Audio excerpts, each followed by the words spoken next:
Chapter 1. Cast out of home. Tao Tao, do not blame your mother for her harshness. There was simply no other choice. Our home consists of merely 2 rooms accommodating 8 people. Since you have the opportunity to join the pioneering team, with provisions and accommodation included, and I hear there are dormitories as well, you should seize this chance. Although Su Tao had long anticipated this moment, she still felt a deep sense of sorrow. Mother, I lack any special abilities and have never ventured outside the base. Going with the pioneering army, it could mean death or disfigurement. I am the 20th year of the apocalypse. As various bases gradually established and improved themselves, not only could one secure food, but they could also avoid attacks from zombies and mutated beasts. Thus, survivors flocked to these havens. In the struggle for survival, people would do anything to enter the bases, leading to an explosive rise in population and a scarcity of space. Su Tao's father, having been one of the early engineers involved in the construction of the base, was fortunate enough to be allocated a modest 60 square meter 2-bedroom apartment. Logically, their family of 3 could fit comfortably. However, Su Tao's parents had both been married before and each had children from previous relationships. Su Tao's father, Su Yuanhang, felt compassion for his 2 sons from his former marriage, who had nowhere to stay, and thus brought them into the newly acquired home. Observing this, Su Tao's mother, Li Ronglian, felt a sense of imbalance and decided to invite her own elder daughter, Jiang Jinwei, from her previous marriage to live with them, along with Jiang Jinwei's husband and their 3-year-old daughter.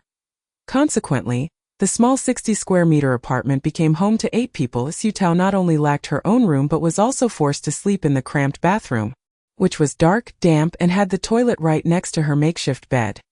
Each time Jiang Jinwei entered the bathroom, she would scold Su Tao for being a burden with so many family members. Conflicts were inevitable, and peace was a rare commodity. Compounding this, the government mandated that every household must provide 1 adult to join the pioneering army, or risk losing their housing. Thus, Su Tao was pushed into this predicament. With tears in her eyes, Li Ronglian lamented, Tao Tao, I truly have no other option. Your sister has a child, and I cannot ask her to go. Your 2 brothers have stable jobs in the base, providing the majority of our income, and your father would never agree to it.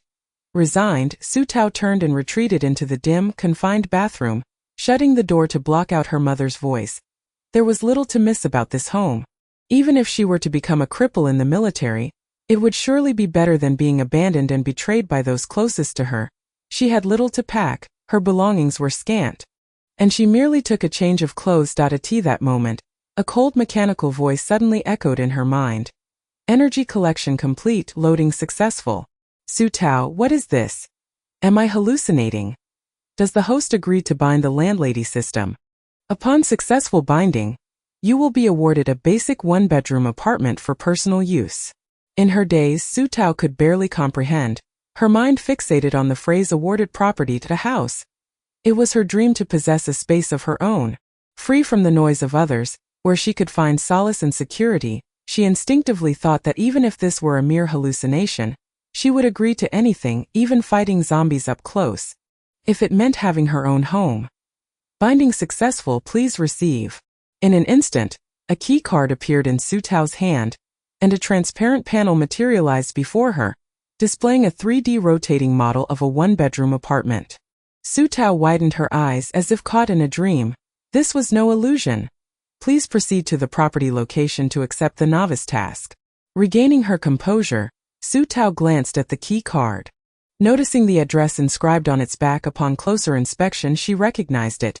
It seemed to be near the Dongyang base. Knock, knock, knock. A loud knocking echoed outside, accompanied by Jiang Jinwei's impatient voice. Hurry up and pack your things to report. Stop dawdling. Take everything you can, and toss out what you can't carry. You're always in the way in the bathroom. Suppressing her emotions, Su Tao tucked away the key card and flung the door open. Are you done packing? Why are you still standing there? After eating so much, you should be more efficient. With a cold expression, Su Tao strode forward, and before Jiang Jinwei could react, she slapped her across the face. Determined to sever ties with this family, she felt a surge of satisfaction in exacting her revenge. The sound of the slap not only dispelled the grievances in her heart but also brought her an unexpected sense of relief. She had long desired to do this. Su Tao, how dare you hit me?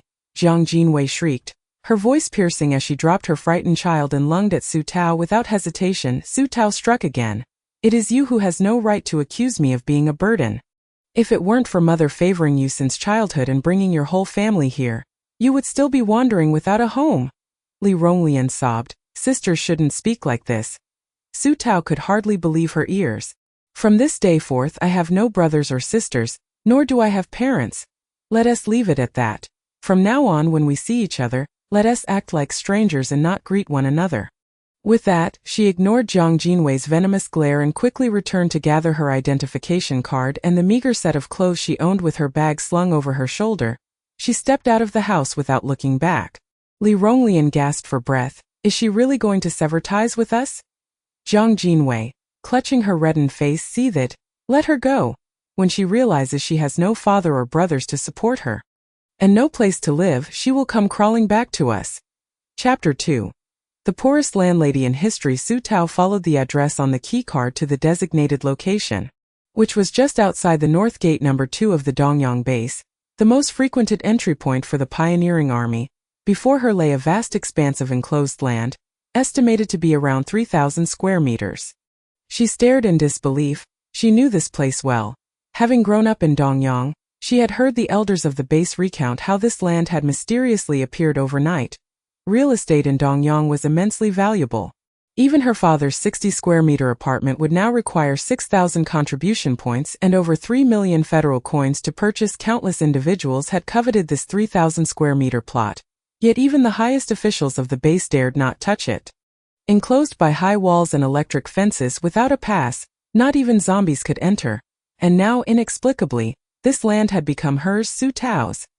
Su Tao swallowed hard and stepped through the gate, presenting the system's key card to the sensor. Welcome home, my master, chimed a pleasant voice as the gate slowly swung open inside. She found a modest little house with blue walls situated in the center of the empty Elota. As she gazed at it, a wave of emotion welled up within her.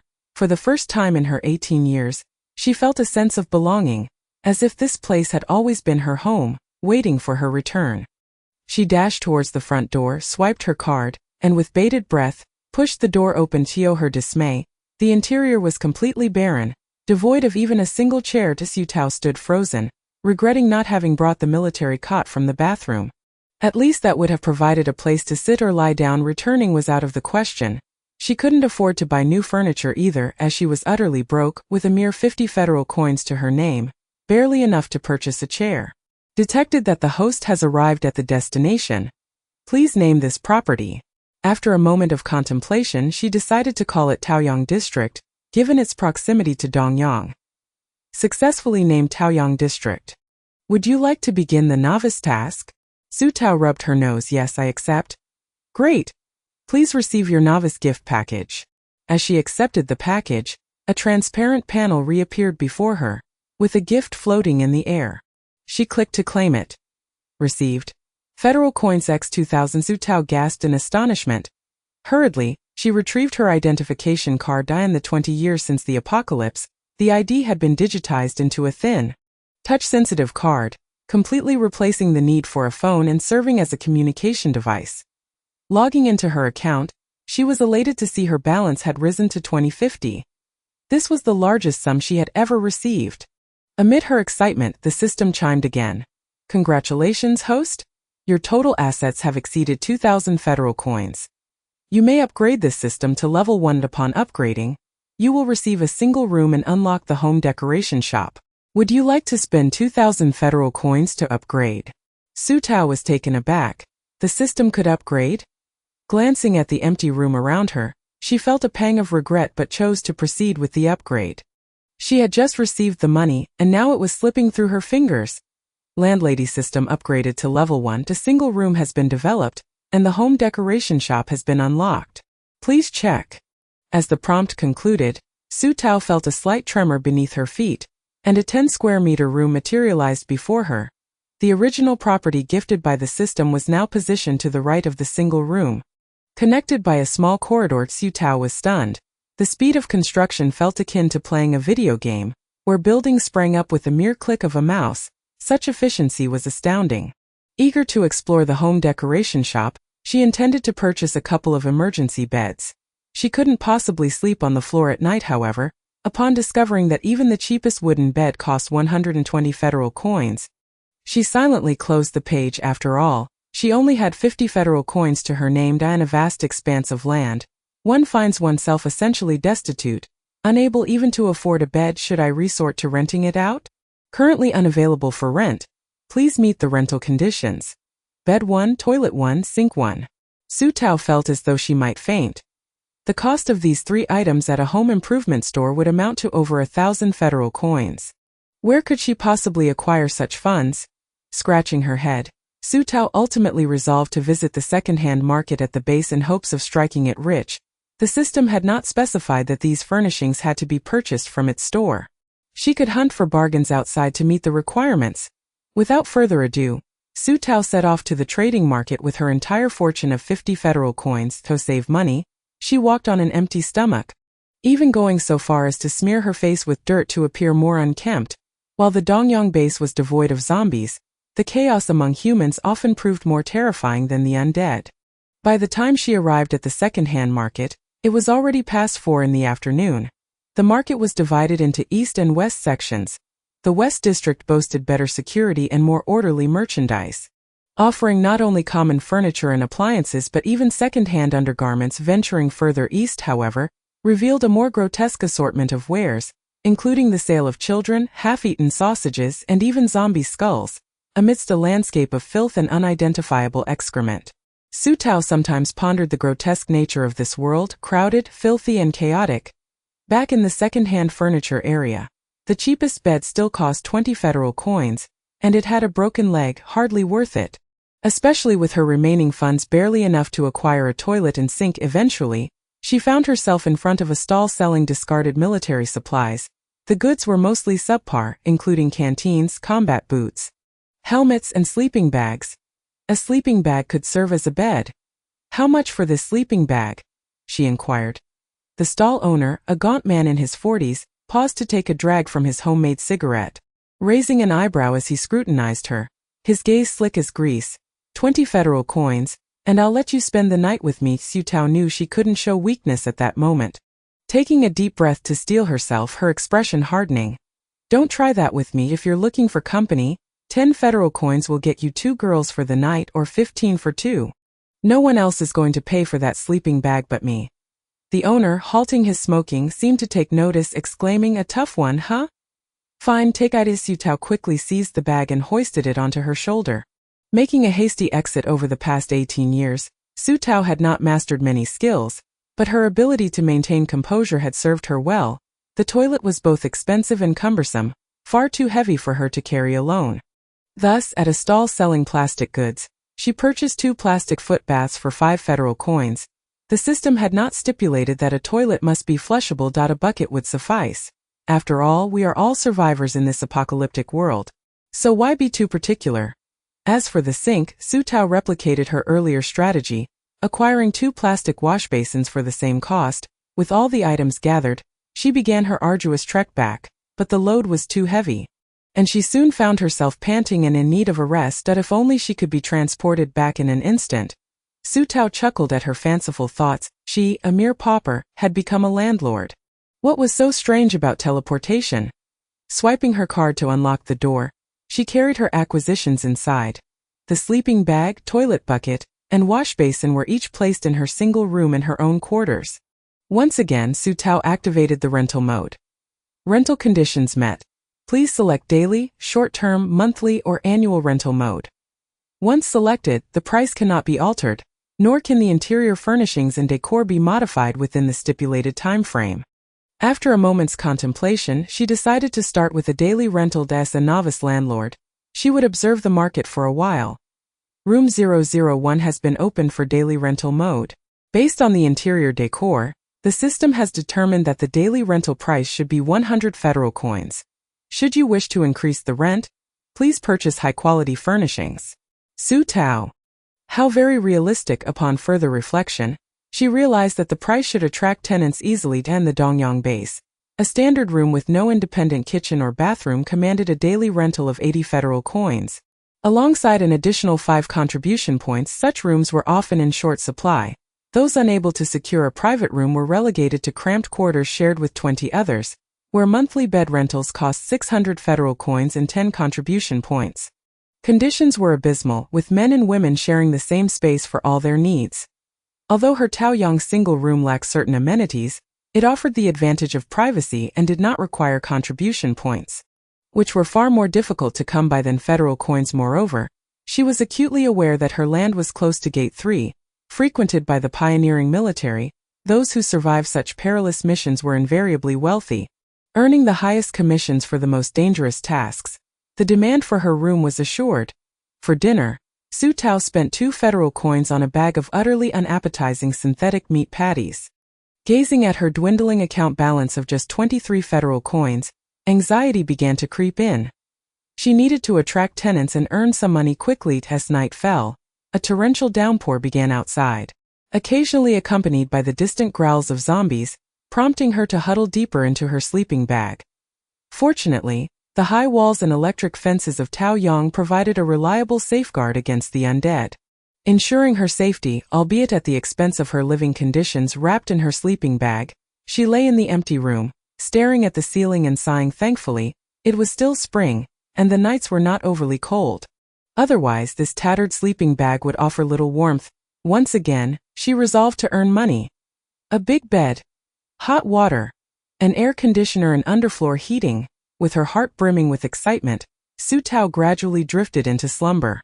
Though her surroundings were barren, they provided her with an unparalleled sense of security, and no longer would she worry about residing in a cramped, chilly bathroom, constantly fearing that Jiang Jinwei would pound on the door demanding to use the toilet. Nor would she fret about Tang Dou's indiscretions on her bed. This was her home. As Su Tao was lost in a beautiful dream, she was abruptly awakened by the intelligent communicator at the door. Master, there are guests at the door. Instantly alert, she scrambled up in a flurry, her heart racing with trepidation. The commotion outside sounded quite alarming. The Taoyong district is currently under zombie attack. The electric fence has been activated. Su Tao's heart skipped a beat as she leaned over to check the door's monitor, only to find a group of 7 or 8 burly men, some injured, with 2 of them unconscious and covered in blood. The rain washed the blood across the ground, a sight both shocking and gruesome. Startled, Su Tao recognized their uniformed attire and hurriedly opened the door. They were members of the pioneering military, likely injured during a mission. They had sought refuge in Taoyong. Su Tao felt a deep respect and gratitude for them, knowing that without the pioneering military combating zombies and gathering supplies, the living conditions in the base would be even more dire. "Come in quickly," she urged. She could see, not far from the base of the wall, a horde of zombies was becoming ensnared in her electric fence, on the verge of breaking free without a moment to spare. The group rushed inside, blood mingling with rainwater, creating a chaotic scene in her living room. Soon, a healer among them began treating the most severely injured, their palm glowing with a soft golden light as it passed over the ghastly wounds. Alas, the injuries were too grave. One man's abdomen had been nearly eviscerated by a zombie, and no amount of healing could stem the tide of blood. Su Tao stood frozen, witnessing the horror as the man bled out before her eyes, his body stiffening as life ebbed away. The healer slammed the ground in frustration, collapsing over his fallen comrade's body, silently weeping. The room fell into a heavy silence for half a minute until the leader, clad in a black military uniform adorned with the insignia of a major general, wiped the rain and blood from his face, addressing Su Tao. "I am the captain of the elite 7th Division of the pioneering military, Shirzijin. Today we encountered 2 evolved zombies during a mission, gravely injuring my vice-captain, and my comrade here. Had it not been for your electric fence holding the zombies at bay during our retreat, we might all have perished." He suddenly stood at attention, offering a standard military salute as a gesture of his deepest gratitude. Su Tao was taken aback, and, "I apologize for the death that has occurred in your home. We will take care of everything. I'm sorry for the inconvenience." The captain's eyes glistened momentarily, yet he quickly regained his usual composure and stoicism. Su Tao finally found her voice, hastily responding, No, it's all right. Please rest here for the night." With that, she left the now empty living room to Shirzijin and his team, retreating to her own room. Throughout the night, she struggled to sleep, plagued by nightmares of zombies breaching the electric fence. Waking in a cold sweat, she realized she had been confined to her home for far too long. with no awareness of the dangers lurking outside. When dawn broke, Su Tao emerged to find that Shi Zijin and his comrades had already cleaned the bloodied living room, wrapping the body of their fallen teammate in a body bag. Unable to bear the sight, she inquired, "Are you all leaving?" As Shi Zijin loaded bullets into his firearm, he replied, "Yes, we're going back to seek revenge." His tone was calm, but Su Tao could sense the storm of hatred concealed within us. He washed away the remnants of yesterday's blood. She beheld his rugged features, a testament to his long battles in the wild. Yet, upon closer inspection, his features were strikingly refined. His almond-shaped eyes, delicate nose, and an undeniable air of elegance. A scar marred his left eyebrow, as if a blade had cleaved through it, lending him a certain ferocity. A rather contradictory temperament.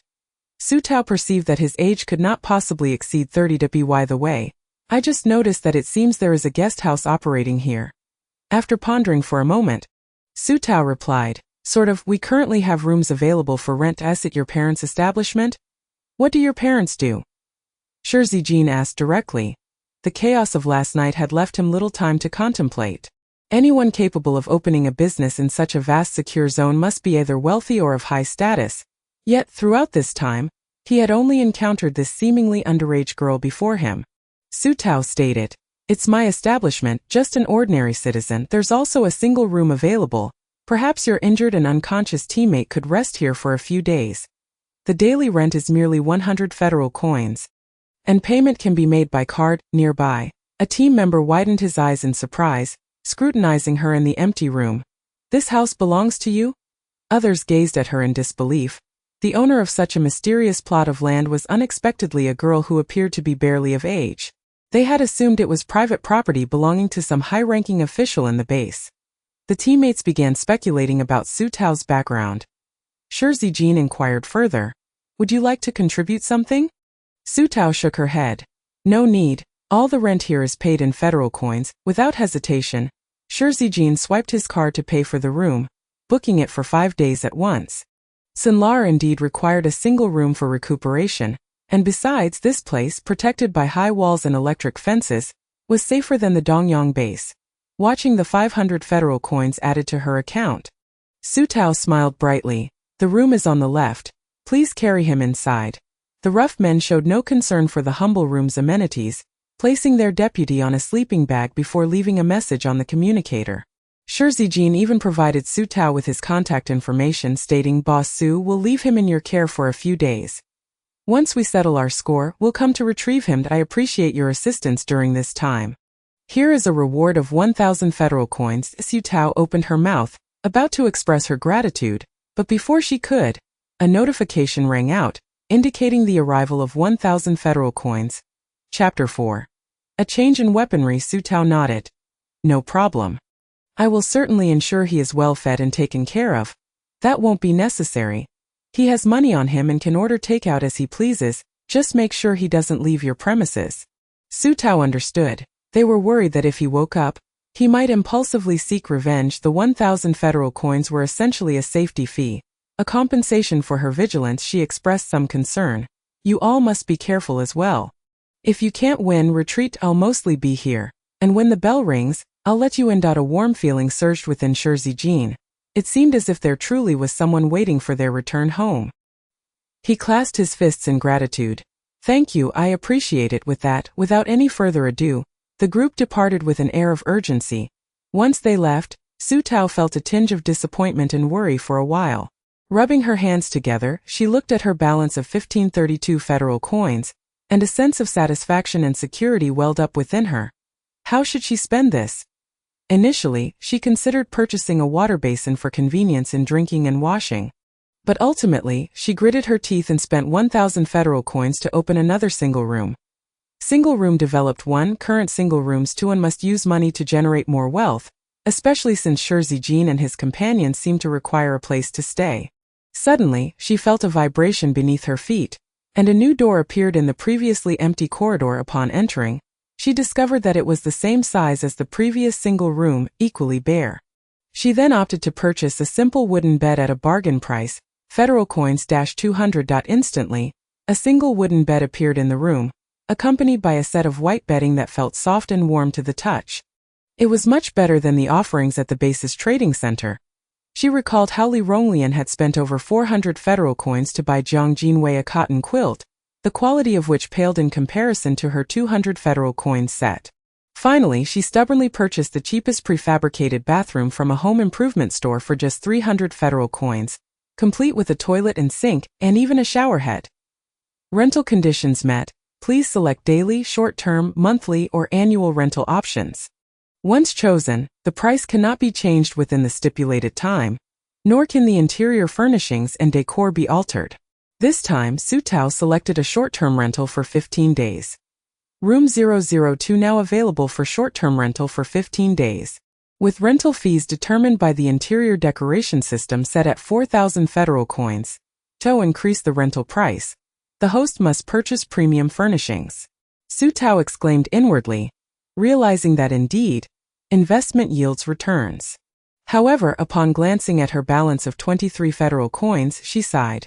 The path to wealth was long, and being a landlord was no easy feat sitting on the hard floor. Su Tao resolved to earn enough from the short-term rental to buy herself a bed. For lunch, Su Tao made her way to the nearest convenience store in the Dongyang base, located in the Taoyang district, spending 2 federal coins on a synthetic meat pie, and washed it down with the store's complimentary cold water. Making do with a meal, after eating, she felt a pang of conscience and bought a meal set worth 8 federal coins for Deputy Xian. One must be conscientious when accepting someone's financial assistance. She was indeed quite poor, her financial situation dire. Who would have imagined that the landlord of 3 rooms on a plot of land spanning 3,000 square meters could possess a mere 13 federal coins? It would be humiliating to be robbed in such circumstances, miss. Did you just return from outside the base? The cashier, a man with a high-level amputation, moved somewhat awkwardly with his cheap prosthetic leg. Su Tao nodded in response. The cashier inquired further, "Did you see that plot of land near gate number 3? I heard someone opened a guest house there. How are the prices? Can ordinary folks afford to stay?" To Su Tao's surprise, just a day had passed and already someone was taking an interest. She replied candidly, "It's affordable. It depends on what kind of amenities you require. A 10 square meter single room, without living facilities, costs only 3,000 federal coins, and there is no need for contribution points. With an average monthly income of 8,000 federal coins in the Dongyang base, 3,000 was not exorbitant." The cashier appeared delighted and continued to ask many other questions, to which Su Tao responded thoroughly. Once he had gathered all the information, the cashier promptly dialed his communicator, seemingly to inform his family. Su Tao couldn't help but smile. Clearly, the demand for housing was quite high, suggesting that the more rooms she opened, the less she would need to worry about vacancies. Carrying her meal, Su Tao intended to head to a secluded corner to teleport back to Taoyang when she suddenly heard a familiar voice. "Tao Tao?" Turning around, she was met with the sight of her invisible father, who had always feigned ignorance and indifference. Su Jiaming, dressed smartly with a briefcase in hand, was accompanied by colleagues in similar attire. Su Tao had initially planned to ignore him, but one of his colleagues chimed in. "Old Su, is this your little girl who volunteered for the pioneering army? Such a young child, barely an adult. How could you and your wife let her go?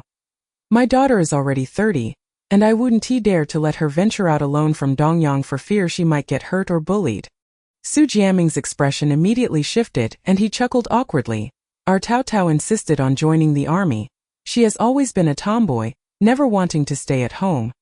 Now that she has grown up, we, as parents, must support her decision." Su Tao felt as though she might vomit the leftover meat pie from the night before. The colleague exchanged knowing glances, remaining silent. The reputation of old Su as a father who neglected his family and disregarded his daughter had long since spread.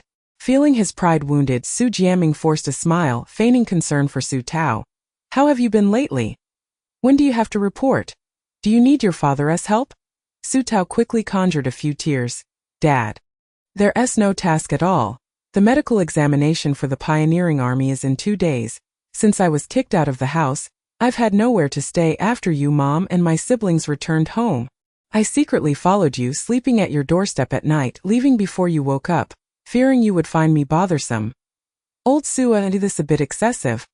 How much trouble can a little girl be? You and your wife are taking this too far. Su Jiaming's face turned pale, but he maintained a facade of composure. I had no idea about this. My wife manages everything at home. I will definitely clarify things when I return. Tao Tao, it's my fault. I've let you down. Here, take some money and stay outside for a few days. Once this is sorted, I will come to bring you back. With a transfer of 3,000 federal coins, Su Tao struggled to suppress a smile, feigning a few sobs. If you encounter any difficulties, just call Dad if you don't want to join the army. I'll pay to get you out. Su Tao dismissed his words as mere pretenses that in her childhood. She had believed him when he claimed to be her advocate. However, he had always played the role of the good guy, merely talking the talk while completely forgetting his promises, turning a blind eye as she was bullied and favored by her mother growing up. She could no longer harbor any trust in him. Once the money was in her account, Su Tao expressed a few insincere words of gratitude before hastily leaving. She truly wished to avoid seeing her so-called family for even a moment. Chapter 5. The parental figures. Upon returning to Taoyang district, Su Tao indeed found a handful of onlookers outside the entrance. She allowed them to scrutinize her before entering the house, where she encountered Deputy Tsin emerging, supported by the door. His left eye appeared to have been injured and was now replaced with a mechanical prosthetic. Are you the landlord here? Tsin Tianjiao furrowed her brow as she spoke. Su Tao, aware that her appearance did not quite resemble that of a wealthy woman, nodded nonchalantly. Yes, your captain has paid 5 days' rent for you. For the next few days you may stay here at ease.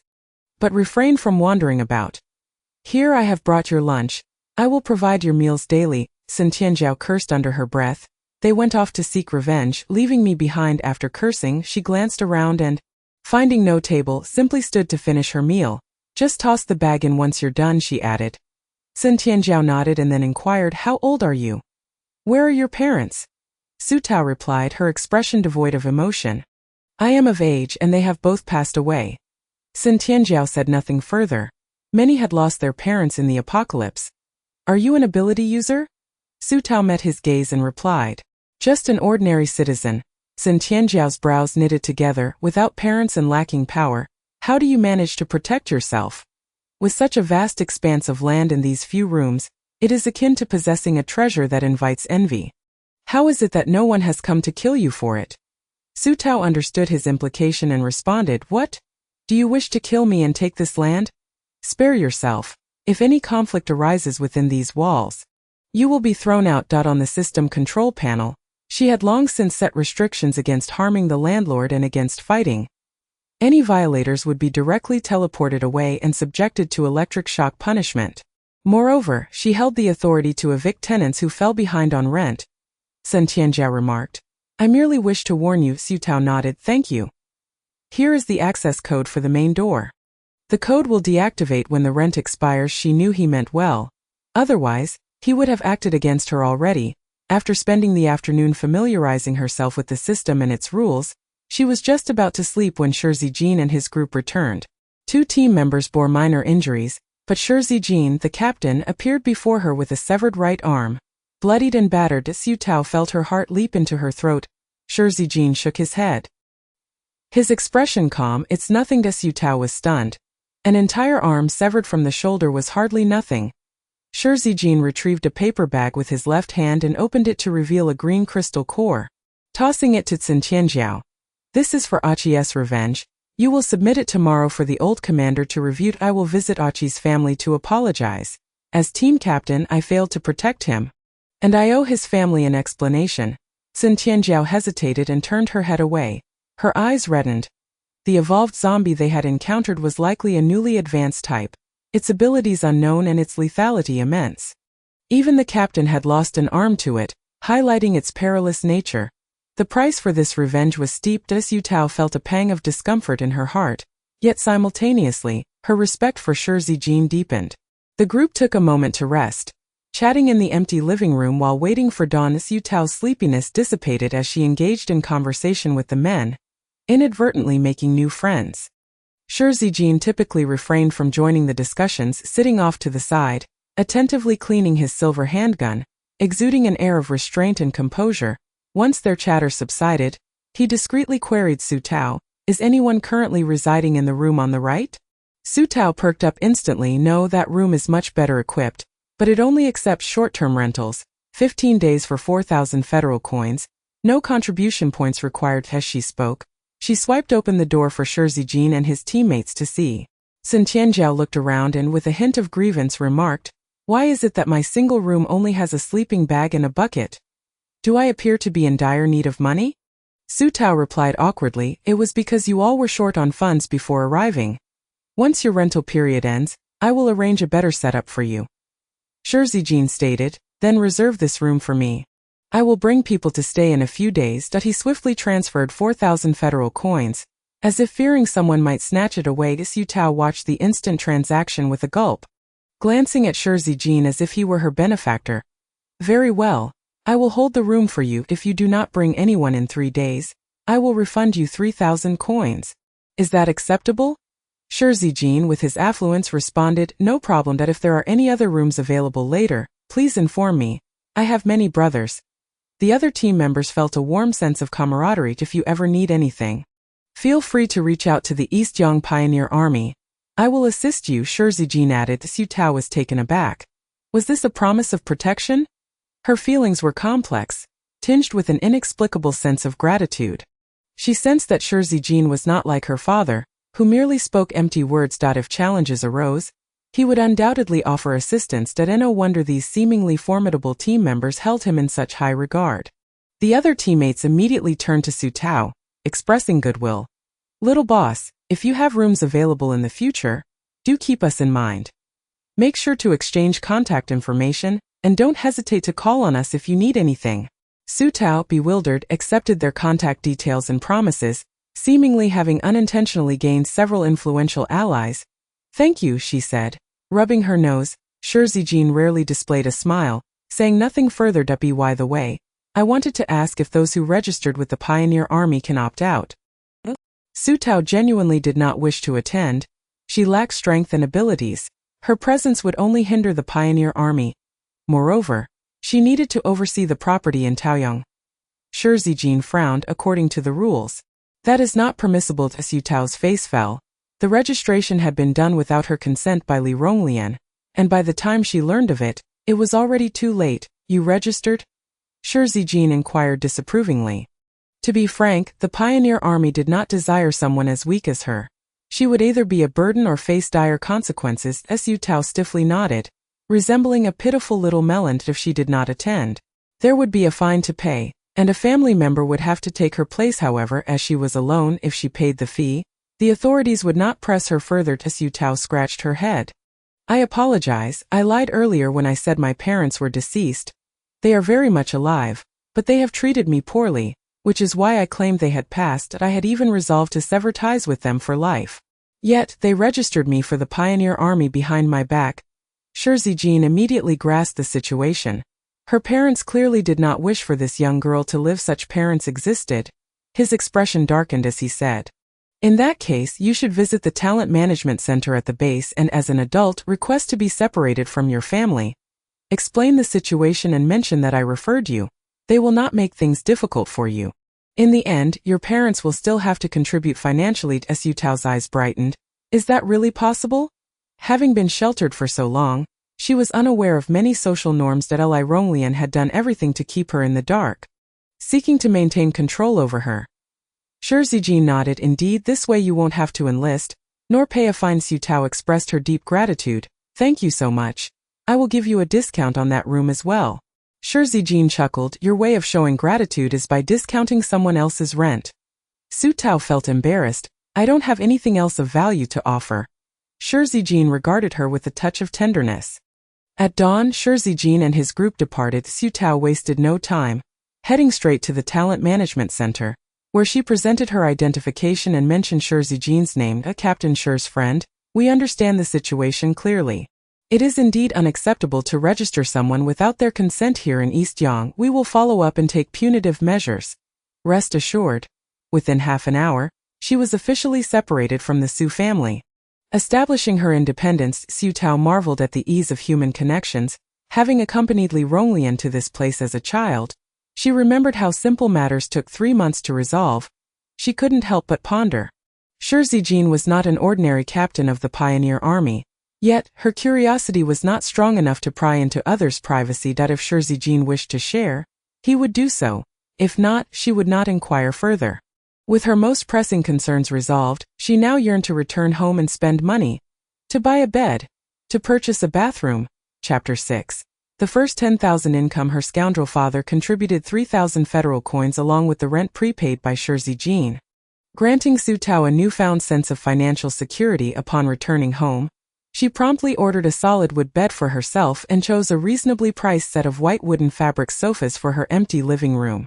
She even demolished the wall connecting the living room to the hallway, intending to convert the living area into a reception space for future tenants to discuss arrangements. Additionally, she extravagantly equipped her vacant restroom with an independent toilet, a sink, and a shower room with wet and dry separation. The total expenditure amounted to 1560 federal coins. She also developed a single room, incurring an additional cost of 1,000 federal coins. The room was similarly outfitted with basic amenities such as a solid wood bed, a shower head, a toilet, and a sink. She even generously purchased a solid wood wardrobe, spending another 830 federal coins. Ultimately, she set this room up for monthly rentals, with a remaining balance of 3,653 federal coins. She planned to save, as leveling the system to LV2 required a full 10,000.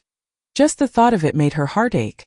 The single room number 003 has adopted a monthly rental model, with the short-term rental price determined by the interior decoration system to be 10,000 federal coins. Should the landlord wish to increase the rent, it is advised to invest in high-quality home furnishings. Su Tao smiled contentedly. This room is reserved for Shirzy Jean and his companions. In recent days, an increasing number of inquiries have been made about Tao Yang, yet Su Tao has chosen to ignore them. Until she has settled Shirzy Jean's party, she will not be renting out the room to outsiders. For dinner, Su Tao ordered a luxurious single meal for 16 federal coins, which surprisingly included beef scraps. When Shirzy Jean and his group returned, they were taken aback by the house, which appeared to have doubled in size since their last visit, when it consisted merely of a short corridor with a room on either side. Now, not only was there a spacious living room, but an additional room had also been added. Did you hire a super construction team to work overnight? Sun Tianjiao asked incredulously. Having grown familiar with them, Su Tao merely smiled and remained silent, embodying the demeanor of a landlord who is unbothered by such inquiries. Shirzy Jean, with his elongated phoenix eyes, scrutinized her for a moment before diverting the topic. My sister is moving in tonight. It turned out that the room costing 4,000 federal coins was reserved for his sister. Noticing that his right arm was intact, Su Tao speculated that he might have procured a prosthetic limb, which was a good thing. She then opened the door to the new room, a solid wood single bed, complete with bedding and pillows, a large wardrobe opposite the bed for clothes and miscellaneous items, and on the other side of the room a toilet, a separated shower area, and an independent storage cabinet with a sink. The soundproofing between the rooms was impeccable, with a monthly rent of only 10,000 federal coins. The configuration made the other team members envious. Shirzy Jean inquired, shouldn't we contribute something? His contributions were reserved for purchasing scarce weapons and medicines. For those living on the edge, the more contribution points one has, the greater the chance of survival. Su Tao replied, no need. The team members' eyes lit up, but they glanced at their captain, feeling intimidated and refraining from taking action. I've made up my mind. I'm staying here tonight, declared Shirzy Jean. The sight of 10,000 federal coins before Su Tao felt like fireworks exploding. She now had the capital for upgrades. The more Shirzy Jean looked, the more satisfied he became, promptly shutting the door and taking a hot shower. This act evoked envy among the group of men still residing in communal dormitories. That evening, Su Tao met Shirzy Jean's sister. The new tenant of room number 002. Shirzy Jean's sister, Shirzy, appeared to be around 14 years old. Exceptionally well-behaved and somewhat shy, Shirzy Jean introduced her to Su Tao. This is my sister that I've been busy with work and had her staying at my uncle's house. Now that I have the opportunity, I've brought her out. Please look after her. Ziyue, call her sister. Su Tao with a flushed face. Shirzy shyly addressed Su Tao, revealing a friendly smile. Su Tao, delighted to encounter such a well-mannered girl, felt as though she had unexpectedly gained a sister. No problem at all. My room is just over here. If you need anything, feel free to knock on my door, she replied with a smile. Shirzi's eyes sparkled as she gazed at her, and the two quickly bonded. The next day, Shirzy Jean left early again, As it was the day of the new military physical examination, those who registered for the Frontier Army would report to the training center, where specialized examiners would assess their physical abilities and special powers before being assigned to various squads. The captain was responsible for helping newcomers acclimate to their surroundings and swiftly integrate into the life of the Frontier Army. Sun Tianjiao scoffed, "This batch of newcomers seems difficult to manage. Just yesterday, a woman came to our command center, crying and causing a scene, claiming that her daughter was unwell and that sending her was tantamount to sending her to her death. It was quite a spectacle for some reason." Su Tao immediately thought of Li Lianrong. If Jiang Jinwei had been sacrificed to join the military, Li Lianrong would undoubtedly resort to such measures. Moreover, given their father's temperament, he would never allow his two sons to enlist. The only one expendable would be Jiang Jinwei. Su Tao felt a chill run down her spine. Although they shared the same womb, Li Lianrong would only feel sorrow for Jiang Jinwei, fearing for her life, yet could heartlessly sign her up for the military, utterly indifferent to her fate. Fortunately, the mother-daughter relationship had long since dissolved. Chapter 7. Breakfast vending machine. Once Shi Zijin had departed, Su Tao went about her usual routine of buying breakfast, subconsciously purchasing an additional portion for Shi Ziyue and Sun Tianjiao as well. The total expenditure was 32 federal coins. She realized she had become considerably more generous than before, particularly towards herself. In her previous life at the Su family, spending 32 federal coins on food would have been unthinkable.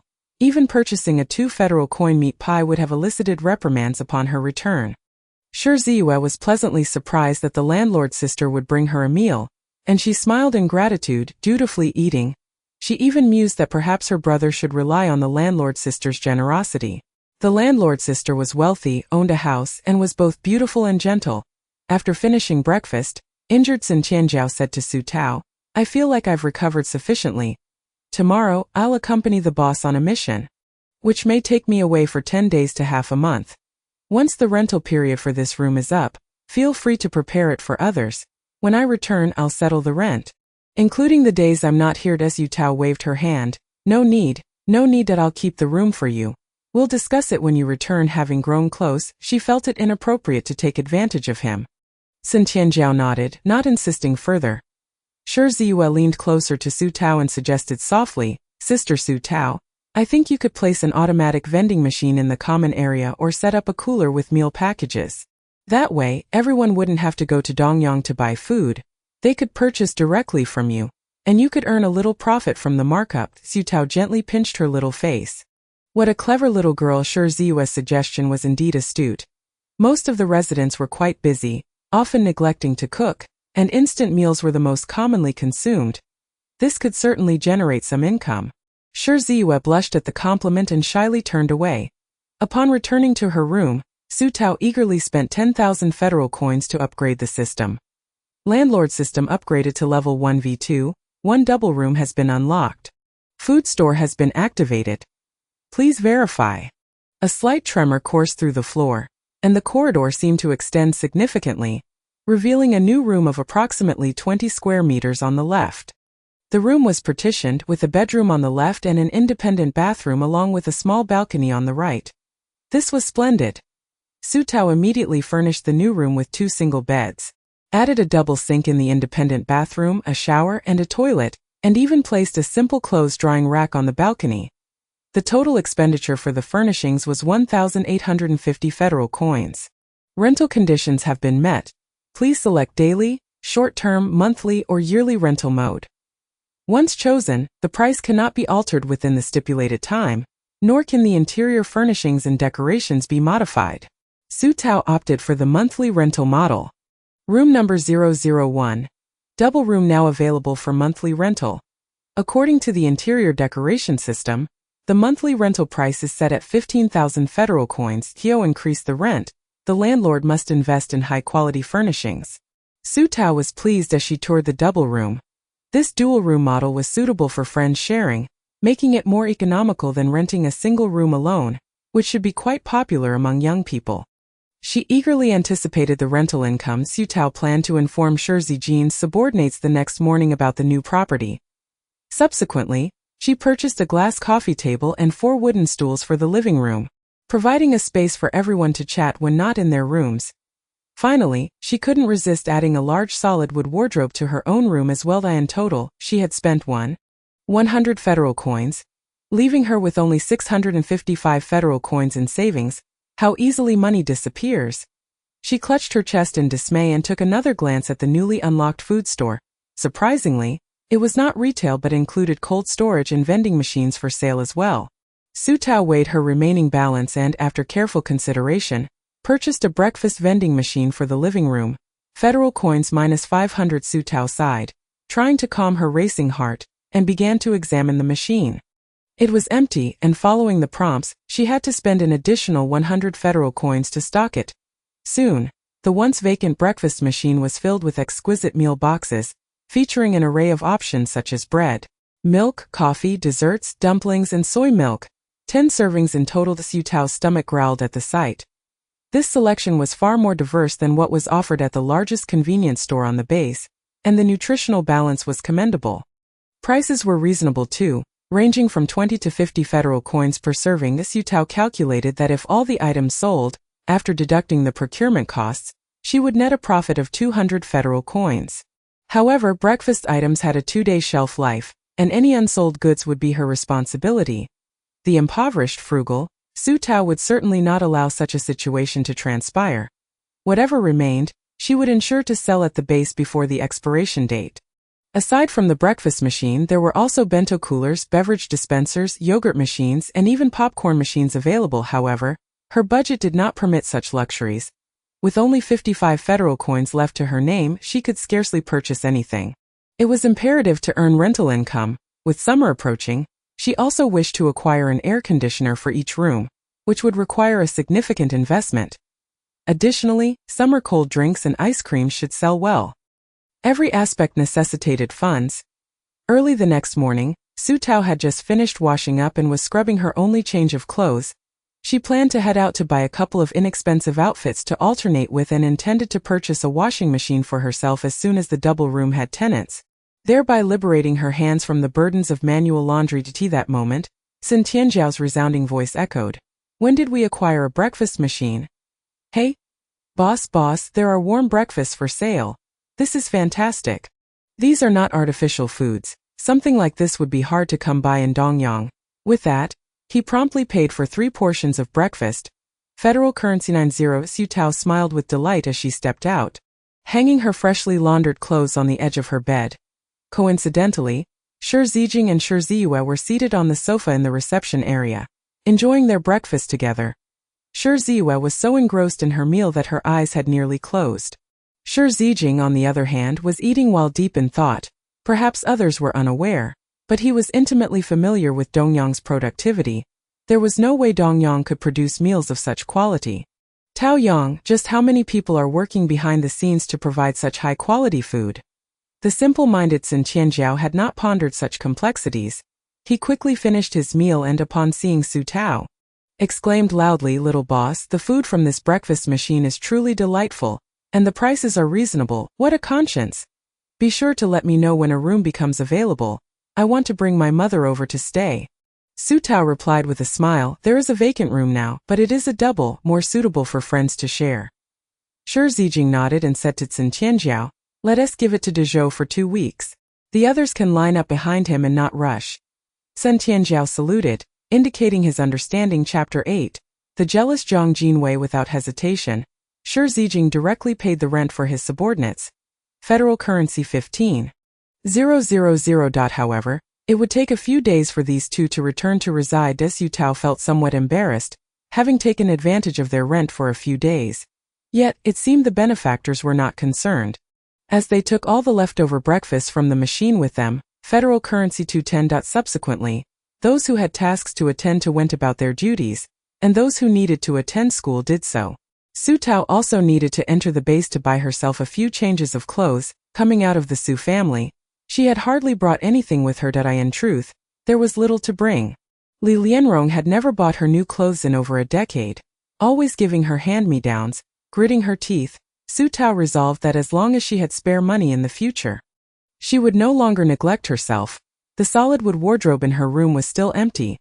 She first strolled through the shopping center in the East District, purchasing essential items like underwear, socks, and other necessities. In total, she spent merely 50 federal currency, and the apocalypse. Clothing was not expensive, as many were still struggling for survival and basic sustenance. She then spent 80 federal currency on a spring long-sleeve dress. This could be considered the first new piece of clothing she had ever bought for herself. Su Tao's appearance was not lacking. Aside from being a bit short at 160 cm, her skin was fair and her features beautiful. When she donned the new dress, the sales assistant even helped her tidy her hair. Standing before the mirror, Su Tao barely recognized herself. So, she could look this good, this presentable. The sales assistant praised, "Miss, you have great features. Any color or style of dress suits you perfectly." Su Tao smiled shyly and paid with enthusiasm, stepping out of the shopping center in her new dress. If she had not been low on funds, she might have succumbed to the impulse to buy another piece. She decided to spend her money wisely and avoid impulsive purchases. Carrying her shopping bag, Su Tao went to a convenience store to buy a case of drinking water. Spending 50 federal currency, she still needed to buy a water dispenser for Taoyang, as the base's water was not inexpensive. Finally, she visited a second-hand market to purchase a broom, mop, and cleaning supplies. Totaling 30 federal currency as the number of rooms increased, so did the public area size. To ensure a pleasant living experience for her tenants, she needed to maintain cleanliness in the common areas. Just as she finished paying and was about to exit, a familiar girl walked towards her. The girl, likely recognizing Su Tao, took a few steps back, standing before her to scrutinize her. "You are Su Tao?" Jiang Jinwei's gluttonous and weak little sister. In her memory, Su Tao had always appeared frail and malnourished, dressed in ill-fitting, tattered, and worn clothing, her face bearing a look of hardship. How could she now be exuding confidence and elegance? Surprised, Su Tao's expression darkened. She recalled that this was Jiang Jinwei's friend, who had previously come to the Su household for a meal. That it was likely that her family was better off than the Su family, and she had looked down on them, even making snide remarks about Su Tao, insinuating she was only fit to sleep with a toilet. "Who are you? If there's nothing important, step aside and stop spewing nonsense," Su Tao retorted defiantly. Chan Xiaoying's temper flared instantly. "What are you to speak to me? I'll tear your foul mouth apart." With that, she lunged at Su Tao, who spat in her face and dashed away. Teleporting back to Taoyang as she turned the corner, after returning home, Su Tao remained unfazed by this encounter. Her good mood intact, however. Chan Xiaoying, seething with rage, rushed to the Su household to find Jiang Jinwei. "Jinwei, your little sister is quite the bold one these days, flaunting her new dress and carrying so many shopping bags, daring to insult me and spit at me."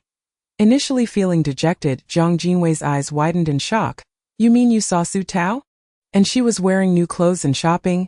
"Yes, didn't you know? She was quite the sight, even splurging on a large case of drinking water at the convenience store. When did your family become so generous?" Jiang Jinwei's face turned pale, furious enough to smash the cup in her hand. "She's out there living it up while I have to take her place in the pioneer army. That wretched girl." Chan Xiaoying was taken aback, and upon seeing Li Lianrong's displeased expression, she hastily made an excuse to leave. The Su family members were all a bit unhinged. Jiang Jinwei, upon seeing Li Lianrong, burst into tears. "Mom, why is this happening? Wasn't it agreed that Su Tao would go? What will happen to Tongdo if I go? If I die out there, you won't even know where to find my body. And Tongdo will be left motherless. Mom, go get Su Tao back. I really can't go." Li Lianrong wiped her tears, her heart breaking. "I'll find her, I will find her. Stop crying, it's all your sister's fault. If it weren't for her, you wouldn't have to risk your life." The mother and daughter clung to each other, weeping bitterly. Chapter 9. Sin Lao Air's deluxe single room. Meanwhile, Su Tao's side was peaceful. Shi Ziyue had no classes in the afternoon and helped Su Tao sweep and mop the floor. In no time, she had cleaned the long corridor and the living room to perfection. Su Tao felt quite embarrassed and wanted to pay her, but it felt strange, as if she were treating her like a maid, which seemed disrespectful. Shi Ziyue took her hand. "Sister Taozi, I have nothing to do. Moving around is good for my health." After getting familiar with her, Shi Ziyue had become quite affectionate and charming, resembling a cat begging for treats. Su Tao envied Shi Zijing for having such a considerate little sister. In her delight, Su Tao spent 200 federal currency to purchase a water dispenser, placing it in the living room for everyone to use freely. She was not a stingy person. If she could provide her tenants with convenient facilities, she would do so within her means. Shi Ziyue, like a little bunny, hopped over to fill her cup, gulping it down. Delicious. It tastes better than the bottled water we buy at the convenience store. Sister Taozi, you are so generous. This was heartfelt praise. It was well known that drinking water at the Dongyang base was expensive, and the notion of free water was a legend only existing before the apocalypse. Su Tao pinched her cheek. Only you know how to flatter. When the rental period is up next month, I'll arrange for you a desk and bookshelf so you won't have to do your homework in the living room anymore. Shi Ziyue cheered in delight. To end the afternoon, Su Tao specifically took Shi Ziyue to the base's food street for a meal. In her childhood, her negligent father would often sneak her two brothers out to eat, while Li Lianrong frequently sent her away to prepare meals for Jiang Jinwei's family of three. Delicious food had always eluded her. Now, with some spare money, Su Tao was generous, ordering 3 meat dishes, 2 vegetable dishes, and a soup, savoring the meal with Shi Ziyue. They even packed the leftovers to take home for lunch the next day. Before going to bed, feeling a bit full, Su Tao walked back and forth in her room to aid digestion while also purchasing a washing machine. She hadn't anticipated that washing machines could be so pricey. Even the most basic drum washing machine cost 1,000 federal currency. However, to free her hands for the future, Su Tao reluctantly made the purchase. The washing machine was placed on the 4 square meter balcony, next to which she spent 60 federal currency on a drying rack. Initially, she thought about buying a dryer as well, but upon seeing the price of 2,000 federal currency and the high electricity costs, she reconsidered. Each month, she still had to pay for water and electricity, though only for her own usage and the common areas. Tenants would pay for their own room usage. After contemplating, she decided to stick with the drying rack for now and see if she would need a dryer in winter when clothes would be harder to dry. With over 13,000 federal currency remaining, she realized Shi Zijing and his group of subordinates were waiting to move in, so she decided to develop a few more rooms, with a wave of her hand. She spent 1,000 to open a new single room and another 3,000 federal currency to develop a new double room. Consequently, the straight corridor behind the living room extended further.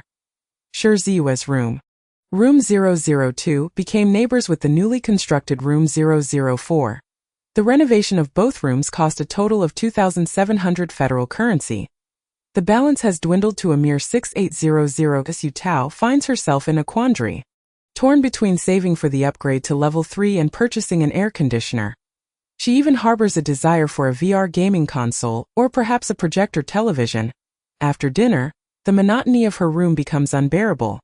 Igniting a yearning for some amusement, sighing, she reflects on the multitude of expenses that loom ahead, ultimately deciding it wise to save before indulging. With the opening of 2 new rooms, she plans to inform Shi Zijing and the others upon their return from their mission.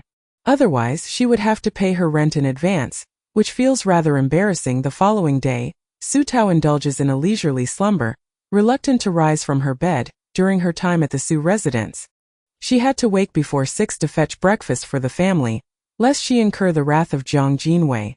With her 2 older brothers offering no solace, living in her own place is a comfort. She can rise at her leisure without anyone to dictate her schedule.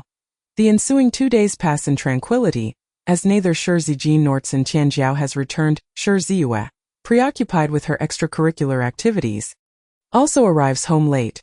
Overwhelmed by solitude, Su Tao succumbs to the temptation of purchasing a flat-screen television, placing it atop the coffee table in her living room, a splurge of 1,800 federal coins. Her little savings once again diminishes, but it is promptly replenished by the affluent Sun Larat. As soon as his single room became available after 5 days of rental, Su Tao swiftly redecorated it. Lacking partitions in the single room, she selected 3 reasonably priced transparent waterproof screens from a home improvement store to create a separate bathroom. This bathroom features an independent shower area, ensuring a separation of wet and dry spaces, and a storage shelf is installed above the sink. The bedroom now houses a small wardrobe and a cozy single sofa. The renovation costs astonishingly equated to that of a double room, totaling 1,800 federal coins, thus transforming it into a well-appointed single room. Meanwhile, the monthly rent escalates to 13,000 federal coins. Su Tao snaps a photo and sends it to Cin Tianjiao, who promptly transfers the amount for an additional month's rent. Leaving Su Tao with no room for refusal, under the guise of a deposit Shi Ziyue watches with envy Unable to suppress her curiosity about her sister's remarkable abilities to procure such luxuries reminiscent of the pre-apocalyptic era.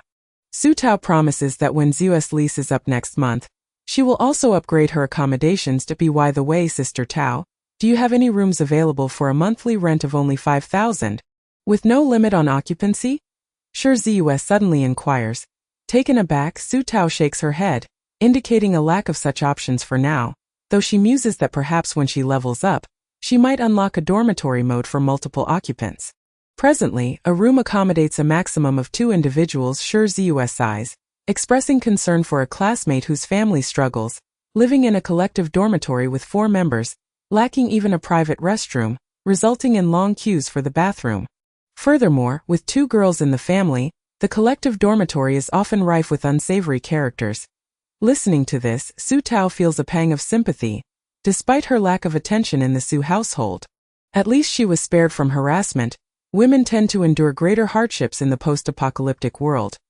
Yet, she cannot engage in charity, saving one family while countless others remain homeless. She cannot rescue them all. Shi Ziyue refrains from further discussion, instead urging Su Tao to accompany her to the base shopping center for essential supplies. Even the basic necessities in this world come at a hefty price. Su Tao spends 550 federal coins merely on 2 months' worth of sanitary pads, a cost that leaves her aghast. Previously, she had fashioned her own pads from old clothes during her menstrual cycles, washing them by hand each time, leaving her feeling as though she were at a crime scene. Yet, she had never anticipated that sanitary pads could be so exorbitantly priced. Shampoo and body wash are equally costly.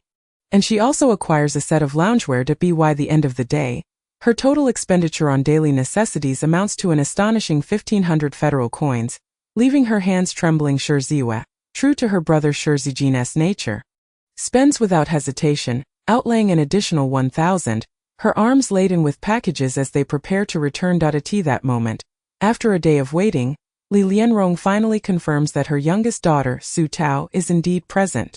With wide eyes she calls out, "Tao Tao." Upon hearing that familiar voice, Su Tao's heart skips a beat. Chapter 10. From now on my brother and I will be your family. Li Lianrong, her eyes red-rimmed, rushes over, seizing Su Tao's arm, tears streaming down her face like a torrential downpour. "Tao Tao, where have you been these days? Do you know your sister has gone to join the Pioneer Army on your behalf? I beg you, if you come back, your sister will let you stay in her house.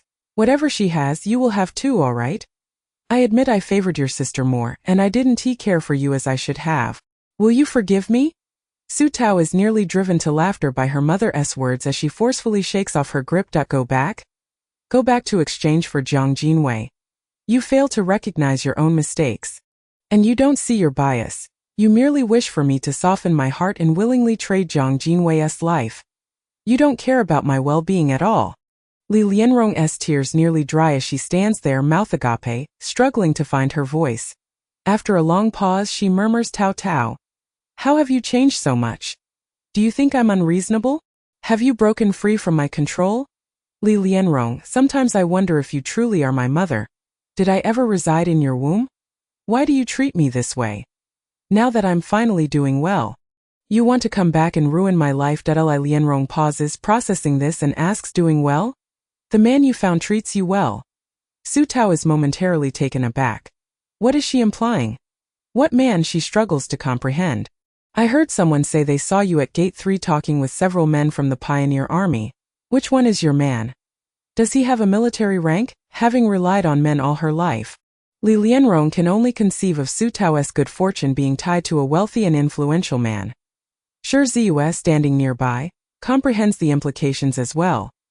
Though typically shy, she steps in front of Su Tao. Raising her voice to Li Lianrong, "My sister Tao doesn't rely on men. She has her own house and money. My brother, a major general, still needs to plead with her for a room to stay. She's doing just fine and doesn't require you as family. Please don't come looking for her again."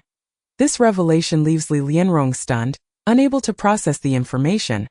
The daughter she had cast out just days prior not only found a man with a military rank but seemingly also secured a place to live, perhaps more than one? She doubts the veracity of these claims, but finds herself at a loss for a rebuttal. Su Tao disregards her further, taking Shi Ziyue's hand and walking away. Along the way, Shi Ziyue cautiously observes Su Tao's expression, hesitant to speak. Amused, Su Tao encourages, "Don't hold back. Say what's on your mind." Shi Ziyue fidgets and finally admits, "Sister Tao, don't be sad. My brother and I will be your family from now on." Su Tao's eyes well up with warmth, as if a dam has burst within her. "Thank you, Ziyue." When Shi Zijin returns, he finds his sister and their landlord in such a close-knit embrace that they resemble conjoined twins. Upon seeing him, Su Tao inspects him closely, relieved to find no visible injuries, indicating that the mission must have gone smoothly. She beams at the new tenants, the twin brothers Zhou Hai and Zhou Yang, who have taken the double room. They are identical in appearance, making it nearly impossible to distinguish between them. Both seem taciturn, appearing somewhat disoriented as they shuffle in, heads down, clutching their belongings. Shi Zijin remarks, "Don't mind them. Their background is rather unfortunate. Their mother was murdered by a fugitive when they were very young, and they witnessed it firsthand after we rescued them. They've been a bit off mentally, but they won't harm anyone.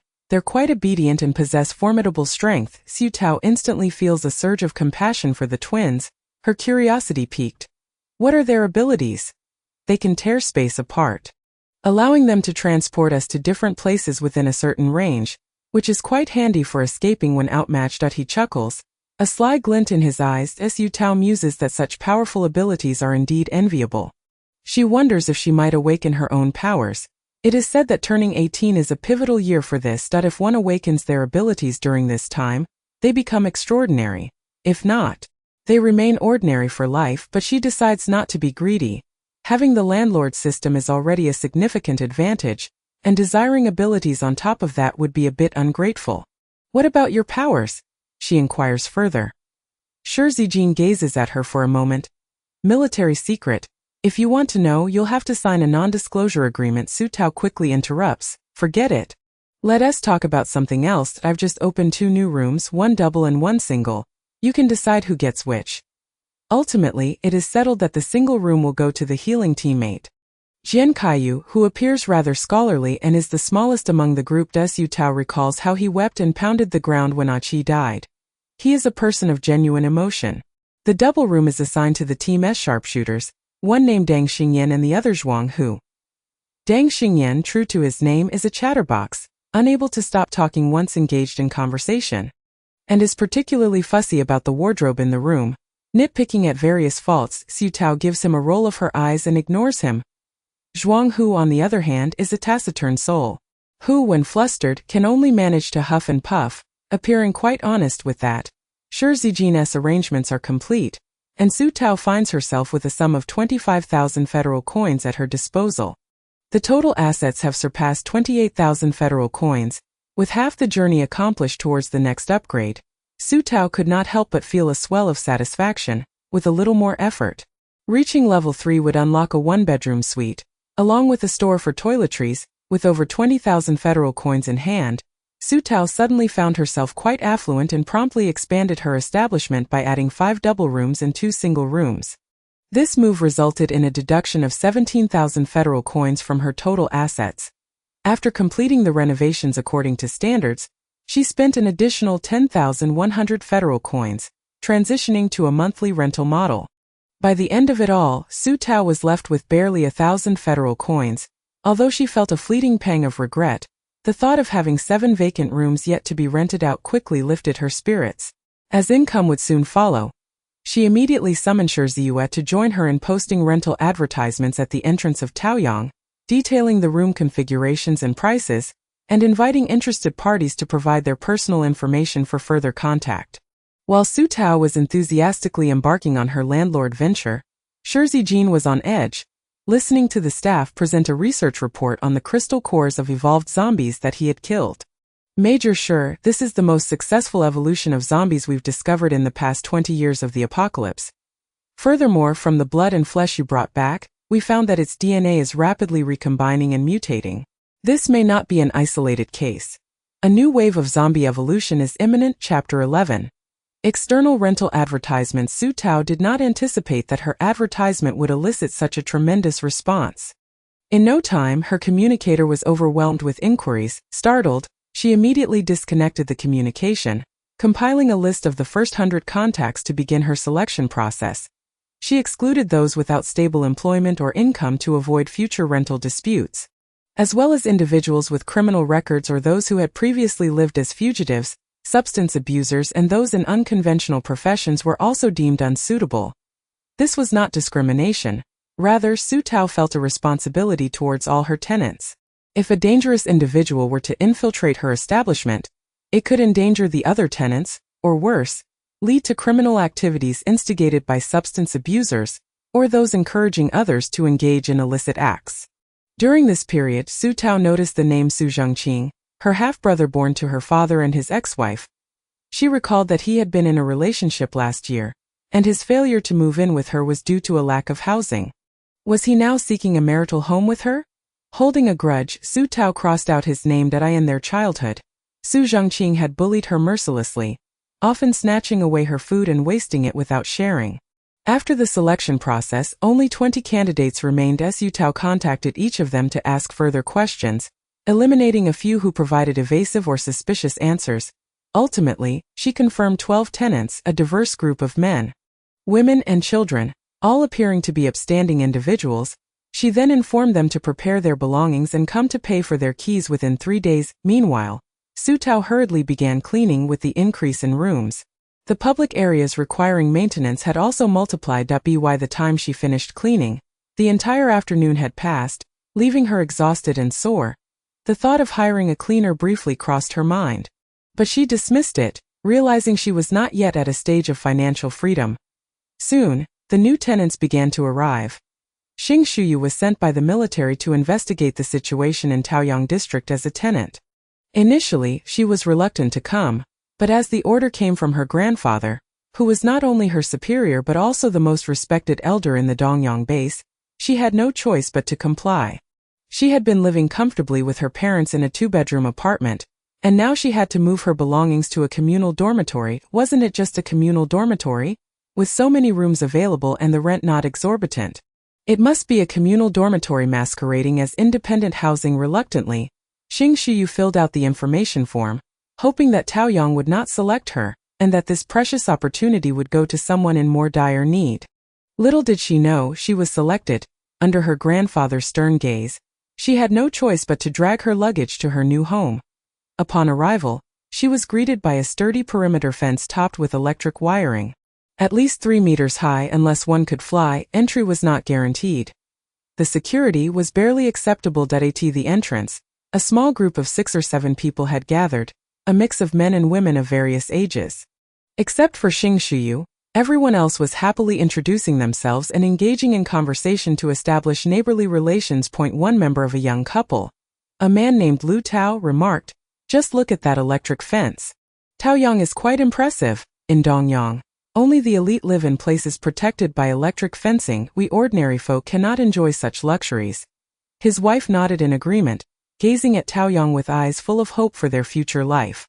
A 50-year-old woman chimed in. "Indeed, especially considering the rent is quite reasonable. I used to live with my daughter and son-in-law in a 30-square-meter apartment, and the rent was already 20,000 federal coins a month, plus additional contributions. My son-in-law kept hinting that I was too old and in the way, wanting me to move out. If I wanted to live with them, it was just that I couldn't find a suitable place." Her words resonated deeply with the group, as they all shared the common plight of struggling to find adequate housing. The fact that they could now reside in such a fine establishment as Taoyang was a source of immense gratitude. Xing Shuyu remained silent, contemplating how these individuals appeared respectable and likely had decent incomes. The fact that even they could not find housing in Dongyang spoke volumes about the dire conditions faced by others. The land in Dongyang was indeed oversaturated, and management had become increasingly chaotic. As a tool to alleviate the housing crisis in Dongyang, Taoyang seemed to be a commendable solution. "Welcome, dear tenants. Please come in. The landlord is awaiting you in the hall." Lu Tao exclaimed, "There's even a smart caretaker. This rent is worth it." Xing Shuyu found herself slightly taken aback. It was indeed somewhat upscale. Upon entering the hall, she first noticed the clean, pristine sofa, the glass coffee table, and even a large flat-screen television. The communal leisure area appeared quite comfortable. She wondered where the landlord had sourced such new furniture and appliances. Since the onset of the apocalypse, many light industries had ceased production. And after 20 years, new items were a rarity. Even her family's furniture had been salvaged from the ruins, cleaned up, and while it looked tidy, it bore signs of age. Welcome, everyone, I am Su Tao, the landlord of Taoyang. Here is a rental agreement for your review. Xing Shuyu took the agreement from Su Tao, surprised. She had expected the landlord of Taoyang to be an elderly man or a middle-aged individual, not someone so youthful, appearing almost juvenile. Confused, she recalled her grandfather mentioning the landlord's formidable background. Noticing her bewilderment, Su Tao asked, "Hello, is there a problem?" Xing Shuyu quickly shook her head, thinking perhaps the power behind Su Tao was indeed substantial, and Su Tao was merely a puppet thrust into this role. The amiable puppet, Su Tao, smiled warmly at all the tenants and said, "If you have any questions, please feel free to ask me. I live here as well. My room is over there. I will guide you to your respective rooms and familiarize you with the facilities shortly." After reading the agreement, Xing Shuyu nodded inwardly, recognizing that Taoyang was quite well managed. The agreement prohibited the use of abilities to create chaos, theft, fighting, or other illegal activities. If anyone wished to bring outsiders in, they needed to register at the entrance. Violations would be recorded, and exceeding 3 infractions would result in expulsion from Taoyang.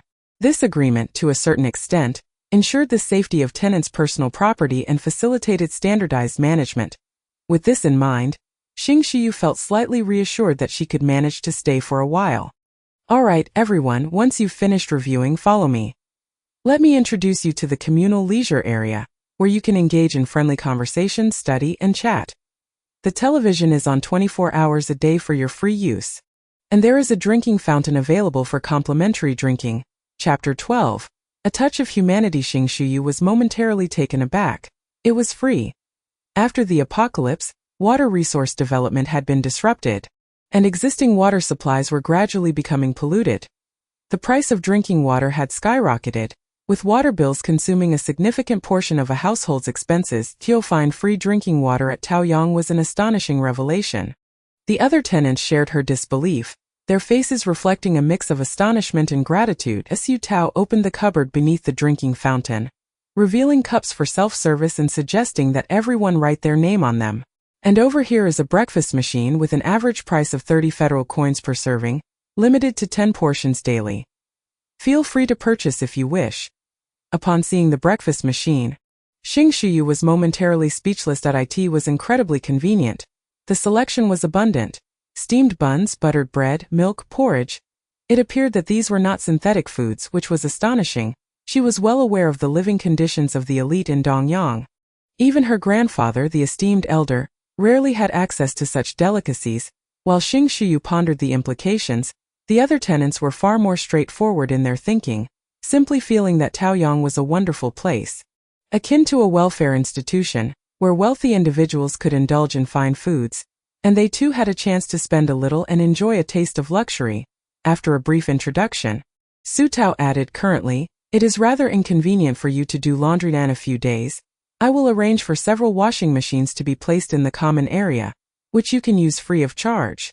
However, a small deposit will be required in advance. If there is no damage to either the public area or the furnishings in the rooms, the deposit will be returned upon vacating." Yu Tao's wife expressed her gratitude with a nod towards Su Tao, and the others followed suit, appreciative that their landlord was considering their needs. A stark contrast to their previous experiences of disdain or eviction. Su Tao quickly waved her hand dismissively, saying, "No need for thanks. It is important that you find your stay comfortable. I will also look for a sunny spot outdoors to set up a few drying racks, as keeping everything in the rooms can lead to dampness." Lu Tao's wife was visibly moved, her eyes glistening with emotion. Xing Shuyu began to reflect. Her own family had 2 other vacant properties rented out to tenants, and she had merely collected the rent monthly, never inquiring about her tenants' comfort. This Taoyang felt reminiscent of a time before the apocalypse, brimming with humanity. Once Su Tao completed her introductions, the 8 tenants readily paid their first month's rent and excitedly returned to their rooms with their access cards. Su Tao's earnings amounted to 70,000 federal coins, yet she still fell short of the requirements for a level 3 upgrade, as the system indicated that she needed to achieve an additional condition of having more than 20 rooms in total. Upon reviewing her current inventory, she noted that she had 6 single rooms and 7 double rooms, totaling 13 rooms. Thus, she needed to construct 7 more. Indeed, the higher one ascends, the more stringent the requirements become. Rather than hastily expanding her accommodations, Su Tao first installed a back door. She then ordered 6 washing machines, positioning them on either side of the entrance, and purchased 4 tall drying racks to place outside. This arrangement would allow tenants to wash their clothes indoors and then step outside to dry them, a most convenient setup. Additionally, she ordered 4 sets of dining tables and chairs, which she positioned against the wall of the common area, adjacent to the breakfast machine, ensuring that future tenants could comfortably enjoy their meals. She also acquired 2 3-seater sofas, which, when combined with the existing sofa, could accommodate 12 individuals. The total expenditure for these enhancements came to exactly 10,000 federal coins. With these improvements, Su Tao found herself ever closer to the ideal living environment she envisioned. Content. She took a stroll around before returning to her room to further arrange her space. Her bedroom was quite spacious, yet sparsely furnished, giving it an empty feel. She decided to delineate the space into a sleeping area and a relaxation zone, the latter featuring a cozy 2-seater sofa adorned with plush square cushions and a soft blanket. Exuding a palpable sense of comfort, next to the sofa, she set up a small bookshelf, which, while currently devoid of books, served as a temporary storage space. She could recline on the sofa for leisure and entertainment, her feet resting on a woolen rug, comfortable enough to go barefoot. Near the door, she placed a full-length mirror for quick grooming before heading out. This entire setup cost her less than 4,000 federal coins, granting her a remarkably comfortable little haven. Once finished with the decor, she spent the afternoon inside, reluctant to step out, save for her hunger. As she finally emerged, she spotted a young girl named Xing Shuyu, who had rented single room 006, retrieving breakfast from the machine. Without much thought, Su Tao greeted her warmly. "Good morning. Is that your dinner?" Feeling guilty, Xing Shuyu hurriedly stuffed 3 breakfast portions into her bag. Attempting to explain, "Oh yes, I have friends who haven't eaten, so I bought a few extra." Her explanation made Su Tao slightly suspicious, prompting her to pay closer attention to the girl as she watched her exit Taoyong with the 3 meals. Something felt off about her. Returning to her room, Su Tao pulled up Xing Shuyu's personal information. Xing Shuyu, 23 years old, currently a clerk in the Dongyang government, with no criminal record, and all immediate family residing in Dongyang. After scrutinizing the details, she found no apparent issues and decided to observe further. Meanwhile, Xing Shuyu, clutching her 3 breakfasts like a thief, made her way back home. Upon her arrival, her mother, Xiang Mama, rushed over, concerned. "How's the environment? How many people share a room? Is it one of those dark, crowded dormitories with all sorts of people?" Xing Shuyu quickly interrupted. No, it's quite acceptable." She paused, realizing her choice of words was lacking. "It's pretty good. Actually, it's cleaner and more convenient than our place. But enough about that, Mom. I need to hurry and report to Grandpa." Xiang Mama pressed. "Pretty good. Oh, you're leaving so soon. Be careful out there." Upon reaching her grandfather, she opened her bag, presenting the 3 breakfasts before the elderly man with gray hair. "Grandpa, I won't bore you with details, but this is the convenient breakfast provided by Taoyong for tenants. It's available in the vending machine at the entrance. You just buy it yourself for about 20 or 30 each." Xing Hongwen set aside his book, glancing at the 3 meals, then looked at his granddaughter. Noting, "You seem quite pleased with it," Xing Shuyu replied awkwardly. "It's all right, clean and convenient." Xing Hongwen recognized her usual demeanor. If she found it acceptable, it must mean the living conditions in Taoyong were indeed commendable.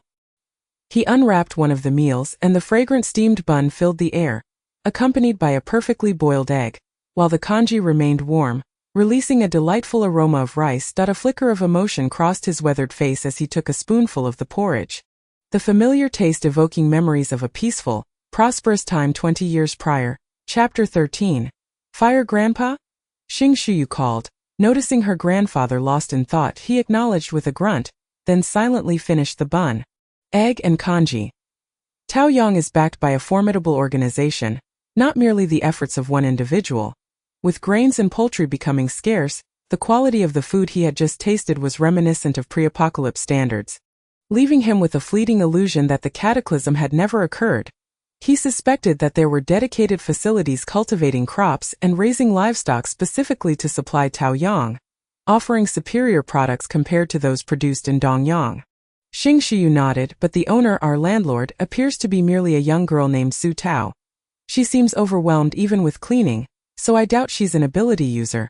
After speaking, she showed her grandfather the photos taken with her communicator, capturing images of the breakfast machine, common room, hallway, and the room's interior, highlighting details such as the spotless floors, pristine walls, and brand new furniture. To assert that there was no substantial organization backing such production would be quite implausible, even to the most skeptical. Xing Hongwen removed his reading glasses, solemnly advising his granddaughter, "There must be someone pulling the strings behind her. Shuyu, remember to cultivate a good relationship with her if you can learn about the person in charge behind her. Inform me at once. I wish to meet them. We should strive to cultivate an alliance with such a powerful organization. Perhaps we can secure a reliable ally before the next wave of zombie evolution strikes Dongyang." A hint of worry clouded his otherwise weathered eyes. Xing Shuyu, for once, did not protest and obediently agreed. By the time Xing Shuyu returned to Taoyang, it was already 3 in the morning. As she passed by a room, she caught a faint whiff of burnt odor. However, the scent was so subtle that she dismissed it as a figment of her imagination, entering her room to take a quick hot shower before heading to bed. The following morning before 8, Xing Shuyu awoke, yawning. Although she had accepted her grandfather's orders, she still needed to go to work. As she prepared to buy breakfast from the vending machine in the common room, she opened the door and noticed several neighbors carrying their clothes toward the back door. Curiosity piqued, she followed them, discovering 6 brand new washing machines neatly arranged on either side of the back door. Her landlord, Su Tao, truly delivered on her promises, arranging everything so swiftly. Xing Shuyu thought of her own aging washing machine at home, its yellowing exterior and loud noises during operation, which her mother insisted on keeping, claiming it was a high-quality appliance from before the apocalypse that had lasted 30 years, compared to the 6 silent brand-new washing machines in Taoyang. Well, living here was quite pleasant. She raised her communicator to snap a photo of the washing machines, just as Su Tao appeared beside her. "Good morning." Feeling embarrassed, Xing Shuyu quickly put away her communicator, explaining, "I just wanted to take a picture of the washing machines." Su Tao tilted her head slightly. "Good morning, feel free to take as many pictures as you like." Xing Shuyu felt increasingly like a thief. Her cheeks flushed as she exchanged a few awkward pleasantries before excusing herself to head to work. Su Tao watched her retreating figure, puzzled by her demeanor. At that moment, the intelligent assistant emitted a warning sound. "Master, there is an open flame detected in room 005, indicating a potential danger." Su Tao hurried over. And indeed, upon reaching the door, she was met with a thick cloud of smoke. Alarmed, she urgently pressed the doorbell, shouting, "Is anyone there? We cannot afford a fire. These rooms are all connected, and a blaze could quickly spiral out of control." When there was no response, she called out loudly to the other tenants at home. As they readied buckets of water to rush in, the door swung open. A cloud of smoke billowed out, engulfing everyone and forcing them to retreat a couple of steps. The double room housed 2 male tenants, and the one who opened the door was a short young man named Jiang Zhe. His hair singed and his face covered in soot. Su Tao covered her mouth and nose as she stepped inside, casting a glance at the 2 newly acquired single beds, now utterly charred beyond recognition. Half of the wardrobe had been consumed by the flames, and the remaining side hung precariously further in. The toilet and sink were completely blackened, and the metallic pipes glowed a fiery red. A surge of anger welled up within Su Tao. Suppressing her fury, she asked with a stern expression, "What were you doing in there? Did I not remind you to be cautious before handing over the access card? If there are any flammable or explosive materials, refrain from bringing them back. With so many tenants sharing the space, if this fire spirals out of control, it will endanger everyone." Su Tao rarely lost her temper, but the gravity of the situation sent chills down her spine, intensifying her ire. The tenants who had come to help were equally shaken, their glances at Jiang Zhe laden with reproach. Jiang Zhe wiped his face, seemingly displeased by Su Tao's admonishments, muttering, "But nothing happened. And I can handle the flames." As he spoke, he demonstrated his fire-related abilities, 2 small flames dancing at his fingertips before extinguishing quickly. Su Tao's anger flared even more. "Have you seen the agreement? You signed it, and you know that using abilities within Taoyang district is prohibited. Right, Jiang Zhe nodded. I know, but I wasn't using it to harm anyone or engage in a fight. I was merely practicing in my room. There's no need for you to be so agitated. I will compensate you for the damages. His attitude infuriated Su Tao to the point where she wished to evict him immediately. Compensation is another matter entirely. Why couldn't you practice outside? There are free training grounds at the Dongyang base. Why insist on practicing in your room? Lu Tao, who had come to assist with the fire, chimed in with displeasure. Judging by your demeanor, your powers must have awakened recently, during which abilities are often most unpredictable. Today, you were merely fortunate that the flames didn't escalate. Su, I suggest you have this person move out. His current attitude is akin to a ticking time bomb. Lu Tao's wife, Kong Yueying, appeared pale, her gaze at Jiang Zhe akin to that of a predator sizing up its prey. The other new tenants also expressed their desire for Jiang Zhe to leave. Jiang Zhe, unwilling to budge, protested, I just found a place with such favorable conditions. I refuse to leave. I paid my dues. Why should I be forced out? I will compensate for the damaged items. How does this concern you? I am not moving with that. He slammed the door, leaving everyone in disbelief. What kind of person is he, to have the audacity to act so unjustly after causing such chaos? Living with someone like this is genuinely nerve-wracking. Does he have some sort of anger management issue? Su, this person will certainly repeat his mistakes. Who knows if we'll wake up to a sea of flames in the middle of the night? Su Tao never anticipated that a mere day after the new tenants moved in, she would face such a significant upheaval, compounded by Jiang Zhe's atrocious attitude, struggling to suppress her urge to curse. She knocked on the door. I give you 10 minutes to come out. Otherwise, I assure you, you will be expelled from Taoyong Chapter 14. The breakfast machine was damaged. 10 minutes passed with no response. Jiang Zhe was confident that as long as he remained in his room, the seemingly diminutive landlady would not dare to confront him. Surely, she wouldn't pry open the door and drag him out. Frustrated, Su Tao decided to use the system to teleport him outside, placing him unceremoniously at the bustling entrance of Gate 3. She then sifted through the tenant information and contacted Jiang Zhe's roommate, Fan Zhanhui, urging him to return promptly. Su Tao waited in the living room until 2 in the afternoon. When Fan Zhanhui finally returned upon entering and witnessing the chaotic scene, he was understandably taken aback. What happened? We've known each other for less than 3 days, and we only moved in together to share this double room. Last night, I warned him against playing with fire in the room. But he didn't listen and even mocked me for lacking abilities that were completely different types of people. That I'm very rule-abiding.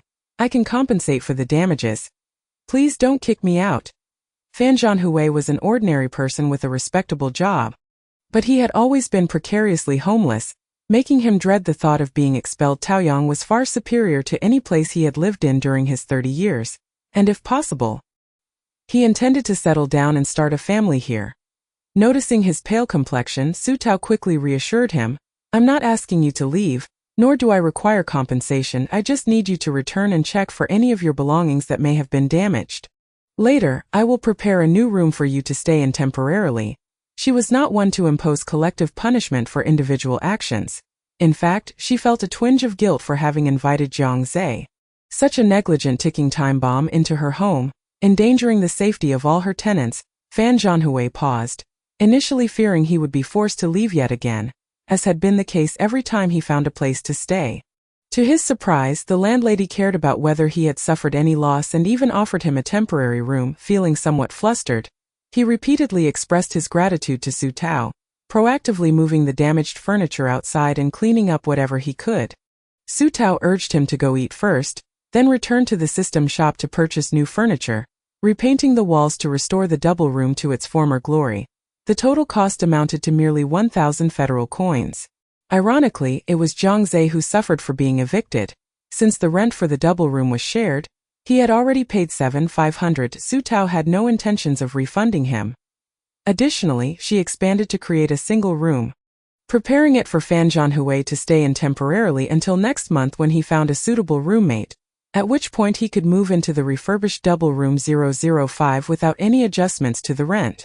Fan Zhanhui was deeply moved by this arrangement. Being an honest man, he was not one to express flowery words.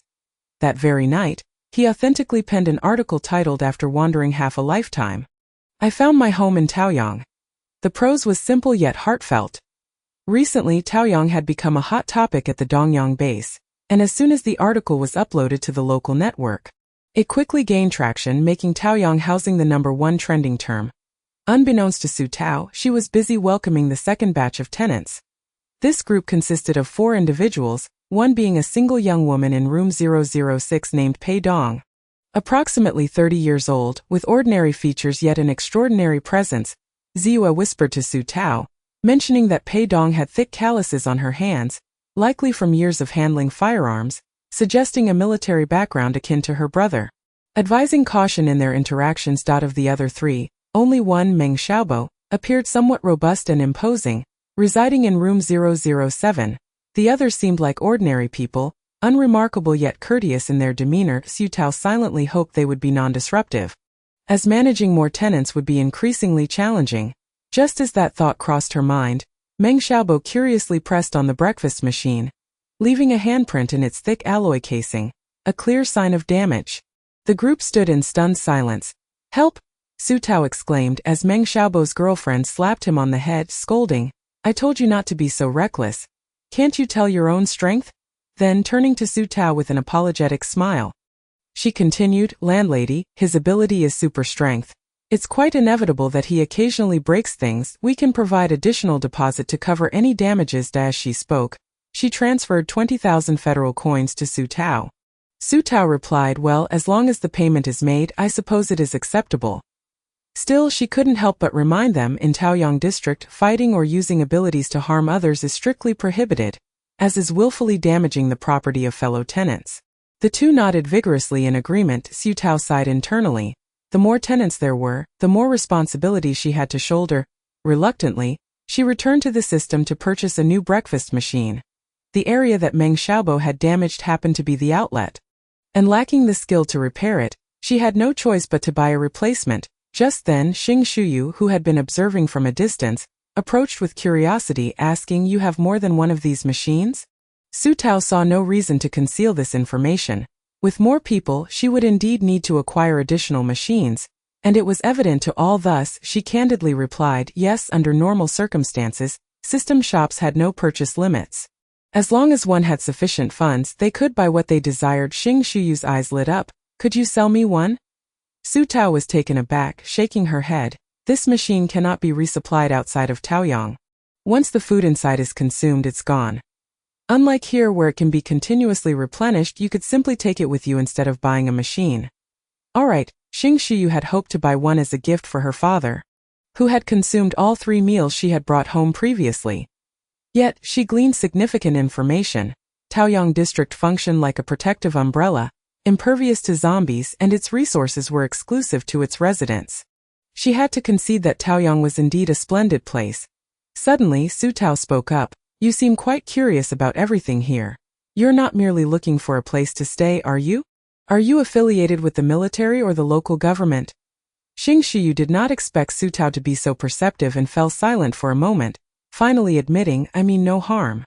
Su Tao nodded. "I understand, which is why I haven't expelled you. However, if you have any questions, please feel free to ask me directly.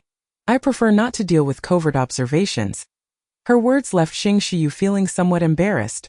"I apologize. I am with the military. Our intention was merely to establish a friendly relationship and understand your situation better. There was absolutely no malice intended. Initially, I refrained from revealing my identity due to my unfamiliarity with your circumstances." Chapter 15. The small cafeteria. The military suspects that Daoyang is home to a group of individuals, or perhaps an organization lurking behind it. Su Tao couldn't help but chuckle inwardly, yet managed to maintain a composed facade. "I hope you don't mind, and I genuinely find Taoyang quite comfortable. Just consider me an ordinary tenant." Having said this, Su Tao felt it unnecessary to press the matter further, but her thoughts shifted, and she inquired, "You mentioned you're affiliated with the military. Do you know Shi Zijin, the Major General?" "Indeed, I know her. Not merely acquainted, but she is a trusted confidant of my grandfather, secretly being groomed as the successor to Dong Yang. Initially, my grandfather intended to nurture her alongside several cousins, yet none proved worthy, leading him to focus his attention on Shi Zijin. It must be said, however, that Shi Zijin's overall capabilities surpass all others, and she is most loyal to Dong Yang." Su Tao nodded internally. Recognizing from his tone that he was either a colleague of Shi Zijin or someone in a subordinate position, this alleviated her concerns. Her trust in Shi Zijin assured her that Xing Shuyu would undoubtedly be regarded favorably. Yet, she wondered when Shi Zijin would return, as she had been on a mission for 3 consecutive days without any news. Worry crept into her mind. The responsibilities weighing upon her were quite daunting as Yu Tao intended to wait for Shi Ziyue to finish school to inquire about her brother's whereabouts, however, before she could voice her thoughts. Shi Ziyue raised her communicator in front of her. Sister Taozi, our Taoyang has become famous. They say it's a peach blossom land. Su Tao's gaze fell upon the striking headline. After drifting for a lifetime, I have found a home in Taoyang, accompanied by a photograph of Fan Chuanhui seated at the dining table in the living room, holding a steaming Bundai in the background. One could faintly discern a pristine new sofa, a large screen television, a breakfast machine brimming with food, and the cheerful faces of tenants engaged in lively conversation. Whether it was the eloquence of the article or the impact of the visually appealing and clean living environment. The comment section exploded with over 100,000 responses as Yu Tao realized that this article had likely reached far beyond Dongyang, which had a mere 50,000 residents. Shi Ziyue beamed, shaking her phone. Even the neighboring Yunsong base, 500 kilometers away, has heard of us. I heard a large number of people packed their bags overnight and are on their way here. Yu Tao felt overwhelmed. Even if they came, she lacked sufficient rooms to accommodate them all, and she would have to exert herself to calm the influx. Help! She checked the visitor records in her smart assistant, discovering that in just 2 days, the number of visitors had already reached 2,000. Following today, she anticipated yet another surge. Clutching her chest, she instinctively covered her small savings. After painstakingly saving over 74,000 federal coins, she would now need to spend significantly to expand her establishment. She had hoped to save 100,000 before upgrading to level 3. First, she needed to build more rooms. With so many guests arriving, it was essential to have a few vacancies. Gritting her teeth, she expanded by 5 single rooms and 5 double rooms, completing the renovations at a total cost of 33,500 federal coins. The total number of rooms now reached 24. Accommodating up to 36 people as the number of occupants increased, Su Tao began to worry about potential fire hazards or earthquakes, contemplating the purchase of an alarm system. She also wished to install surveillance cameras in common areas. If only she could add a few more speakers and establish a broadcasting room, safety would see a remarkable improvement. Though her aspirations were lofty, she spent a considerable time searching the system's store, yet could not find the desired safety equipment. Host, the aforementioned items are available in a hidden store. To unlock and purchase them, you must trigger and complete a hidden mission. Hidden missions, indeed. Reluctantly, she decided to post the regulations at various corners of the corridors, ensuring visibility wherever one might wander. For now, she could only rely on the tenant's sense of responsibility. With a larger crowd, the demand for meals would also rise. Thus, Su Tao decided to procure an additional breakfast machine and, upon further reflection, acquire 2 more bento refrigerators. Each refrigerator alone cost 1,500, capable of preserving food for 4 days, with a restocking cost of 300 federal coins for 10 portions, each bento priced at 60 federal coins. The variety was vast, with dishes such as rice bowls, noodle soups, and stir-fried vegetables, cuisines that Su Tao, having been born in this post-apocalyptic world, had never encountered. With these provisions in place, she no longer needed to venture out for meals or trouble the tenants to bring her food.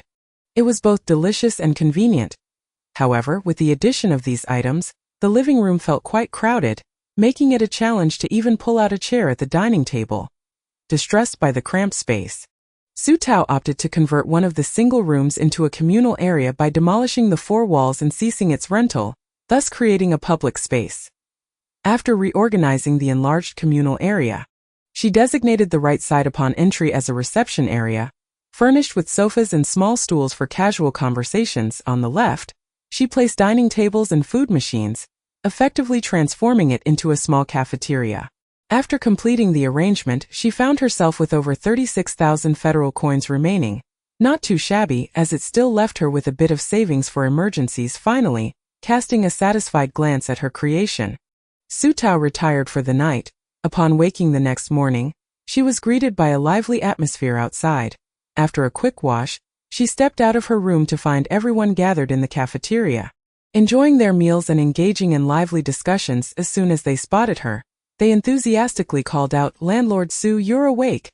In just one night everything has changed." I showed my friend, and they were green with envy, asking if we still had rooms available. Indeed, I've never lived in a place with a cafeteria before. This is simply paradise, Boss Su. Xing Shuyu was also boldly snapping photos, turning to Su Tao with a smile. "This bento refrigerator is so convenient. I've already pre-ordered 5 portions to take home for my family to try. Look, I just bought them," and they started snatching them up. Su Tao glanced over to see that, astonishingly, all 20 portions from the 2 refrigerators had been sold out. The most enthusiastic of the lot was the burly Meng Xiaobo, who laughed sheepishly while his girlfriend shot him an exasperated look. "Xiaobo has quite the appetite. He can eat as much as 3 ordinary people in a day. I apologize on his behalf. We have a pig at home, so there's no helping it." This elicited a round of laughter from the group. Shi Ziyue, having heard the commotion from her room, emerged, rubbing her eyes sleepily, and gasped at the transformed reception area. "Sister Taozi, this will surely undermine my brother's sense of duty. He'll increasingly think that going on missions isn't worth it when he can just lounge at home in comfort." Su Tao pinched her cheek playfully. "You're just reluctant to go to school, aren't you? By the way, when is your brother returning? It's been quite a few days. He came back last night, but he was injured and is currently resting in the recuperation pod." Chapter 16. No regrets in death. What? He was injured again? Su Tao's concern grew, especially since he hadn't informed her. Nor had he mentioned it upon his return. "Is it serious?" Shi Ziyue sighed. "How should I put it? He's accustomed to injuries. Initially I was worried, but after so many incidents I've grown numb to it. This time I hear he was stabbed in the abdomen and was unconscious when they brought him back." Su Tao's heart sank. It seemed he had narrowly escaped death. "I was just about to visit him. Sister Taozi, would you like to accompany me?" Without hesitation, Su Tao replied, "Yes, I'll bring him some food. And what about Sun Lauer and the others?" Shi Ziyue's expression turned sorrowful as she sniffled. "Brother Zhuanghu is gone. Sun Er and the others are handling his funeral arrangements." Su Tao's eyes welled with tears. The quiet, honest man, she felt disoriented, as if just yesterday she had been assigning him a room, ensuring he shared with the loquacious Dang Xingyan to keep an eye on his unfiltered remarks. Accompanying Shi Ziyue to the Frontier Army's main camp, they passed through multiple security checks and underwent 2 body searches before descending to the 3rd underground level, where at last, Su Tao beheld Shi Zijin lying in the recovery capsule. Upon their arrival, Shi Zijin opened the transparent hatch and adjusted his position to sit up. Noticing Su Tao's worried expression, he offered a faint smile. "I'm fine." Su Tao took a seat beside him. "The last time you lost an arm, you also said you were fine." Shi Ziyue adeptly rolled up her brother's sleeve. "Fortunately, your prosthetic is intact. Dr. Weina has been swamped lately, so she likely hasn't had time to repair. Is there any other damage?" Her inquiry made Su Tao tense as she scrutinized Shi Zijin from head to toe. Shi Zijin chuckled helplessly. "Nothing to worry about. Tell me how things have been with you. Is Taoyang doing well?" The last question was directed at Su Tao, and despite his attempts to mask it, she could detect traces of weariness and sorrow in his beautiful phoenix eyes. No one felt the loss of their comrades more acutely than he, the captain. As a child, she had heard adults speak of the Frontier Army's perilous mission to retrieve seeds for the community and to reclaim lost technologies from abandoned cities, all in an effort to revive and safeguard the flame of human civilization.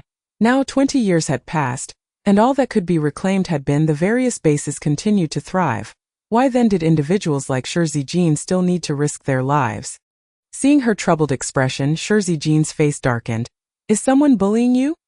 He had explicitly instructed his team to keep an eye on Taoyang. How could there still be brazen individuals? Su Tao quickly waved her hand. "No.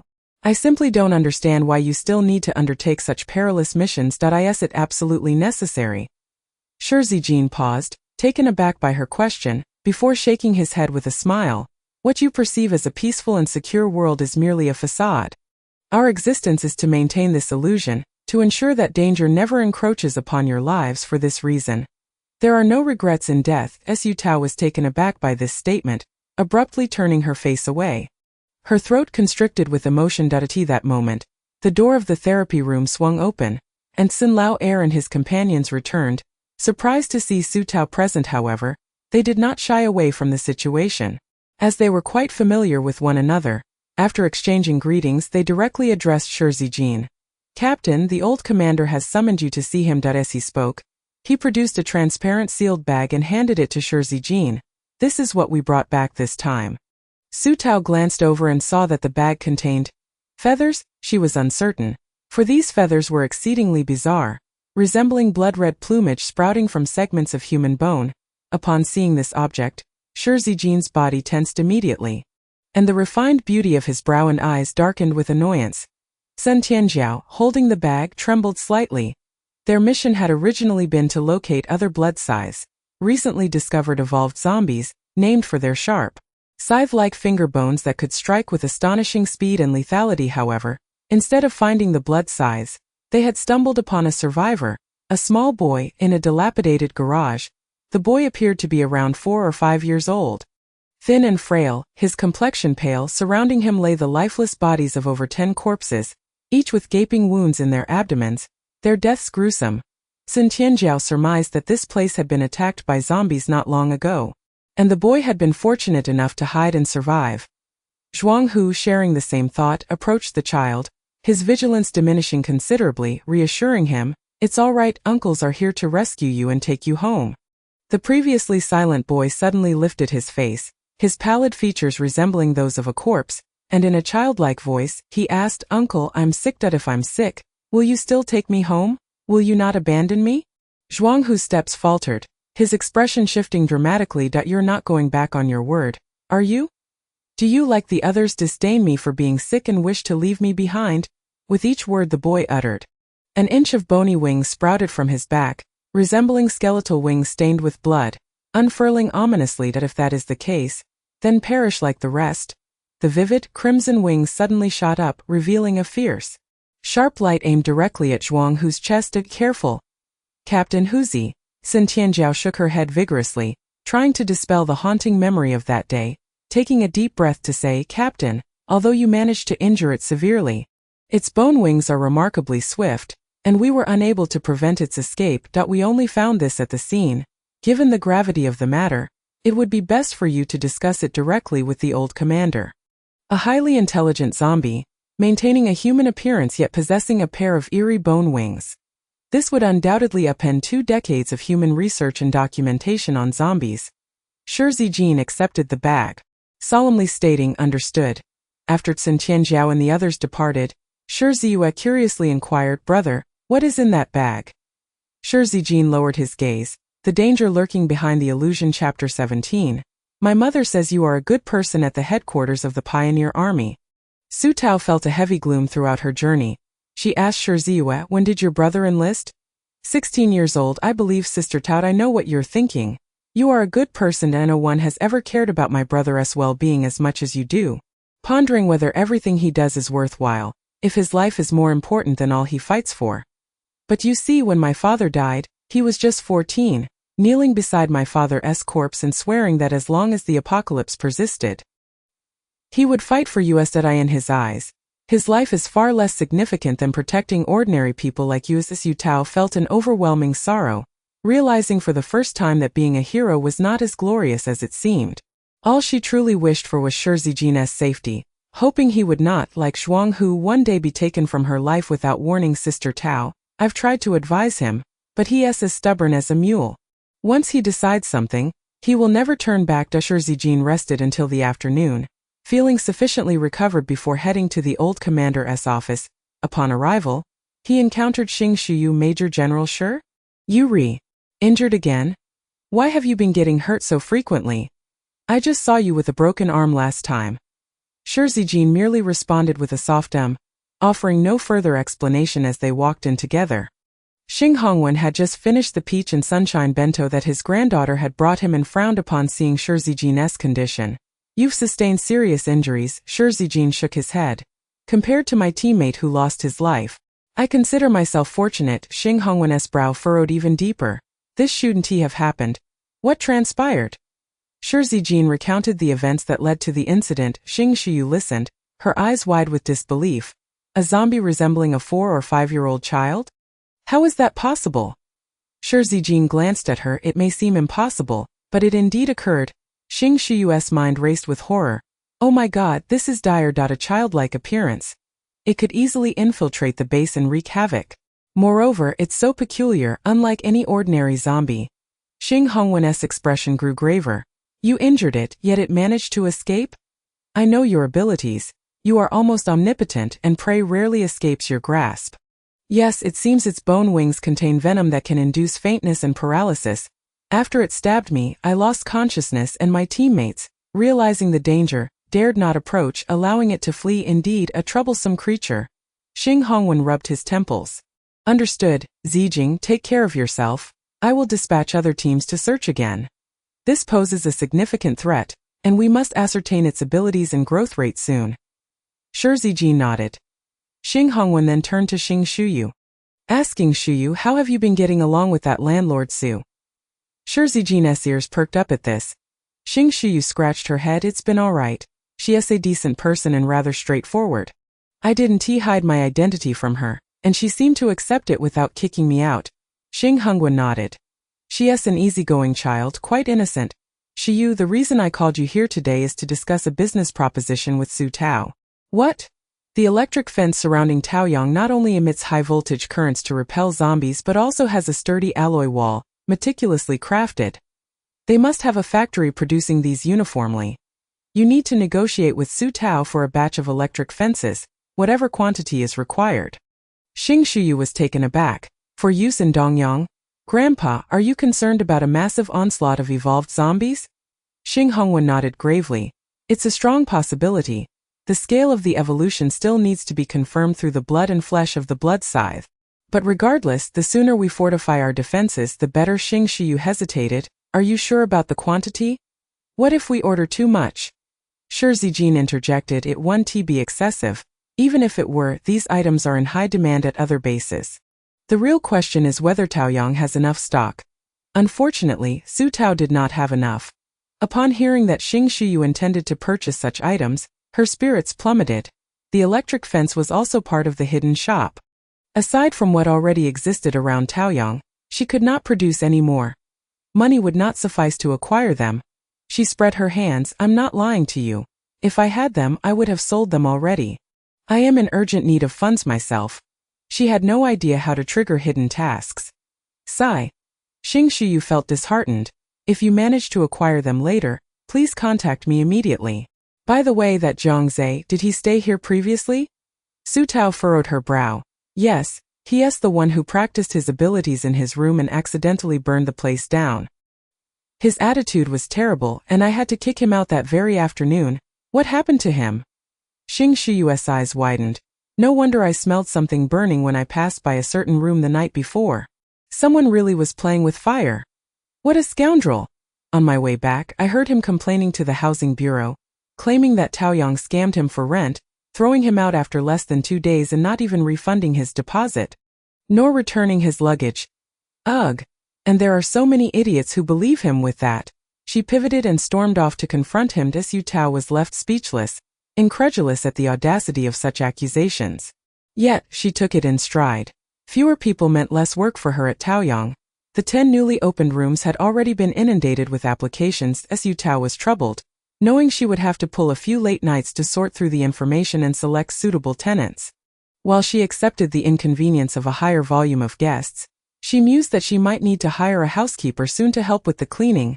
Little did she know that as she was preparing to mop the floor, a small figure had already completed the task and was on her way to dispose of the trash in the living room. Su Tao recognized her. Qian Rongrong, the daughter of the single mother from room 004.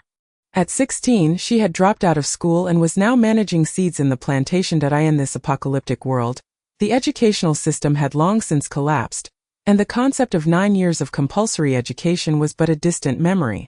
Families with slightly better circumstances, like those of Shi Ziyue, enrolled their children in private schools, where besides academic subjects, they also learned survival skills essential for this new world, such as self-rescue and first aid.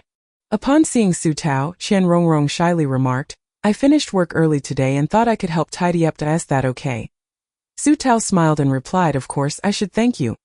Qian Rongrong shook her head vigorously. My mom says you are a good person and that I should help you more often, that I'll come to clean whenever I finish early from now on. No, that's not necessary. Su Tao began, but the girl had already dashed away. A warmth spread through Su Tao's heart, tinged with a hint of helplessness. This little girl. Perhaps she should find an opportunity to talk to her mother. It wouldn't be right to let her work for nothing. That night, Su Tao pulled an all-nighter, her eyes straining from reading the information sheets. The Su family had not given up hope. Not only did Su Zhongqing's name appear on the application list, but Jiang Jinwei's was also there. Chapter 18. Heartfelt exchange. Naturally, with a swift motion, Su Tao crossed them out. It was quite astonishing that Li Lianrong had allowed Jiang Jinwei to move out. She wondered how her military life was faring. Little did Su Tao know that she would soon find out, as the loquacious Dang Xingyan began to speak during dinner. That woman is restless. They had her in logistics dealing with the Dead's equipment, and she was so frightened that she charged at the leader of the third unit, who promptly kicked her away. Su Tao couldn't help but twitch her lips. Sun Tianjiao, who had purchased a bento, remarked, "Landlord Su, your place has changed drastically. I almost didn't recognize it when I walked in." Su Tao inquired, "How long will you all be back this time?" As she said this, she glanced at Shi Zijin. He had initially intended to express his concerns about wanting to accompany the special investigation team back to the scene the next day. Yet, upon meeting Su Tao's gaze, he found the word stuck in his throat and instead said, 3 days, I suppose, relieved that they wouldn't be leaving the very next day. Su Tao's mood lifted. Make sure to rest well. I recently bought a gaming console. Let us play together tomorrow. Having grown weary of watching television, she had searched long in the home improvement store before finally finding a console loaded with over 100 minigames and equipped with 4 controllers. Perfect for multiplayer fun. Seeing her childlike excitement, Shi Zijin couldn't help but laugh. However, the next day, Su Tao found herself with no time to indulge in gaming, as Jiang Zhe had been bundled up in a sack and tied to the door by her enthusiastic tenants. Staring at the writhing shape inside the sack, Su Tao was left speechless. What on earth are you doing? Leading the charge was Xing Shuyu, the strategist. Liu Tao and the others were responsible for the beating. Jiang Zhe's girlfriend Yang Ju spat at the figure on the ground. Scum! How dare you turn the tables? I'll make sure he knows the consequences of spreading rumors. Close the door and let Xiaobo go. Jiang Zhe, gritting his teeth, raised his fist like a sandbag. Su Tao, terrified, cried out, Stop! That punch could kill him. Let him go. Just give him a lesson. Liu Tao flexed his wrist. I'll do it. I'm not strong enough to kill him. With that, he began to pummel Jiang Zhe. The sack was stuffed with flammable materials, and Jiang Zhe didn't dare use his powers for fear of becoming disfigured himself if he didn't manage to burn the enemy first. As soon as the sack was opened and his mouth was freed, Jiang Zhe was in tears, begging for mercy. Did I truly know I was wrong? Please everyone stop. I swear if I spread rumors about Tao Yang again, I will be a pig, I will be a dog, and my whole family will be devoured by zombies. Su Tao interrupted him. Stop.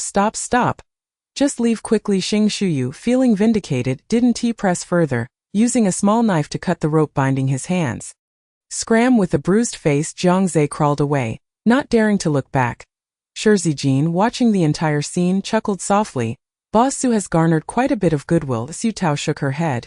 It's a matter of exchanging sincerity for sincerity. I hope they live well. Naturally, they wish the same for Tao Yang. Shi Zijin's smile faded slightly. But what if one day someone among them wishes you harm? Su Tao looked at him. If someone wishes me harm, so what? I will continue to be a responsible landlord, accountable to each of my tenants, and you, Major Shi, protect so many people, yet they can't all be virtuous. Do you intend to abandon your career for that? Shi Zijin was taken aback, then smiled broadly, his beautifully delicate phoenix eyes narrowing. You're right. Bossy. Su Tao raised her chin. Care to join me for some gaming? I'll join if we team up. Su Tao spent 2 evenings finalizing the list of 15 tenants, and sent out notifications for them to report to Tao Yang within 3 days for registration. At the same time, Shi Ziu's short-term rental agreement finally expired as Su Tao purchased a single bed as she had envisioned, complete with a soft mattress, a carpet, a set of pale yellow linens, and a cozy wool blanket. Beside the bed, she placed the desk she had always wanted, paired with a wheeled chair, and across from it was a shelf specifically for her books. The bathing area was separated by a white partition. and she installed a 3-tiered shelf for girls' toiletries, while the shower had been upgraded with quality long rainbow glass to achieve separation of wet and dry areas. The overall renovation cost had nearly equaled that of Sun Tianzhao's luxurious single room. When Shi Ziyue returned from school that afternoon and pushed open the door to see her brand new room, she excitedly kicked off her shoes and jumped onto the bed, eagerly running around barefoot. Unable to contain herself as she placed her books and miscellaneous items on her new desk. "Sister Tao, you're amazing. I absolutely love my room. I want to invite my classmates over to play tomorrow." Seeing her so happy filled Su Tao with immense satisfaction. "Invite as many classmates as you like. I'll prepare some snacks for you." "All right." She began calling her classmates without a moment to lose. Leaning against the doorframe, Shi Zijin smiled at Su Tao. "Thank you. Ziyue hasn't he been this happy in a long time. She has never had her own room. Before, I had her stay with relatives, sharing a room with her cousin, and often had no space for her books." Su Tao felt a pang of sympathy, recalling her own past when she had to ingratiate herself to Jiang Jinwei just to have a brief moment at her desk. While she often had to lift her bedding to read and do homework on the bare boards, she hoped that Taoyang would continue to improve, allowing more people to have their own private spaces and belongings. "Do you have any vacant rooms available? Ideally, one that can accommodate 3 people, Shi Zijin suddenly inquired. Su Tao shook her head. "Not at the moment, but there should be one available in about a week." Once the next batch of tenants arrived and paid their first month's rent, she would have enough funds to upgrade to level 3, unlocking a 1-bedroom apartment that could accommodate up to 3 residents. Shi Zijin nodded. "Please reserve one for me then. Huzi has an older sister with 2 children who are currently looking for a place. After searching, it seems your place is the most suitable. Also, we plan to send Huzi off tomorrow. Would you like to join us?" "Absolutely." Su Tao readily agreed. The next day, Su Tao and Shi Ziyue got ready early and took the vehicle of the pioneers to the Dongyang Martyrs' Garden. In this post-apocalyptic world, land was scarce, and the living couldn't even be fully accommodated, let alone the dead. Ordinary people who died were typically discarded outside the base, while martyrs like Zhuang who were cremated, with a portion of their ashes preserved in a black box and sent to the Martyrs' Garden. Standing in the garden, Su Tao gazed across the tightly packed rows of black boxes, feeling a heavy weight in her heart as she joined others in placing Zhuang Hu's ashes in his designated spot. Listening to the officiant recounting his life. Chapter 19. Upgrade. 1-bedroom apartment. Zhuang Hu dedicated his life to the cause of humanity after enlisting at 18. Passing away at the tender age of 30, he never married, leaving behind neither son nor daughter.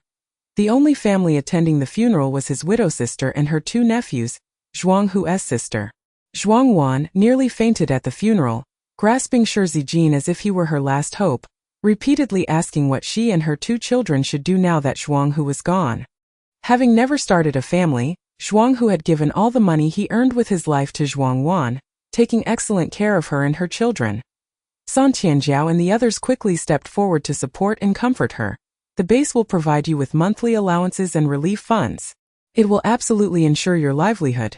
Rest assured, the base will not abandon any fallen soldier or their families." Zhuang Wan seemed to either not comprehend or was too overwhelmed, continuing to cry inconsolably. Su Tao observed, feeling as though her tears were more about the fear of losing her pillar of support than genuine sorrow for her brother's death, that a deep sigh escaped her lips as she pondered whom to pity or resent.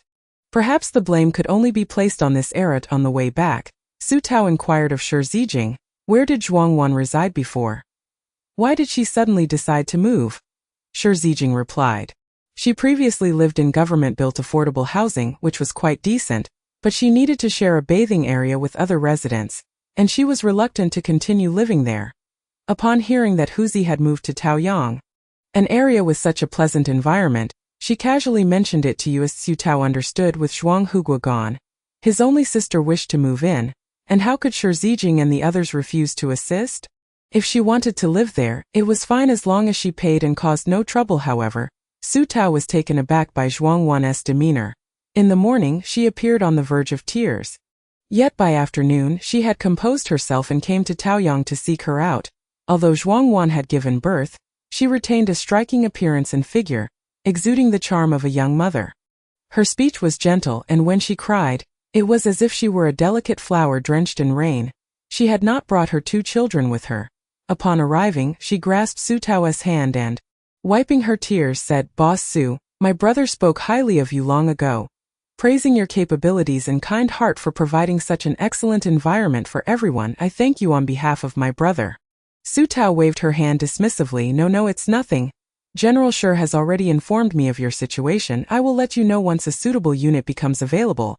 Receiving a reassuring response, Zhuangwan breathed a sigh of relief, wiped her tears and said, "Boss Su, please don't think me impolite that I've heard that it's quite difficult to find a room here. And with my 2 children and no support, staying outside for even a day leaves me in constant anxiety. I hope you understand that I understand. Since I have promised you, I will not go back on my word that I have other matters to attend to, so I will leave you to explore and familiarize yourself with the surroundings." With that, Su Tao hastily departed, as there was a new batch of tenants waiting to register. This group comprised 6 individuals, and following protocol, Su Tao distributed the rental agreements while guiding them through the premises.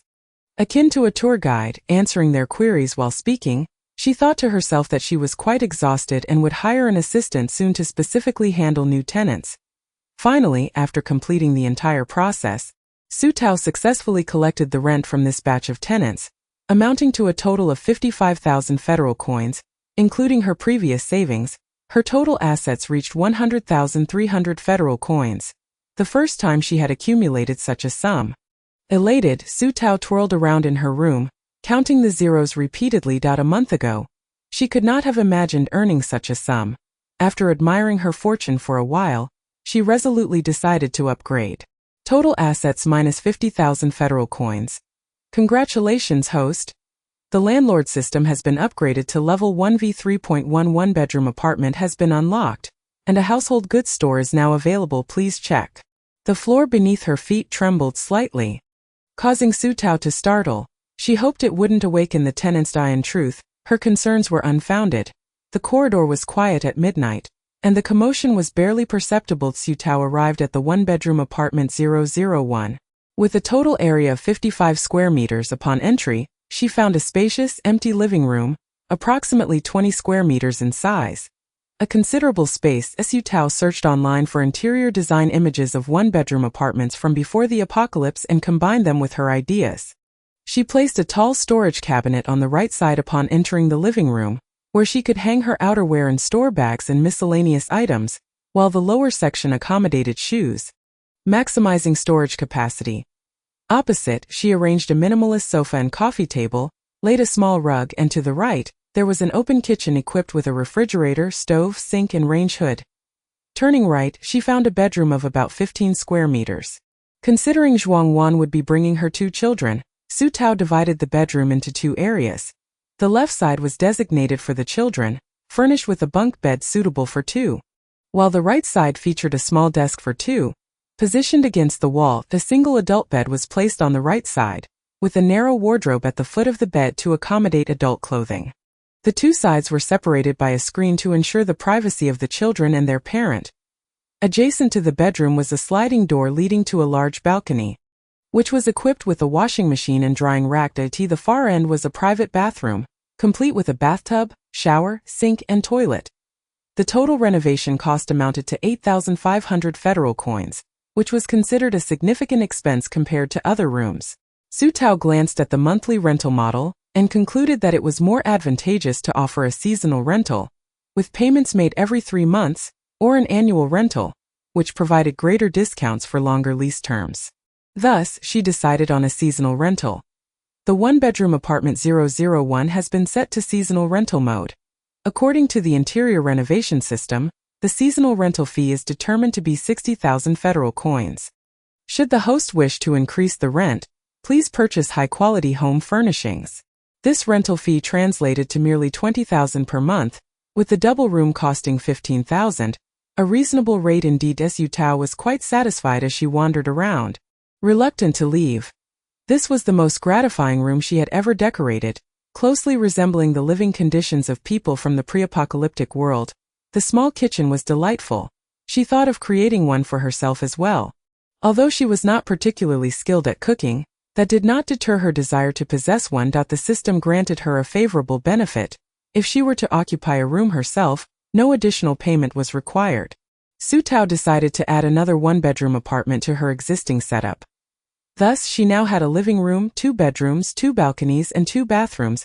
She converted one of the bedrooms into a kitchen, connecting it to the living room to create an open kitchen. A television was mounted on the living room wall, allowing her to enjoy the endless pleasure of channel surfing alone in the future. The original bedroom balcony remained unchanged, but she replaced her bed with a spacious one. 8-meter double bed, perfect for rolling around. Additionally, one balcony was transformed into a study. This study, even at night, would allow moonlight to filter through the window, casting a glow on her desk, enabling her to read under the moonlight while appreciating the night sky. A delightful experience. Chapter 20. The Assistant. The 2 bathing areas were interconnected, forming a large room, which she filled with an indoor hot spring as Su Tao tested the water temperature. It was just right and incredibly soothing. The entire renovation cost totaled 12,000 federal coins. Just the hot spring alone set her back 5,000 federal coins, which pained her greatly, but she had no regrets after all this labor. Su Tao was utterly exhausted and, after a quick wash, collapsed into her soft bed. Drifting off to sleep, she enjoyed an exceptionally deep slumber, waking up to find it was nearly 11 o'clock. Having completely missed breakfast, most of the tenants had gone to work, and only a few remained at home, tucked away in their rooms with no one in the common areas. The 4 machines were all empty, so Su Tao casually restocked them. Thanks to these 4 machines, she earned a pure profit of 1 to 2,000 daily, as they sold exceptionally well with a rare day of leisure ahead of her. Su Tao leisurely enjoyed her lunch, preparing to indulge in her newly acquired hot spring. When Zhuangwan arrived, could she not enjoy her personal space in peace? Boss Su, my heart has been restless, so I came to check in on you. I hope I'm not being a bother.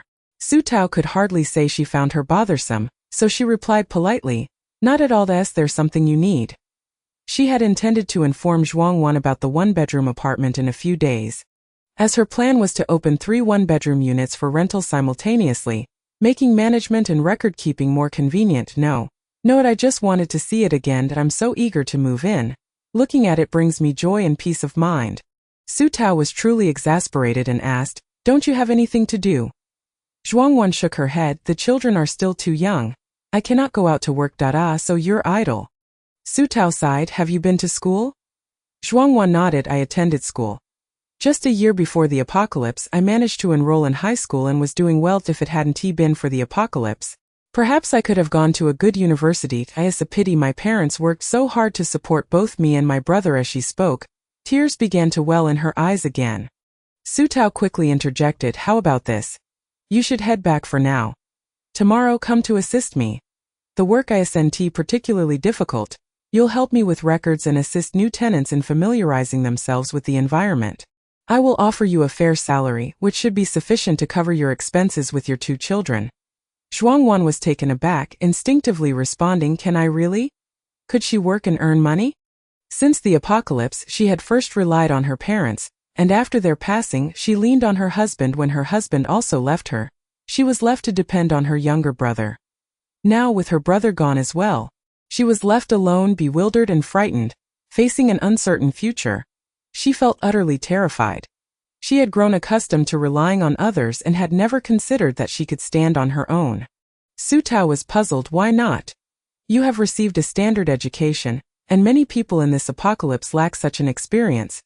Zhuangwan was stunned. No one had ever affirmed her in such a way, making her feel valued rather than a burden. Don't tell me you've forgotten everything you learned in school. You can still read, can't you? Zhuangwan hurriedly shook her head. No.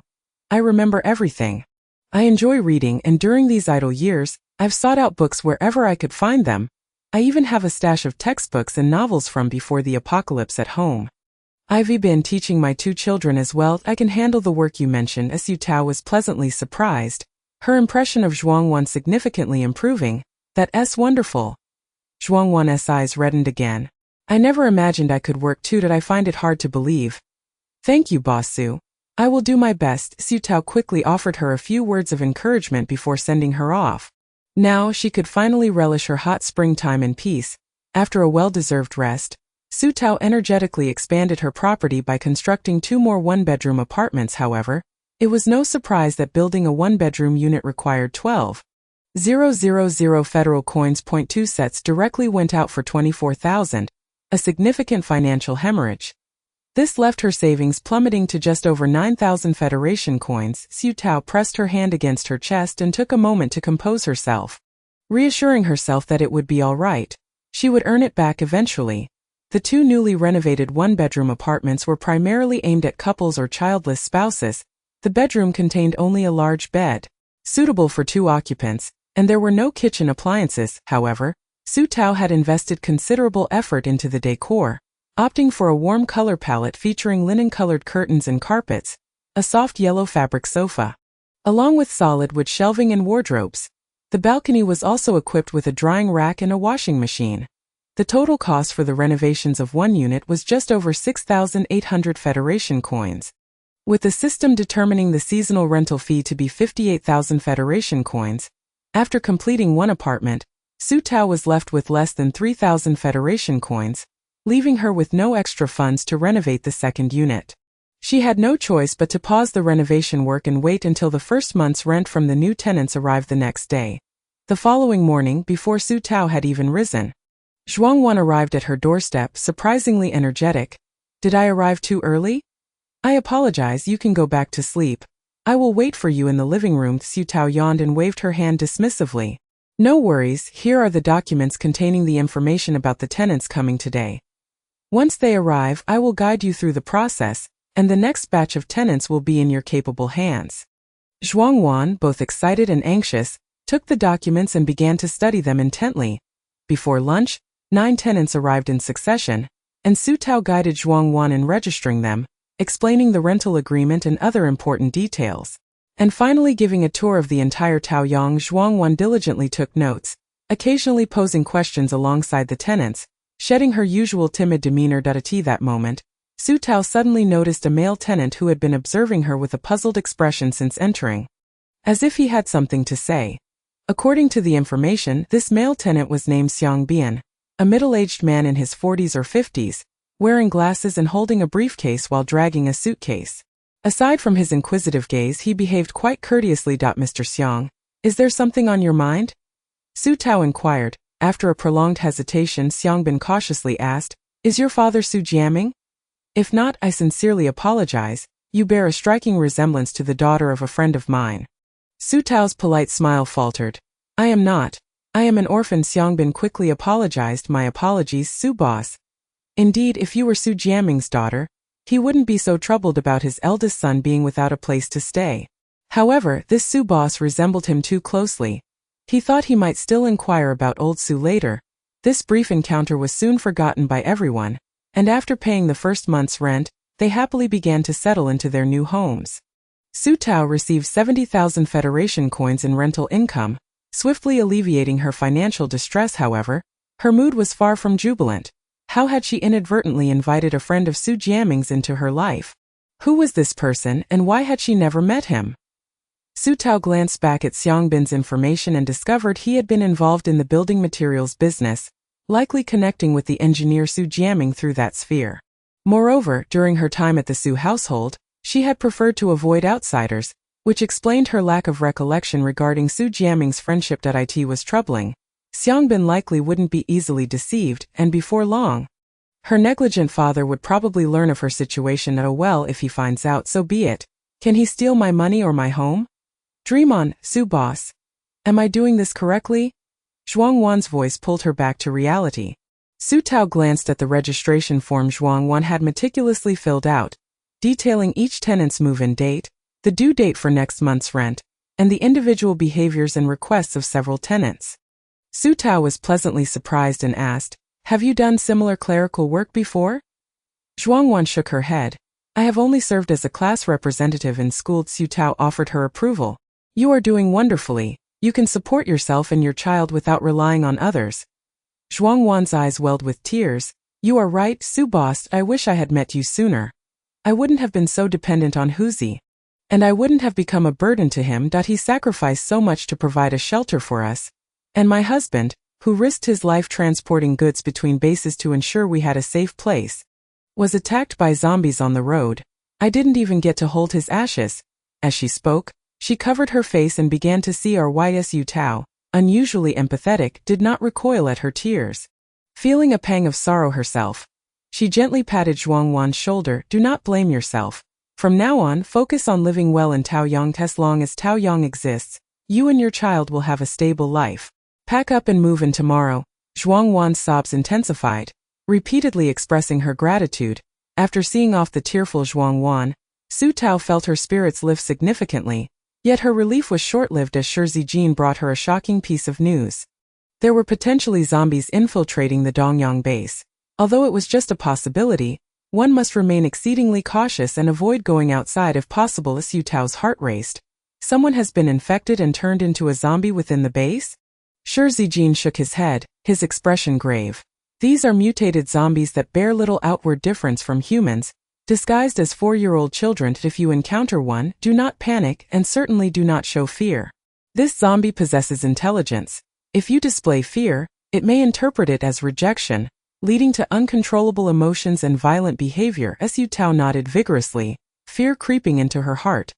After 20 years, zombies had suddenly mutated. It all sounded chillingly horrific. She felt utterly defenseless, lacking any powers, and could not even stand against an ordinary man, let alone a formidable mutated zombie. That I will be particularly busy in the coming days and may not be back. I will arrange for someone to keep an eye on things in Taoyang. That if anything arises, I will be there immediately. You and Zio must not venture outside. Su Tao felt a wave of security wash over her, dispelling some of her fear. It was indeed reassuring to have a powerful ally. Her life felt somewhat more secure. You take care of yourself as well. Try to avoid injuries, she urged. Shi Zijin softly replied affirmatively. As she prepared for bed that night, Su Tao received yet another reminder to stay indoors, this time from Pei Dong, who resided in room 005. Su Tao recalled that Shi Ziyue had mentioned Pei Dong had a military background and was not someone to be trifled with. However, due to Pei Dong's seemingly reversed day-night schedule, Su Tao had only registered her presence on the day they first met and had not encountered her since.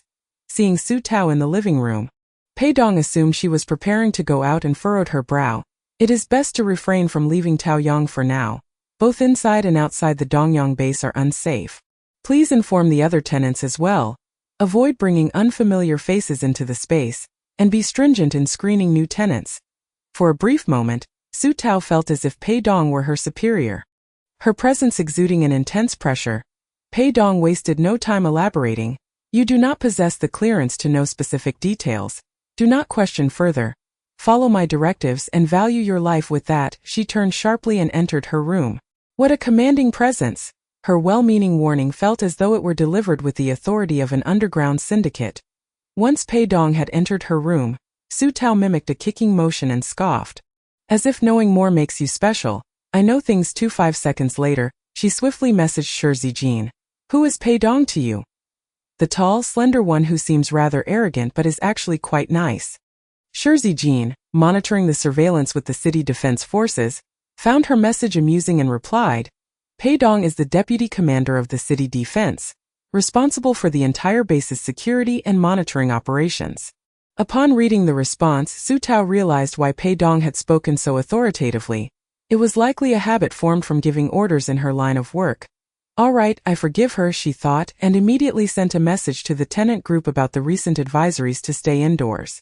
As soon as she sent it, a flurry of responses flooded in, questioning what was happening. Su Tao, mindful of Shi Zijin's warning, merely stated that she had heard rumors suggesting the outside was currently unsafe and that while she was unclear on the specifics, it was wise to exercise caution and refrain from going out. Most tenants expressed concern, stating they would return home as soon as possible. A few dismissed her warnings, and Su Tao planned to have one-on-one discussions with them once they returned home.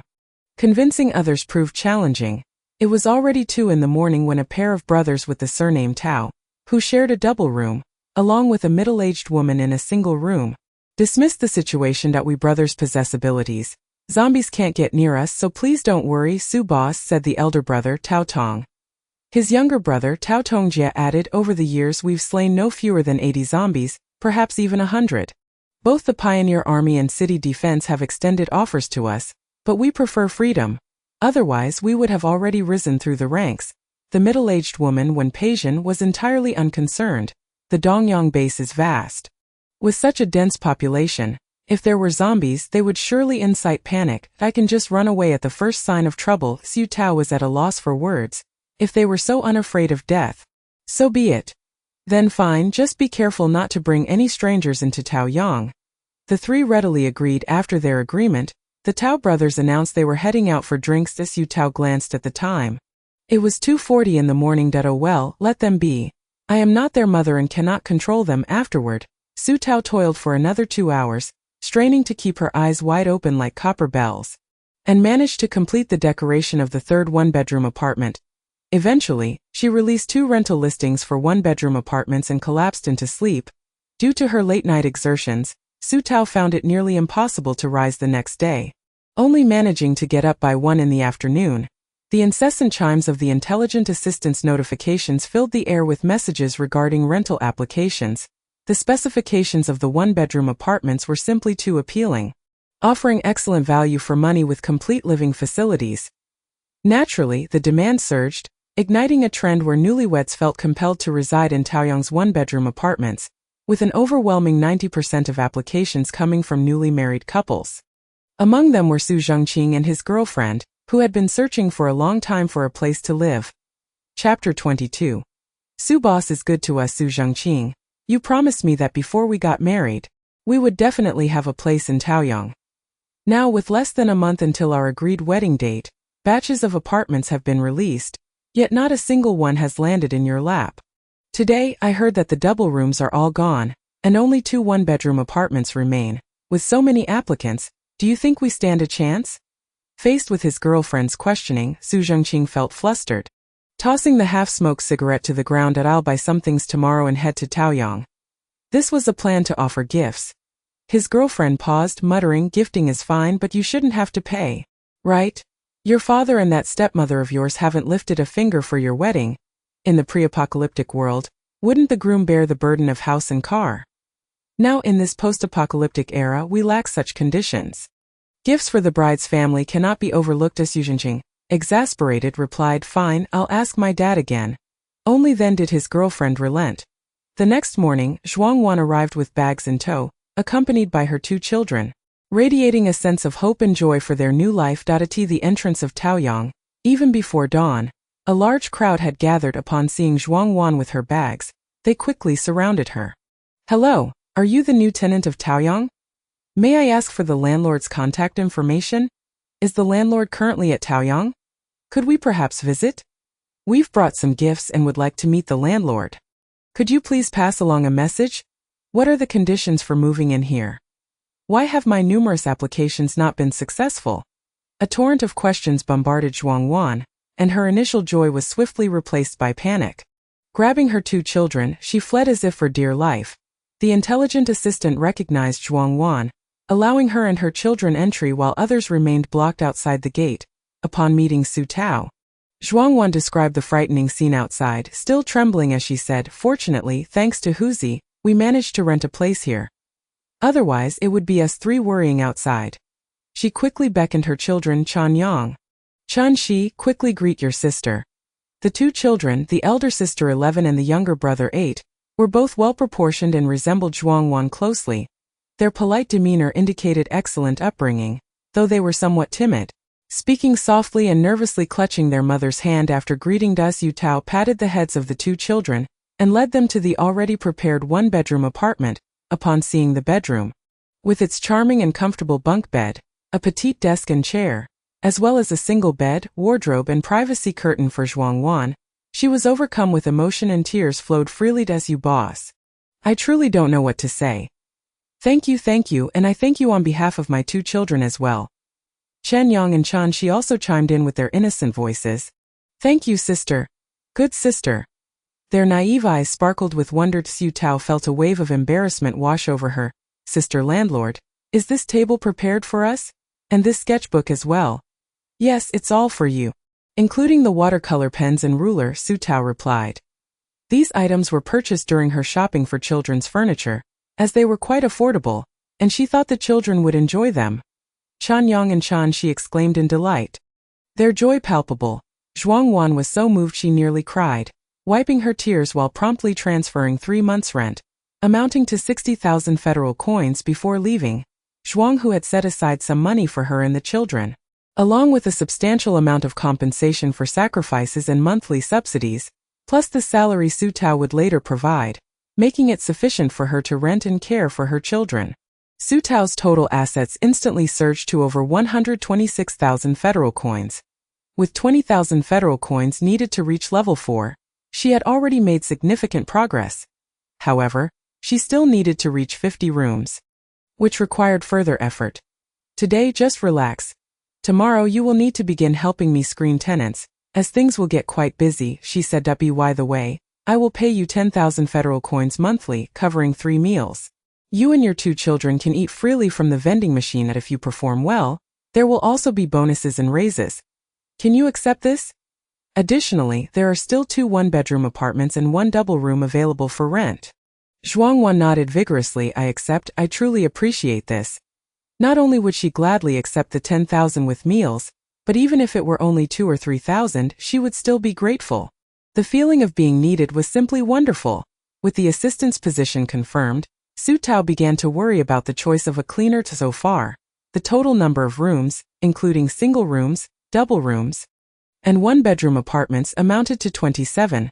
The common areas had also expanded, with the 2 diagonal rooms being a 7 to 8 minute walk apart. If they were not tidied up for 2 or 3 days, it would take Su Tao an entire day to clean.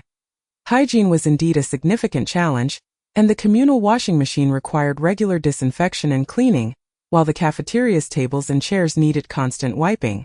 Garbage had to be disposed of daily, otherwise it would pile up like a mountain. Su Tao recalled the last time Qian Rongrong helped her with cleaning and found Qian Rongrong's mother's contact information. Leaving a message for her to get in touch when she returned from work that evening, Su Tao intended to express her gratitude for Qian Rongrong's assistance last time. However, Qian's mother quickly waved her hand and said, "Su boss, you are too polite. Rongrong is not busy with work and is full of energy. Having her help you is no trouble at all. Besides, with such a great environment you've provided, with a cafeteria and washing machines, where could we find such an excellent landlord? We should all pitch in to maintain it. There's no need to be so formal." Hearing this, Su Tao felt somewhat moved but insisted, "That won't do. We can't let Rongrong work for free. How about this? I would like to hire Rongrong to clean for 1 to 2 hours after work each day, compensating her with 3,000 federal coins a month for her efforts." Before she could finish, Qian's mother interjected, "No need for that. I'll talk to the tenants and ask them to pay more attention to hygiene, to be more conscientious. If they see any trash, they can just throw it away. The rest can be handled by Rongrong. There's no need to spend money." Su Tao could only chuckle and thank her. Qian's mother smiled brightly. "You're too polite, Su boss. Why not provide us with 2 more washing machines? With more people recently, we're running out of machines." That very evening, Su Tao added 4 more machines, neatly lining up 10 washing machines by the back door, dazzling the eyes of returning tenants. Qian's mother then said, "Friends, Su boss is good to us and everyone can see that. Let's all try to avoid causing trouble for Su boss. After eating in the cafeteria, let's voluntarily clean up and wipe the tables. If we see any trash when leaving, let's throw it away. Let's not trouble her too much." Chapter 23. Just approach me if you need anything. Once these words were spoken, and with the sight of those 10 brand new washing machines, no one dared to disagree. Some male tenants who previously lacked personal hygiene habits even approached Su Tao to apologize, their attitudes exceedingly sincere. Zhuang Wan looked at these people and couldn't help but express her sentiments to Su Tao. "The atmosphere here is simply wonderful. I am the last place I rented. The hallways were filthy, and the landlord turned a blind eye. Tenants even quarreled over who dumped food scraps in the corridors. And it escalated to physical fights." Su Tao nodded. "Thus, selecting suitable tenants is crucial. It's best to have a phone call with them before they move in to get a detailed understanding of who they are. We can't let those who would disrupt the peace join us, making it uncomfortable for everyone." Zhuang Wan quickly took notes. With the hygiene issue resolved and an assistant secured, Su Tao felt a weight lift from her shoulders. The only remaining task was for Zhuang Wan to finalize the renters for the 2 one-bedroom apartments and present them to her. However, her brief respite was soon interrupted by troubling news. The Tao brothers had died. When Su Tao received this news, her scalp tingled. Law enforcement and military personnel contacted her simultaneously, requesting her presence to identify the bodies. It was then that Su Tao learned that the Tao brothers were orphans. And upon hearing of their tragic fate, their so-called friends had all vanished without a trace. Was it them? The forensic doctor in a white coat asked as he lifted the sheet. Su Tao's gaze fell upon the gaping bloody holes in the brothers' chests. As if pierced by something, the taller one was the older brother, Tao Tongha, and the thinner one was the younger brother, Tao Tongja. Su Tao shut her eyes and turned her head away, unable to bear the sight.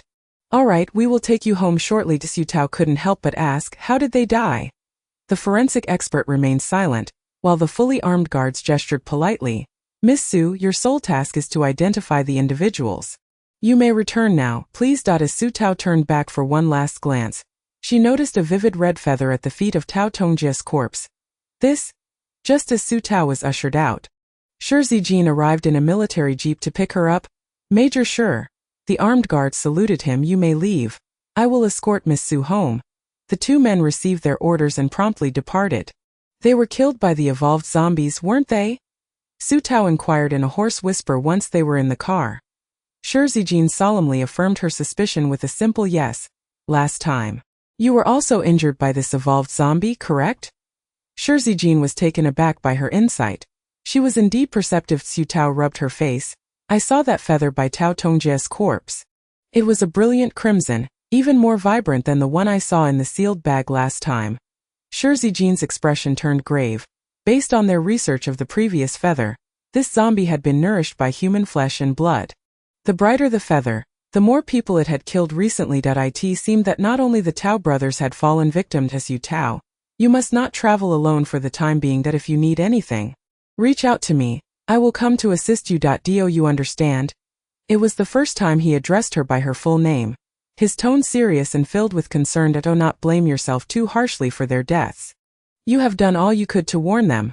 Their current predicament is merely fate. Su Tao nodded, resting her head against the back of Shi Zijin's seat, feeling utterly drained. Shi Zijin, do you think I will awaken any special abilities? She asked softly. She had never felt such a palpable sense of danger before. The Tao brothers, armed with abilities, had still fallen to that recently mutated zombie. What hope did she, an ordinary person unaccustomed to violence, have? Shi Zijin softened his voice. Do not dwell on such thoughts. Just listen to me. If anything arises, simply seek me out. Su Tao thought to herself. But you cannot be there all the time. What connection do you have to me? What responsibility do you bear for my safety? Besides, you do not dare promise your own life. Always prepared to sacrifice yourself for the greater good of humanity, she longed to rely on herself. Upon returning to Taoyang, the tenants gathered around her. Landlord Su, what is going on? Boss Su, I heard someone has died. Goodness, that I spoke to them just yesterday. It cannot be true, could it? The middle-aged woman, Wen Peijian, did not approach but listened intently from a distance. Su Tao's face grew heavy. Someone has died, cause unknown. The matter of the mutated zombies must not be disclosed. It would incite panic and be difficult to manage. Oh no, they are truly gone. Just a few days ago. They warned against going out, yet they did not believe it. Perhaps it was indeed. I will need to take leave. I cannot go to work for the time being. It is too terrifying indeed. Thank goodness for Boss Su's warning. I have not dared to venture out at night these past few days. Rushing back to Taoyang after work, what a pity. Those two young men were not even 30 yet. Sigh.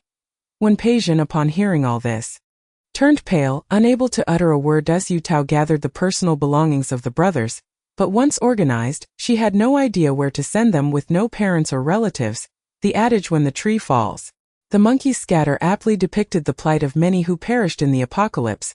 After much deliberation, Su Tao packed everything and sought Shi Zijin's help to bury it all at the stone mountain outside the base. It could serve as a makeshift grave. The double room was now entirely vacant. It was impossible to find new tenants, so Su Tao decided to demolish the walls, discarded the furniture for system recycling, and transformed it into a laundry room.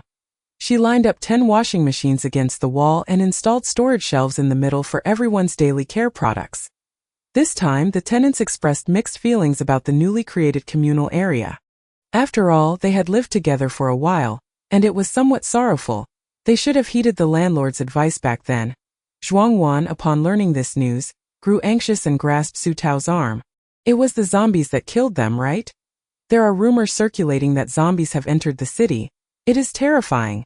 You must not go outside. With our meager strength we wouldn't even be enough to fill a zombie's teeth. Su Tao understood her fears and patted her reassuringly. If you don't go outside, you will be fine. Don't worry too much. By the way, how is the tenant selection for the 2 one-bedroom units coming along? Zhuang Wan's attention was diverted, and she quickly regained her composure, entering work mode. There are quite a few applicants. I have tentatively confirmed 2. They are a married couple, both with military ranks. When I called, they were very polite and seemed quite decent. I have yet to finalize the other unit. As I am still deliberating, however, Xiangbin has approached me once, mentioning that a friend's son is getting married soon. The young man seems quite good. His in-laws were among the early engineers who built our base. He spoke highly of him. She then lowered her voice, but I think the young man named Su he introduced might not be suitable. I heard them arguing on the phone, and the woman clearly does not seem reasonable. Isn't Xiangbin trying to set us up for failure? Chapter 24. Su Tao's general store. Warning bell rang in Su Tao's mind. Xiangbin had recognized her and was aware of her family's grievances, so he had bypassed her to approach Zhuang Wan. However, Zhuang Wan was rather naive and direct. She would form her own judgments after a phone call. Su Tao's expression darkened. You did well. If anyone suggests someone is good and asks you to open a back door, do not agree. Always see for yourself and ask questions before making a judgment. And as for those who bring gifts, do not covet them. Tell me what you like and I will provide. Zhuang Wan felt warmth wash over her, happily returning to her tenant searches. Meanwhile, Su Tao pondered the idea of getting rid of Xiangbin at the earliest opportunity. Having him linger in Taoyang was akin to courting trouble. How dare he think he could bypass her to infiltrate her circle? 2 days later, the 4 tenants for the one-bedroom units were finalized. A military couple and a newlywed couple working at the grain administration. Both seemingly amiable and ideal tenants, Zhuang Wan had become adept at the process, efficiently facilitating their move-in, guiding them through Taoyang, and emphasizing communal agreements.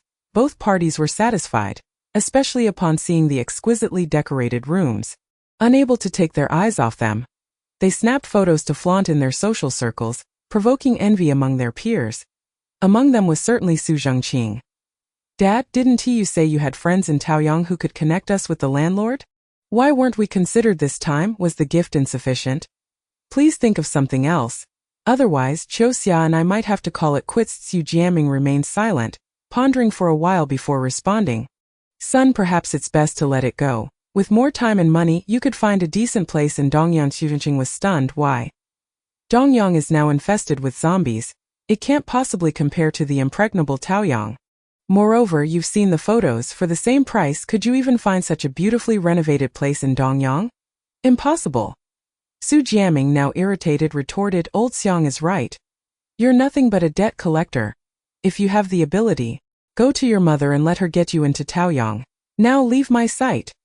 Su Zhengqing, furious, stormed out. Su Jiaming, exhausted, collapsed onto the sofa, staring at the ceiling, realizing that in his lifetime, the only valuable possession he held was his property. And his children cared solely for it. Indifferent to his well-being, he made a call. Old Xiang, although I'm skeptical about what you mentioned, if possible, could you arrange for me to meet her? With 2 one-bedroom units rented out, Su Tao's total assets had reached 260,000 federal coins. For someone like Su Tao, who had lived in poverty for 18 years, this sum felt like an astronomical fortune. Leaving her momentarily at a loss as to how to spend it, however, she quickly recalled that leveling up to level 4 required 200,000 federal coins, and with the total number of rooms needing to reach 50, she would need more funds. There was no possibility of running out of things to spend on. Money was always in demand. Additionally, there was the new unlockable general store for daily necessities that made Su Tao's heart race with excitement.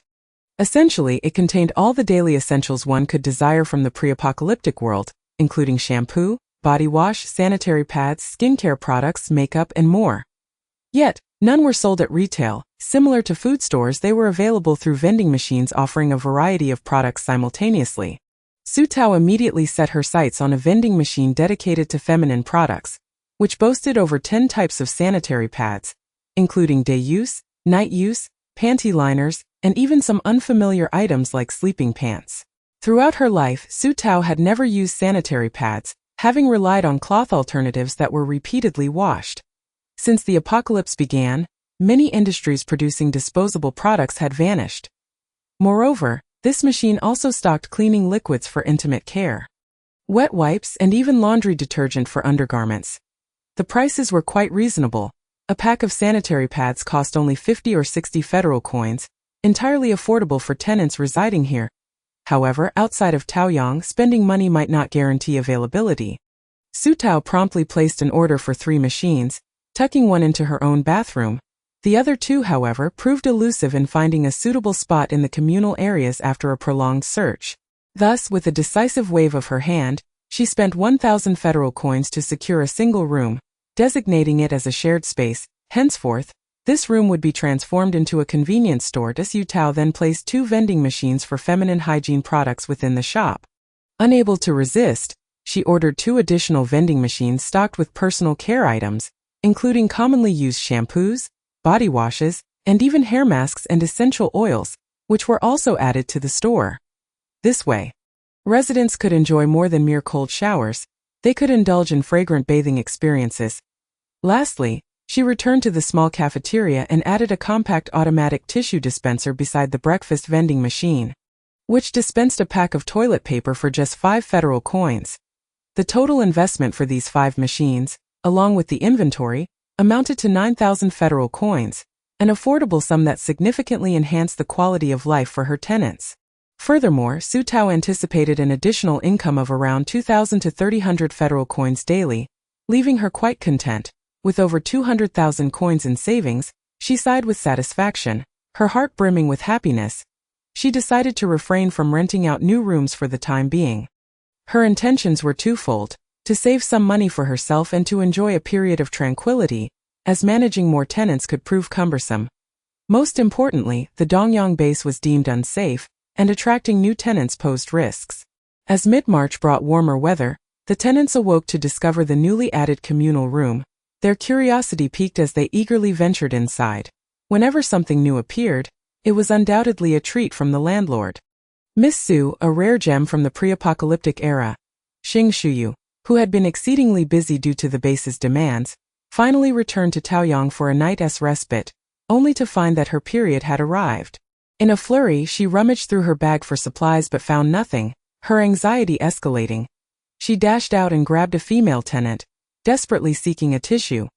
The tenant pointed to a room, exclaiming, "Hurry over there to buy some.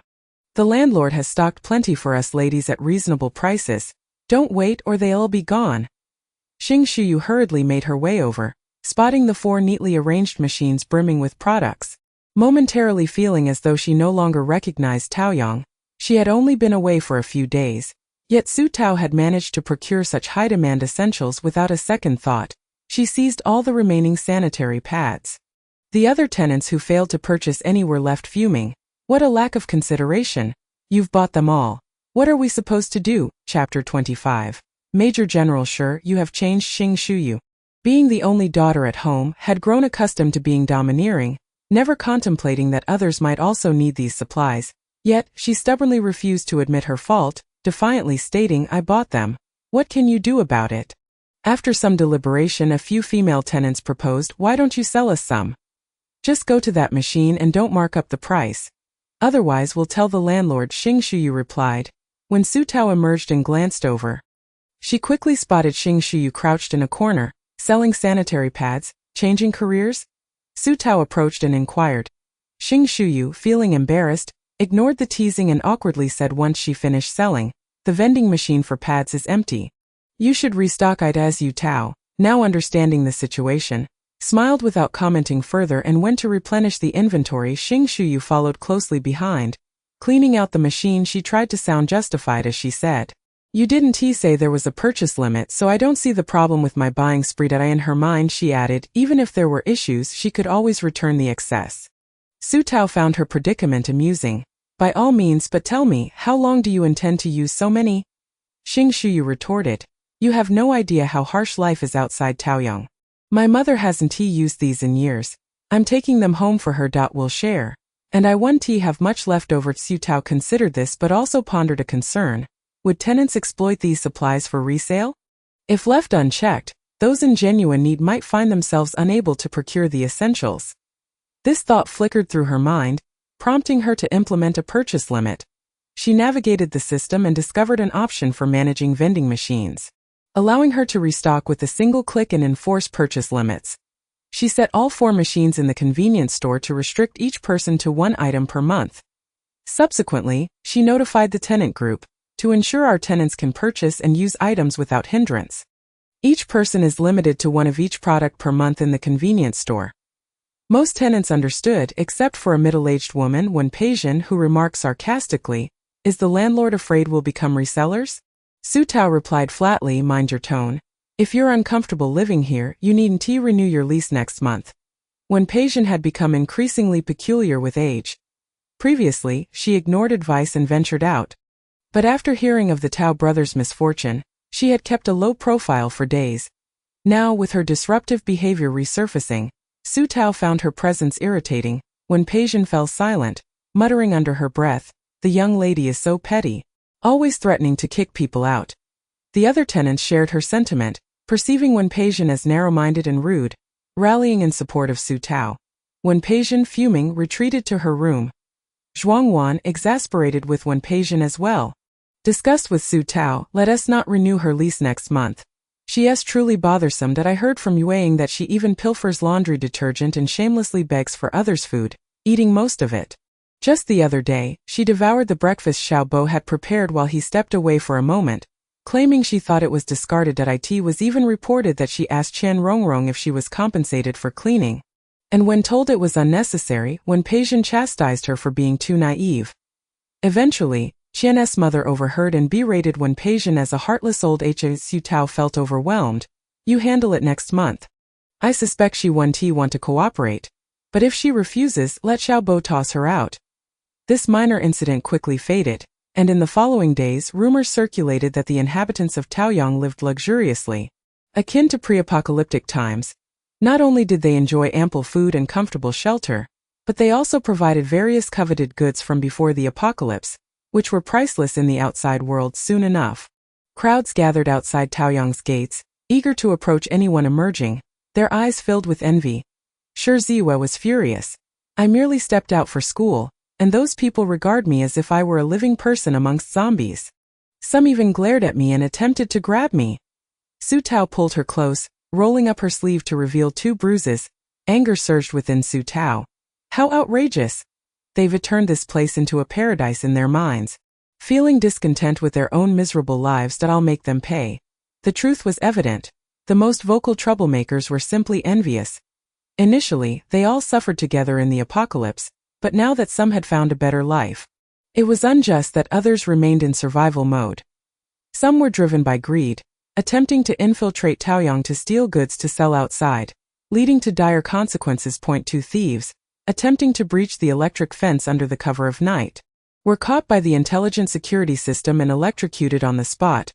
Upon learning of the incident, Su Tao, with a heavy heart, rose in the dead of night to retrieve their bodies. A few male tenants who came to help promptly placed the corpses in body bags and discarded them at the entrance. As dawn broke, the new wave of troublemakers, upon seeing the fresh corpses, fled in terror. Su Tao, resolute, thought of this as a means of deterrence. She decided to leave the body bags open, a silent warning. "See? This could be your fate if you continue to provoke us." Eventually, when the bodies began to stink, she finally arranged for their removal. This led to a clear understanding that Taoyang was not to be trifled with. Whispers spread that the owner of Taoyang was a cold-hearted femme fatale, and those 2 dead men had been tortured to death as a lesson to others. Cold-hearted? Femme fatale? Shi Zijin couldn't help but chuckle at such rumors. Sun Lauer, puzzled, asked, "Boss, for people have died. How can you still find this amusing?" The troublesome little creature that had caused 4 deaths had yet to show its face, leaving them worried to the point of turning gray.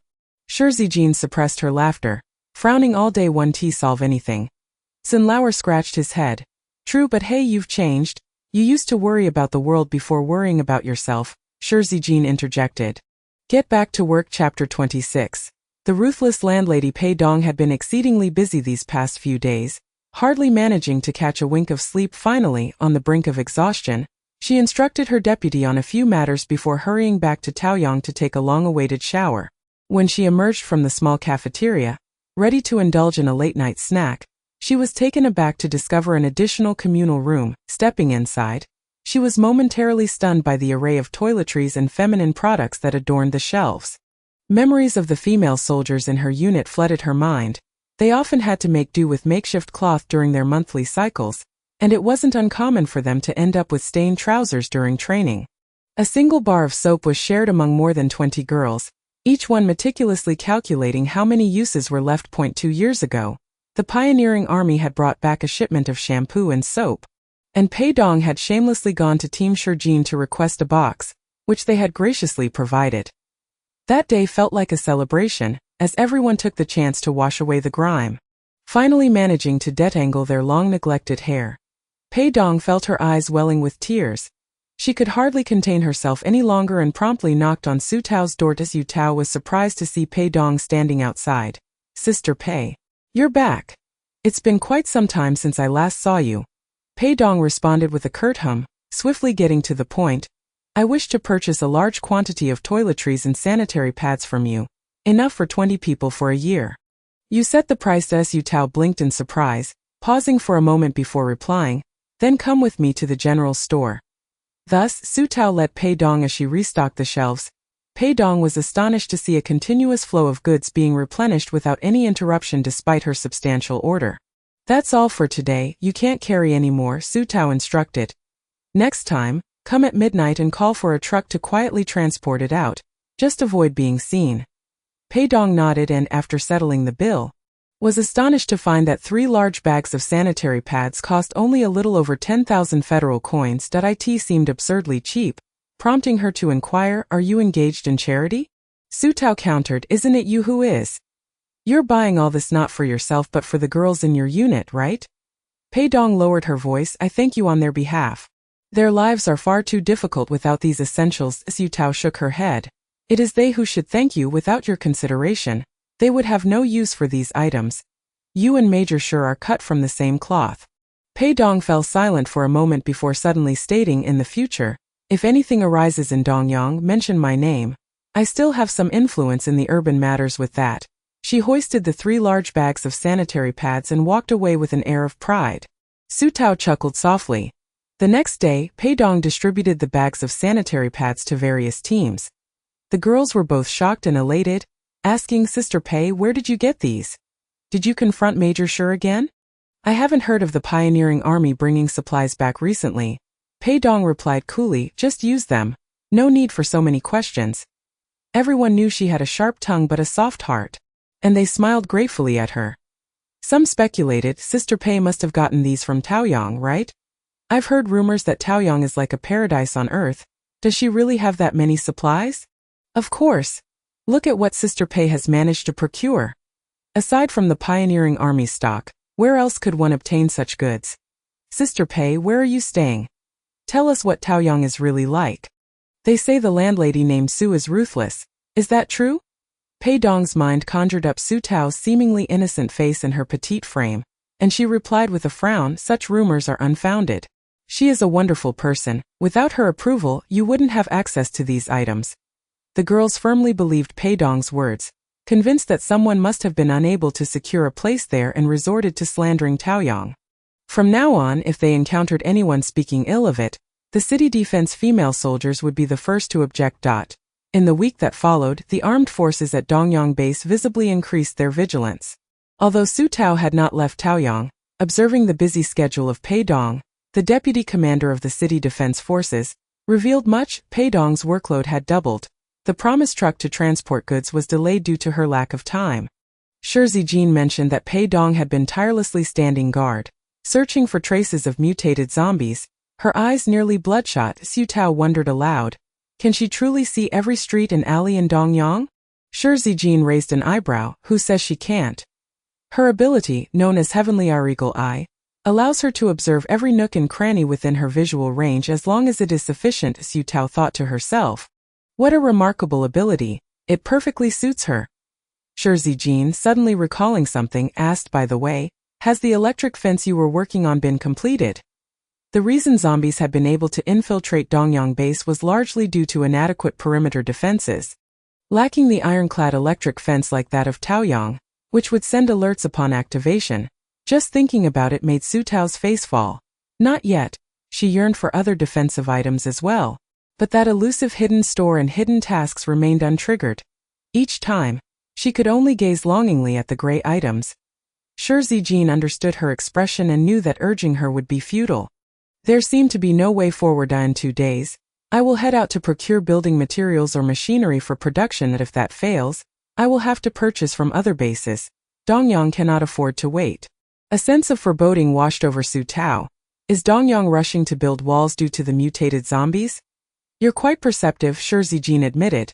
Dropping the veil of secrecy, it is likely that a large-scale zombie evolution will occur in the next 2 to 3 years. The evolved zombies will possess tremendous lethality, and without wall protection, they could easily breach the base, turning Dongyang into a hell on earth. Su Tao felt a chill run down her spine, having spent 18 years witnessing Dongyang's gradual development. Despite its imperfections and ongoing chaos, it had at least provided a glimmer of hope, shielding its inhabitants from zombies. This was humanity's faint light amidst the apocalypse. The thought of it transforming into a zombie paradise was unfathomable. What could this hidden task possibly be? She pondered, scratching her head. If you do find building materials this time, how long will it take to construct high walls and an electric fence? Shi Zijin shook her head. It's uncertain. It could take as little as a year or as long as 4 to 5 years, depending on whether we can find a sufficient number of workers and engineers. The decline of population and talent during the apocalypse was unavoidable. Su Tao mused that her approach might be more efficient, requiring fewer people. If she could simply transport ready-made wall sections and install them in place, it would be a straightforward task. That if Dongyang were her territory, it would be as easy as snapping her fingers to accomplish this. In her realm, she felt nearly omnipotent. Chapter 27. The landlady's sweet traps. With this in mind, Su Tao suddenly had a revelation. What was it that her domain could not accomplish? The hidden task did not necessarily need to be assigned to her. This implied that she would have to leave Taoyang to trigger the hidden task. After some contemplation, it became clear that her recent seclusion had left her without any triggering signs.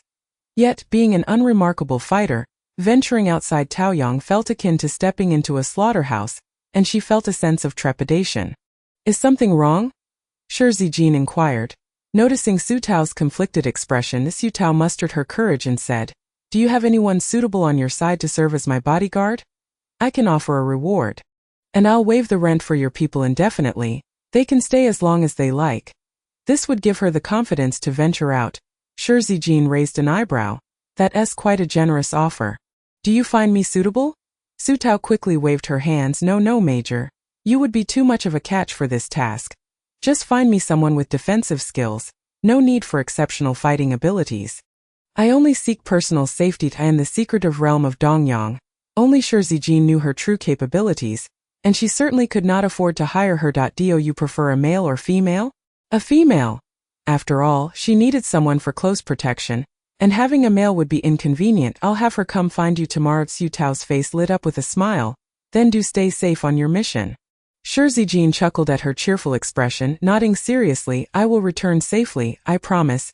After lunch, Zhuangwan approached Su Tao, her face clouded with frustration. Xiangbin has come looking for me again, insisting on seeing you. Thankfully, you've been holed up in your room these past few days. Otherwise, he would have cornered you. Just as she finished speaking, the doorbell rang. Zhuangwan sprang to her feet. It must be Xiangbin. He probably saw me come in. I'll go send him away. Su Tao held her back. I'll handle it. The sooner we resolve this, the sooner we can have peace. Opening the door, Xiangbin's face lit up upon seeing her. And he immediately began. Su Tao interrupted. Don't try to play the emotional card with me. State your purpose directly. Xiangbin swallowed the words meant to praise Su Jiaming. Your father wishes to see you to apologize. Where? Xiangbin was momentarily taken aback, expecting a lengthy negotiation, but was pleasantly surprised by her quick agreement. To your house. Your mother misses you too. Then let's set it for tomorrow at 4 in the afternoon. You can inform them. After finishing her words, Su Tao slammed the door shut. She was fed up with the incessant talk of parents. All she wanted was to swiftly swat away the flies. Zhuangwan, perceptive as ever, took her leave and closed the door behind her. The next day, the bodyguard that Shi Zijin had arranged for her arrived. According to the information provided by Shi Zijin, the newcomer was named Guan Zining, possessing a unique ability known as erosion, classified as a type of mental power. This ability allowed her to invade the bodies and minds of her enemies, causing temporary confusion and sluggishness, thereby granting her teammates additional time for retreat and rescue. Even when faced with that bizarre mutated zombie, Guan Xingning could buy a few precious seconds a quintessential support-type talent. Indeed, she was particularly aligned with Su Tao's requirements. If she couldn't fight, she would flee, never overestimating her capabilities as long as she could secure enough time. Utilizing the system's teleportation functionality, she could effortlessly escape back to Taoyang. Although she was quite satisfied, it seemed that Guan Xingning was not entirely pleased with her employer. During their first meeting, she had attempted to assert her authority. Although I was sent by Major Shi, and I must comply, let me make it clear that I will protect you for a maximum of 3 months. After that, I intend to return to my unit. I do not wish for my abilities to be wasted here. Su Tao's expression was equally unyielding. What is wrong with being here? Is it to stifle your talents and diminish your value in life? If you think so, you might as well leave now. I cannot afford you with that. She made to close the door. Guan Xingning, taken aback by her firm attitude, found herself momentarily at a loss. She had intended to intimidate this ordinary girl to relieve her own pent-up frustrations, only to find herself startled instead that if she were to return in such a manner, Major Shi would surely have her skinned alive. Guan Xingning held onto the door, temporarily softening her stance. I apologize. I was caught off guard and spoke without thinking. Transitioning from a respected frontier soldier to a private bodyguard indeed brings its challenges. Su Tao paused and replied. Regardless of the circumstances, since you are here, we must accept the situation as it is. I will not mistreat you, nor will I assign you to dangerous tasks. If you wish to leave after 3 months, I will not stop you. However, during this period of protection, you must follow my orders and fulfill your responsibilities. This statement made Guan Xingning realize that this employer would not be easily dealt with. Indeed, none of Major Shi's people were to be underestimated. They were all formidable characters. Su Tao led Guan Xingning to room 005, a twin room that had been recently refurbished after a fire, and had remained unoccupied until now, making it a perfect temporary residence for Guan Xingning. As she surveyed the well-equipped and convenient space, Guan Xingning noted that it was far superior to the collective dormitories back at her unit. It even boasted a private bathroom and a small south-facing balcony. Humph, a sugar-coated shell. Her worth was not to be squandered on personal indulgence but to serve the cause of humanity. She still yearned to fight alongside her comrades, to sweat and bleed on the battlefield. Su Tao further instructed her. Typically, I will take you with me when I leave Taoyang. During all other times, you may freely arrange your schedule. I won't stop you if you wish to seek out zombies for a brawl. Su Tao had discerned that Guan Xingning was quite the warrior at heart. The prospect of free movement lifted Guan Xingning's spirits even further. She could eat at the cafeteria, do laundry at the back door, and purchase daily necessities at the small shop by the entrance. The remaining details would be covered by my assistant when she arrives. You can take some time to familiarize yourself with the surroundings. Hearing how convenient life in Taoyang was, Guan Xingning couldn't help but think it was no wonder that people were eager to move in here. Su Tao called Zhuang Wan over, then returned to her room to enjoy a relaxing soak in a hot spring. After a leisurely lunch, she began her routine of checking tenant information. The lease for the batch of tenants, Zhou Hai and Zhou Yang, had expired, and upon renewal, Su Tao received a sum of 30,000 federal coins. Now she had accumulated 300,000 federal coins in savings, and she planned to purchase a jeep in the next couple of days. Since she intended to venture out of Taoyang to trigger a hidden quest, she needed to be well prepared. A high-quality vehicle for escape was essential. It was only at 4 in the afternoon that Su Tao finally got ready. Calling for Guan Xingning as they strolled over, Guan Xingning was puzzled. Didn't we agree on 4 o'clock? Why are we only leaving now and on foot? They've been waiting forever, Su Tao replied. They need something from me. What's the rush? She was intent on making the Su family wait, relishing the thought of their annoyance without any means to retaliate. Chapter 28. My man is your superior. Shi Zijin Suzhenqing impatiently glanced at his watch. Dad, is Su Tao coming or not? It's already past 4:20. Are we being stood up? Jiang Jinwei, munching on sunflower seeds, rolled her eyes and began to speak derisively. I don't know what you were thinking. Believing that Su Tao could take charge of the houses in Taoyang just because of a rumor. Even if she could, given how you've treated her, why would she be willing to help?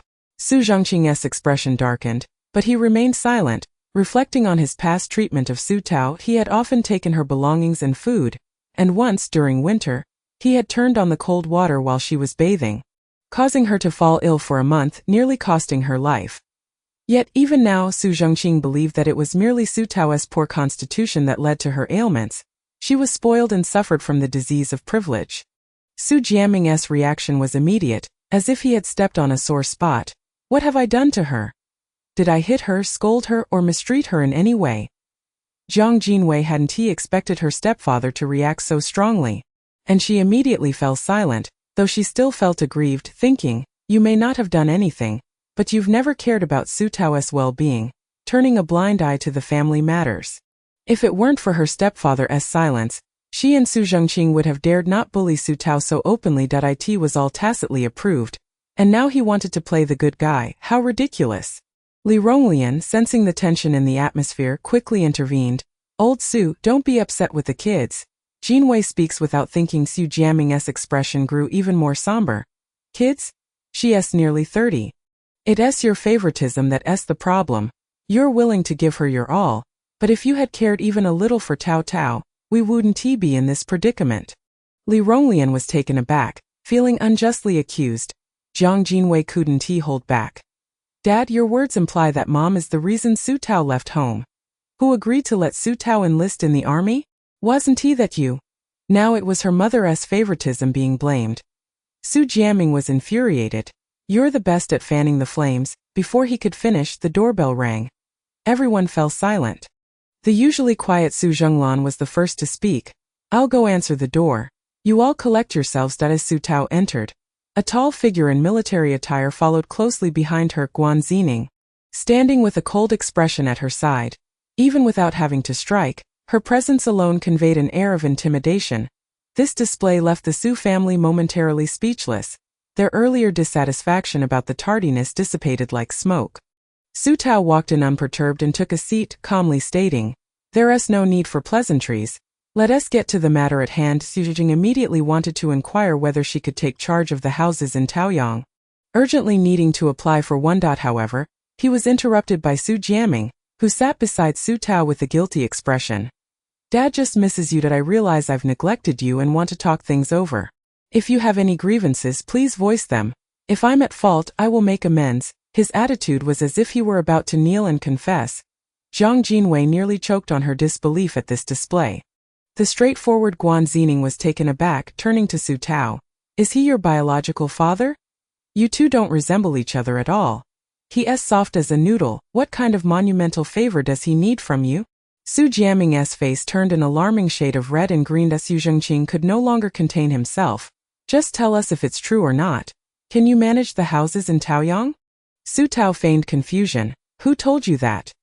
Xiang Bin. I've only met him once while looking for my man in Taoyang. Perhaps he mistook me for someone else? Or did he take your benefits and fail to deliver? Her expression and words were so genuine that they nearly convinced Guan Zining. Jiang Jinwei suddenly laughed. Dad, I told you that Xiang Bin is no good. Are you getting a bit too anxious about my brother's marriage? Losing your senses? Su Tao grew up under your watch. You should know how capable she is. Su Zhengqing quickly caught on. Dad, you need to call Uncle Xiang right away and find out what's going on. When Su Jiaming tried to make the call, it turned out to be unreachable. The Su family quickly understood that Xiang Bin had run off. Su Tao curiously asked, what benefits did you give him? This question left the Su father and son looking as pale as a pig's liver. Li Ronglian began to wipe her tears, crying. Jiang Jinwei, ever the instigator, gleefully remarked.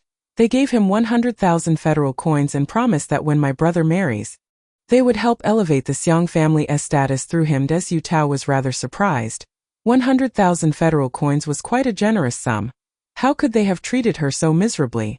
Restricting her food and clothing, and even when the bed she slept on for over 10 years became damp and collapsed, they didn't replace it, forcing her to find something to patch it up? She fell gravely ill after being doused with cold water by Su Zhengqing, and the hospital was reluctant to offer her assistance, forcing her to endure for over a month on her own.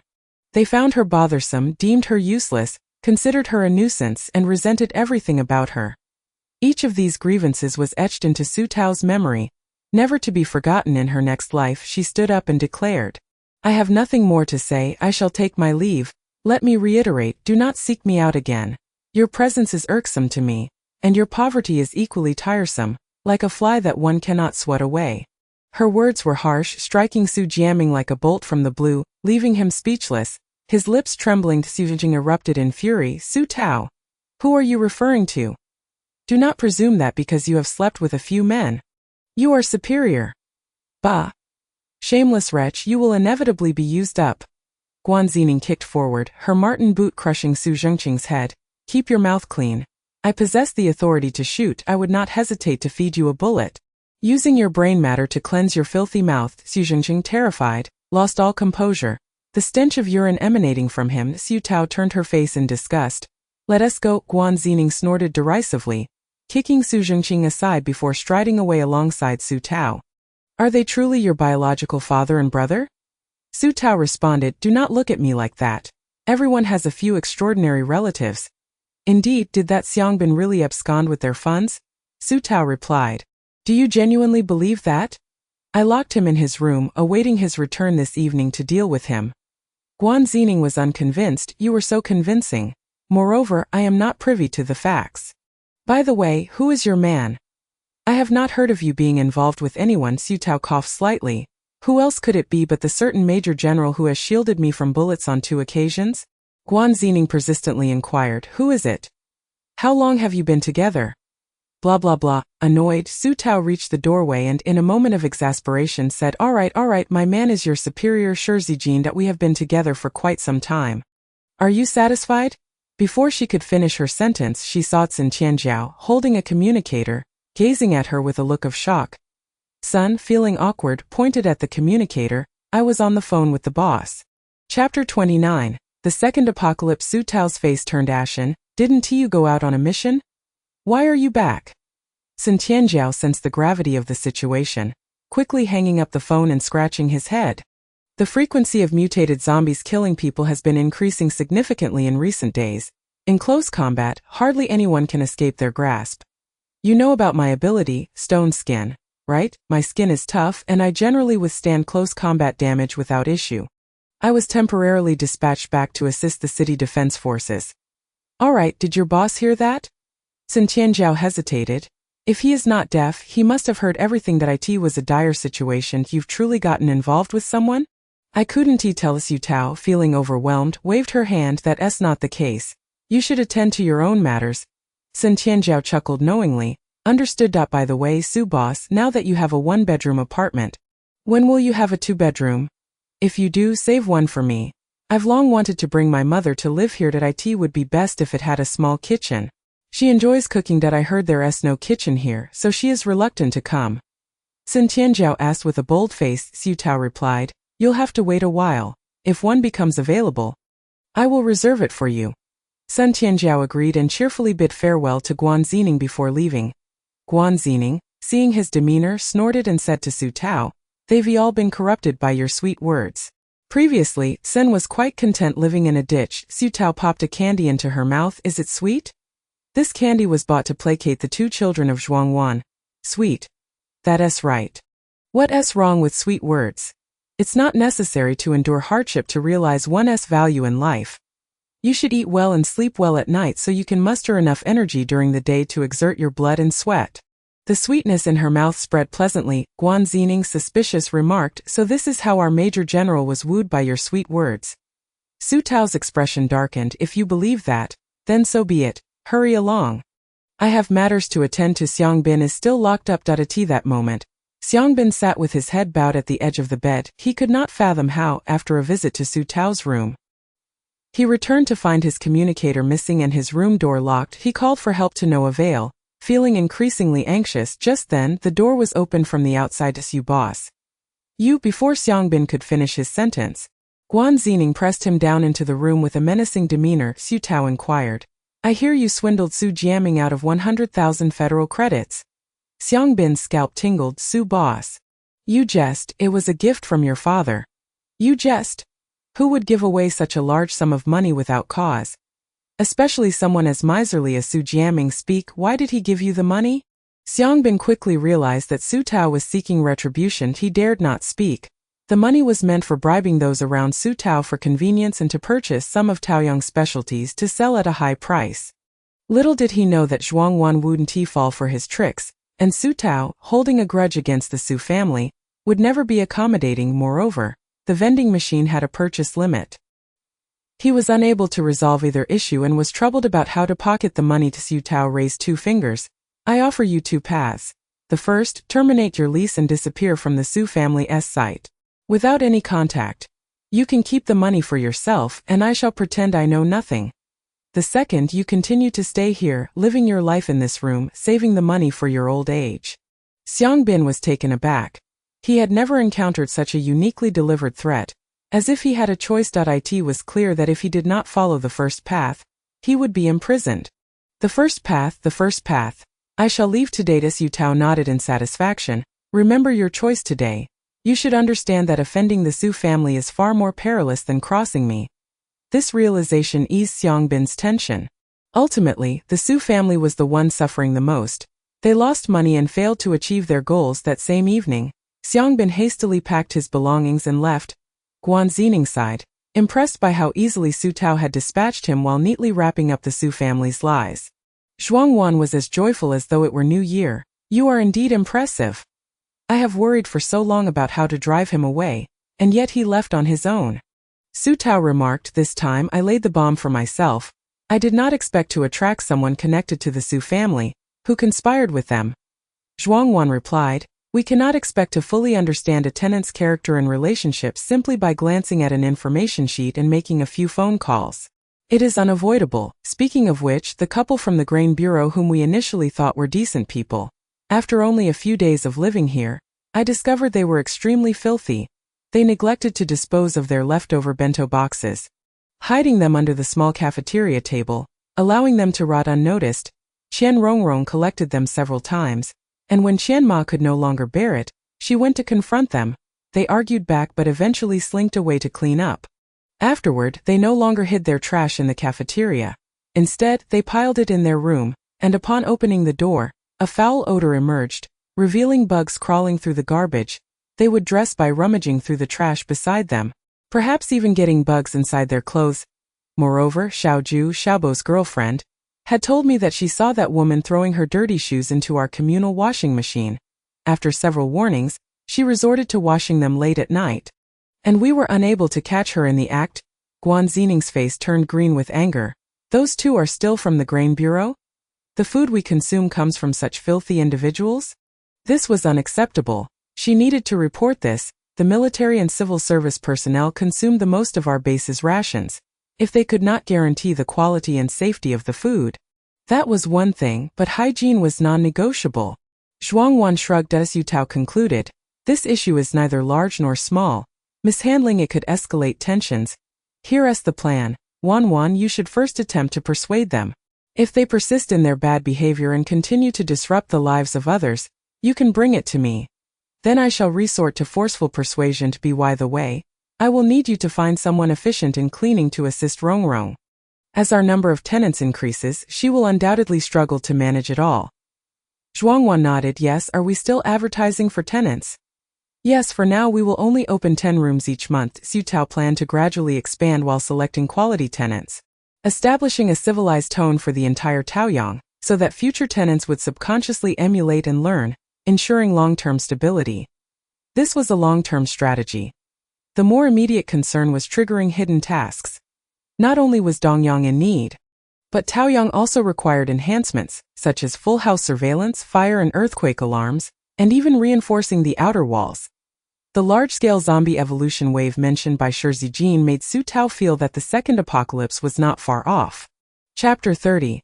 My brother asked me to look after you before he left. Pei Dong, who had been absent for several nights, surprisingly returned in the dead of night. A large pickup truck was summoned as well. Su Tao, rubbing her eyes, cautiously emerged to smuggle supplies, careful not to alert the other tenants, though her intention stemmed from humanitarian aid. Explaining the situation to others would prove difficult. It bore the unmistakable scent of hypocrisy, while everyone was restricted by purchase limits. You were secretly opening a backdoor for the deputy commander of the city defense forces. Such matters were best kept discreet. Pei Dong, being a sensible person, kept the volunteers silent as they tiptoed away with batch after batch of goods. By the time the vehicle was fully loaded, dawn was approaching. Su Tao urged Sister Pei, that should suffice. One cannot devour an entire feast in a single bite. We can always return. That I'm not going anywhere. Only then did Pei Dong cease her frantic gathering, albeit reluctantly. She inquired, when will you have rooms available for rent? Could you reserve 40 for me? It seemed more prudent to transport people inside than to move supplies outside. Su Tao retorted, you might as well give up on that notion. There aren't that many available. Pei Dong expressed slight disappointment. All right, I'll return later. I've heard you've acquired a personal bodyguard from Shi Zijing. But still, you must remain vigilant, minimize your outings. The death toll attributed to that creature has exceeded 10, and there may be more victims. We haven't discovered. Su Tao shivered at the grim reality. If you truly must venture out, inform me in advance. I'll keep an eye on you. Realizing Pei Dong intended to utilize her keen sight to help evade danger, Su Tao felt immensely grateful. Sister Pei, you are truly reliable. I will certainly keep you informed when I go out. After bidding farewell to Pei Dong, Su Tao returned to sleep, awakening to summon Guan Xingning to accompany her in purchasing a vehicle. With Shi Zijing's bodyguard and Pei Dong's watchful presence, Su Tao felt emboldened. What kind of car do you wish to buy? Guan Xingning asked. The appearance isn't critical, it just needs to be fast and sturdy. As for the price, something around 300,000 federal coins would suffice. The chances of acquiring a good vehicle in this post-apocalyptic world were slim, especially since car production lines had been halted for over a decade, resulting in dwindling finished vehicles. She was grateful for the 8,000 federal coins she earned from the various essentials Sister Pei purchased the previous night. Combined with her previous savings, she now had nearly 378,000. After deducting the cost of the vehicle, she would still retain around 60 to 70,000 as a safety net. Guan Xingning scoffed. So it's merely a tool for survival. Understood. You truly value your life. Su Tao replied, unflinching. Indeed, I cherish my life. I also seek pleasure. Guan Xingning looked disdainful. Materialism has surely corrupted your spirit. Purchasing a vehicle could only be done through the military district, where every vehicle post-apocalypse was dwindling in number. Thus firmly under the control of the regime, private individuals required introductions to make such purchases. Su Tao had long since communicated with Shi Zijing, enabling her to be smoothly escorted to the garage. The selection was limited, comprised of small low-capacity private cars with minimal usage by the military. Yet, they perfectly matched Su Tao's requirements. Not being knowledgeable about cars, she entrusted Guan Xingning with the task of choosing. After inspecting a few options, Guan Xingning pointed to a low-slung sports car. This one will do. I heard it was used for racing before the apocalypse. It has excellent performance, is quite fast, and has a long lifespan. Although it lacks a roof, you can have someone modify it. Su Tao asked, can you drive this car? Being a child born after the apocalypse, she was completely unfamiliar with driving. Guan Xingning, unfazed, replied, of course. Su Tao promptly decided. Then I'll take it. How much is it? The attendant glanced up. 80,000 federal coins. Su Tao exclaimed, I can't afford that. Next, Guan Xingning was taken aback. You don't have 80,000. Those properties of yours could easily cover 100 good vehicles. The tone implied 80,000 was a trivial amount. Su Tao retorted. How much do you earn in a year? Guan Xingning answered, my rank and position aren't high. I make about 120,000 annually. Though her earnings were substantial in this world of scarcity, she had a considerable sum saved up but nowhere to spend it. However, her ambitions did not lie in indulgence, so it mattered little. The hedonistic Su Tao interjected. Let us continue selecting, but keep it under 300,000. I can't bear any more expenses. Good heavens, the pioneers truly earn well. Even Guan Xingning with her rank could earn a six-figure income annually. How much must Shi Zijing be making? No wonder he was so generous. Was it too late for her to enlist in the military? Maintaining a system was exceedingly costly. Eventually, the two selected a Jeep priced at 280,000 federal coins. It was a bit worn, but its performance remained satisfactory. Su Tao was quite pleased and asked Guan Xingning to take the driver's seat for a spin. She had never been in a car before. Reluctantly, Guan Xingning drove her around, muttering about having to play both bodyguard and chauffeur. Su Tao urged, just drive. Circle around the government and military district. then head north to the outskirts before returning south to Taoyang.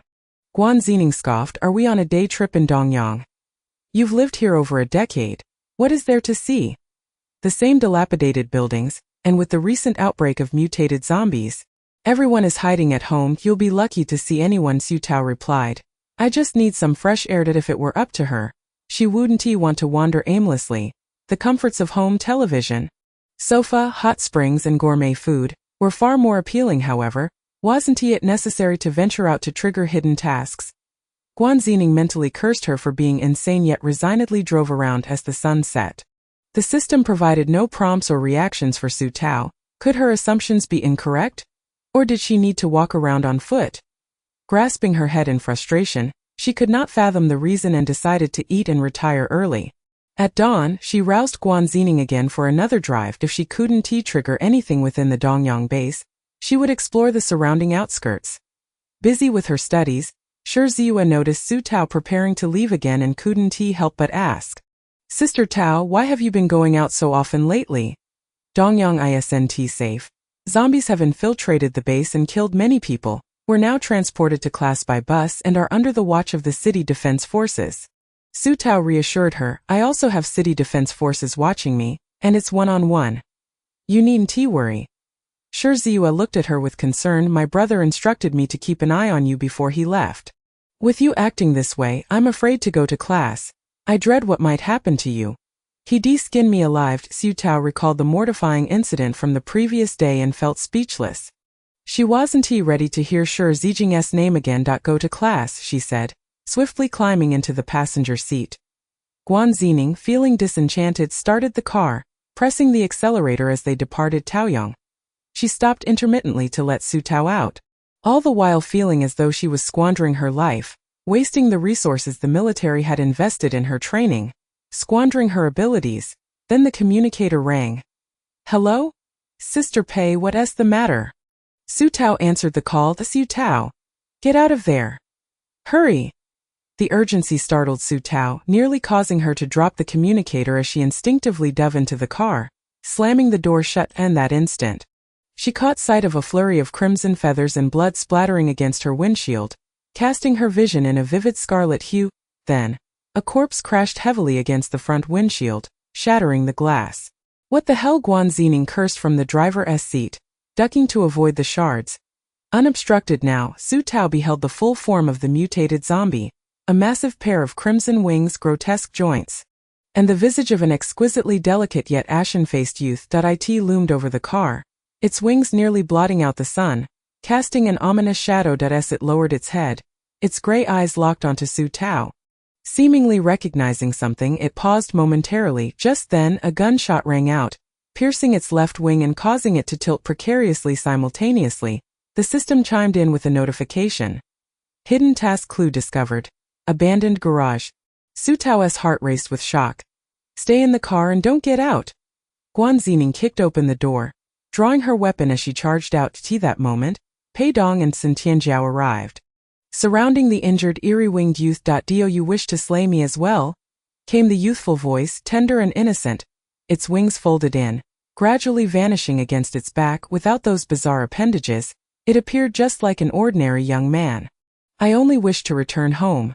They have provoked me time and again, and I desire none of this." It spoke as if narrating a story, yet simultaneously explaining itself, its expression a mix of anguish and menace. Guan Xingning shut her eyes, activating her abilities. "It's injured. I can hold it for half a minute. Whether we can capture it alive depends on you all." Sun Tianjiao immediately raised her weapon, closing in, and mercilessly fired 2 shots at the zombie youth's knees.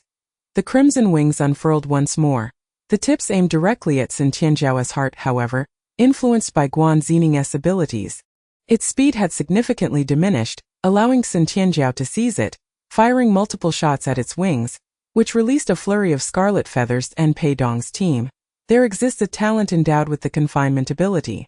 Seizing the opportunity while it moves sluggishly, an invisible rope tightly binds it, akin to a stealthy serpent.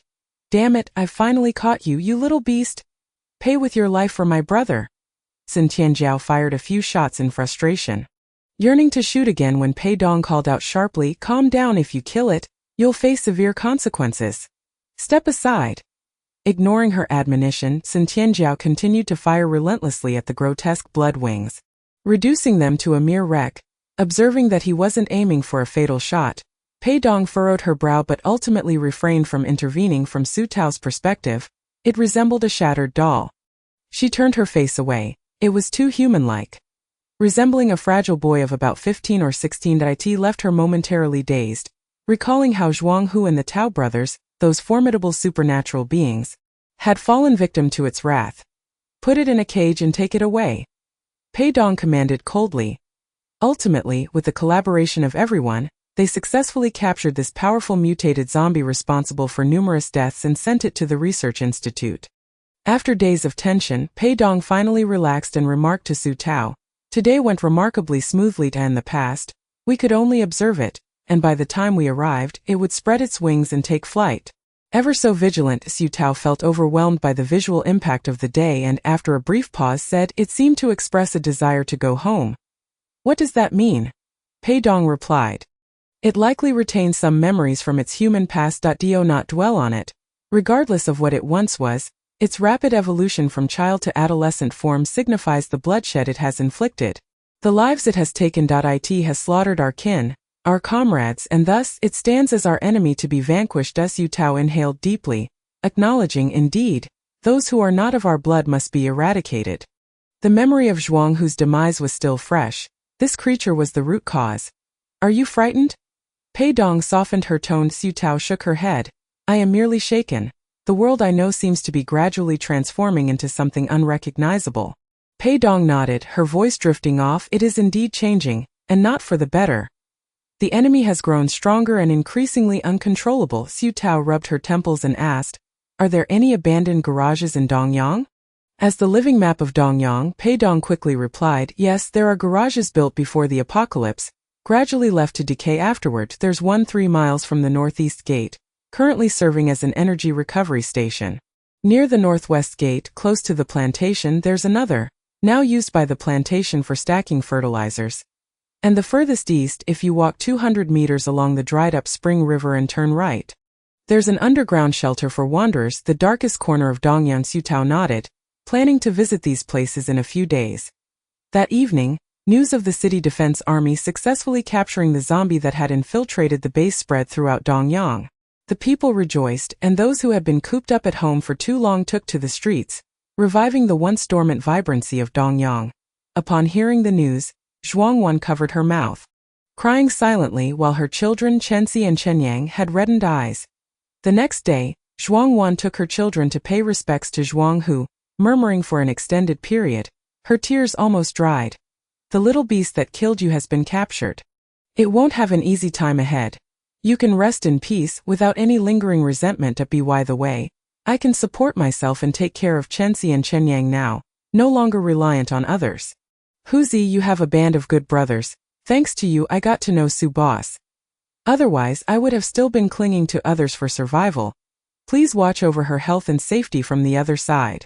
In the subsequent week, Su Tao heard the most news regarding the Birdman, the nickname given to the mutated zombie by the populace. The official designation, as revealed by Pei Dong, was Bone Wing. Its DNA had been almost entirely restructured, displaying bizarre mutations with no discernible patterns. It could extend wings up to 3 meters from both sides of its back, flying at speeds double that of an eagle. Its primary method of attack involved thrusting sharp bone spurs from its wings to swiftly pierce its opponent's heart, with copious blood nourishing its bones and enhancing its abilities. Su Tao remarked, "It's hard to fathom. What do you plan to do with it? Kill it? Dismember it for further study?" Pei Dong shook her head. "Killing it would be a waste. The Research Institute requires a living specimen to continuously extract blood and flesh for study." Su Tao pondered, agreeing that after expending so many resources to capture it, killing it would be a tremendous loss. Then it must be closely monitored. If it escapes, it would turn into a horror story. Pei Dong's eyelid twitched. "We'll break its wings and ensure it is under strict supervision." Chapter 32. Land Planning and Design. As the weather gradually warmed, hints of a scorching summer began to emerge. Zhuang Wan had opened all the windows in the common areas early, allowing the cool breeze to circulate. Noticing Su Tao preparing to go out again, she couldn't help but inquire, "You've been out for 3 consecutive days now. coming and going at all hours trying to keep up with Sister Pei. What are you up to? Su Tao chuckled. I've been cooped up for a while. Now that the danger has eased, I thought I'd take a stroll. She felt exasperated. She had visited all 3 abandoned garages in Dongyang. Yet the system showed no response today. She planned one final visit to check for any oversights. And if there was still no reaction, she would have to temporarily abandon her quest, as it might involve regions beyond Dongyang. After another day of wandering, she came up empty-handed once more. Su Tao reflected deeply, trying to recall the circumstances of that day when the system had suddenly provided a prompt. It was upon encountering the bone wing that the system seemed to trigger, displaying the words abandoned garage. Why did the sight of the bone wing elicit a prompt? Was there a connection between that abandoned garage and the bone wing? Su Tao sought out Sun Tianjiao, inquiring, where did you first encounter the bone wing? Sun Tianjiao's mechanical eye flickered. That day is etched in my memory. It was in the parking lot at the foot of Panlu Mountain. That little beast slaughtered all the survivors hiding there and lured us into its trap. Damn it! I must see those lab coats dismember it. Su Tao's eyes lit up, realizing it was indeed the abandoned garage at the foot of Panlu Mountain. Are you busy lately? If not, would you accompany me there? Sun Tianjiao frowned. What do you want to go there for? It's unsafe. Have you heard about the evolved zombies? They have scythe-like claws. I had a run-in with that beast, and it left me with a useless arm despite my formidable abilities. If I take you there and we encounter it, we might as well bury ourselves together, Su Tao retorted. To avoid our joint burial, I've decided not to go. Sun Tianjiao was momentarily speechless. That if you have a compelling reason to go, I suggest you wait for our leader to return and discuss it with him, to see if you can join a collective mission next time. He'll escort you to Panlu Mountain. That was the only option available. For the time being, Su Tao shelved her hidden mission ambitions, indulging in leisure for 2 days before asking Zhuangwan to tally the income for the entire month of March. The total amounted to 153,000 federal coins. Everyone, apart from Wen Peixian, had paid their rent on time. I've urged her 3 times. Each time she claimed she'll pay tomorrow, and eventually she started avoiding me. As you boss, should we involve Xiaobo to deal with her? It's too distressing. It's one thing to take advantage, but now she's also defaulting on rent and refusing to leave. Su Tao felt equally exasperated. Wen Peixian, now in her 50s, had a daughter married to a gangster who had learned to craft homemade guns from a notorious figure, amassing wealth during the apocalypse, occasionally bestowing hefty sums upon her mother. -law. In these chaotic times, money had lost its value. The amount hardly mattered. Yet Wen Peixian had grown accustomed to being miserly, unwilling to spend a dime. Xiaobo's girlfriend, Yang Ju, was known for her sharp tongue and often remarked in private that Wen Peixian intended to take her money to the grave. However, there was some truth to that. Su Tao felt that Wen Peixian had lived a life of self-denial, exclaiming, according to the rules, if rent is unpaid for over 15 days, we must terminate the lease. Inform her. If she refuses to see you, leave a note on her door. If she still hasn't paid after 15 days, let me know. Prepare the eviction notice. Furthermore, April is approaching, and I will be preparing 10 new houses, so you'll need to get ready to rent them out. Zhuangwan acknowledged all points and noted them down. That night, Su Tao burned the midnight oil, completing 5 sets of 1-bedroom apartments, including expansions and renovations, costing a total of 94,000 federal coins, which left her wallet significantly lighter. She had initially planned to construct 5 double rooms as well, but suddenly realized a pressing issue.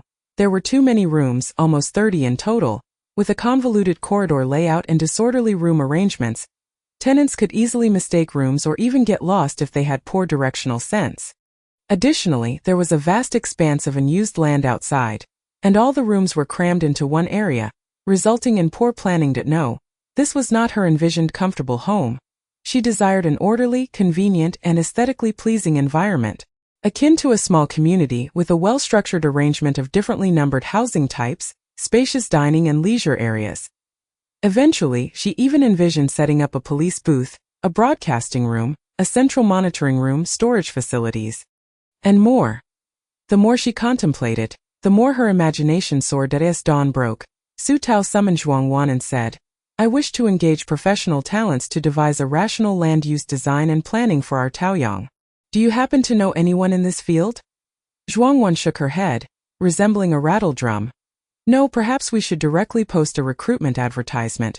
With over 50,000 people in Dongyang, we are sure to find suitable candidates. Su Tao smacked her palm on the table. Recruitment is indeed an option, but let us offer a reward. 3 application slots for Taoyang Housing to the successful hires. With the first 3 months rent waived, compared to cash, the allure of Taoyang Housing is far more enticing. Zhuang Wan was taken aback. I foresee that my workload may skyrocket. Sure enough, once the recruitment and reward information circulated, the streets of Dongyang buzzed with excitement, with families urging any capable individuals to apply if selected. Those 3 slots would allow at least 3 family members to reside in Taoyang. Even the Su family, who had been despondent for a long time, found renewed vigor. Su Jiaming, who had studied architectural mechanics before the apocalypse, had fortuitously participated in most of the construction projects within the main city of Dongyang after the world changed. Li Ronglian, filled with enthusiasm, exclaimed, "Old Su, while it's only a tenuous connection, how will we know unless we try? If it works out, the 3 slots could go to Zhengqing and his partner, relieving you of your greatest headache. The remaining 2 could be allocated to Jinjing and Zhenglan, thus resolving the housing dilemma for the entire family." The more Li Ronglian contemplated, the more delightful the prospect seemed, unwilling to awaken from her reverie. Su Jiaming frowned. "I specialize in foundation work. What Taoyang requires is land planning, a field entirely different." "Then what about Zhengqing?" "Isn't he working at the Engineering Management Bureau? After all these years, he should have learned something." Su Jiaming's frown deepened. "Learned what? You know very well that I had to beg and plead to secure him that position, and he is still just an assistant, incapable of even understanding the blueprints." Li Ronglian, perplexed, responded. "Isn't design a rather straightforward task? Just sketch it out on paper. Let's give it a shot. There are 3 slots at stake." Zhengqing's wife frequently causes a ruckus, making life quite unbearable. Chapter 33. A bit rougher. Zhuang Wan, at a loss for words, waved a stack of papers at Su Tao. "Look at the rubbish we are receiving. This resembles a child's drawing. Just haphazard doodles." Su Tao flipped through the submissions, bemused, noting that some had submitted mere squares. "You've certainly put in a lot of effort. This is akin to searching for a needle in a haystack. However, we must engage a professional to design this properly. As the number of houses increases, managing them will only become more challenging." Zhuang Wan nodded in agreement. "Indeed, the last time I visited Shuyu, I felt dizzy upon leaving her room, unable to distinguish which door was mine." The 2 spent the entire afternoon sifting through thousands of applications, ultimately identifying only 4 or 5 promising candidates. Zhuang Wan rubbed her sore neck and said, "I'll arrange the interviews. Let us aim to finalize a designer by mid-April." I can already envision Taoyang adorned with small squares and gardens, where we can stroll after meals and reading Dada, the life of a deity. Previously, in Dongyang, houses were built shoulder to shoulder, with narrow pathways utilizing every inch of land to the maximum, rendering the concept of public squares and gardens a luxury beyond reach. Su Tao shared her excitement, desiring to establish an office building for herself, Zhuang Wan, and the staff who would later contribute to Taoyang's development. However, she was unsure where to place it for optimal aesthetics. She hoped to find a reliable design planner with both aesthetic sensibility and experience. Yet, matters did not unfold as smoothly as Su Tao had envisioned. The candidates interviewed after resume screening did not meet her expectations. Perhaps due to their youth, having been born into the apocalypse, their initial drafts appeared cramped, reminiscent of another Dongyang. The extreme utilization of land seemed ingrained in their very being, as if they yearned to fill every available space with structures. Haste, congestion, and coldness epitomized the spirit of the era. The more Su Tao observed, the deeper her frown grew. Zhuang Wan attempted to console her. "Isn't this a good thing? More residents mean more income. And we can always expand later." Su Tao understood the validity of her words, yet her deep-seated yearning for a beautiful living environment made it difficult for her to acquiesce. After dinner, the couple residing in room 002 unexpectedly knocked on Su Tao's door. Su Tao was taken aback, for this military couple rarely made appearances and seldom interacted with other tenants. Their sudden visit surely indicated something urgent. The wife, Tang Qingshu, spoke in a warm tone. "Boss Su, I've heard you are in search of a community planner or spatial designer for Taoyang's land planning. We have a very suitable candidate to recommend to you." Here are the works of that teacher. She handed over a thick folder, seemingly brimming with the owner's dedication. Su Tao accepted it with both hands, her eyes lighting up as she flipped through the first few pages, eagerly inquiring, "This teacher must be somewhat seasoned, right? I see his previous designs reflect environments from both the apocalypse and peacetime, exuding comfort and grandeur." Tang Qingshu sighed with relief and smiled. Indeed, he is 78 this year, having planned for cities at or above the provincial level before the apocalypse. He has received numerous accolades and is a highly experienced teacher. However, since the onset of the apocalypse, he has had no extra land on which to shine. Su Tao inquired, "Where does this teacher reside? I would like to find a suitable time to visit him." Tang Qingshu exchanged glances with her husband, who spoke first. "Mr. Mei does not have his own residence. He lives with his son and daughter-in-law in the subsidized rental housing at the base." Tang Qingshu checked her communicator and provided Su Tao with an address. Su Tao expressed her gratitude, and then set out with Zhuang Wan and Guan Zining. As Tang Qingshu watched the three hastily depart, she grasped her husband's hand and said, "I hope Mr. Mei will succeed. At his age, he shouldn't have to suffer like this, especially with ungrateful children. It pains me to think of it. He was once a distinguished professor lecturing university students, and now look at his plight." Her husband comforted her. "Boss Su is a perceptive person. Look how long she has been searching without finding a suitable candidate. She clearly values the quality of life for her tenants over merely maximizing land utilization for profit. She and Mr. Mei share a similar ethos. It will surely work out." Tang Qingshu nodded. "Boss Su is a good person. Albeit a bit young. What is she, 20? Still single, I presume?" "I have a nephew," her husband interjected, taking her hand. "What ordinary man could capture her interest?" "Spare yourself the matchmaking efforts." Indeed, Guan Zining parked the car on the street. "You two get out first. The address is inaccessible by vehicle." As soon as Su Tao stepped out, she found herself stepping into mud. The dirt road was awash with household water, nearly transforming it into a muddy trench. Before they could proceed further, curious residents peered at them from uneven windows. This area housed a diverse mix of inhabitants, and the environment was quite poor. It was rare to see outsiders like Su Tao and Zhuang Wan dressed so well.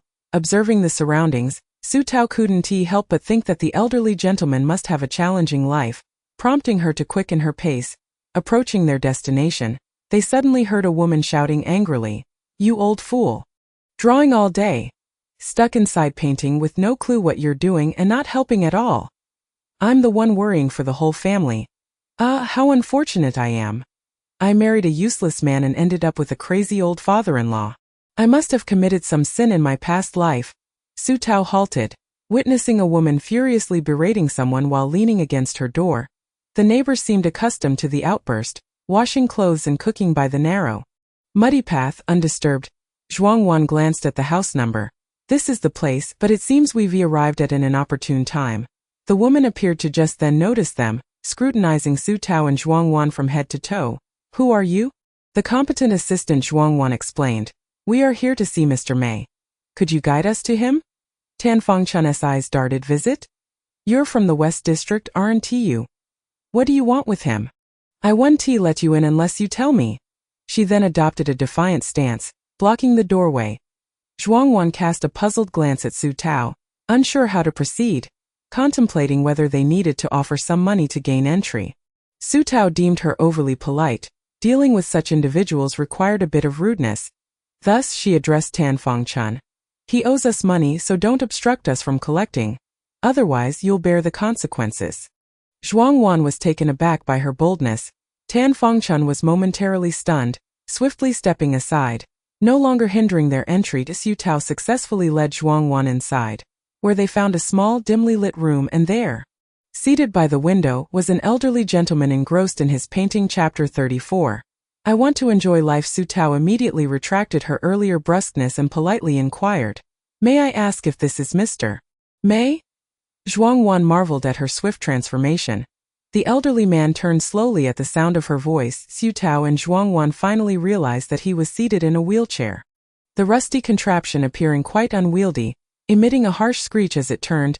The elderly man's hair was streaked with gray, his visage gaunt and haggard, and the oversized, pilled jacket he wore accentuated his frail form. A pair of spectacles, one lens shattered, rested precariously on his nose. Clearly a sign of neglect, he adjusted his glasses and stooping slightly, peered at Su Tao and her companion with a puzzled expression, inquiring, "Who are you?" Su Tao stepped forward, crouching to meet the old gentleman's gaze, and replied politely, "Mr. Mei, we come from Taoyang, and we seek your assistance in planning the land use and community-related spatial design for Taoyang." Upon hearing this, Mei Hongyi began to turn his wheelchair away, seemingly unwilling to engage with them.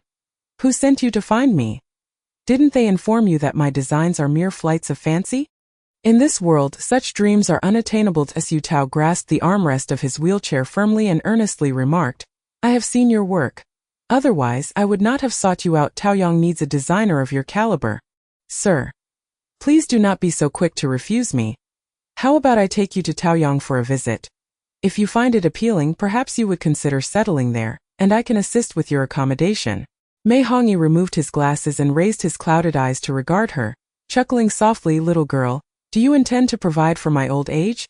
Su Tao replied sincerely, "If you are willing." Mei Hongyi burst into hearty laughter.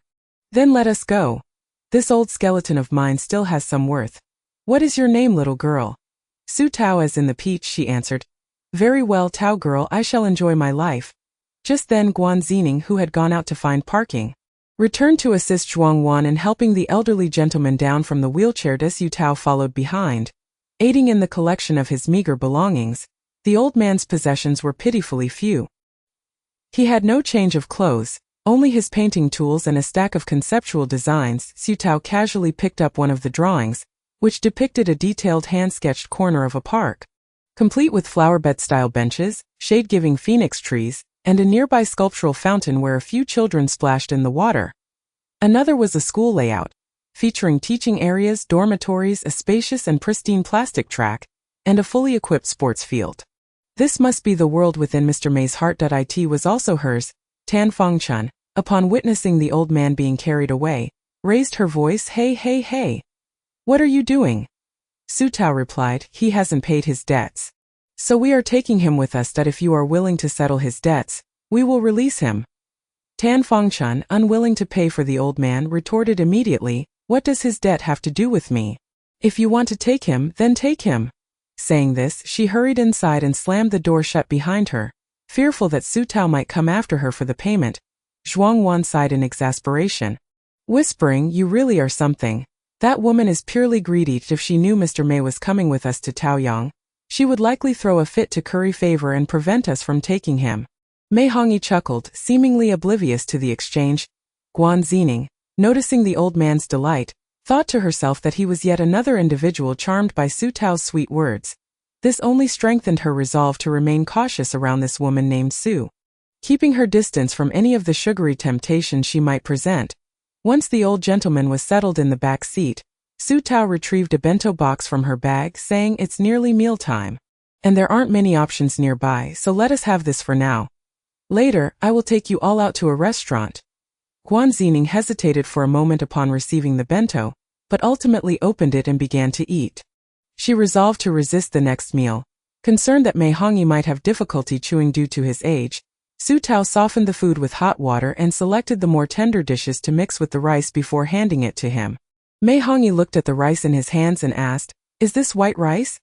Su Tao nodded, and he paused for a moment before taking small bites, reminiscing, "It tastes like it did 20 years ago. Are there still places where rice can be grown? I remember our rice fields were vast. My mother had to shout for me from one end to the other, her voice echoing along the ridges. Running from one end of the field to the other left me breathless, unlike now when I worry about stretching out my arms and encroaching on the neighbor's space." The three young women present had never seen such expansive rice fields and found it difficult to imagine that scene. Was the world truly like that before the apocalypse, so free and unrestrained? Mei Hongyi ate happily, resembling a child at heart.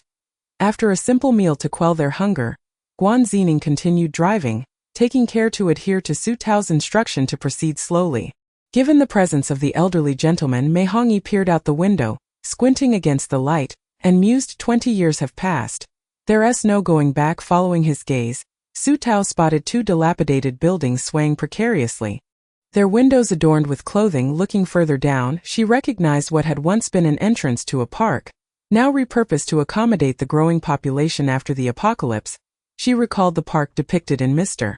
May's designs. Indeed, there was no returning to the past. That if we cannot go back, we shall create anew, she suddenly proclaimed. Mei Hongyi was taken aback, then burst into laughter. Tao girl, though you are young, your aspirations are grand.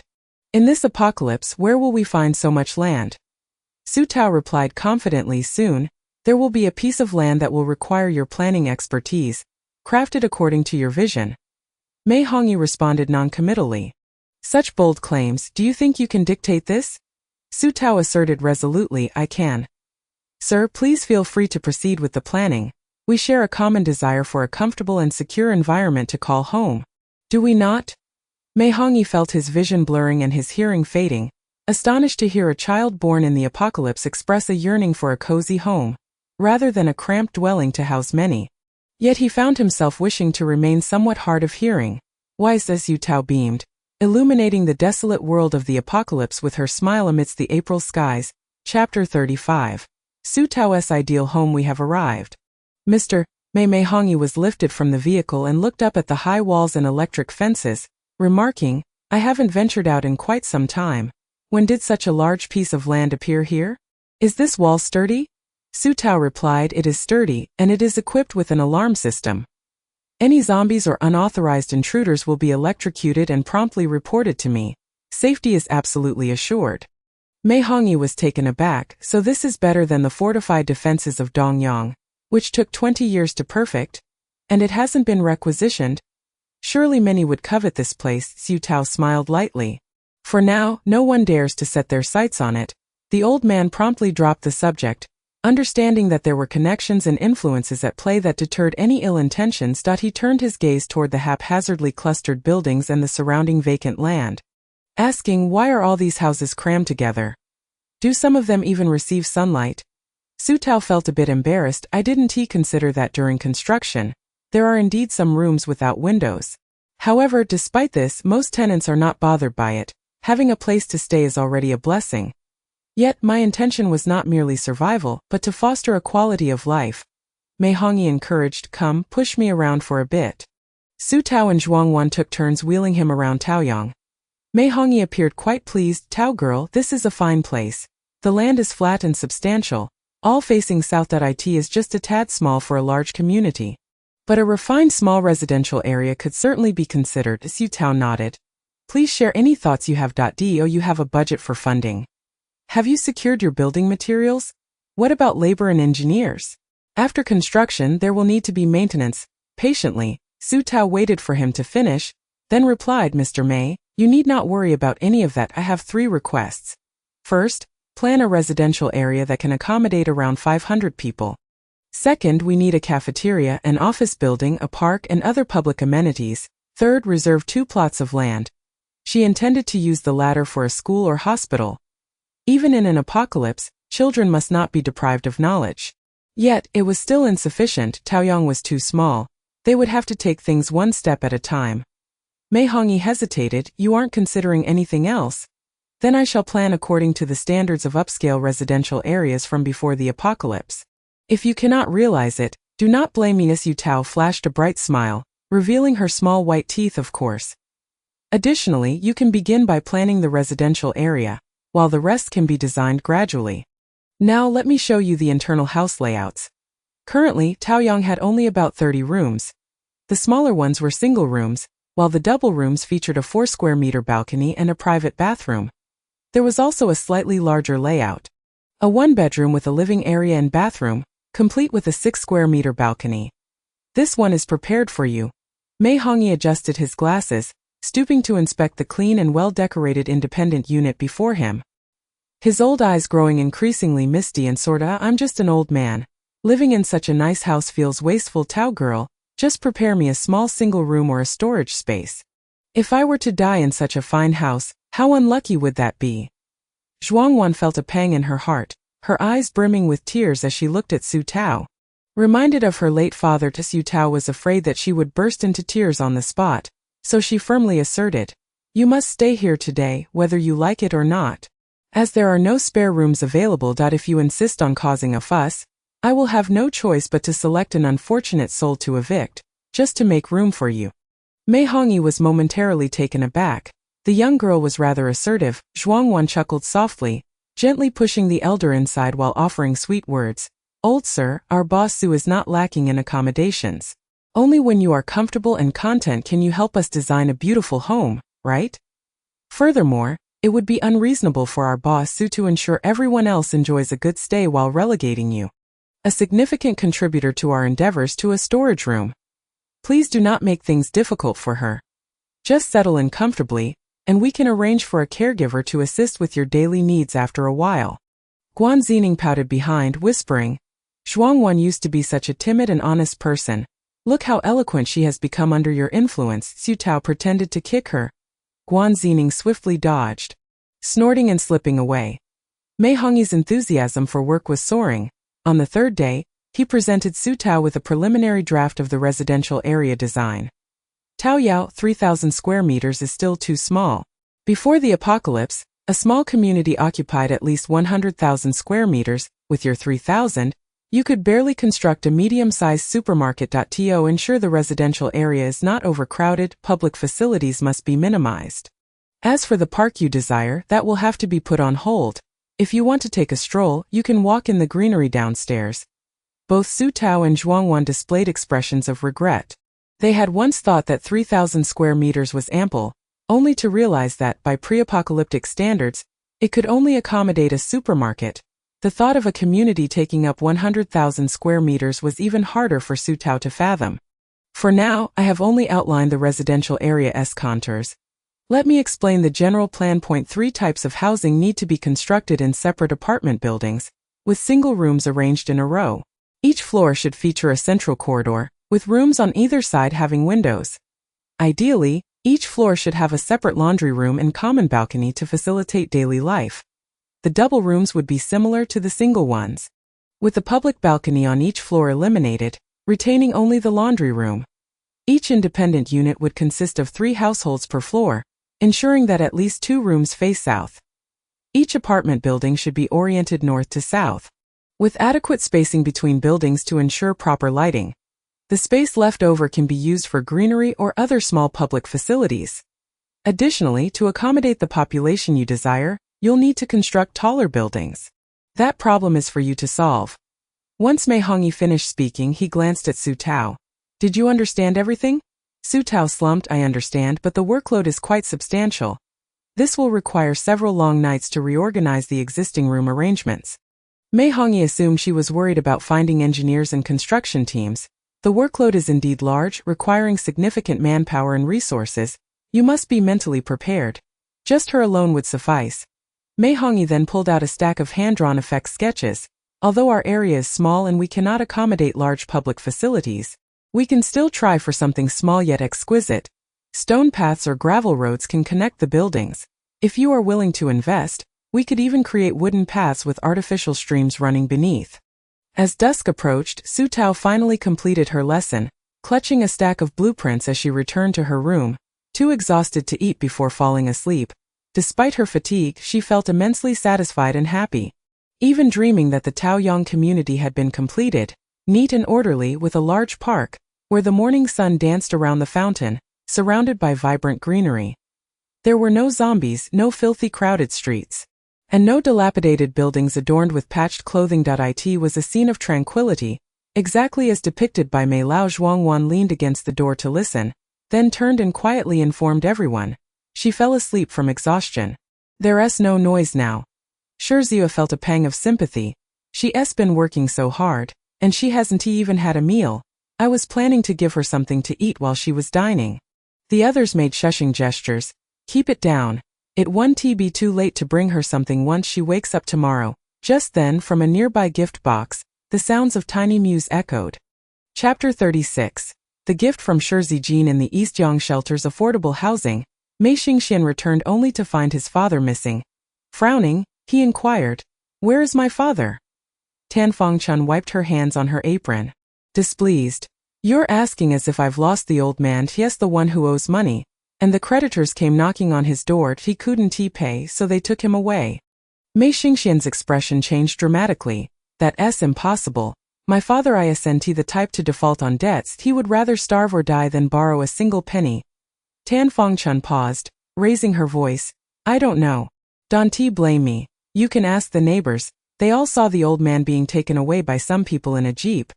Who were those people? I didn't ask. The girl leading them was quite fierce. And there was a woman with a gun beside her. I've never seen such intimidation before. Mei Xingxian was infuriated. Are you brain dead? Debt collectors only come for money, not to abduct an old man to care for him in his old age. The people you described are nothing but con artists. Did I not tell you to keep an eye on my father before I left? Is this how you're watching? The more he spoke, the angrier he became. Do you understand that Tao Yang is currently looking for planners? My father is exactly that. If this works out, we wouldn't need to live in this dilapidated place anymore.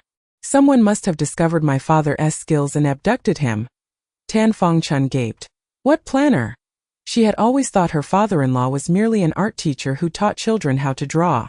But in this apocalypse, what good is knowing how to draw? It would be more practical to have more strength to do physical labor at the base. However, what was this about the Tao Yang residency slots? Were the people who came a few days ago con artists? Her mind was in a muddle. Mei Xingxian was too exasperated to explain. His wife had only a primary school education before the apocalypse and had not had a chance to learn anything since.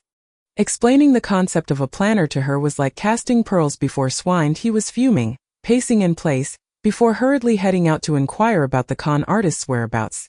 Su Tao slept soundly until the sun was high in the sky, her stomach rumbling as she prepared to find something to eat when she suddenly spotted Zhou Hai and Zhou Yang, the twin brothers, returning.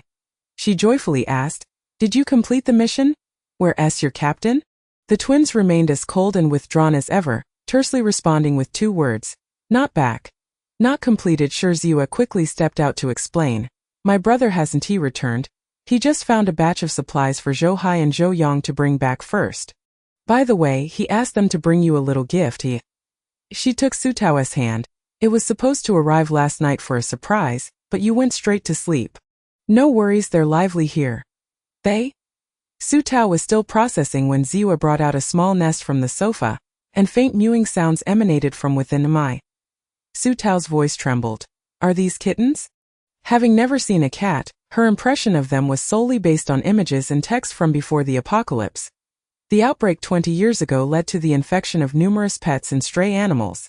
Or they became food, drastically reducing their numbers. Within just 5 years, they had nearly vanished from people's lives. Man's best friend, the solitary spirit's companion, the cuddly and clingy fur babies, had completely disappeared. They're adorable. My brother said they were born just 3 days ago. Their mother gave birth to them inside an abandoned tire and died that night. He heard their cries and took them out. Thinking you could use some company since you often stay home alone, Su Tao felt a lump in her throat as she cradled the small nest. In her hands were 2 tiny kittens. One black and one white, barely the size of her palm, their eyes still closed, with pink noses nudging around and soft pink tongues mewing plaintively. She gingerly extended a finger to touch their heads and soft bellies. Feeling their warmth and fragility, her heart melted. Please thank your brother for me. I absolutely adore them. Shirzhua twirled with delight. I knew you would love them. Even Sister Pei liked them and tried to lay claim to one. But my brother promptly turned down her request. Su Tao chuckled, her eyes glistening, recalling Pei Dong's disgruntled face. I can allow her to pet one. Shirzhua said. You should hurry and take them to your room. Last night when they arrived home, the tenants were nearly going crazy. If I hadn't stopped them, those kittens would have been overwhelmed. Su Tao tightened her grip on the nest, forgetting her hunger as she turned and rushed into her room. She quickly searched online and found that newborn kittens were best fed goat's milk. Scratching her head, she opened the system's food store and finally discovered goat's milk in the self-service vending machine. With a wave of her hand, she placed an order for 2, costing only 1,600 federal coins. The vending machine offered not only goat's milk but also cow's milk, freshly squeezed juices, and the average price was around 20 federal coins a bottle. Quite affordable. She prepared to place one of the machines in the snack room tonight, while keeping the other in her own room exclusively for the kitten's nourishment. Subsequently, she ventured to a home improvement store where she purchased blankets, small pillows, and crafted 2 cozy cat beds. After that, she procured a set of baby supplies from a daily necessities store. opting for the smallest size of baby bottle as a feeding device. In total, she spent merely 4,500 federal coins. The two little creatures seemed quite famished. As soon as Su Tao presented the bottle, the little black one began to suck eagerly. The little white one was a bit slower to react. But after some anxious nudging, it found the nipple. Watching them satiate their hunger brought Su Tao immense joy, and in her elation, she decided on names for them. One was to be called Bai Ji Ma, and the other Hei Ji Ma. Once the little ones had drifted off to sleep, Su Tao emerged to have a quick meal, and after finishing, she hurried to find Mr. Mei. Mr. Mei, I plan to commence the work tonight. Mei Hongyi assumed she had secured a construction team rather swiftly.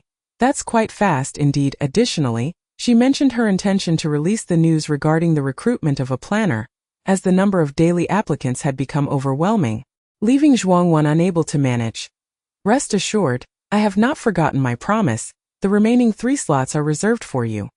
Once you have made your decision, simply inform Zhuangwan.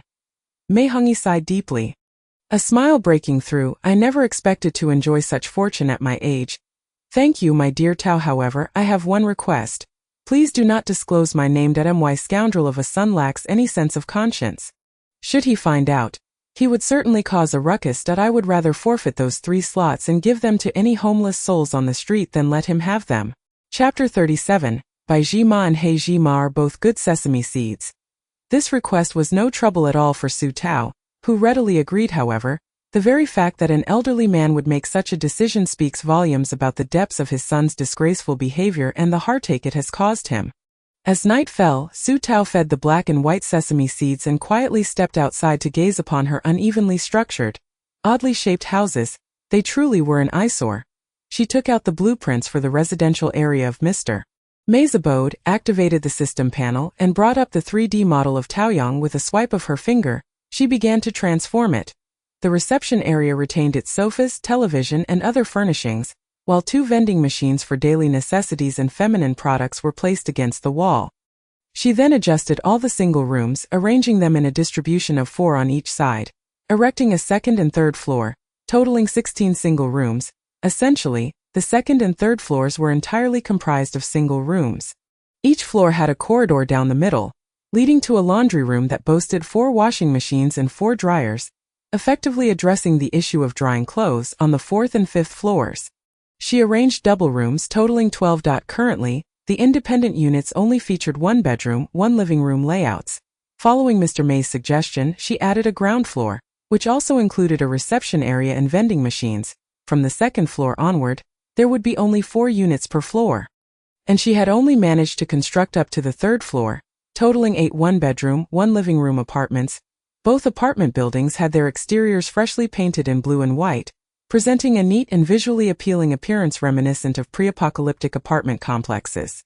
All of the above, including the addition of communal items, the expansion of public areas, and the establishment of stairwells, amounted to over 50,000 federal coins. Fortunately, this expenditure remained within her means with the stacking of rooms.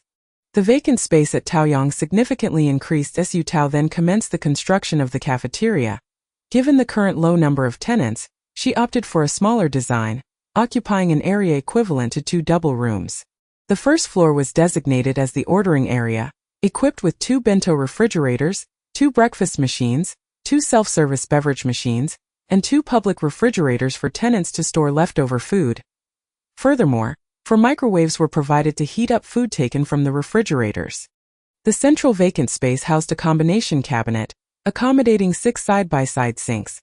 After all, people before the apocalypse had a habit of washing their hands before and after meals.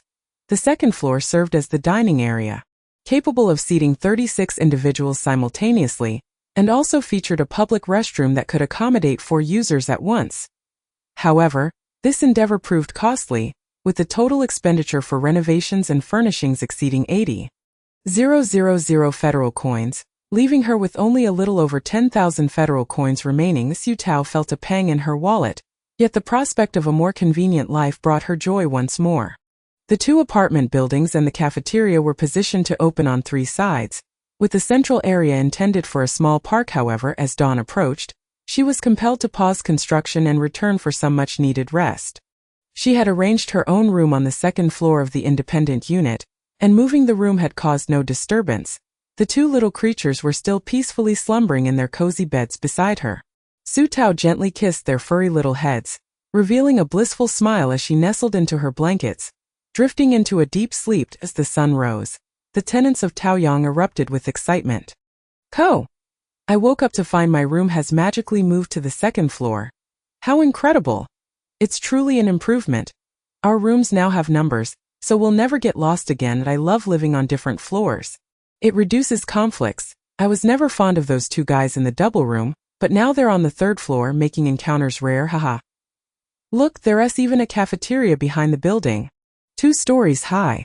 Most tenants rush toward the cafeteria in a flurry. Xiao Pan. Doesn't he something seem off? Wasn't he there a single room across from mine occupied by a girl with short hair? Mei Hongyi adjusted his glasses, squinting as he scrutinized the surroundings repeatedly. Xiao Pan was a caretaker Zhuang Wan had arranged. She had previously interacted with Zhuang Wan and was a pitiable soul. Having lost her home and child in her 30s, she was of ordinary appearance, simply dressed, yet very responsible. She dashed out to take a look around, returning excitedly to report, "Old gentleman, you're not mistaken, Taoyang has undergone a tremendous transformation. The tenants of the single and double rooms have relocated to that opposite apartment building. We are now in the duplex. We're on the second floor." As she spoke, she pushed him into the corridor.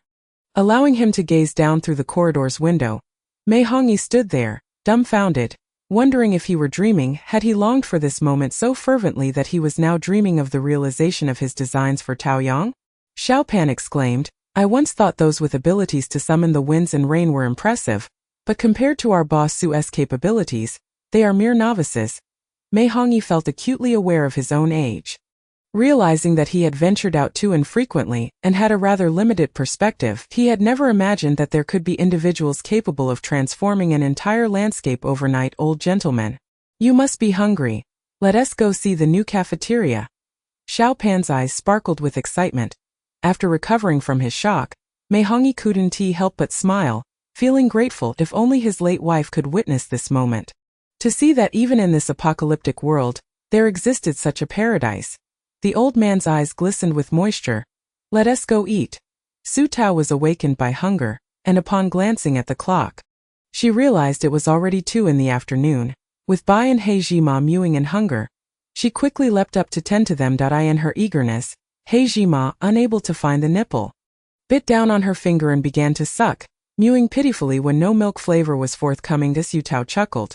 He Jima was indeed an impatient little one. Just as she was about to finish feeding, there was a knock at the door. Upon opening it, she found Xing Shuyu panting and staring at her. "You," Xing Shuyu stammered, her face flushed. "Is there still a unit available? A duplex? My parents went crazy over the photos of Taoyang, and if I can't get them a place, my life is in danger." Before Su Tao could respond, Xing Shuyu snatched the bottle from her hands. "I'll help you feed them." The role of caretaker was abruptly switched. But He Jima seemed to sense the change, avoiding the nipple that Xing Shuyu presented and continuing to mew pathetically. Bai Jima also refused to eat, huddling inside, too scared to move. Xing Shuyu's first attempt at being a caregiver had failed miserably, leaving her frozen in place. Su Tao patted her shoulder, reclaiming the bottle to continue the feeding process. Only then did the 2 furry ones relax and gradually come closer to suckle. "I am so pitiful. My father doesn't care for me, my mother doesn't love me, and even the cats ignore me. Everyone envies me for living in Taoyang but has no idea of the burdens I bear. Please, Su Tao, dear Peach, save a unit for me. I still want my parents to recognize me." Su Tao found herself both amused and exasperated. "You should discuss it with Zhuang Wan." That was enough to make Xing Shuyu leap with joy, kissing He Jima in delight. He Jima let out a yelp, dropping the nipple and climbing onto Su Tao. Chapter 38. Without Dongyang, Taoyang is but a solitary vessel, 2 chapters combined. The news of Taoyang hiring a planner stirred yet another wave of excitement. Upon returning home, Xing Shuyu was immediately besieged by her parents with questions. "Is it true that someone has been hired? Who is it? Do we know them?" Xing Mama was brimming with curiosity.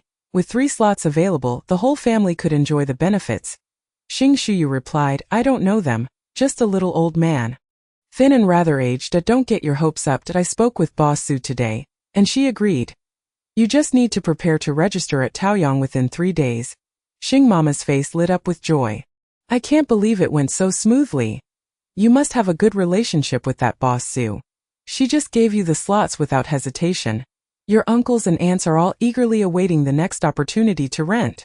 Xing Papa shot a stern glance at his daughter, snorting through his nose. After raising you this long, it seems you've finally proven useful. Xing Shuyu huffed in response. Boss Su said that's because she trusts me. Seeing how wonderful I am, she believes my parents must be decent as well. Xing Mama was overjoyed. Of course. Your father and I have devoted half of our lives to Dongyang, managing the registration and organization of the majority of the base's supplies. We've never taken even a single thread from public resources, have we, Lao Xing? Xing Papa replied coolly, I don't care. Xing Shuyu jabbed at him. Yet you certainly care about the rental quota for Taoyang. I wonder who it was that, just a few days ago, heard about Taoyang recruiting planners and sneaked out at midnight to draw plans? Instantly, Xing Papa's expression fell. Unfilial daughter. Meanwhile, Mei Xingxian sat dejectedly at the bedside, puffing one cigarette after another. When Tan Fangchun entered the room and saw the haze of smoke, she opened the window while chiding, I've told you not to smoke indoors. Besides, a pack of cigarettes is so expensive these days. Can't you save a little? Mei Xingxian extinguished his cigarette in frustration. Tan Fangchun continued, you have to throw it away before finishing? What a waste. Mei Xingxian slapped her, shut up, you wretched woman. If it weren't for you, my father wouldn't have been taken away. The one living in Taoyang now is me. He grabbed Tan Fangchun by her hair, pressing her face against the photo on the communicator screen. Look closely and see what kind of good life Taoyang offers. He then forcefully yanked her to the window, making her look at the filthy, muddy ditch outside. Now take a good look at where I live, damn woman. Following that, he unleashed a torrent of punches and kicks. The neighbors, already accustomed to the commotion, heard the ruckus but didn't bother to intervene, instead gossiping amongst themselves. They said that Mei's daughter-in-law had lost her husband, and according to Mei Xiaozai, his father was a renowned designer before the apocalypse. He didn't quite understand it, but he certainly sounded impressive, as if he was guaranteed one of the 3 quotas in Taoyang. Someone nearby scoffed, Mei Lao Tu is quite clever. Even if Taoyang took notice of him and offered a quota, he wouldn't give it to that ungrateful son. Another chimed in, absolutely, that Mei Xingxian, with no skills outside, comes home to vent his frustrations on his wife and elderly father. That it's common for him not to provide food and drink for his father. And in a bad mood, he might even curse him for being useless. If I had such a son, I'd rather choke him to death this day. With that said, perhaps losing the old man wasn't such a bad thing. Far away in Taoyang, basking in the sun, Mei Lao Tu remained oblivious to the chaos surrounding his son. After a hearty meal, he had Xiao Pan push him to stroll in the open area in front of the cafeteria.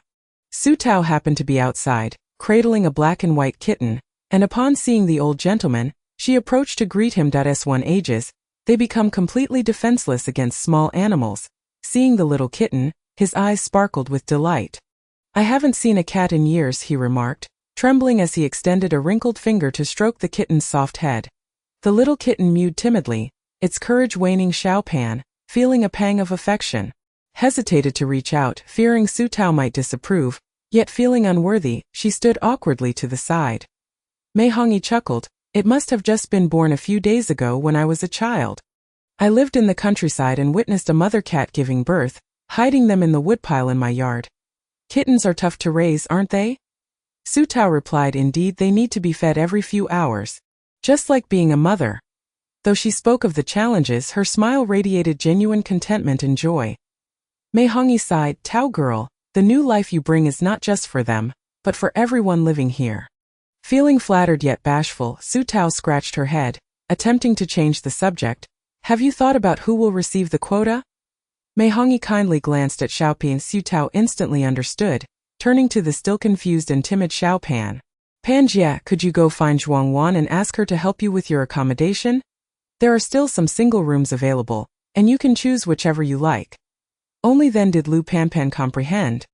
Her eyes widening as she glanced between Mei Laoren and Su Tao, tears streaming down her face, she squatted down, holding onto the armrest of Mei Laoren's wheelchair, choking out, Sir, I know you pity me. But I have nothing to repay you with. I truly cannot accept your kindness.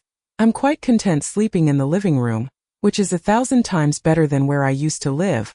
And it's also convenient for taking care of you. Really?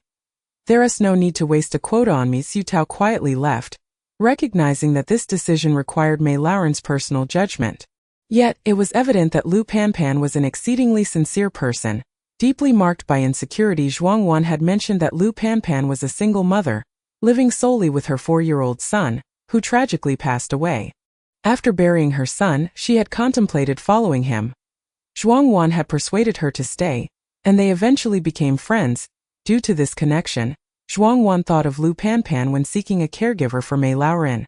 Upon returning to her room, the little kittens fell into a deep sleep, and Su Tao hurried to catch up on her own rest, knowing she needed to be a night owl later to continue her work. Besides the small park, the office building still needed to be constructed. Zhuang Wan's room was crammed with numerous documents. Having cleared out the children's wardrobe to store files, she needed to expedite the office setup for convenience. When Su Tao finally opened her eyes again, it was already 1 in the morning. After feeding the 2 furry little ones. She was about to head out to continue her construction efforts when she suddenly received a notification from the smart housekeeper master. Zombies have been detected within 500 meters of Taoyang. Please exercise caution. Su Tao jolted upright, sensing something was amiss. For the past 20 years of the apocalypse, due to the base's improvements and the military's continuous purges, the majority of zombies had begun to marginalize and wouldn't actively approach human bases. An anomaly indicated a problem. Su Tao quickly dressed and followed the smart housekeeper's guidance to the perimeter wall to investigate. Indeed, in the darkness, she heard the groaning and footsteps of zombies carried by the wind. Heart pounding, she listened for a while, realizing the sounds were drawing closer, and hastily retreated to hide by the wall. Suddenly, illuminated by the moonlight, Su Tao spotted 2 zombies with ashen faces, tattered clothing and half a gut hanging out, yet they moved swiftly, wielding scythe-like claws. They brandished their blood-stained scythes, stopping just half a meter from the electric fence. Seemingly aware of its power and deliberately maintaining a safe distance, their protruding eyeballs scanned the surroundings, as if assessing the environment. Su Tao had never seen such peculiar zombies but could easily surmise that these were the evolved blood scythes mentioned by Shi Zijin and Pei Dong. They moved faster than ordinary zombies and had evolved scythe-like weapons, even possessing higher intelligence than their unevolved counterparts, demonstrating an awareness of danger and environmental observation. Su Tao stealthily took a photo with her communicator and quickly returned to her room. Once inside, she let out a sigh of relief, sending the photo simultaneously to Shi Zijin and Pei Dong. Along with her speculation, there are only 2, and they possess some intelligence. They likely see the electric fence protecting Taoyang and are temporarily deterred from acting recklessly. So they might target Dongyang instead. Then she sent a separate message to Shi Zijin. You must be cautious outside. I sense their numbers are increasing. Last time you managed to deal with one, albeit losing an arm. If you encounter a group, I might only see your arm return. Within 2 minutes, Pei Dong responded, stating he would bring people over immediately. 10 minutes later, Pei Dong arrived in a military jeep with 10 others. Heading straight to the location where the blood scythes were spotted. However, the 2 zombies had already vanished without a trace, leaving only a trail of footprints behind. Pei Dong's expression turned grave. You were right. Their numbers are indeed increasing, and their audacity is growing as well. They previously only dared to wander a kilometer away, but now they are bold enough to approach human settlements at this rate. It won't be long before they attempt to breach the walls for food. Su Tao felt a chill run down her spine. She firmly believed that without the electric fence, Dongyang would undoubtedly be overrun by the blood scythes, leading to a future of hell on earth and rivers of blood. If Dongyang fell, Taoyang would merely be an isolated boat adrift. Moreover, the tenants all had jobs, family, and friends in Dongyang. Taoyang and Dongyang were intrinsically linked. Did the supplies Shi Zijin brought back contain building materials? When would Dongyang's walls be constructed? Pei Dong shook his head. There are some building materials, but not nearly enough. The entire Dongyang covers an area of 400,000 square meters. And constructing a protective wall is not something that can be accomplished overnight. Su Tao felt increasingly despondent, thinking that when Shi Zijin returned, she would have to shamelessly insist on joining them for a collective mission. Reaching the abandoned garage to swiftly complete the hidden task and unlock the concealed shop. Seeing her expression darken, Pei Dong assumed she was frightened and bluntly said, "What's troubling you? If anything happens, we'll be the ones in military uniforms facing it."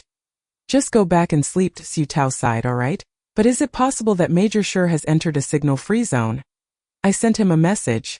And he hasn't. He replied that it was common for them to lose contact during missions, so it was entirely normal. If anything comes up, let me know. Returning to her room, Su Tao lost her motivation for construction and tossed and turned all night. Only falling asleep at dawn when the sun was high and she had just risen, Zhuangwan stormed in, visibly upset with tears streaming down her face. Upon seeing her distress, Su Tao's expression turned serious. Who has bullied you? Zhuangwan wiped away her tears, recounting, last night, I stayed up late organizing materials, and as a result I overslept this morning, allowing Chenxi and Chenyang to go to the canteen by themselves. Upon arriving, the two children discovered that the vending machines were completely empty. As they were about to head back, they spotted Wen Peixian behind the canteen, packing numerous meals to sell to outsiders. Chenxi, being straightforward, was incensed to see her selling at such exorbitant prices while demanding contribution points, and she approached to intervene in the ensuing altercation, when Peixian, in a fit of anger and humiliation, shoved Chenxi into the electric fence. Fortunately, the outer fence did not activate, but it still left a deep gash on her face, stretching from the corner of her eye to her mouth, a grievous wound with flesh exposed. At this point, Zhuangwan broke down into uncontrollable sobs. Su Tao's blood boiled with fury. Where is Chenxi?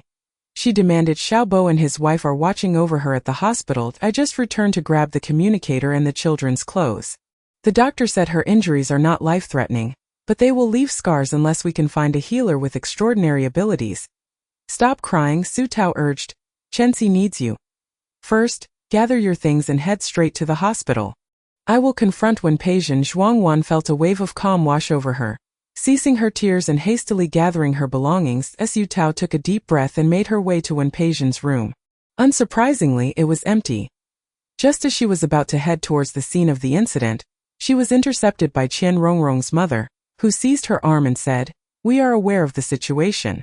Someone has tied up Tang Qingshu's husband in the canteen, and we are waiting for you. Su Tao hastened to the canteen, where she found most of the familiar tenants gathered. Wen Peixian was bound to a chair, loudly cursing, You are all Su Tao's lackeys. What nonsense is this about Taoyang and the utopia of the apocalypse? You are nothing but a group of land bandits. What is wrong with me buying food with my own money? Do you have any right to dictate my actions? At least I allowed the outsiders to sample the good food, and they were grateful to me. Yet, here I am branded a heinous criminal. If there are any real criminals, it is you, hoarding all this good food while the outsiders cannot even catch a whiff of it. Tang Qingshu was taken aback by her audacity and could not help but confront her. Do you truly believe you are doing good? Taoyang sells meals for 50 federal coins, while you charge outsiders 2,000 federal coins and extort 100 contribution points from them. Why don't you just rob them instead? Kong Yueying, typically reserved and disinclined to argue, could no longer remain silent. Indeed, moreover, our intention in capturing you was not merely for a few bites of food. 1 or 2 missed meals won't kill us. But what of your actions towards Chenxi? You deliberately pushed her towards the electric fence, as if you wished her dead. What grievance could you possibly have against her to warrant such malice?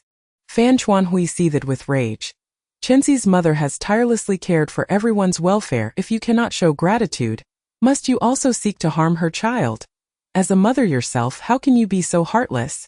Wen Peixian was about to unleash another tirade when the door swung open. Su Tao entered with a stoic expression, instructing Fan Chuanhui, untie her. Wen Peixian felt a flicker of hope, believing Su Tao wished to resolve the matter amicably. However, as soon as she was freed, Su Tao yanked her hair, ignoring her screams, and dragged her to the electric fence. What are you doing? What do you want?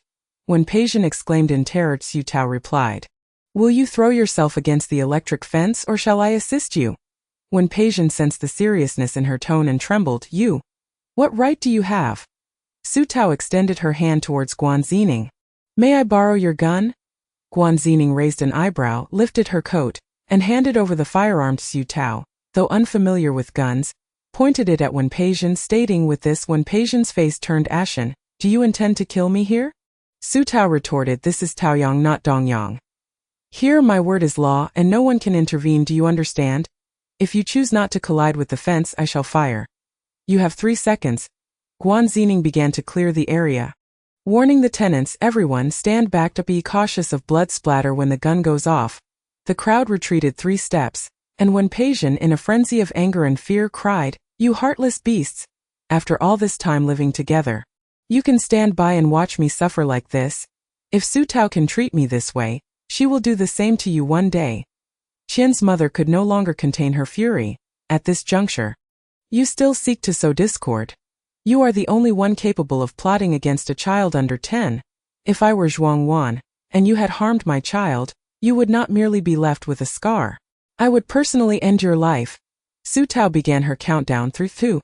When Peision gazed at the barbed wire above, her spirit crushed, and resignedly closed her eyes, preparing to charge forward.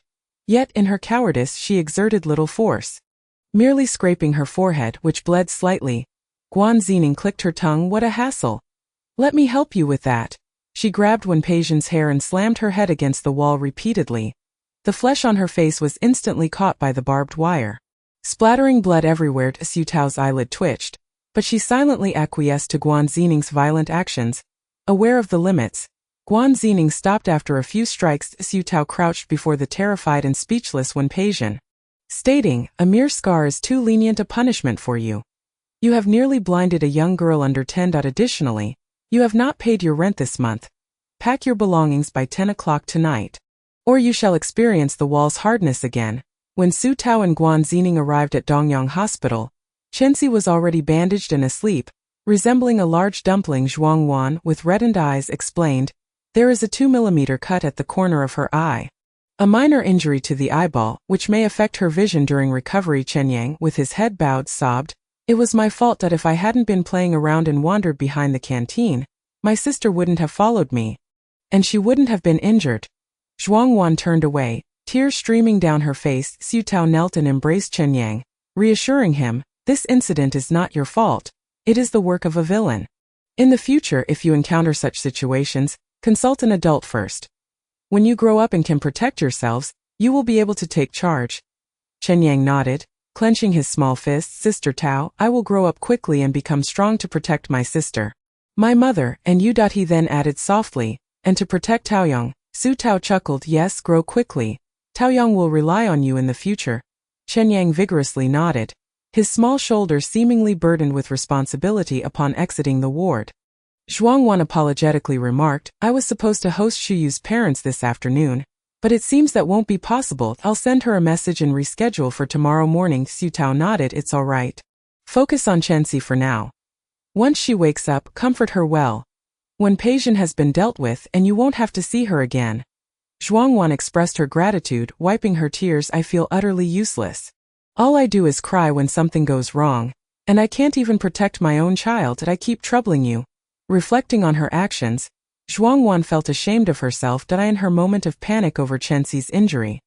Her first instinct was to seek out Su Tao, having unconsciously become reliant on someone younger than herself. Su Tao comforted her, "Without your guidance, I would find it equally burdensome to manage these matters. Everyone has their strengths. For instance, only Guan Xingning can decipher the form she prepares." At that moment, Guan Xingning appeared around the corner, her expression skeptical. "Are you talking about me?" Su Tao nodded and playfully remarked, "We were discussing how cool you look with a gun."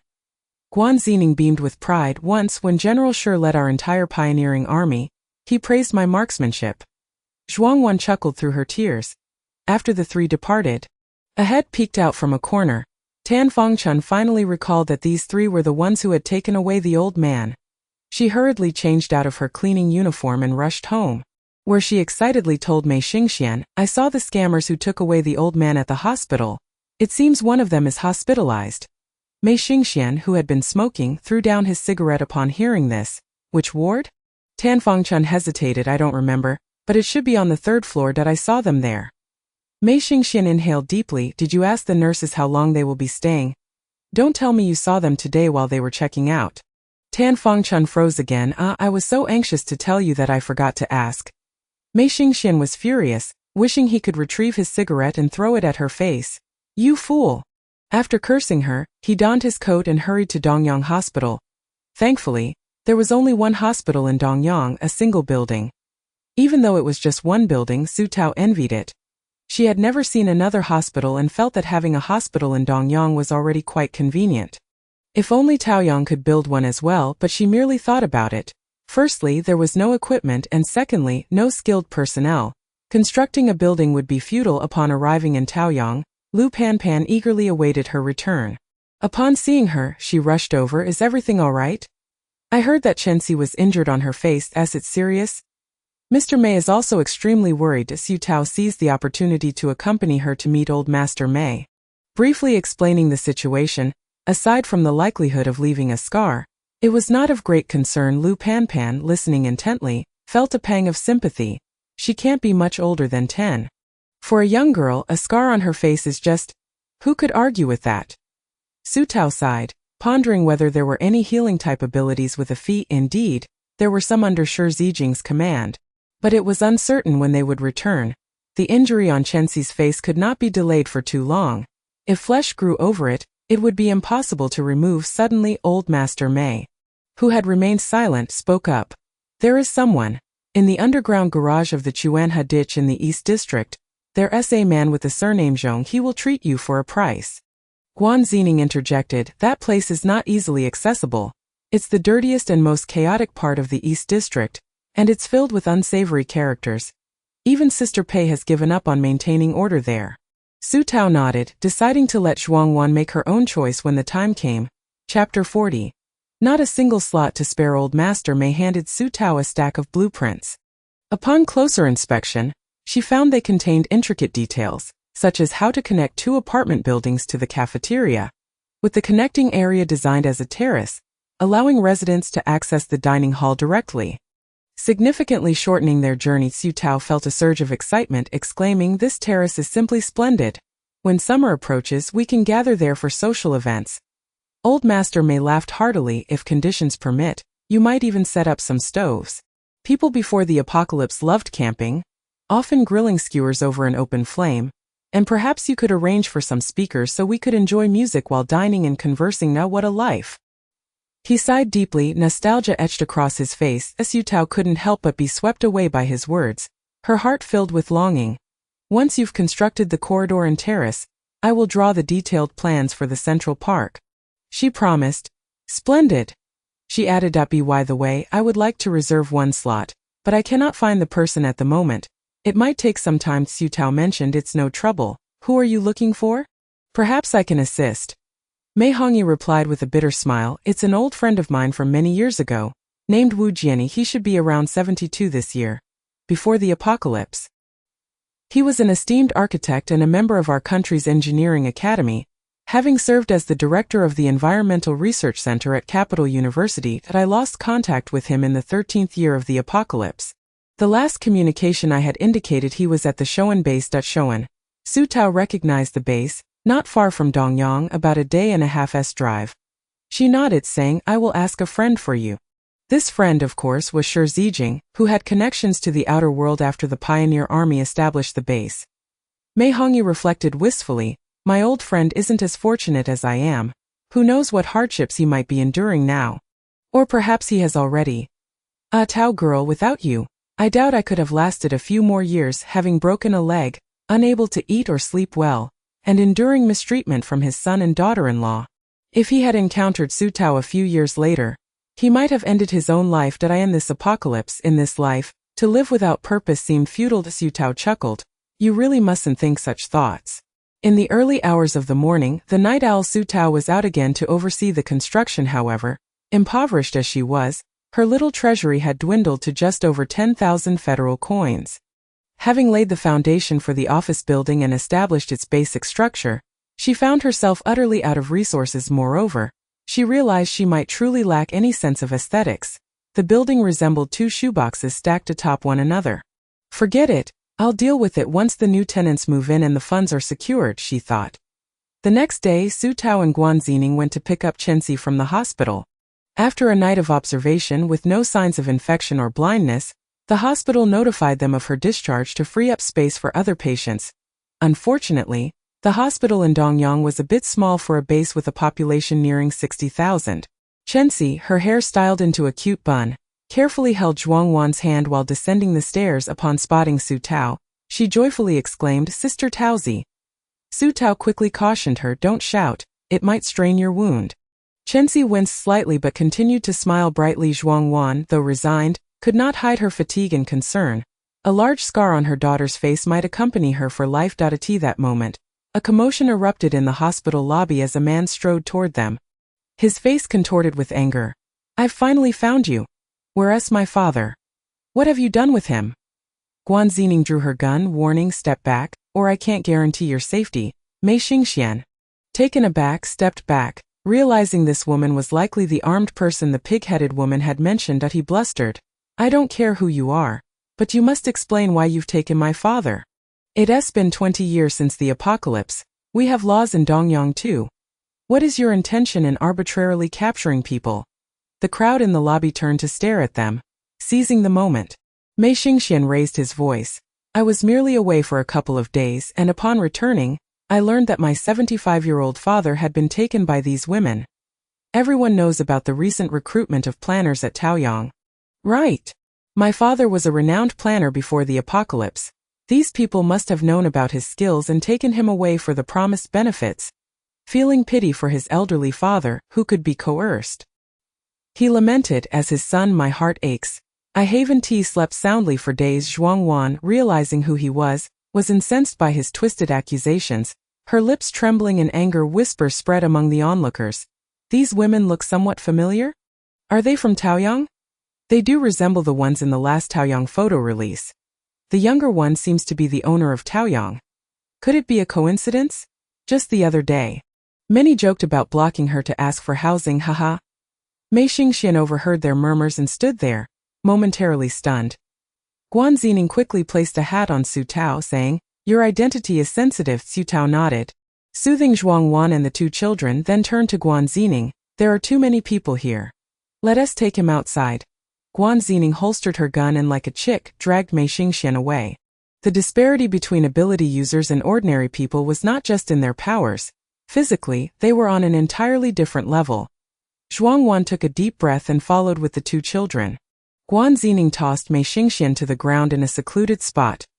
Instinctively, he scrambled to rise and flee, but the clever Chan Yang subtly extended a leg, causing Mei Xingxian to stumble and fall, landing face first in the dirt and losing a tooth in the process. This fall cleared his mind. His father wasn't abducted.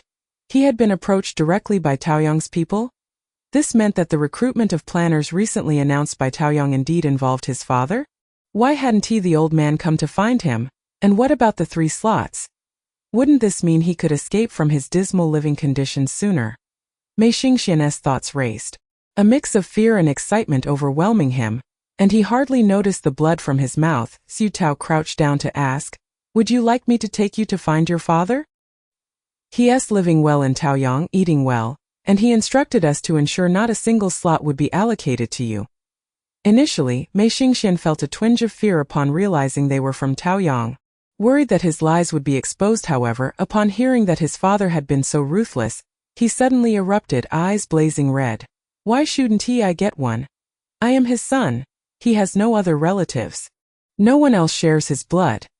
If he won't give me one, does he intend to offer it to outsiders instead?" Chapter 41.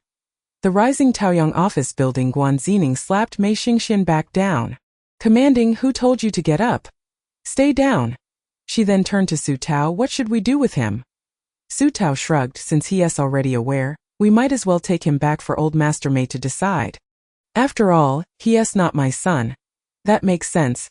Guan Zining lifted him, pressing the gun against his back, compelling him to sit in the back seat of the car. Zhuang Wan called old Master Mei to inform him of the situation briefly. Upon arriving at Taoyang, they spotted Xiaopan pushing old Master Mei toward them from a distance. Seeing his father, Mei Xingxian shouted, "Dad." Old Master Mei ignored him, turning to Su Tao to apologize. "Boss Su, I am truly sorry for the trouble my wayward son has caused you. Please, you and Miss Guan should head back first. I will take care of this." Mei Xingxian was taken aback. When had his hard-headed father ever apologized or shown such courtesy to a young girl? He scrutinized his father, noting that although he still had difficulty moving, he was cleanly dressed and appeared healthier than before. With a charming woman attending to him, a surge of resentment welled up within Mei Xingxian. And he couldn't help but sarcastically remark, "Dad, just how much has Taoyang benefited you? I'm living in a stinking ditch, married to a woman who is both ugly and foolish, while you have this elegant attendant by your side." Smack.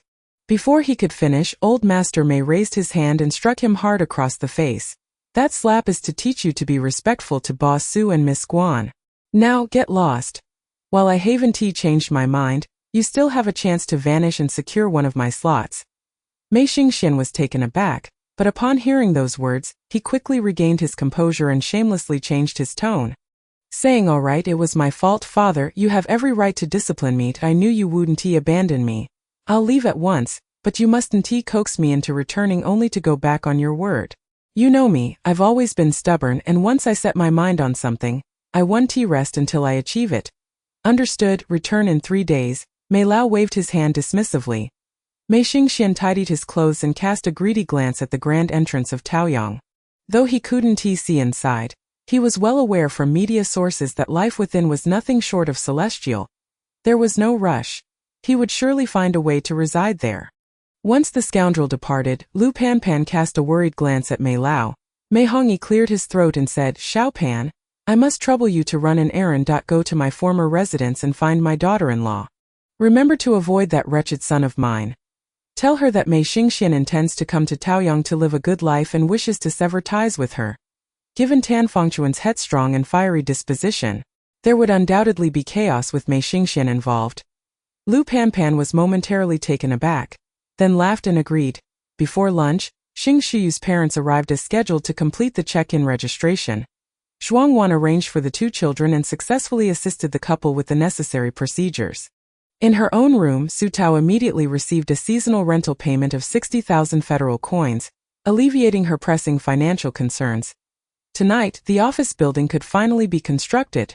Perhaps there would even be enough left over to build the connecting corridor and terrace as well. Xing Shiyu proudly lifted her chin before her parents, saying, "I told you that I was living well in Taoyang. You didn't believe me, did you? Now you see." Xing Mama chuckled, "Look at you, so pleased with yourself. As if this place belongs to you and we are merely visitors. Is there even a small reception area on this floor? A sofa and a little coffee table." As she spoke, she sat down, feeling the fabric of the sofa in astonishment. "Is this new? Our sofa has been used for over 20 years. We've never found a suitable replacement. The Dongyang shopping center is filled with second-hand furniture from the disaster. Yet here in a common area, there's a brand new one." Zhuang Wan smiled silently. Xing Shiyu felt a sense of pride. Xing Papa adjusted his glasses and reservedly commented, "Not bad." Zhuang Wan led them to the new apartment, opened the door and said, "This is a 1-bedroom layout. Most of the basic furniture is complete. The balcony has its own washing machine and dryer, and for meals, you can temporarily use the cafeteria at the back." Xing Mama was overjoyed at the sight of the decor, exclaiming, "It's so clean and beautiful, with a carpet too. The lighting is great. Miss Zhuang, are these apartments for sale?" Zhuang Wan hesitated for a moment and replied, "I'll ask our boss later." The more Xing Mama looked, the more she liked it, gripping Zhuang Wan's hand and urging, "You must ask about it. The price can be discussed. Whatever Su boss proposes, we can manage. If there are more bedroom layouts in the future, please let us know. My elder ancestor is getting old and deserves some comfort." Upon hearing this, Su Tao was taken aback as well. She truly didn't know if they could sell. She searched through the rental management system for quite a while but found no mention of sales. She checked the general settings but found nothing there either. Since it was a rental property system, it seemed likely that sales were not an option. Otherwise, it would simply be called a real estate system. Zhuang Wan felt a twinge of regret. "From what I gather, it seems Mrs. Xing could afford upwards of 200,000 federal coins. She likely has a fair amount of contribution points as well." Su Tao felt a pang of envy. 200,000 would make her instantly wealthy. Xing Shiyu's family was indeed affluent. It seemed that her tenants were wealthier than she was. Even Zhuang Wan had received a compensation of 360,000 due to Zhuang Hu's sacrifice base. Along with an additional 10,000 contribution points, Su Tao couldn't help but shed a couple of tears. Zhuang Wan rummaged through her wardrobe and pulled out a stack of documents. Struggling as she flipped through them, she thought about perhaps using the common area on the first floor for work next time, fearing the documents might get lost. Ultimately, she decided to head to the balcony. placing the documents on the washing machine and finding a stool to make do. She handed the documents to Su Tao, saying, "Here's the new list of tenants, units 005 to 008, all one-bedroom apartments. IV called and checked on them, see if any of them are unsuitable." Su Tao sat by the bed and began reviewing the files. From the information, there didn't seem to be any major issues. She nodded. "All right, let us schedule a time for them to complete the procedures. You've been working hard lately. Do you need to find an assistant?" Zhuangwan considered it seriously. "Let us wait until we surpass 100 units in total before hiring someone. I can manage for now." As night fell, Su Tao rubbed her eyes and got up, approaching the 2 shoeboxes. Following the appearance of pre-apocalyptic office buildings she had found online, she painted the walls a bluish gray, installed floor-to-ceiling windows, and constructed a half-wall around the perimeter, fitting an electronic fingerprint door lock. The first floor served as a reception area, featuring a circular sofa laid with a cashmere carpet and a low coffee table.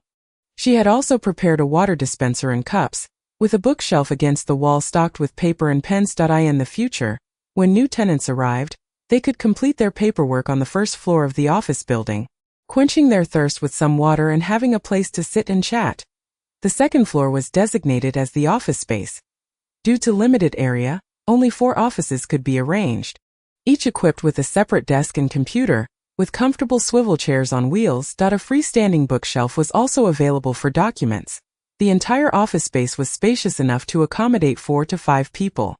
The total cost of constructing the office building amounted to 42,000 federal coins, which was quite reasonable. Su Tao stood below, gazing at the 2-story office building. Filled with hope, she envisioned that in the future, more and more individuals would come here to work, contributing ideas and efforts to build up Taoyang, providing a refuge for many in this apocalyptic world. Chapter 42. East District Gu Mingqi Boss. The people have arrived. They're nothing but a bunch of cowards. The man at the long table removed his silver-rimmed glasses. His fingers, which held a cigarette, were well defined as he flicked off the ash, extinguishing the cigarette but in the glass ashtray on the table. In a calm voice, he said, "Bring them in." The first to enter was Mei Xingxian, trembling as he walked in like a frightened chick. He couldn't fathom how he had offended this formidable figure in the East District. He had merely quarreled with his wife over the matter of going to Taoyang, not knowing how she had learned of it. In a fit of frustration, he had decided to step outside for some fresh air, only to be ambushed and taken away. Upon waking, he found himself in the underground garage of the East District's Chuanha ditch. Panic-stricken, he realized this was the territory of the infamous Qi Yi. Everyone in Dongyang knew that the abilities of Qi Yi were rather peculiar, and when unleashed, it was nearly impossible to escape. His subordinates were also a gathering of extraordinary individuals, firmly holding the East District, beyond the reach of the city defense forces. Before Mei Xingxian could fully comprehend the situation, others were brought in to join him, a disfigured old woman and a young fire-type ability user. The 3 of them, confused and terrified, waited for 2 hours before finally being summoned to meet this formidable figure. Upon their entrance, the man at the long table smiled and stood, gesturing courteously for them to sit. However, the 3 found this smile and politeness to be exceedingly frightening. Trembling in place, too afraid to move, a nearby lackey kicked them, saying, "Qi Yi wants you to sit. Hurry up and sit down. Do you expect him to pull out chairs for you?" Mei Xingxian immediately understood. This was the kingpin of the East District. He quickly softened his demeanor, nearly bowing in submission. "Greetings, Chiwa. Is there something you wish to command us? Just say the word and Mei Xingxian would gladly brave any danger to fulfill your request." The other 2, seeing his attitude, quickly followed suit, uttering flattering words. Jiu Mingqi maintained his cold smile, flipping open the documents in his hands, the first page prominently displaying a photograph of Mei Xingxian. He spoke with a tone devoid of warmth. Mei Xingxian, 26 years old, residing in a shelter, wife named Tan Fangchun. 2 days ago, a conflict occurred at Dongyang Hospital involving Su Tao, Guan Zining, and Zhuang Wan from Taoyang. After which you were forcibly taken by Guan Zining, correct? Mei Xingxian, bewildered, felt a surge of dread. How could this minor character be so thoroughly investigated? What were they planning? Terrified, he fervently nodded, yes, that's right. Jiu Mingqi continued with his emotionless smile. Flipping to the next page, addressing the disfigured old woman, Wen Peijian, 59 years old. Your daughter married a gun dealer from the Shoan base, earning a modest income, which allowed you to apply for a single room in Taoyang. However, after a conflict with Taoyang, you were disfigured and expelled, is that correct? Wen Peixian, her face still bandaged, trembled as she spoke. Yes, but where is this? Why have you captured me? A lackey kicked her in the waist. Shut your mouth if you weren't asked. Gu Mingqi appeared to ignore the ruckus, flipping to the final page. Zhang Zhe, 19 years old, a fire-type ability user. Previously, you shared a room in Taoyang, only to be expelled and beaten by the residents. Correct? Zhang Zhe, still resentful over the incident, clenched his teeth as he recalled. Yes, they bullied me with numbers. They ganged up on me. It took me half a month to recover. Gu Ming finally broke into a smile that bore a hint of curvature. Very well. Everyone, no need to be anxious. The reason I have gathered you all here is quite simple. Feel free to express any grievances or grudges you may harbor against Taoyang. I, Gu Mingqi, shall advocate on your behalf. The three individuals exchanged glances for a moment. It was Zhang Zhe who spoke first. Master Qi, you are a man of integrity. I have been holding this frustration for quite some time. And today I can no longer contain it. Yu Ming to signal to a few of his subordinates, who swiftly set up a camera in secrecy. Zhang Zhe, filled with righteous indignation, painted Taoyang in a manner that resembled a living hell. As if it were inhabited by a band of marauding bandits. Although Wen Peixian was still somewhat unclear about the situation, it did not hinder her from empathizing, as she tearfully recounted how Taoyang had driven her away and marred her appearance. Mei Xingxian, possessing a bit of cunning, realized that this Master Qi was likely not a benevolent figure. His offer to advocate for them was probably a mere facade, with the true intention of tarnishing Taoyang's reputation. He could not decipher the history between Master Qi and Taoyang, but he was undeniably pleased to witness it unfold. He exaggeratedly recounted how Taoyang had taken away his father, spreading rumors that Taoyang had reneged on promises regarding 3 other vacancies and had imprisoned his father within Taoyang. In no time, the room was filled with animosity towards Taoyang, as if Gu Mingqi's cigarette smoke intertwined with the air, revealing his faintly smiling face and the amber depth of his eyes behind silver-rimmed glasses. On the night following the completion of the office building, Su Tao, elated, fell asleep on the sofa in the first floor. Upon awakening, she was greeted by the sound of the communicator ringing. As she connected, she heard Zhuang Wan's excited voice. Tao, where are you?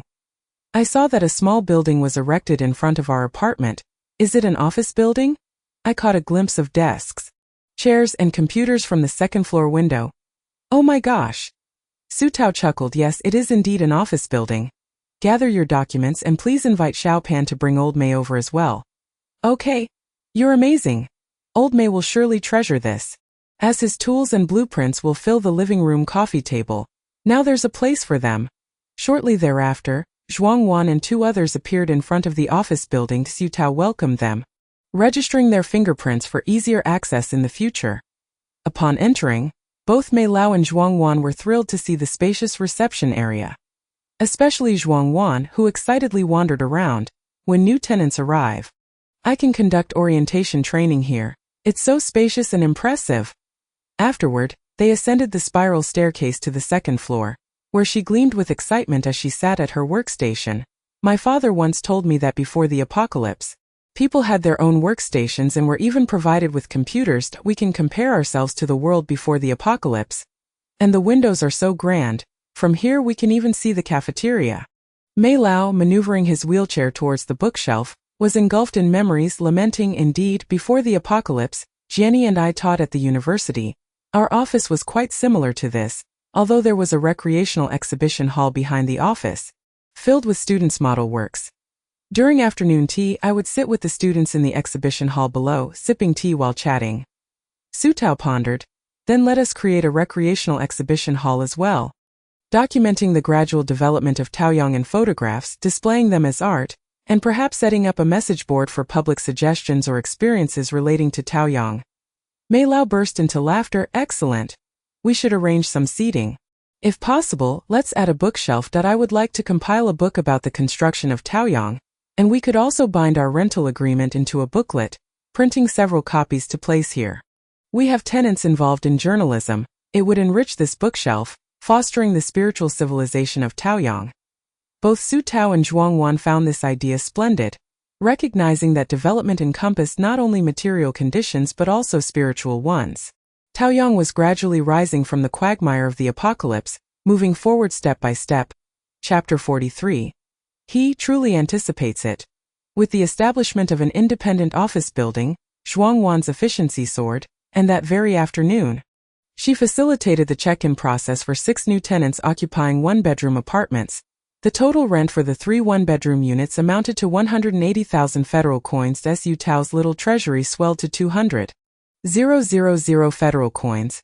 Overwhelmed with gratitude, she realized that not only could she outline the general structure of the corridor terrace that evening, but she could also expand to create additional rooms.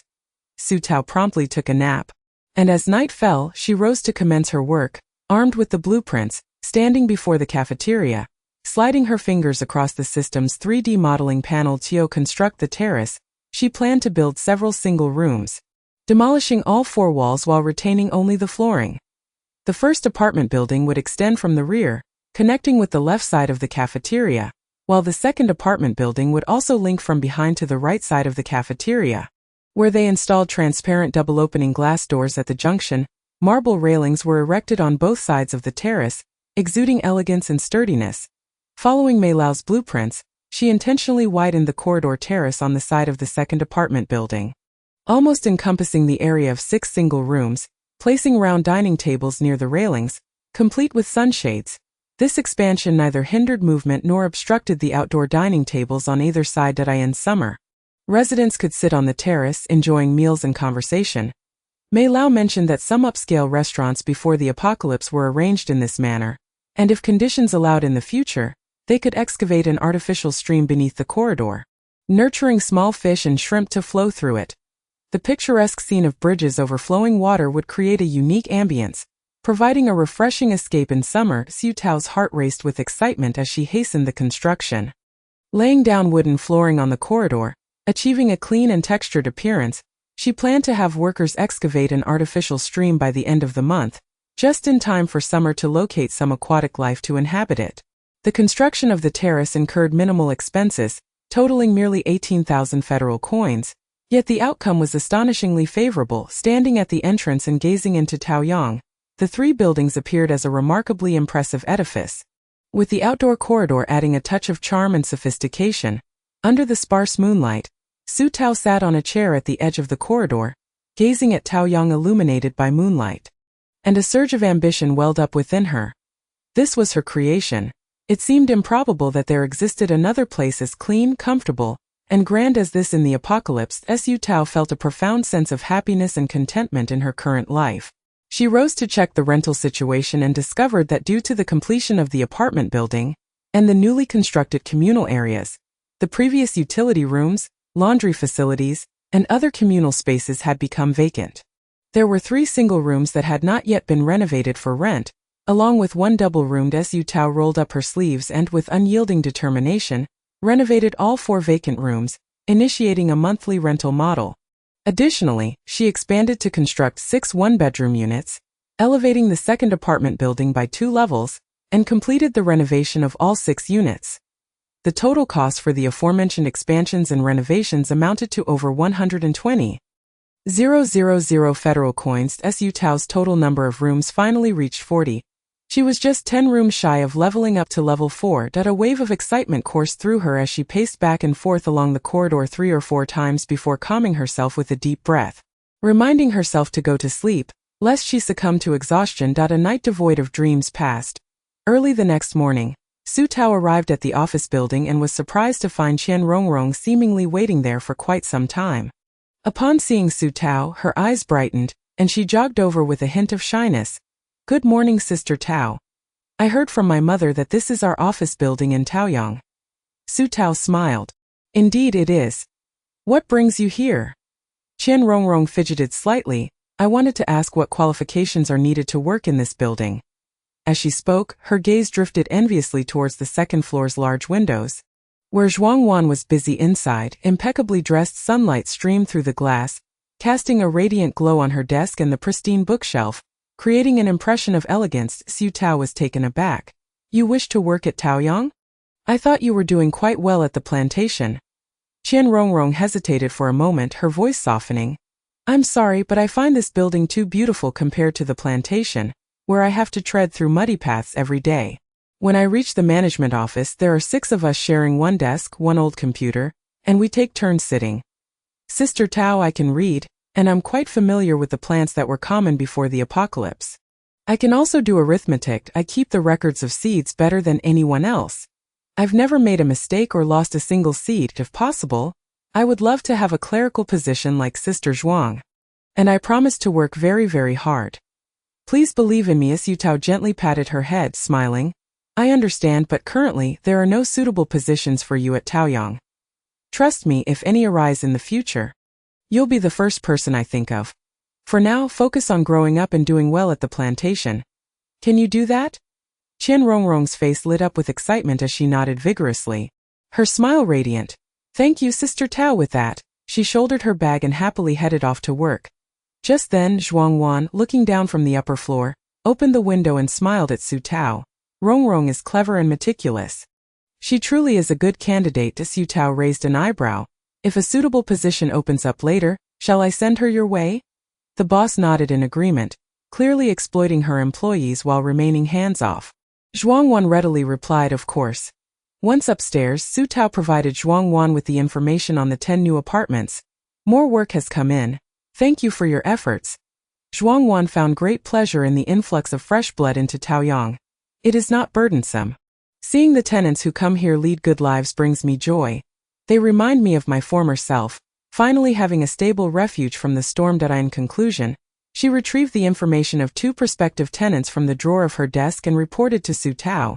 These 2 wished to delay their move-in by 2 days. Citing some matters at home. Is that acceptable? We have yet to encounter a situation where tenants exceed 3 days without checking in. Su Tao glanced at the tenants' details. They were a young couple preparing for marriage. Both media professionals with stable incomes, and their parents were employed in Dongyang, presenting no significant issues. Therefore, she responded, that is fine, but they must pay a deposit of 10,000 federal coins if they still do not arrive within the agreed time. The deposit will not be refunded. Zhuang Wan nodded and added, the cleaning lady we selected will report for duty tomorrow, but I feel we may not have enough manpower. We have 2 apartment buildings, a cafeteria, and the current office building, which leaves us with a great deal of space to clean. I calculated that we will need at least 6 cleaning ladies to rotate. Su Tao mentally tallied, realizing that her monthly rental income would be no less than 200,000 federal coins, not including the profits from various vending machines, and the quarterly rental income on average. She could expect around 300,000 and upwards each month. This income would likely continue to rise as she expanded her rooms and increased the number of tenants. 6 cleaning ladies, each earning a monthly salary of 8,000 federal coins, with only 1 meal provided and no accommodation, resulted in an acceptable monthly cleaning expense of over 40,000. Su Tao agreed. Then let us hire 5 more people. A clean environment is essential for a comfortable living. Zhuang Wan was elated. I agree. When I lived in Dongyang, my landlord never spent extra money on cleaning the common areas. Every time I went downstairs, I either smelled a foul odor or stepped in some unidentifiable liquid. Transitioning from luxury to frugality was difficult, and Su Tao could no longer adapt to such living conditions. However, she soon pondered a question. What kind of people own the properties in Dongyang?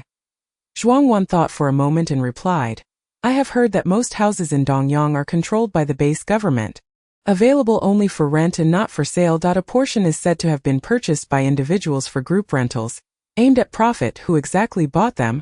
I am not certain. Su Tao stored this information in her mind, planning to inquire about it when Pei Dong had some free time.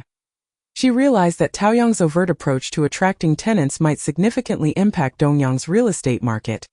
She feared encroaching on someone else's territory and attracting trouble. Unbeknownst to her, the cake had already been disturbed, and trouble had already found its way to her doorstep. Jiu Mingqi flicked his lighter, igniting a cigarette in the glow of the flame. His amber eyes lowered as he asked nonchalantly, Is everything ready? The subordinates bowed their heads respectfully, replying, Master Qi, everything is prepared. The media has received our benefits and will certainly promote the issues in Taoyang, aiming to maximize the impact and tarnish their reputation and business. Another voice chimed in, Master Qi, we must teach these women a lesson. Many of our properties in Dongyang have become difficult to rent, with some dimwits telling me that Taoyang's houses are better and not much more expensive, brazenly bargaining with me, reducing a 20,000 monthly rent to 10,000. Not only that, they refuse to contribute, claiming Taoyang only accepts federal coins and not contribution points. What are we to profit from that? Many valuable items can only be purchased with contribution points, as Taoyang mad, thinking they can conduct business this way.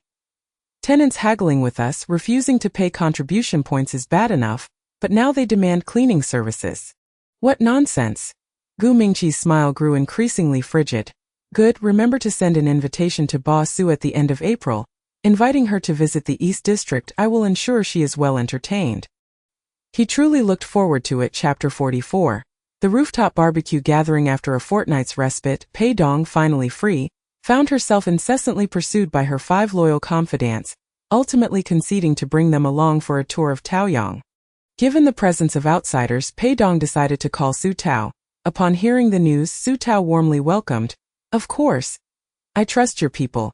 Coincidentally, the large terrace has just been completed, and we have tenants who managed to procure a barbecue grill from before the apocalypse. We plan to host an outdoor barbecue tonight. You are all welcome to join." Pei Dong was momentarily taken aback. What terrace?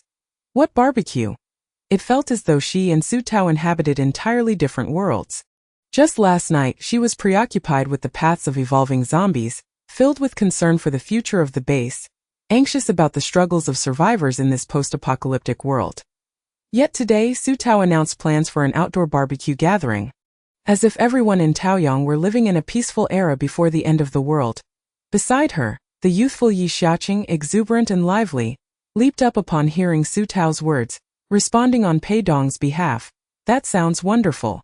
We will definitely come. Thank you, Boss Su." The other confidants echoed their gratitude, filled with anticipation and excitement. They had long heard that Taoyang resembled a paradise, and now they would witness an outdoor gathering. Barbecue, a culinary leisure from before the apocalypse, was something they eagerly awaited. Pei Dong chuckled and shook her head, indulging them. After all, they were barely in their early 20s before the apocalypse. It was high time they relaxed and enjoyed themselves. That evening at 8 o'clock, Pei Dong and her entourage arrived as promised, with Su Tao greeting them at the entrance. Pei Dong immediately spotted the newly constructed office building, pausing momentarily before saying, "Do you need more staff?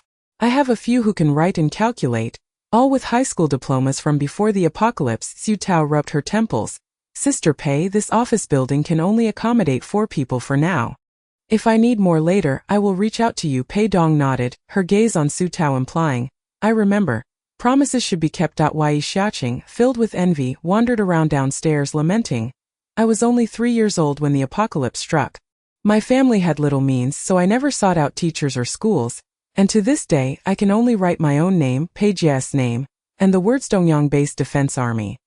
Su Tao, observing the envy in her eyes, felt a twinge of discomfort. She too had not had the opportunity for formal education during her childhood at the Su household, but she would often sneak peeks at her brother's books or listen intently while Su Jiaming taught them, managing to pick up some knowledge despite her stuttering. Though not as comprehensive as Zhuang Wan's understanding, she could at least read and write most characters and perform basic arithmetic.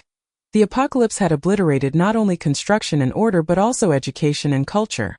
Su Tao hoped that in the future, Taoyang would establish schools, allowing children born after the apocalypse to receive an education. Once this seed of desire was planted, it took root and began to flourish within her heart. At this moment, over 30 individuals had gathered on the terrace, with Zhuang Wan bustling about, directing everyone to move the cafeteria tables and chairs onto the terrace to create a large communal table. Mama Qian organized the preparation of skewers. The skewers were provided by a tenant named Yuan, who worked at a wood processing factory, bringing a batch of wooden skewers that had to be returned for reprocessing after use. Every resource in the post-apocalyptic world was precious. The majority of the barbecue ingredients were contributed by tenants, comprising various synthetic foods, the most common fare available in the current world, not particularly expensive and sufficient for basic sustenance. A small portion came from fresh ingredients Su Tao had taken from the bento fridge. In contrast, Pei Dong's party arrived with considerable generosity, bringing along 2 large bags of vegetables. This sight made everyone envious. Yi Xiaoqing and the other four enthusiastically invited everyone to join in washing and skewering the vegetables, acting as intermediaries for the reticent Pei Dong. Our sister Pei says these are freshly harvested vegetables procured from the plantation. So consider it our contribution for the meal. Mama Qian and the group of tenants felt overly honored. You are too kind. Due to soil pollution and degradation in the post-apocalyptic era, cultivation was limited to hydroponics, and with the basis plantation area being relatively small, the yield of fresh vegetables was exceedingly low. These 2 large bags were likely all obtained through contribution points. Su Tao also thought Pei Dong's gesture was exceedingly gracious, inviting them to sit down. You are our esteemed guests today, just sit back and enjoy. The smoke curled upward and laughter filled the air. Not far away, Fan Chuanhui couldn't help but smile broadly, capturing countless beautiful and happy moments with his camera. Mr. Mei sat in his wheelchair, gazing at this scene, wiping away tears from the corners of his eyes. Sighing deeply, in my lifetime the first half was smooth and stable, with a successful career, while the latter half has been tumultuous and fraught with struggle. I never expected that as my life nears its end, I could still enjoy such blessings. I am content, yet as someone nearing the grave, I find myself with new attachments. Xiao Pan inquired. What do you still hold dear? Mr. May's nose tinged with emotion. I cannot let go of this place. I wish to see it flourish with tall buildings, schools and hospitals, and to witness well-fed elders and educated children. I long to see the world I knew in my earlier days of peace and stability. Yet, he ultimately knew his time was limited. The railing was drenched in tears as he lamented. Chapter 45. Drive away. Deceive for money. Mutilate. Kidnap. It was like this. Taoyang. The next day, Su Tao unexpectedly received news from the long-missing Shi Zijin. His voice on the communicator sounded somewhat fatigued. We will be returning this week. The building materials we found should suffice for about a year. We plan to prioritize constructing the city wall in the northern district. The eastern district simply cannot be attended to at this time. This was already quite a commendable achievement, especially with the impending calamity and various bases hoarding their resources. He must have employed numerous means and incurred considerable costs to acquire them. Are you all safe? Have you encountered any dangers? Su Tao's heart raced as she asked this, fearing she might hear of another death. Shi Zijin on the other end closed his eyes and rubbed his brow.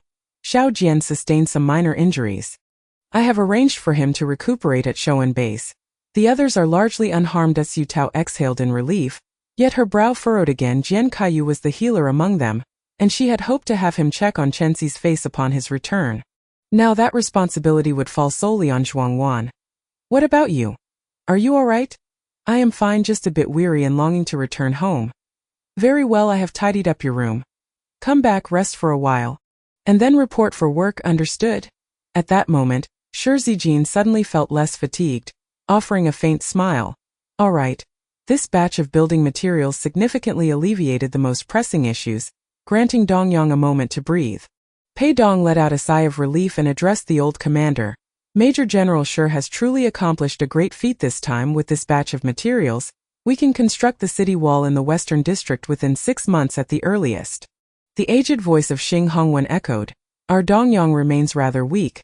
Without the pioneering army acting as the heart, continually supplying blood to the base, Dongyang is like an infant, unable to walk independently. Moreover, even with these materials, our rushed construction cannot guarantee that the evolved zombies will not seize the opportunity to invade. The danger is far from over. After a moment of silence, Pei Dong remarked, Commander, you should reside in Taoyang for now. Dongyang is fraught with hidden dangers, and having steadfastly defended it for half your life, you deserve some peace. Allow us to continue the vigil on your behalf. Xing Hongwen countered, you reside in Taoyang as well. Do you feel secure? Can you let go of Dongyang? Pei Dong fell silent. Xing Hongwen continued, Zijin also resides in Taoyang, yet he willingly traverses perilous paths for Dongyang.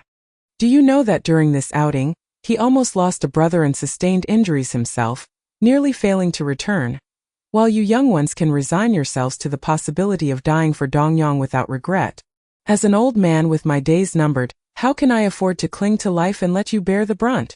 He spoke passionately, coughing twice before adding, I intend to share fate with Dongyang. I was born here, and I shall be buried here. I shall not go anywhere else. Pei Dong saluted solemnly. Commander, I am willing to share the fate of Dongyang alongside you. The weather was pleasant. And Su Tao brought her 2 furry companions to the office. Zhuangwan was astonished to see them. They've grown so quickly. In less than a month, they can already leap about. When I first brought them back, they were no larger than my palm and could barely open their eyes. As she spoke, the black sesame one scampered over to sniff her, seemingly recognizing her, and sprawled on Zhuangwan's shoes, tugging at her shoelaces in play. The white sesame one clung to Su Tao, wary of everyone else. Su Tao chuckled. The black sesame is the brother, and the white sesame is the sister. One loves to play while the other is shy, but they are both very clever. I taught them just once, and they already know to leap onto the toilet seat to do their business. Old May, overhearing this, widened his eyes. It is rare for cats to be so intelligent. Before the apocalypse, Tio learned to bury their own waste and not get it on themselves is already quite remarkable. For these 2 to learn to use the toilet at just 1 month old is truly extraordinary. Su Tao thought little of it, merely believing her pets to be exceptionally bright, and replied with a smile, they are also quite low maintenance. They understand with just one admonition not to scratch or be touched. They don't scratch when bathed either. They were only frightened the first time and needed me to hold them. After a bit of reassurance, they realized I meant them no harm and calmed down. Old May fell into contemplation, noting that these cats differed somewhat from his pre-apocalyptic understanding. After playing with the black sesame for a while, Zhuangwan returned to her tasks, handing Su Tao a list before dinner. This is the candidate list for new tenants. Take a look. Su Tao accepted it, glanced over it and felt reassured. All right. You handle the arrangements. By the way, has the couple who requested an extension moved in yet? Upon mentioning this, Zhuangwan frowned. They were supposed to arrive this afternoon, but they told me they need to think it over. When I asked what concerns they had, they wouldn't say anything, and then they stopped responding. Su Tao found this a bit strange. Such hesitation had never occurred before, as everyone was usually eager to move in. Fearing the loss of the property, this couple seemed to harbor significant reservations about Taoyang, displaying considerable reluctance. Sensing something, Su Tao inquired further. Has the number of applicants decreased? Zhuangwan nodded. Yes, but compared to before, there has been a decrease of about 1/10, which doesn't significantly affect our recruitment. Su Tao sensed something amiss and sought out a moment during the City Defense Forces lunch break to call Pei Dong, stating directly, Sister Pei, is there anyone or any organization in Dongyang with considerable properties available for rent? I suspect I may have infringed upon someone's interests and am now being targeted. Pei Dong paused before responding. Wait a moment. I will have someone send you some information shortly. It is likely the local tyrant of the Eastern District, Gu Mingqi. After the call ended, Zhuangwan stood by, dumbstruck. Boss, are you serious? Su Tao remained calm. It's highly probable. When odd occurrences arise, there is often something sinister at play. I am just unsure of what means they have employed to subtly influence the perceptions of some Dongyang residents towards us. Half an hour later, Su Tao received an electronic document containing information about private landlords in Dongyang. She forwarded the document to Zhuangwan, instructing, filter it and highlight those related to the Eastern District. However, before Zhuangwan could take action, negative news about Taoyang erupted online.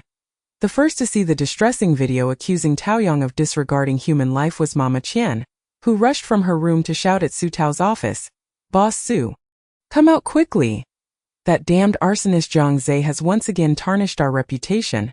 He claims we accepted rent and then drove him out. Also that we assaulted him in a group. How outrageous. And that old woman surnamed Wen says we disfigured her and abused her. Now outsiders depict us as a heartless den of thieves, preying on survivors. Without needing her to shout, Su Tao simultaneously witnessed the headline news. Taoyang former tenant exposes the truth. Expulsion.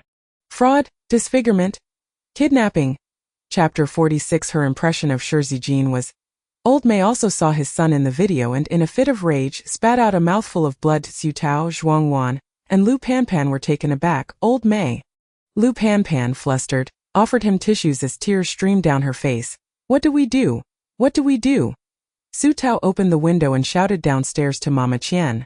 Mama Qian, please call Xiaobo and Zining. Old May is in danger and needs to be taken to the hospital. Hurry! Mama Qian, frightened, sprinted away. Xiaobo carried Old May while Guan Zining drove. Just as Su Tao was about to get into the passenger seat, Her communicator rang with an unfamiliar call. Sensing something, she answered without speaking. A man's voice, warm with a smile, came through. Boss Su, I hope everything goes smoothly today. I am very much looking forward to our formal meeting. The call ended and Su Tao's expression hardened. What a charade. I thought they had some cunning plan, but it is nothing of the sort. Guan Zining, speeding, asked. Who was it? Su Tao had already deduced, the instigator behind today's news. Let us first ensure old May is settled. To be honest, Su Tao was not particularly concerned about any rumors. Fewer applicants could reduce their workload. She was not in a hurry to expand Taoyang and had no need to appease a multitude. Gu Mingqi's calculations had indeed gone awry. She cared the least about her reputation after being stimulated. Old May fell into a coma upon arriving at the hospital, just as he was admitted to the emergency room.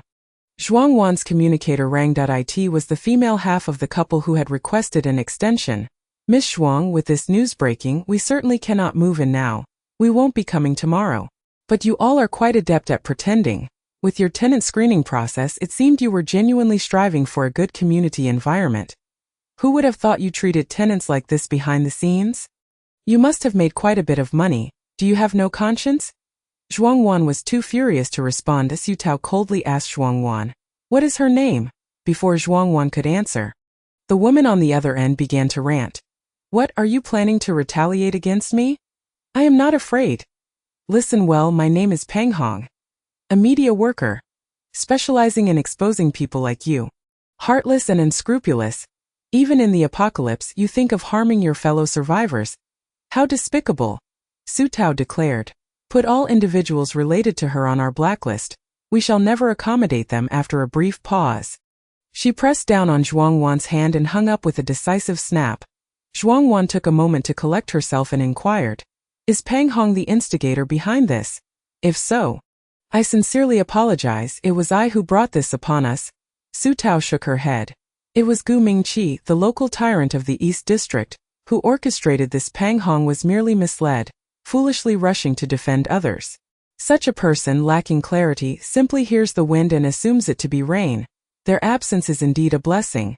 She then advised, you should focus on your work as usual, replace any tenants who do not show up, and do not be swayed by the external rumors. Su Tao's words served as a calming anchor for Zhuang Wan, who took a deep breath and said, all right, I understand. Meanwhile, Guan Zining, twirling a gun playfully, remarked to Su Tao, I must admit, I underestimated you. I never expected you to maintain such composure in a crisis. You remind me of our General Shi. Previously, there were rumors that the supplies we brought back were subpar, and that we had pocketed the genuine goods. Some even incited the colonel to accuse him of abusing power and corruption, labeling him a scourge of Dongyang. Su Tao, intrigued, asked, and then? Guan Zining's eyes lit up. Our general confronted it head-on. Just as you said, a clear conscience fears no slander. The general made no explanations. He simply announced to the public that anyone dissatisfied could challenge him to a duel. That if they won, he would relinquish his military garb. If not, they could not blame his subordinates for their ruthlessness. Those too afraid to come forward should remain silent. What he brought back is what it is, and any discontent must be swallowed. Guan Zining made a fist-pumping gesture. Zhuang Wan gazed at him with admiration. I believe I have heard of that incident, though not with such detail as you provided. I always thought the frontier army was not comprised of such individuals. Su Tao, having been confined at home, was unaware of the details. She could not help but visualize a scene where Shi Zijing issued challenges, yet she struggled to imagine it. Throughout their acquaintance, she had always perceived Shi Zijing as polite, reserved, and dignified, even possessing a certain princely demeanor. It was difficult for her to picture him uttering such audacious words. After a while, a doctor soon emerged. There are no significant issues. The examinations revealed only previous ailments. As one ages, one must pay more attention to rest and self-care. You should prepare yourselves mentally. He has lost his foundation over the years and does not have many left. Although Su Tao had anticipated this, hearing the doctor's certainty still caused her to feel a pang of sadness. Lu Panpan, wiping away tears, nodded vigorously and followed the doctor back into the consultation room for further instructions, since old May needed to remain under observation for a few more days. The three of them returned home, leaving Xiao Pan to take care of him. Upon returning to Taoyang, Su Tao was surprised to find most of the tenants gathered beneath the office building. Seemingly waiting for their return upon seeing Su Tao, Mama Qian and several familiar tenants rushed over to inquire, "Is old Mei all right?" Zhuangwan briefly outlined the situation, and an agitated tenant stepped forward, exclaiming, "Boss Su, we have heard the news online. This is a deliberate smear campaign against us, accusing us of being arsonists, murderers, and unfilial children. The people outside are a rabble. Who would believe their words? What do you suggest? Should we capture those three and teach them a lesson? Or would you prefer to clarify the situation publicly? We will follow your lead." "Indeed, or perhaps we could invite the media. Can we not speak up against those three?" Voices rose in a chorus of indignation. Eager to confront the trio, Su Tao raised her hand, and the crowd fell silent. Her voice rang with conviction. "There is no need for any action. Everyone should continue with their work and studies as usual. If anyone inquires outside, respond as appropriate. We have nothing to fear from baseless rumors. Moreover, this situation is actually a blessing.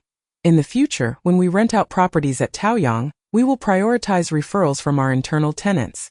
Her words not only extinguished the flames of anger but also instilled a sense of reassurance. Igniting a fervor among the crowd. Previously, internal tenants enjoyed various conveniences but lacked such benefits, especially after the recent outdoor barbecue, where friends and relatives were eager to join. Many had been left disappointed due to the limited housing availability. Now the probability of enjoying this fortune alongside loved ones had significantly increased. For a moment, Taoyang felt like a festival, as if they were celebrating New Year's, with decorations and jubilant sounds filling the air. Meng Xiaobo's girlfriend Yang Ju immediately called home. "Mom and Dad, Taoyang is now prioritizing internal referrals for tenants. I believe you have a chance when the next slots open up. We can choose a nearby apartment to live together. We can eat in the cafeteria together every day. Convenient and clean. By the way, didn't you and Dad enjoy sitting in the yard playing chess and soaking up the sun before the apocalypse?" Taoyang has now built a large terrace with plenty of lounge chairs and round tables. You could invite a few old friends over to play chess and bask in the sun in the afternoons. Life would be splendid. Yang Ju's parents were overjoyed, practically ready to pack their bags on the spot. Those foolish people outside saying Taoyang is a den of murderers and robbers are just jealous of your good fortune and are attempting to sabotage it. I am not foolish enough to believe such nonsense. Only those who have never lived in Taoyang would buy into it. Daha. Your boss at Taoyang is a wise and good person. Meanwhile, at the East District's Chuanha, Gu Mingqi inquired, "What has been the reaction from Taoyang?"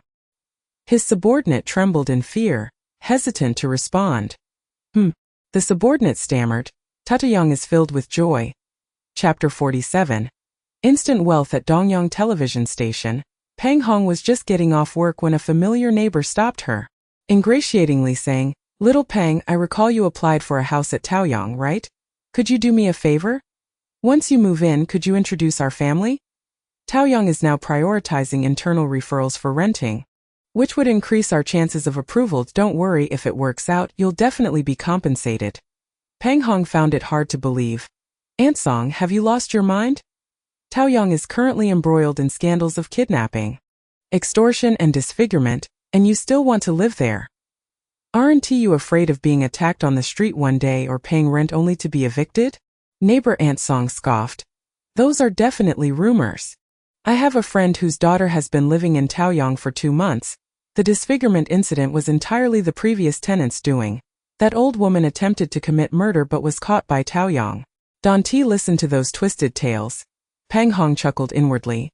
"Aunt Song, I work in media, and no one knows the truth better than I do. I will not be going to Taoyang, and I have withdrawn my application for the house. Please find someone else." Aunt Song was left dumbfounded, instinctively exclaiming, "You withdrew? How can you not introduce me? If you're not going, then I will." The only response was Peng Hong's haughty back.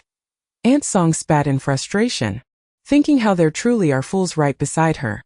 The negative news did not impact Taoyang's daily operations or life. In fact, Shuangwan's work became considerably easier.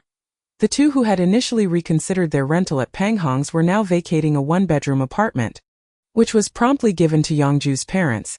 The elderly couple arrived the next day, laden with bags.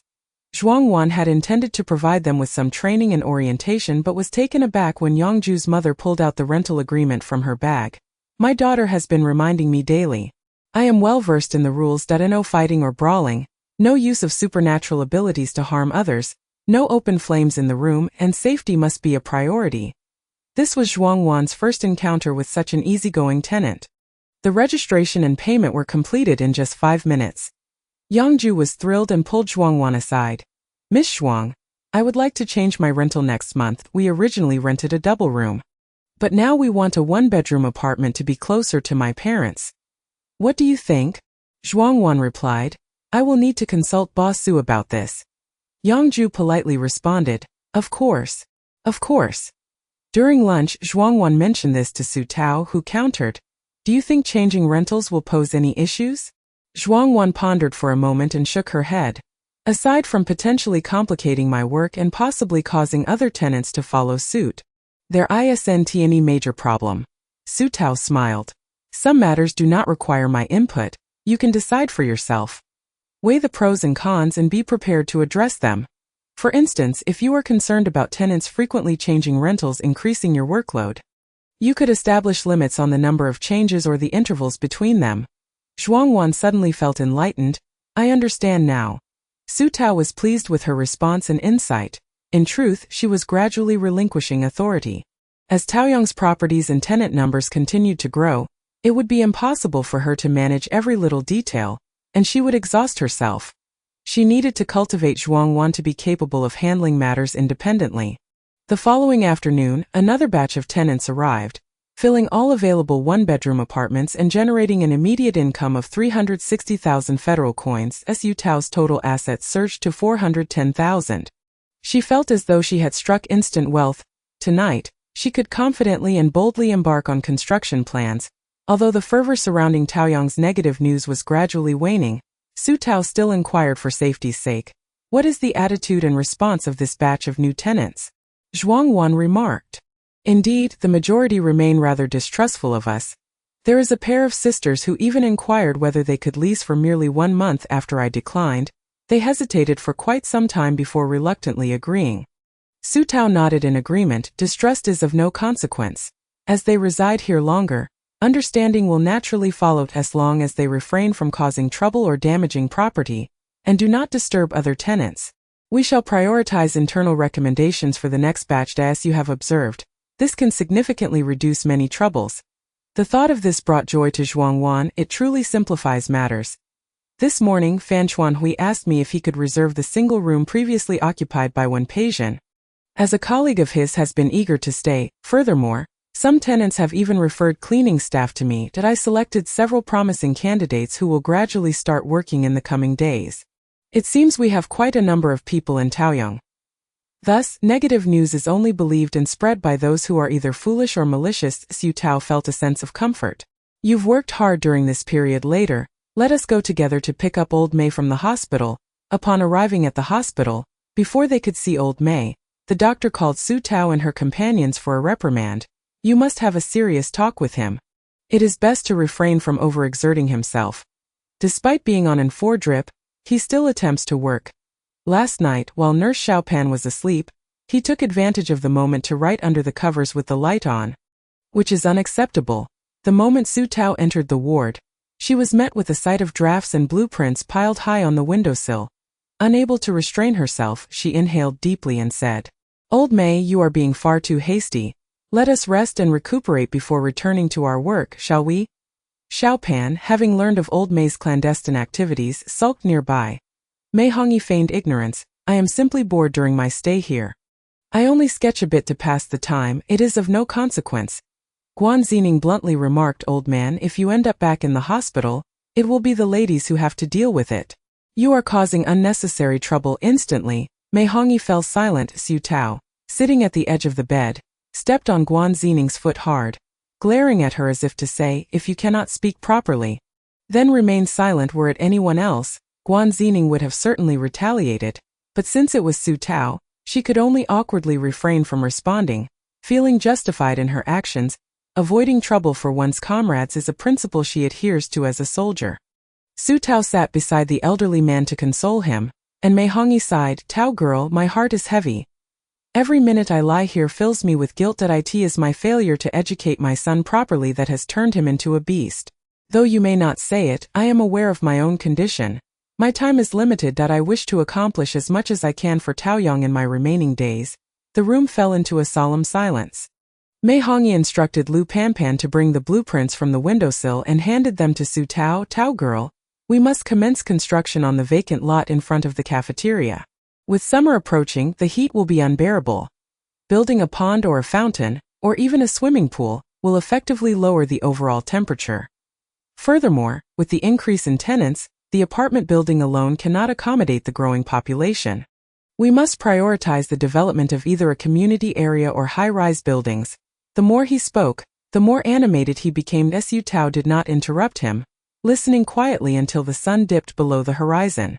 On the way back, old Mei dozed off in the back seat, a faint smile adorning his lips. Upon noticing his slumber, Lu Panpan leaned toward Su Tao and whispered, Boss Su, old Mei instructed me that if one day he is unable to continue, I should find a reason to summon his son, for he wishes to take him along. Su Tao exchanged glances with Zhuang Wan, realizing this was a matter of dragging his unworthy son down with him even in death. Su Tao advised Xiaopan, please encourage him and help him avoid falling into despair. Let him treat his son as if he never existed, and focus on living his own life well. Meanwhile, the unworthy son remained blissfully unaware of the storm brewing beneath him. Chapter 48. The Eye of Fear. Mei Xingxian seized the opportunity to linger before Gu Mingqi, ingratiatingly stating, Master Qi, our recent wave of news has had quite a significant effect. Many are now hesitant to apply for housing at Taoyang. However, news always has a shelf life, does it not? If you deem me worthy, I could speak with my father about securing a place for myself at Taoyang. From then on, I shall serve as your eyes and ears within the community, promptly reporting any developments, allowing us to continuously generate negative news and exert ongoing influence. Mei Xingxian believed he was on the brink of a turning point. If he earned Gu's favor, ascending the ranks would be effortless, freeing him from the squalor of his previous life. Ji Mingqi regarded him through the lenses of his silver-rimmed glasses, a cold smile forming on his lips. Do you truly believe Taoyang would allow you entry after this incident? Do you think me gullible, or are the people of Taoyang simply blind? It became clear to him that Su Tao was entirely unconcerned with her reputation. In this exchange, he had lost. The assistant who had accompanied him for many years sensed his growing displeasure, cold sweat beading on his forehead. Just as he was about to urge Mei Xingxian to leave, the latter boasted, after all, I am my father's only son. He holds the quota as long as he agrees. Taoyang has no authority to restrict his quota's allocation. What is Taoyang after all? Merely a young girl barely out of her teens in charge, nothing to fear. The assistant felt impending doom approaching. Mei Xingxian was being incredibly foolish. Their leader had just lost to Taoyang, and now he dared to belittle it as insignificant. Did that not mean their leader was insignificant as well? As expected, Gu Mingqi's smile widened ominously. Mei Xingxian, emboldened by his own words, thought he had won favor and was about to further insult and belittle Taoyang when he suddenly saw Gu remove his glasses, revealing his mesmerizing amber eyes. In that instant, Mei Xingxian felt as though he were pinned in place by iron nails, utterly paralyzed, while an overwhelming dread coursed through him. The terror pierced deep into his soul like a blade, causing him to unravel and, in a moment of insanity, gouge out his own eyes, blood splattering everywhere. The assistant, his legs turning to jelly, collapsed to the ground, burying his head and refusing to move. The Eye of Fear instills terror in all who behold it. At 1 o'clock in the morning, Su Tao, clutching a stack of blueprints, yawned as she emerged from her room. The weather was indeed growing warmer. The mid-April nights felt mild enough to wear short sleeves without discomfort. Perhaps it was just her imagination, but Su Tao sensed that this summer was arriving unusually early and with great intensity. Old Mei had provided 3 sets of blueprints, one for the design of the central park in front of the cafeteria, another for the office area, and the last for the expansion of the apartments. Su Tao intended to start with the central park, but her plans were quickly thwarted, as constructing a fountain or pool and other public outdoor facilities required reaching level 4 to unlock the facility store. To attain level 4, she needed to build an additional 10 rooms. Frustrated, Su Tao opened 4 single rooms and 6 double rooms, bringing the first apartment building to a total of 6 stories. Comprising 34 rooms, The renovation of 10 rooms cost a total of over 36,000 federal coins, with more than 370,000 federal coins remaining. She had enough for the upgrade. Gritting her teeth, Su Tao initiated the upgrade. Total assets decreased by 200,000 federal coins. The sting was palpable, a hand over her heart moment. Congratulations, host.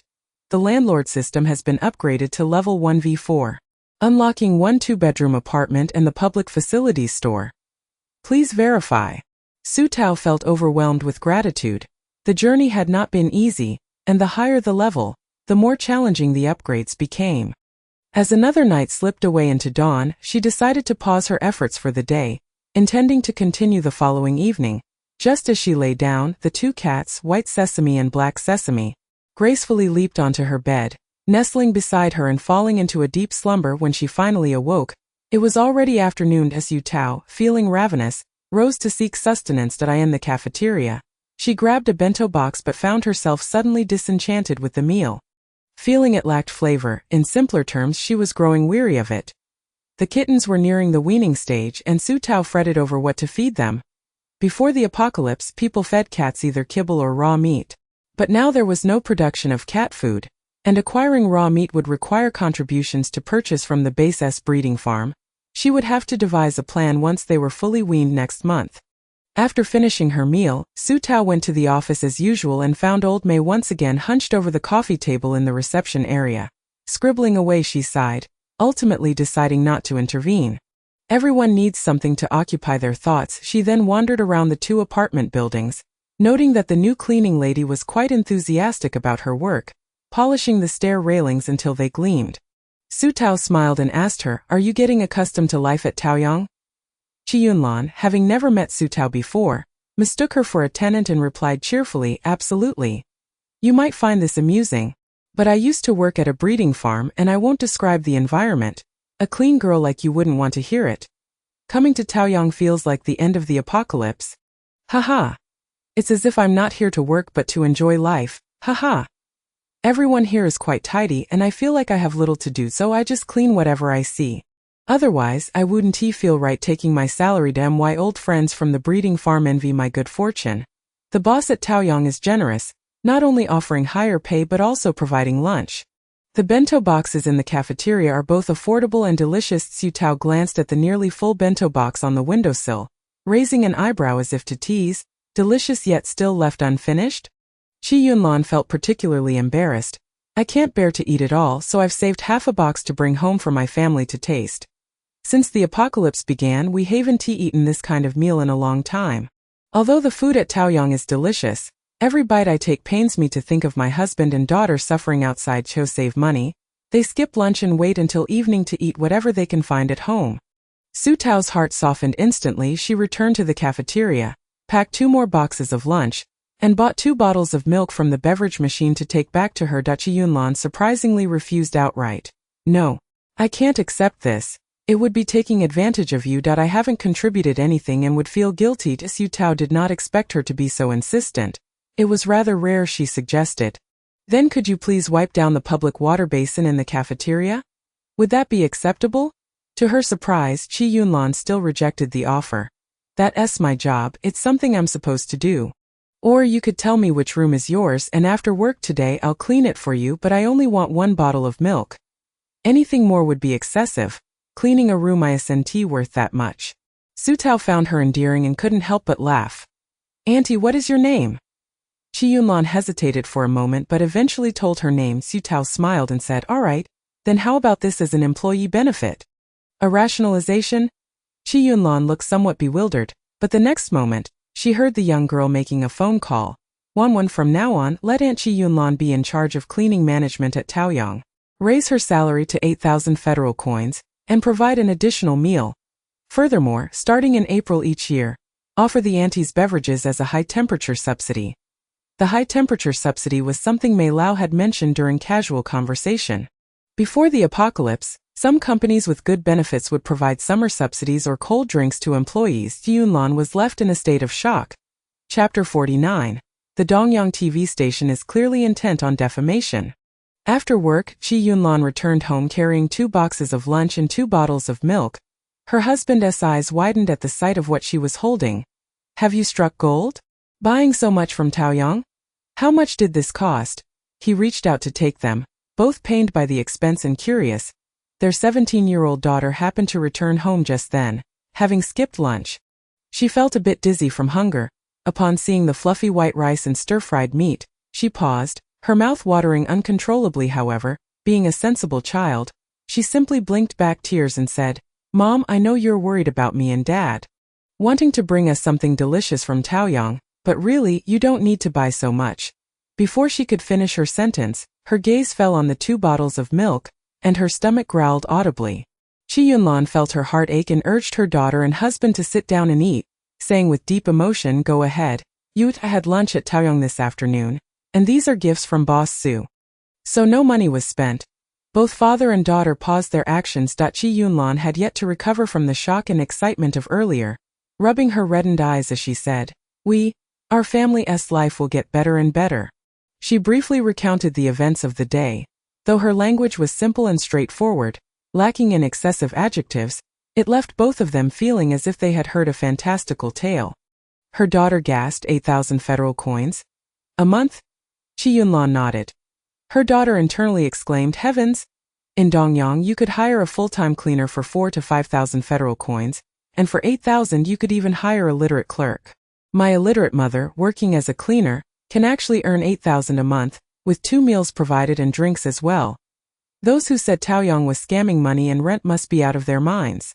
They treat cleaners with such generosity. Do they really care about that little rent? The Dongyang TV station is clearly intent on defamation. Chi Yunlan remarked, "I didn't expected either that first. I thought she was just a kind-hearted tenant. It turns out she is a kind-hearted boss."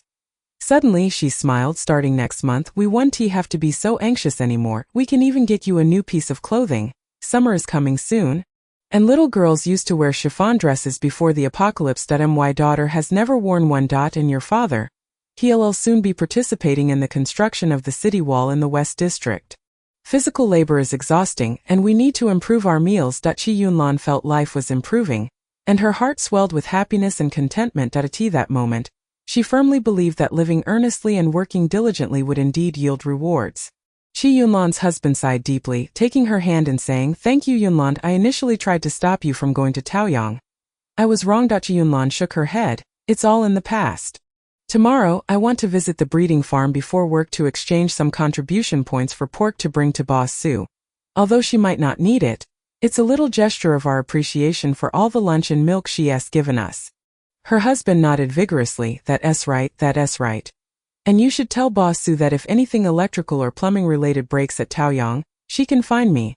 When I have time, I'll help fix it for free. I couldn't possibly charge her."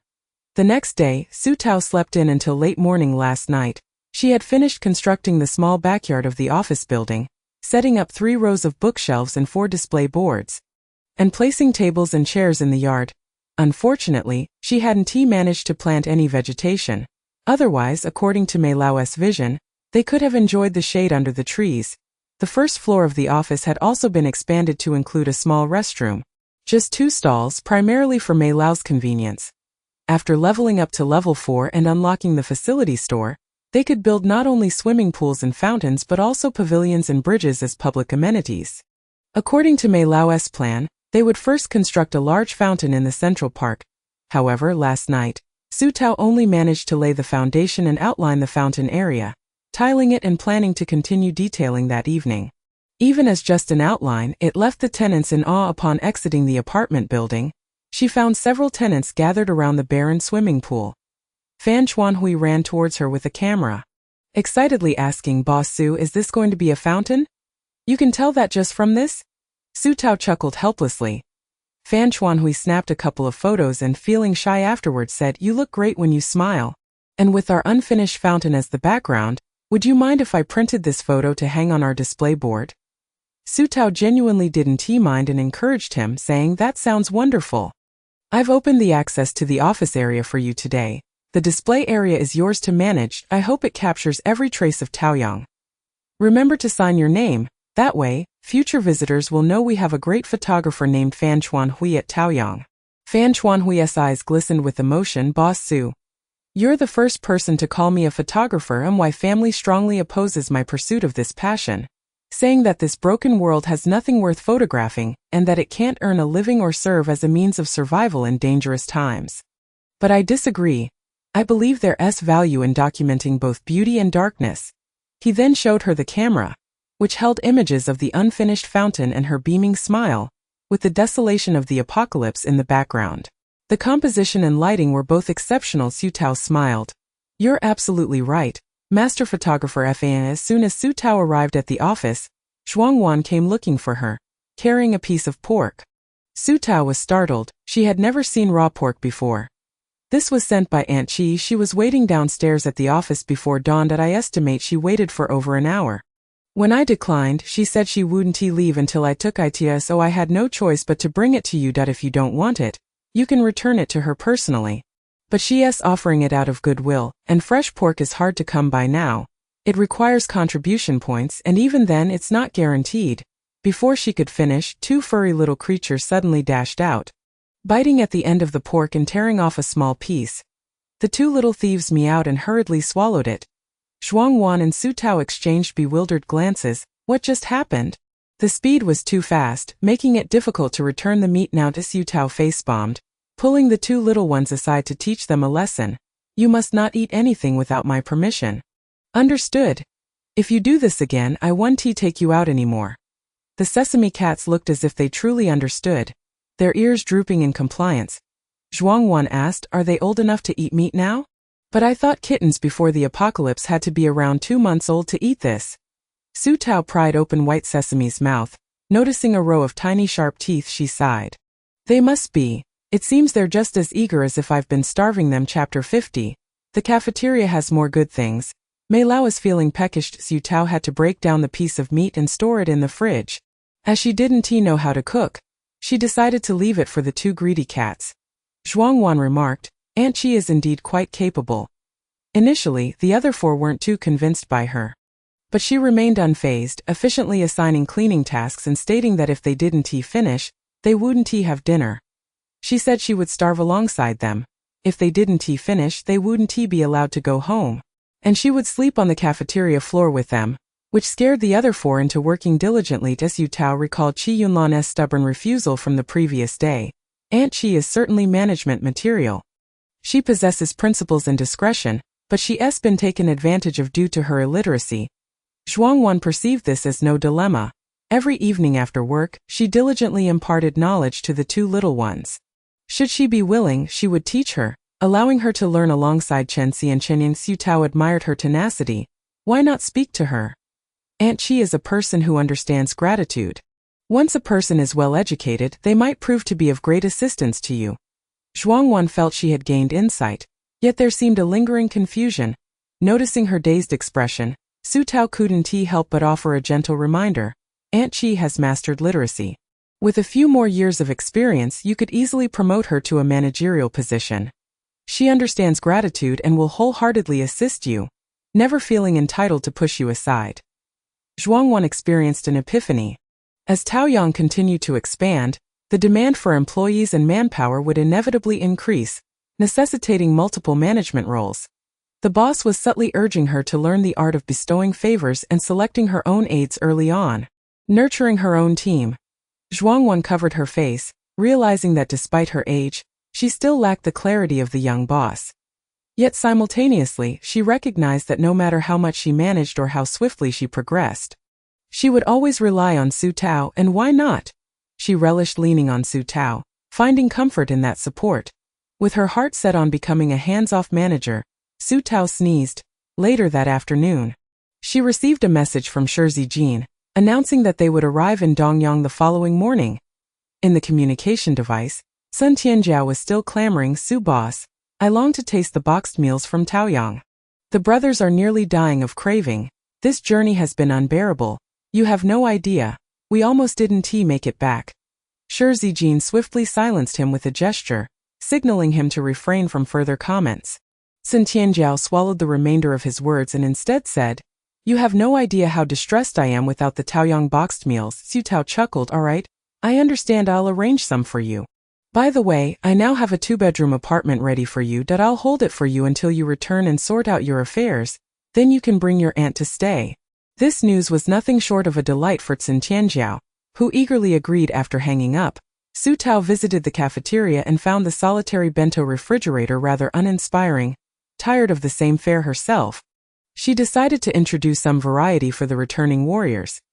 Thus, she browsed the system store and stumbled upon a noodle machine that allowed users to select flavors while the machine automatically heated water, ready for consumption once brewed. The flavors included common pre-apocalyptic favorites like braised beef, pickled cabbage, spicy and pepper flavors, along with others Su Tao couldn't decipher, totaling 20 options. Moreover, it could supply 60 bowls at a time and boasted an impressively long shelf life, eliminating concerns of spoilage. Years ago, Su Tao had sampled instant noodles, likely expired stock hoarded by Li Lianrong, which left a strange taste and caused her to suffer from an upset stomach. However, the online descriptions promised that genuine instant noodles were delightful. With a flourish of her hand, 2 brand new noodle machines appeared beside the bento refrigerator, fully stocked for a total expenditure of 3,200 federal coins. Anticipating the rising temperatures, she also purchased an ice cream machine that could offer 6 flavors of sundae ice cream. 1 unit should suffice, albeit at a steep price of 2,500 federal coins, making it the priciest of all vending machines. The procurement costs were also high, requiring 1,000 federal coins for 12 cups. With individual sales at 200 federal coins, categorizing it as a luxury item in this post-apocalyptic world, one that few could afford. Su Tao chose a chocolate-flavored cup on the spot, relishing the delightful taste from her fingertips to the soles of her feet. Sigh, how fortunate the children of the pre-apocalyptic world were, to have such delectable treats readily available. Subsequently, she acquired an ice maker, allowing users to obtain a small cup of ice for just 5 federal coins, enabling tenants to enjoy free water with ice from the water dispenser. On a hot summer day, a cup of ice water was life-saving. So far, Su Tao had purchased every machine available in the food store. If she wished to acquire more food machines, she would need to upgrade the store. Upon reviewing the upgrade requirements, she was taken aback to find it would cost her a staggering 100,000 federal coins. With her total assets just slightly above that amount, an upgrade would leave her in dire poverty. Not now, I'll return once I have the funds. She needed to save for the grand fountain she planned for the evening. Just then, Chenxi and Chen Yang were playing outside the cafeteria. Su Tao called them in and handed each a cup of ice cream. The 2 children had never encountered such exquisite treats and were momentarily bewildered. Chen Yang took a lick, the icy sweet flavor melting on his tongue, and he squinted in delight. Sister Tao, what is this? It's so delicious. Su Tao ruffled his hair. It's ice cream, yours is blueberry flavor. And CCS is strawberry. You both can swap and taste each other's. The siblings exchanged treats, their eyes sparkling with joy, even offering their spoons for Su Tao to try. She shook her head, indicating she had already tasted it, and gazed at Chenxi, whose mask had slipped down, revealing a face marred with scars, and asked with concern, "Does it still hurt?" Chenxi shook his head. It doesn't hurt anymore. Just very itchy. Su Tao's heart tightened.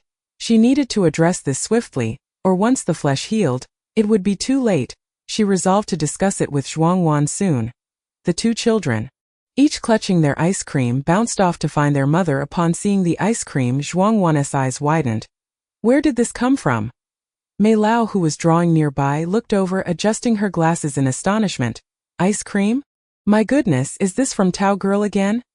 Chen Yang nodded eagerly. Sister Tao gave it to us at the cafeteria. It seems they've introduced some new machines that produce this delicious treat in various flavors.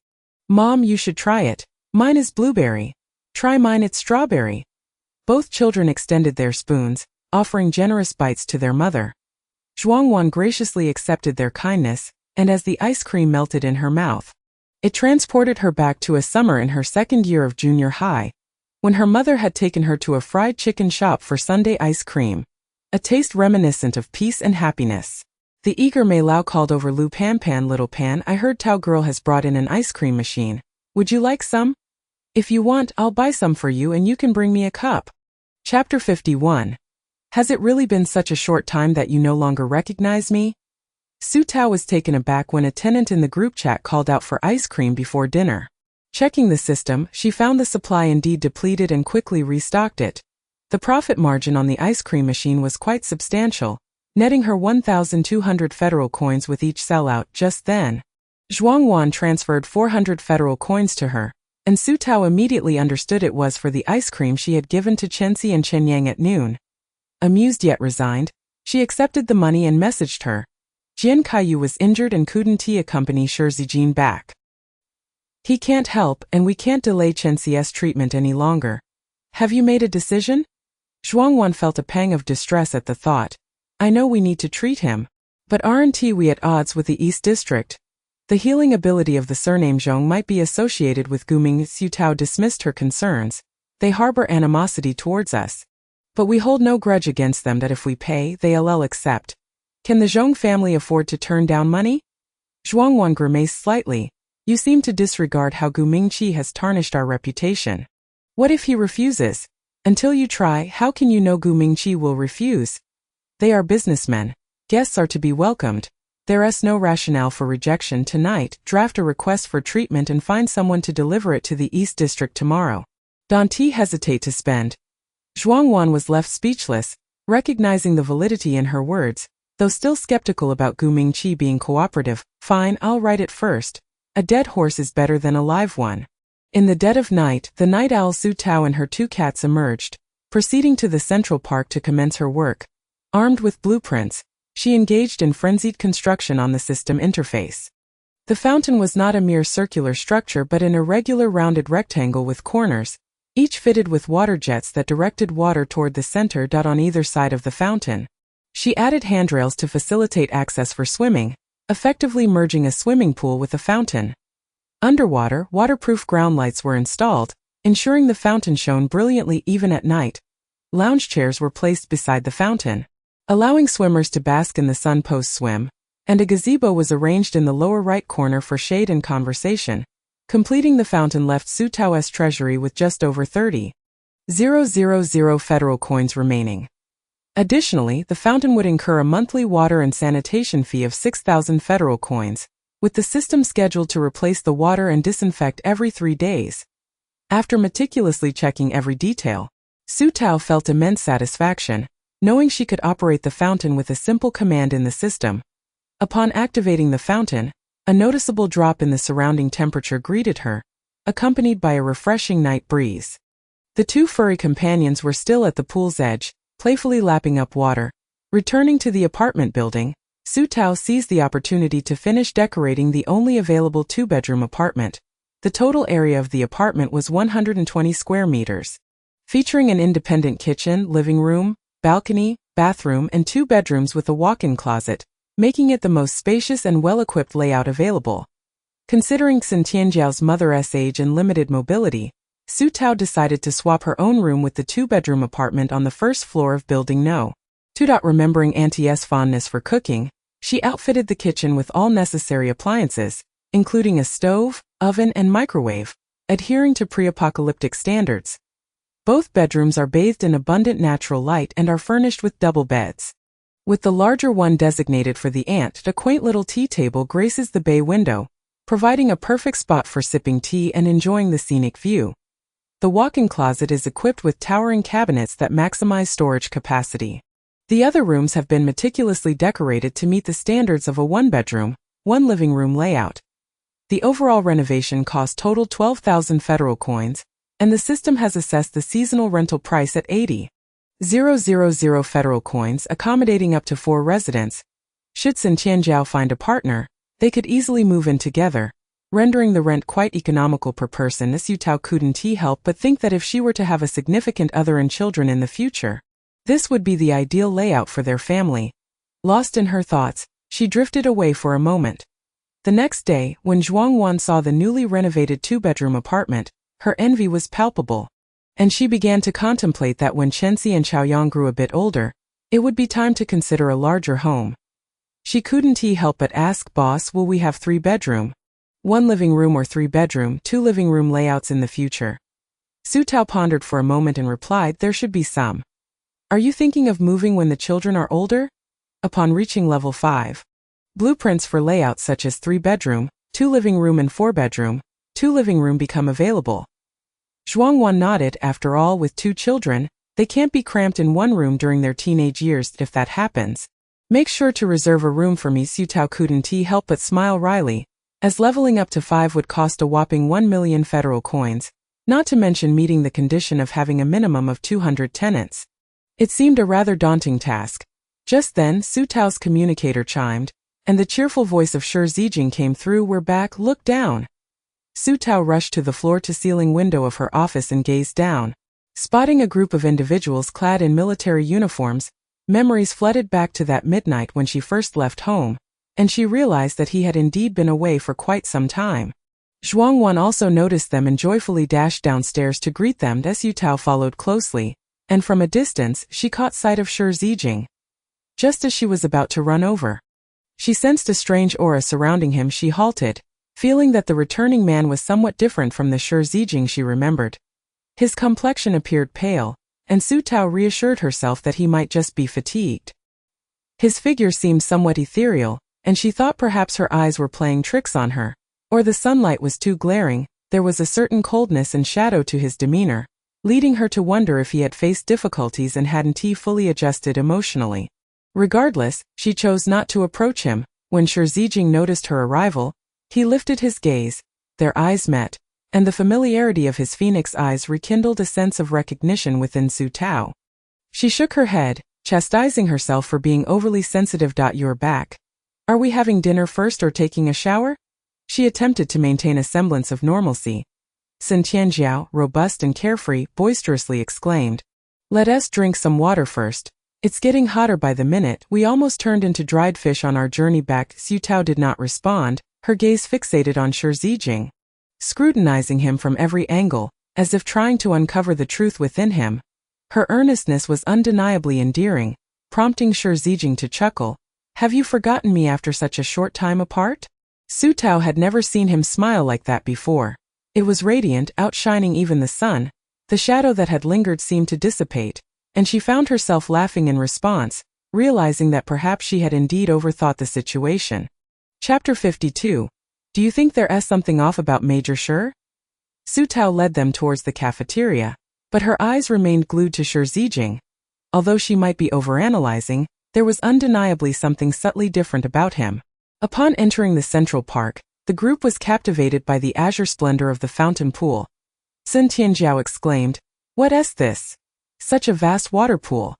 Even the typically reserved Zhou Hai and Zhou Yang widened their eyes, feeling a significant shift in temperature within and outside of Taoyang. Shi Zijing was taken aback as well. "Is it a fountain or a swimming pool?" Su Tao responded, "Both. When you have time tomorrow, you can swim. The water is changed every 3 days, so it's very clean, don't worry." She glanced at Shi Zijing again, noting that he stood in the shadow of the apartment building, and the previous feeling of unfamiliarity resurfaced. She rubbed her eyes and looked again, but he still seemed strange, almost as if he were a different person, a feeling she couldn't quite articulate.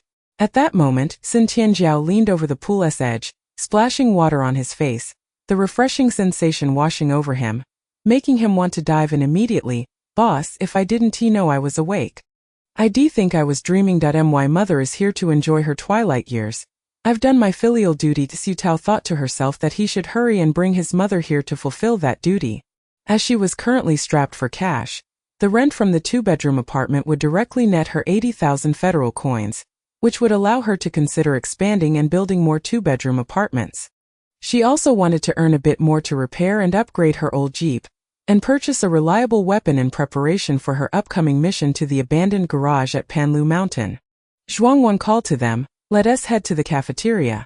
I've prepared lunch for you." Sun Tianjiao and Dang Xingyan dashed toward the cafeteria entrance. Su Tao lingered behind with Zhuangwan and quietly asked, "Do you think there's something off about Major Shi?" Zhuangwan looked puzzled, contemplating before replying. His complexion isn't great.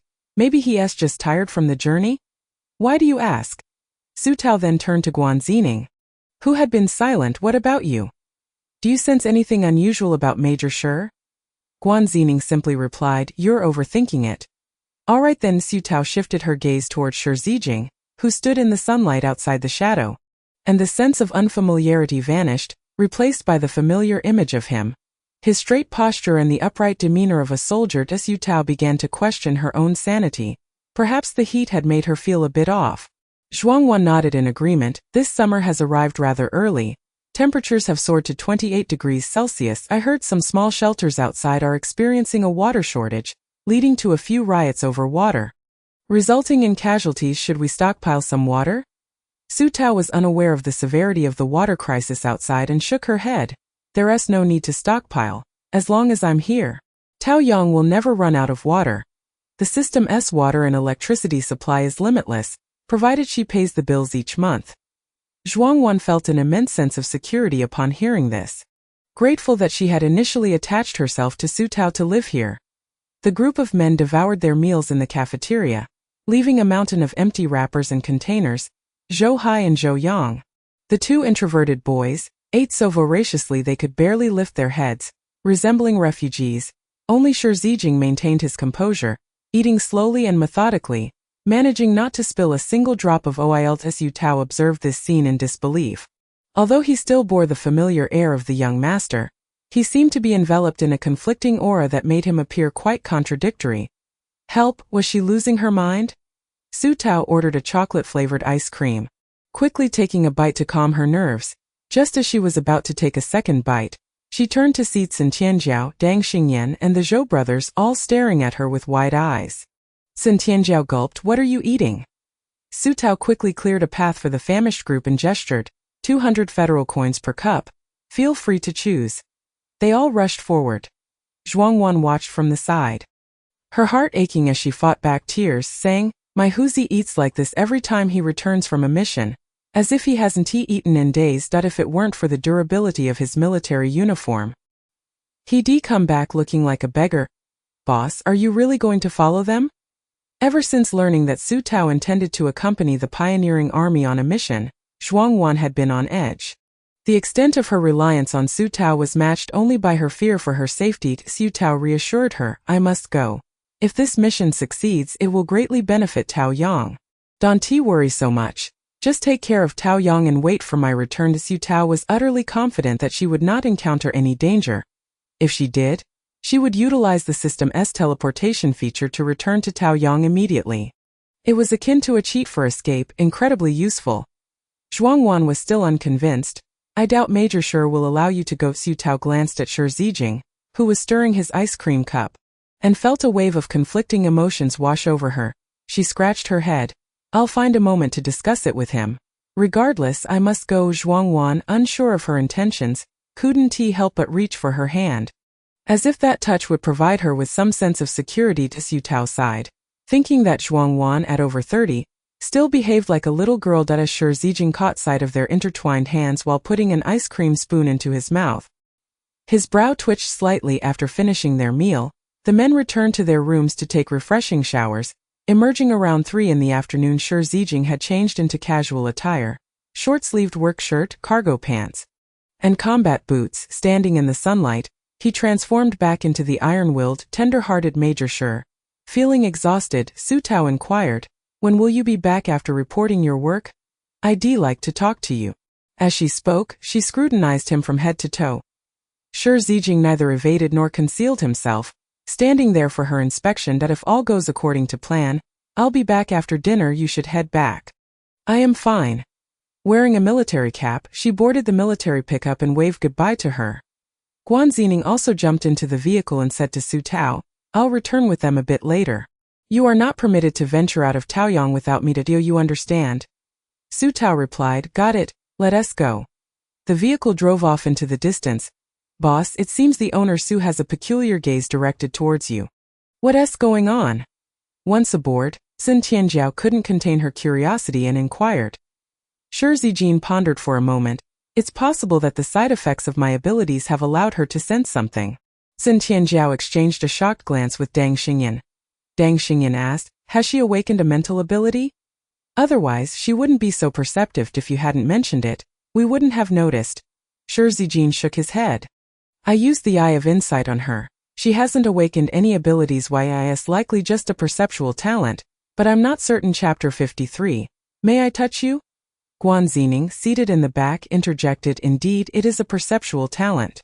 Not only in this aspect, but her danger sense is also quite acute. Last time when Bone Wing appeared, if she had been a moment slower in dodging, she would have been pierced through. However, Major, what kind of dreadful entity did you slay? The side effects this time are quite distressing. She paused to describe her feelings. It's like a dead spirit clinging to you. The sweltering weather made Sun Tianjiao and the others shiver in unison. Sun Tianjiao rubbed her arms. Sister Ning, your description is rather apartment. We indeed encountered a troublesome dead spirit this time. We almost didn't make it back. Shi Zijin sighed in resignation. Let us first meet with the old commander. Upon seeing Shi Zijin's unusual aura, Xing Hongwen furrowed his brow. The side effects this time are quite significant. Is this entity difficult to handle? Shi Zijin replied, that person's ability is vengeful spirit. They vanish into thin air at night. It took considerable effort to find them under the bright sun, and when I finally had the chance to kill it, I ended up receiving fragments of memories from several individuals after tasting its blood. It became quite chaotic and hard to digest, which is why I am feeling as though I am possessed for the time being. In a few days, once I have assimilated its memories and abilities, I should be fine. Xing Hongwen exhaled in relief. As long as it hasn't caused you any substantial harm, that's good. The batch of building materials you brought has already been collected by Pei Dong. Once arranged, we can commence construction this week. The elder sighed again. However, building the protective city wall will take some time, and during this period, we are highly susceptible to ambushes by evolved zombies. Yesterday, Pei Dong reported that evolved zombies have been spotted in the Eastern District. They killed 2 refugees before disappearing. It seems to be a test or perhaps a provocation. A zombie siege is likely unavoidable, so after some time, once you have rested, I will need you to search for more building materials. Additionally, we require medicines and medical equipment as well. With the increase in evolved zombies, our casualties will rise, and healing ability users are exceedingly rare. We must rely on medical assistance. Shi Zijin felt the weight on his shoulders grow heavier. Xing Hongwen also felt the pressure, and there's the mutated zombie Bone Wing. Although we have captured it, our current research capabilities are insufficient to thoroughly investigate its mutation patterns. We must secretly transport it to the Chongjing base, where a professional team with advanced equipment can take over. Shi Zijin nodded. Can I take a look at it? Xing Hongwen then summoned a top researcher from Dongyang and led Shi Zijin and the others into a highly confidential research area. The electronic gates opened one after another, and finally Shi Zijin beheld the Bone Wing youth, suspended in nutrient solution with eyes closed. His features were exquisitely beautiful, bearing no trace of a zombie. Behind him were a pair of massive folded wings. Blood-red feathers connected to bone joints, both eerie and striking. The researcher explained, we have induced it into a deep sleep state, halting any potential growth or activity. Otherwise, with its destructive capacity, it might have demolished my laboratory. Shi Zijin asked, it won't awaken during transport, will it? That would be troublesome. The researcher assured him, as long as this protective chamber remains intact, it cannot awaken. Furthermore, this chamber is constructed from special materials, making it quite difficult to damage under normal circumstances. Just avoid a direct hit from someone like Lieutenant Dang, who possesses considerable strength as the team's tank and melee expert. Dang Xingyan chuckled. On the return journey, Shi Zijin's mind was filled with the arduous tasks awaiting his next mission. Not only must he procure building materials and medical supplies, but he also had to transport the Bone Wing, a veritable hot potato, to Chongjing. Sun Tianjiao and the others felt utterly exhausted. The heart of the base was not an easy position to hold. They bore the weight of nearly 50,000 lives. This burden was sufficient to leave them breathless. Sun Tianjiao sprawled across the back seat. I'm done for. I want to return to Taoyang and enjoy a few days of comfort with my mother before thinking about anything else. Shi Zijin patted the driver. Dang Xingyan, step on it. I'm tired. Dang Xingyan pressed the accelerator, and they sped away. By the time they returned to Taoyang, it was already past 10. The Central Park at night was exceptionally beautiful. The lights beneath the fountain shimmered on the water surface. Bathed in the glimmering light and under the moonlight, Shi Zijin spotted Su Tao lounging on a deck chair by the fountain. As she turned to look, the moment their eyes met, an overwhelming sense of unfamiliarity washed over her, causing her to choke on the question she wanted to ask. She stood rooted in place, reluctant to take a step forward. Shi Zijin couldn't help but chuckle. It's really me, Su Tao admitted honestly, but I feel something is different about you. It's quite strange. What feels different? your aura and demeanor. Perhaps for a few moments I felt like you resembled a ghost, rather ominous. Shi Zijin was taken aback by her sensitivity. She had almost guessed the truth. Unsure of how to respond, Su Tao tilted her head and asked, "May I touch you?" Her earnest gaze made Shi Zijin feel as though she were a vigilant little rabbit. Alert yet lacking any means of self-defense, he couldn't help but tease her. "If you touch me, you might find that my body is intangible." Su Tao felt a shiver run down her spine. "Just let me." Shi Zijin extended his hand. Under the moonlight, his fingers were long and elegantly defined. Exquisite in appearance, his palms and fingertips bore faint calluses, a result of long-term gun handling. Su Tao bit her lip and tentatively poked his palm with her delicate finger. "Hey, it's solid and warm." She immediately broke into a bright smile, revealing a row of pearly white teeth. "I've confirmed it. You're basically fine. So, did something happen to you? Can I know?" Shi Zijin withdrew his hand, clenching his fist.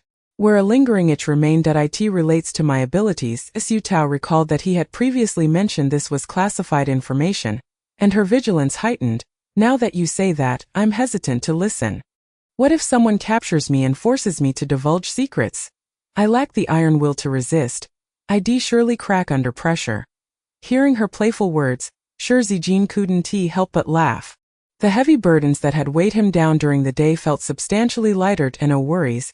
I grant you permission to be captured and sell me out to save your life." Su Tao immediately adopted an attentive posture.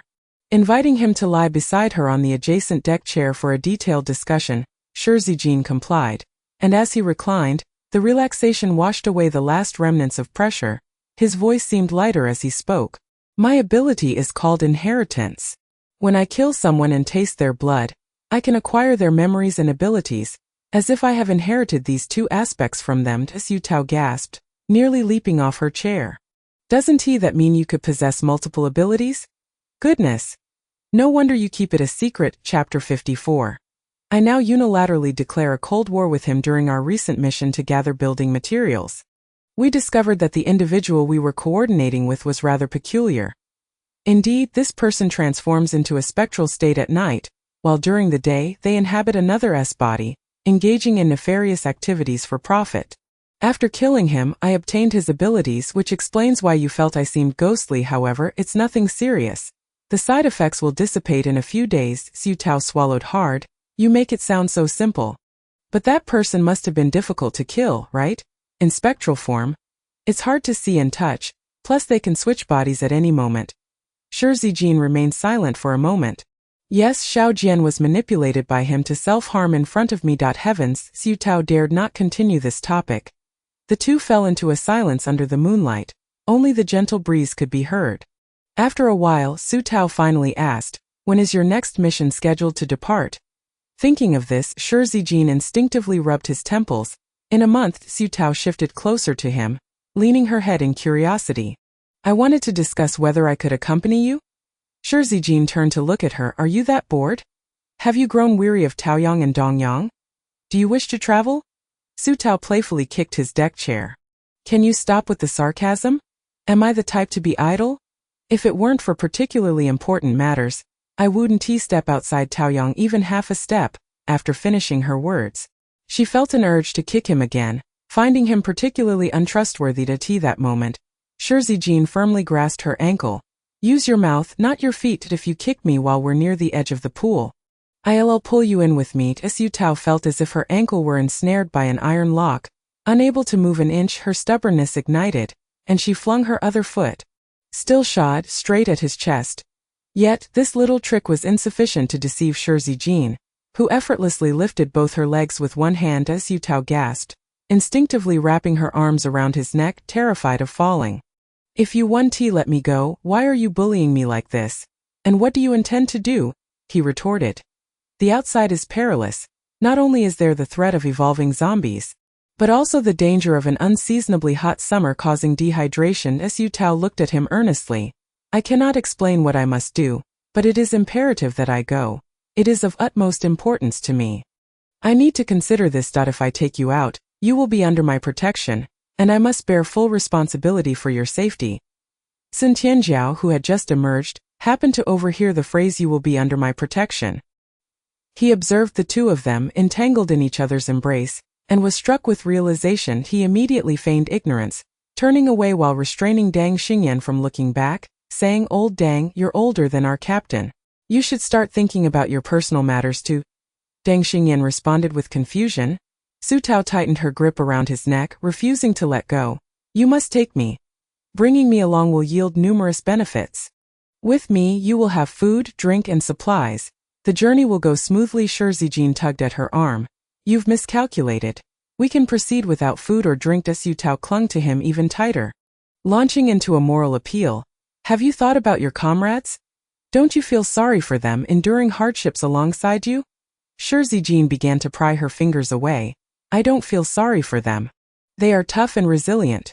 Utilizing both her legs, she clung to him like a koala. "Major Shi, you've changed. You used to be considerate of your subordinates. Tomorrow I will report to Tsinlauer and sow discord between you." Shi Zijin, his face flushed with youthful exuberance, remained expressionless, issuing a final ultimatum. "If you don't let go, we'll see each other underwater. I'll release you if you promise me." In response, she found herself being plunged into the water by Shi Zijin. 20 minutes later, Zhuangwan was drying Su Tao's wet hair and asked in bewilderment, "Why on earth did you go into the water fully clothed? And with Major Shi no less?" Su Tao replied, "I am unilaterally declaring a cold war with him. Don't mention him to me until we reconcile." Zhuangwan paused, then suddenly burst into laughter. "So Major Shi didn't agree to take you? I knew he wouldn't. He is a very responsible person. If he were to take you out and anything were to happen, he would blame himself for a lifetime." Su Tao sighed and flopped onto the bed. If only she could go by herself, she would, but she lacked the ability. She didn't know the way, nor could she confront difficulties that if she were sent back to Taoyang, she would have to start all over again. The only one capable of helping her accomplish this was indeed Shi Zijin. With a month left, she could still bide her time. However, since she initiated the Cold War, she couldn't end it lightly. A few days of silence would suffice. Humph. The next morning, Sun Tianjiao brought his mother over. The elderly lady was nearly 60, yet her spirit was remarkably vibrant, carrying various bags with remarkable agility. Upon seeing Su Tao, her eyes crinkled into a smile. "This girl is quite beautiful. How old are you?" Sun Tianjiao hurriedly introduced, "Mom, this is the owner of Taoyang, Boss Su." The elderly lady, perhaps due to poor eyesight, leaned in closer to examine Su Tao. "You look rather young. That's wonderful, wonderful. Dear, are you married?" "My Tianjiao is 24 this year. What do you think of him? Is he to your liking?" Sun Tianjiao was terrified, instinctively glancing at his superior, feeling his palms and soles grow cold. Mom, you've misunderstood. Boss Su is already taken. Please don't create any trouble." Su Tao interjected, "What does she have?" The elderly lady let out a series of "oh" before suddenly slapping Sun Tianjiao on the back. "You ungrateful child. A good girl like her is certainly beyond your reach." Meanwhile, Dang Xingyan, who had been mocked for his single status the day prior, watched in glee. Zhuangwan, having completed the check-in procedures, was yet to reach the new apartment when the elderly lady, seeing the clean hallway, exclaimed, "This is truly clean. I haven't seen such a tidy hallway in years. The buildings I've lived in over the years were filthy, with people urinating everywhere. Oh, do they wipe this down every day? Not a speck of dust in sight. Do you have a cleaning service?" Zhuangwan smiled. "Yes, our cleaning supervisor, Aunt Qi, is responsible for this. Her contact information is at the entrance of the apartment building. If you find any public areas needing cleaning, you can reach out to her." The elderly lady sighed. "You all have it good. Tianjiao has brought me to enjoy a life of luxury." Sun Tianjiao finally dared to assert himself, trying to please his mother. "There is also a terrace and pavilion outside. Many older sisters live here. When you have time, you can get to know them and chat." The elderly lady suddenly became melancholic. "My old friend passed away too soon. Otherwise, she could have come to live with me and enjoy this blessing too." Upon entering the room, the first thing the elderly lady noticed was the semi-open kitchen. With a sharp motion, she shook off Sun Tianjiao's supporting hand and hurried over, touching the pristine countertop, the brand-new cabinets and small appliances, her eyes misting with emotion. Chapter 55. "Boss Gu, your intentions are so transparent that even I have heard of them in Taoyang. It has been a long time since I've seen such a spacious and clean kitchen, not to mention these small appliances. Dear girl, you've put in a lot of effort. I hear from Tianjiao that you prepared all of this." As she spoke, she reached for Su Tao's hand. Tell me what you like to eat, and Grandma will cook it and bring it to you. Sun Tianjiao interjected. Grandma? How did she suddenly age Su Tao a generation? They were not far apart in age. The elderly lady, upon gaining a house, seemed to forget her son. Wandering from room to room when she came across the sunny and spacious balcony, her delight was palpable. One day, I'll visit the nursery, buy some potting soil and seeds to plant some vegetables on the balcony. If my dear girl wants to eat, she can come and pick them. Sun Tianjiao leaned in, shamelessly asking, What about me, Mom? Sun Laotai glanced at him with disdain. You've been out all year. What do you need to eat? Her words elicited laughter from everyone. Su Tao couldn't help but chuckle. Her gaze inadvertently meeting Shi Zijin's, and she huffed, quickly averting her eyes. Cold War. She vowed to hold out after settling the mother-son duo. Su Tao returned to her office, rubbing her hands together to check her account balance. 80,000 federal coins had been credited, replenishing her little treasury significantly, bringing her savings to over 90,000 federal coins. Zhuang Wan approached her to discuss the arrangements for the remaining vacant rooms. Room 013 has already been reserved by a colleague of Fan Chuanhui, and they will likely come to handle the procedures in a day or two. We still have 5 single rooms and 6 double rooms currently unoccupied. When do you think we should start the internal referral process for rentals? Many prospective tenants have begun inquiring. Su Tao replied. Let us start tomorrow. She wanted to make some money before leaving and buy a few supplies for the journey. Zhuang Wan nodded. By the way, Aunt Chi has been reporting to me that there's a persistent foul odor on the second floor of Building 2, which was traced back to that couple from the Grain Bureau who left their food lying around in the living room. It seems their apartment is so cluttered that there's barely room to stand. Aunt Chi couldn't bear to see it and told them to be more mindful, but then a quarrel erupted. Many tenants on the second floor expressed their dissatisfaction, resulting in a heated argument. Eventually, the couple agreed to hire temporary workers to clean their apartment regularly. I came to ask you if temporary workers can enter Taoyang? Su Tao was speechless. Would I not allow them? If I don't, they will turn the entire second floor into a dump. When the temporary workers arrive, you can grant them access, but remind them to keep an eye on their valuables. Guan Zining, who had been listening nearby, nearly vomited. She had almost forgotten about this issue and needed to report it. Your mother. How could the people in charge of the grain let it get so filthy? And have you written the consultation letter yet? Su Tao inquired. Zhuang Wan sighed. I have written and sent it, but there has been no response at all. Do you think they're deliberately ignoring us? Su Tao said. If there's still no word by tomorrow, write another letter and stuff their mailbox full. As she spoke, she scrolled through her communicator, locating the previously convoluted number. She wasn't sure if this number would connect. But if writing letters didn't work, she would call at midnight. What a stingy man, Zhuang Wan remarked. Who is stronger, the boss or the man? At that moment, the stingy man Gu Mingqi opened the letter and read it. Only to feel a cold smile creeping onto his face, he called over Zhonggaoi and showed him the letter. Do you think I should agree? Zhonggaoi, a man in his 40s, scholarly and gentle, took the letter and examined it closely. After reading it, he honestly said, a consultation fee of 200,000 federal coins is quite a lucrative deal. Yu Ming lit a cigarette. It's a good deal. No doubt, but they are from Taoyang. Zhonggaoi, aware of the circumstances, wisely chose to remain silent. Taoyang had given the boss a hard time, and it had also disrupted some of his business in Dongyang. It was understandable that he was still fuming. Yu Mingqi scoffed coldly. This Su Tao still dares to seek my counsel. She truly disregards our previous altercations. Zhonggaoi maintained his silence, observing with an inscrutable gaze. Gu Mingqi waved his hand dismissively. Leave, you won't elicit anything worthwhile with your trifling questions. After dismissing the individual, Gu Mingqi contemplated for a moment but could not resist the urge to make a call. Su Tao glanced at the incoming call, arched an eyebrow, and turned to Zhuang Wan. The miser is calling. Zhuang Wan, wary of dealing with someone as ruthless as Gu Mingqi, leaned back and declined. You take it. Su Tao retorted. What, is he going to leap out of the communicator and hit you? With that, she answered the call. Both spoke simultaneously. Boss Su, Boss Gu. A silence ensued. Yu Mingqi extinguished his cigarette, mustering patience. The matter of seeking counsel is not beyond negotiation. Then how do you propose we negotiate? Su Tao sensed an ill omen in this conversation. Indeed, the other party continued, 200,000 is insufficient. I have yet to settle our previous accounts. The properties I own in Dongyang are not only difficult to rent but those that are rented out frequently cause me trouble. Su Tao found his demeanor quite unbecoming and couldn't help but retort, you've also exposed the scandal of Taoyang. That evens the score, doesn't it? In business, one must act fairly. Losing a deal and then expecting the opponent to foot the bill is unrealistic. Zhuangwan listened in trepidation, noting how blunt Su Tao was that no wonder she was the boss. Yu Mingqi sneered.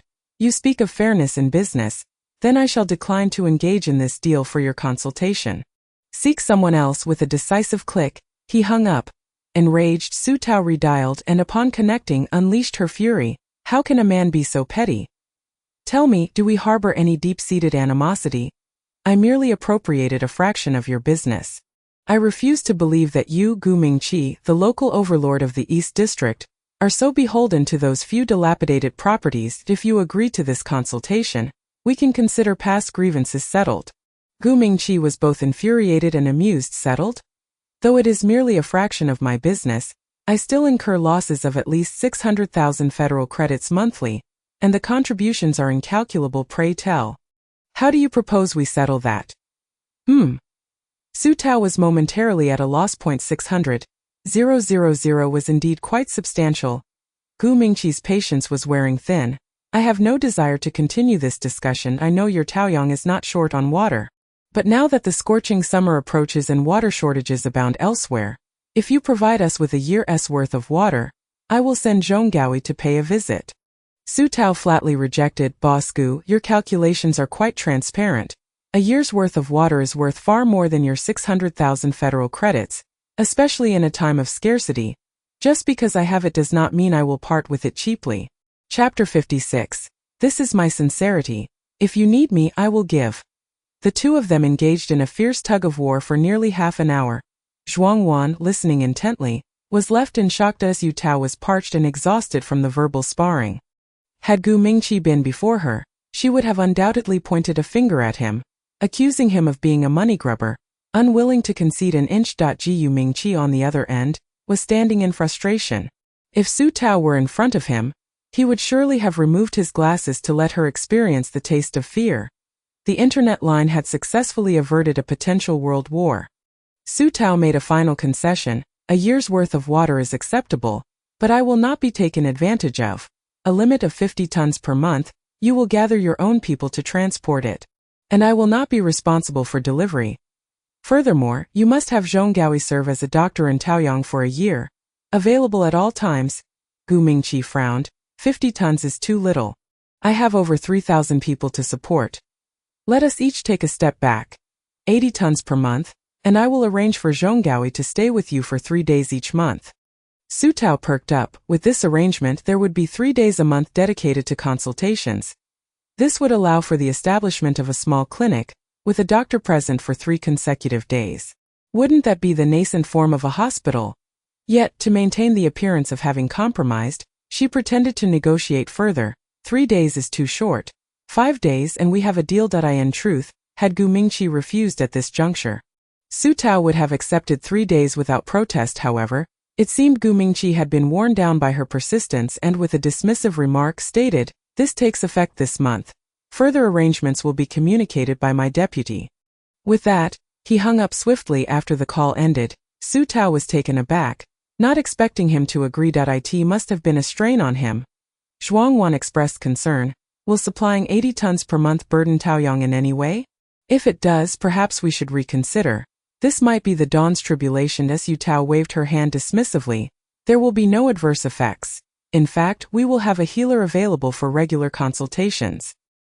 Healers in Dongyang are exceedingly rare, and we stand to gain. 80 tons of water, at the system's discounted rate, would only cost 400 federal credits. Truly a bargain. It was akin to acquiring a healer for free. What a windfall! Zhuangwan exhaled in relief. That's good to hear. That very night, Su Tao began constructing a water facility and a temporary clinic. The water facility was positioned near the entrance for the convenience of Gu Mingqi's personnel. It housed 10 water basins, accommodating 5 individuals at a time.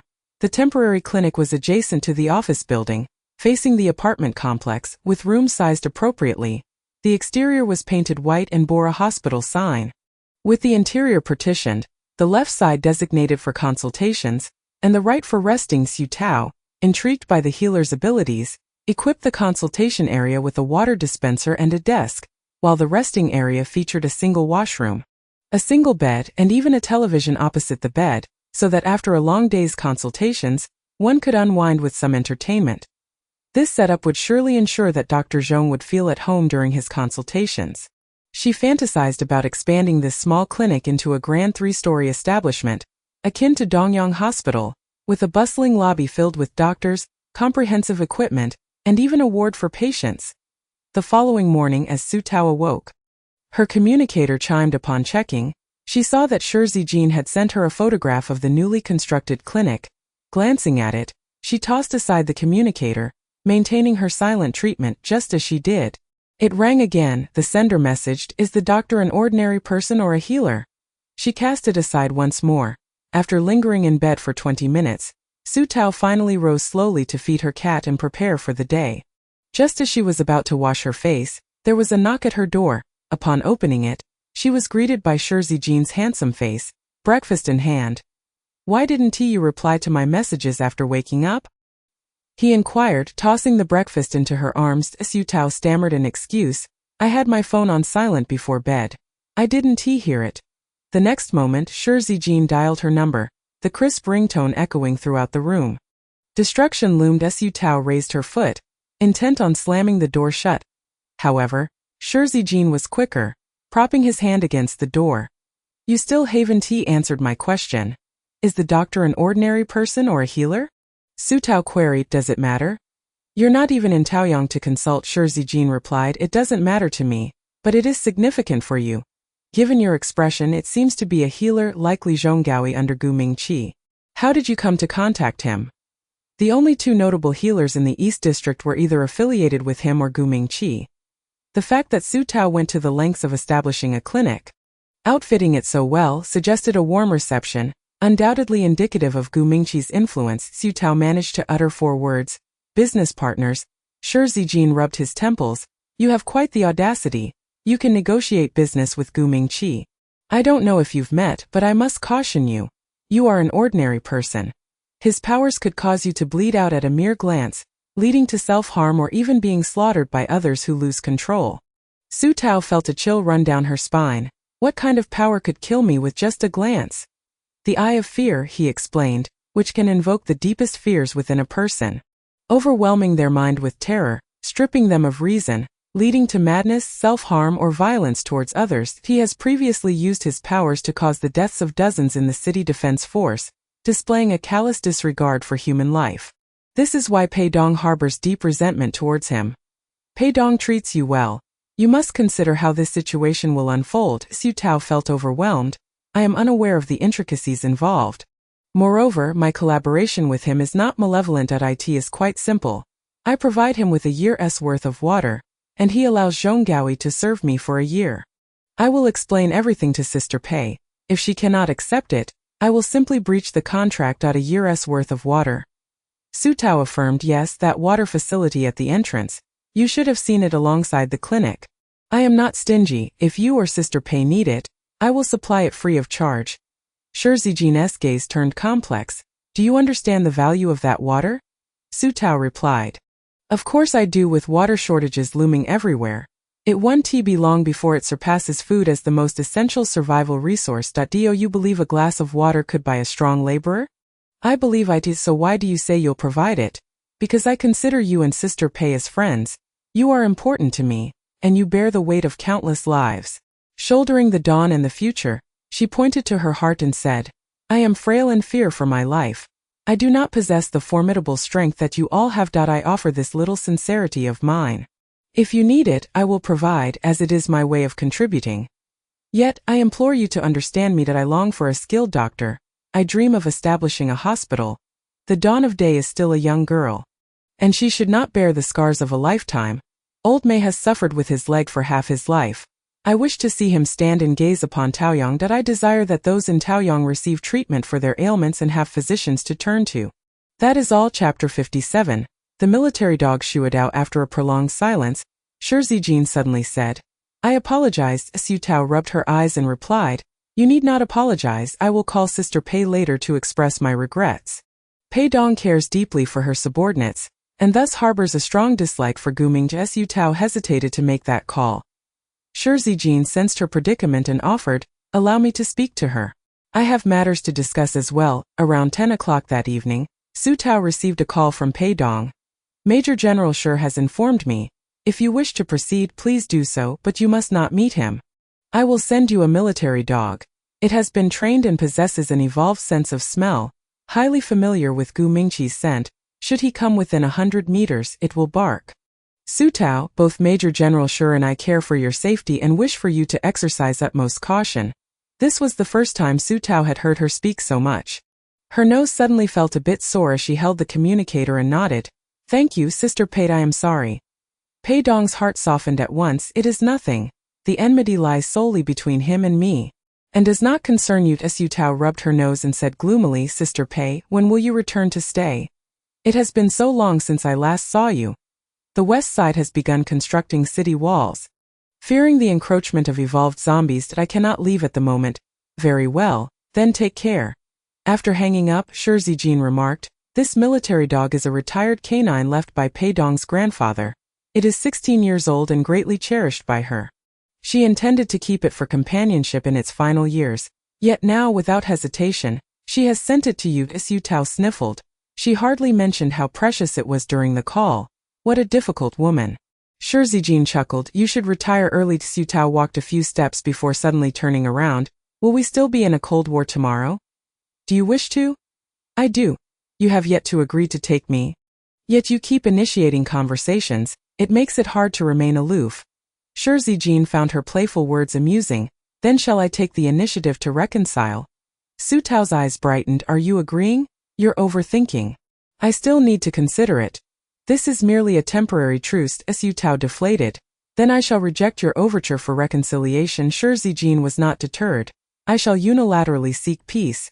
You are entitled to refuse. Now allow me to escort you to your room. Su Tao awkwardly reached the door, urging him, You may leave now. Tomorrow do not message me or speak to me, understood? The only reply was Shi Zijin's good night. The next day, Su Tao awoke in a sweat, quickly heading for a shower. Upon emerging, she frowned at the window. The sun was already shining fiercely, resembling a huge light bulb, making it difficult to keep her eyes open. The sweltering heat was unbearable for early May. How much hotter would it be when she ventured out with the pioneering army? Her cats meowed desperately, rubbing against her legs. Su Tao hurriedly filled their empty water bowl and then took out the last bit of pork from the fridge to thaw. Cutting it into small pieces to feed them. After feeding them, Black Sesame continued to call out, as if seeking her attention, while White Sesame clung to her leg, licking her affectionately with round, pleading eyes. Su Tao felt overwhelmed, attempting to negotiate. Good little ones, would you drink some milk instead? Mother truly has no meat left. White Sesame sniffed closely but showed no interest, continuing to cling to her leg. Lamenting like a forsaken child, negotiation failed, and Su Tao conceded. It seemed she needed to gather some contribution points to exchange for meat to satiate their hunger. Moreover, the old military dog was soon to arrive, and it too required sustenance. 3 mouths to feed. Su Tao carried her cats downstairs, intending to take them to the office. Upon reaching the second floor, she heard a heated argument, with nearly all the residents from the second and third floors participating. Some tenants, whom she remembered as genteel and honest, were red-faced and shouting. Only a pair of sisters stood aside, not engaging. Su Tao recognized them as the cautious sisters who had inquired about renting a one-bedroom apartment for a month due to the negative news surrounding Taoyang. She couldn't recall their names. She approached them. What is all this commotion about? The younger sister, appearing merely a teenager, looked down and replied, We do not know. We just arrived upon seeing the 2 cats in Su Tao's arms. Their eyes lit up in unison, eager to pet them, yet they hesitated. Suddenly Black Sesame bared its teeth at them. Emitting a low growl of warning, White Sesame dove into Su Tao's embrace, clinging to her neck. Too frightened to move, the sisters instinctively stepped back. Assuming the cats were merely wary of strangers, Su Tao reassured them, and they calmed down. After a moment, listening to the argument, she soon discovered it was merely over an unclaimed bag of trash. The heat had certainly made everyone irritable. She chose not to intervene further, as long as there was no fighting, and took her cats to the office upon hearing about the situation, Zhuangwan suddenly recalled. Indeed, everyone has been quite irritable lately. There have been 2 verbal disputes in building 1 as well, and one tenant insisted on having me notarize a matter. When I arrived, I found it was merely a case of someone upstairs having their clothes fall onto another tenant's balcony. Su Tao sighed. Perhaps once we install central air conditioning in a few days, it might temper their tempers. Black sesame and white sesame returned to their normal selves, rushing to Zhuangwan, eagerly seeking food. Just then, Aunt Qi arrived to report, and the 2 little ones seemed to recognize her as the one who had previously brought meat, immediately flocking to her. Zhuangwan laughed and asked Su Tao, "Have you been mistreating them? They look like starving ghosts." Su Tao recounted the situation regarding the meat, feeling quite helpless. Zhuangwan, upon hearing this, offered, "I can contribute some points, just ask me. I have been residing in Taoyang for some time now and have yet to spend my contribution points since my husband and my family were compensated quite generously when we left the base." Su Tao quickly waved her hands. "I cannot take them for free. I would feel guilty. Let us use your contribution points to offset your rent instead." Zhuangwan considered this. "I can convert 20,000 federal coins into 2,000 contribution points for you." "Dear sister, you cannot be so extravagant. According to market value, 60,000 can only offset 1,500. Just offer me that amount. I do not need more. A pound of pork costs about 20 contribution points, which could feed 3 mouths for quite a while." The 2 of them busied themselves with work, finalizing the list of available vacant apartments and granting permissions to the temporary workers from the Grain Management Bureau. The temporary workers were taken aback upon seeing the open door but soon resumed their work without complaint. Likely due to the couple's generous payment after dinner, Pei Dong sent someone to deliver the military dio. Su Tao eagerly awaited its arrival, and soon a person stepped out, leading a large black dog. Chapter 58. Even Ba Su faces financial struggles.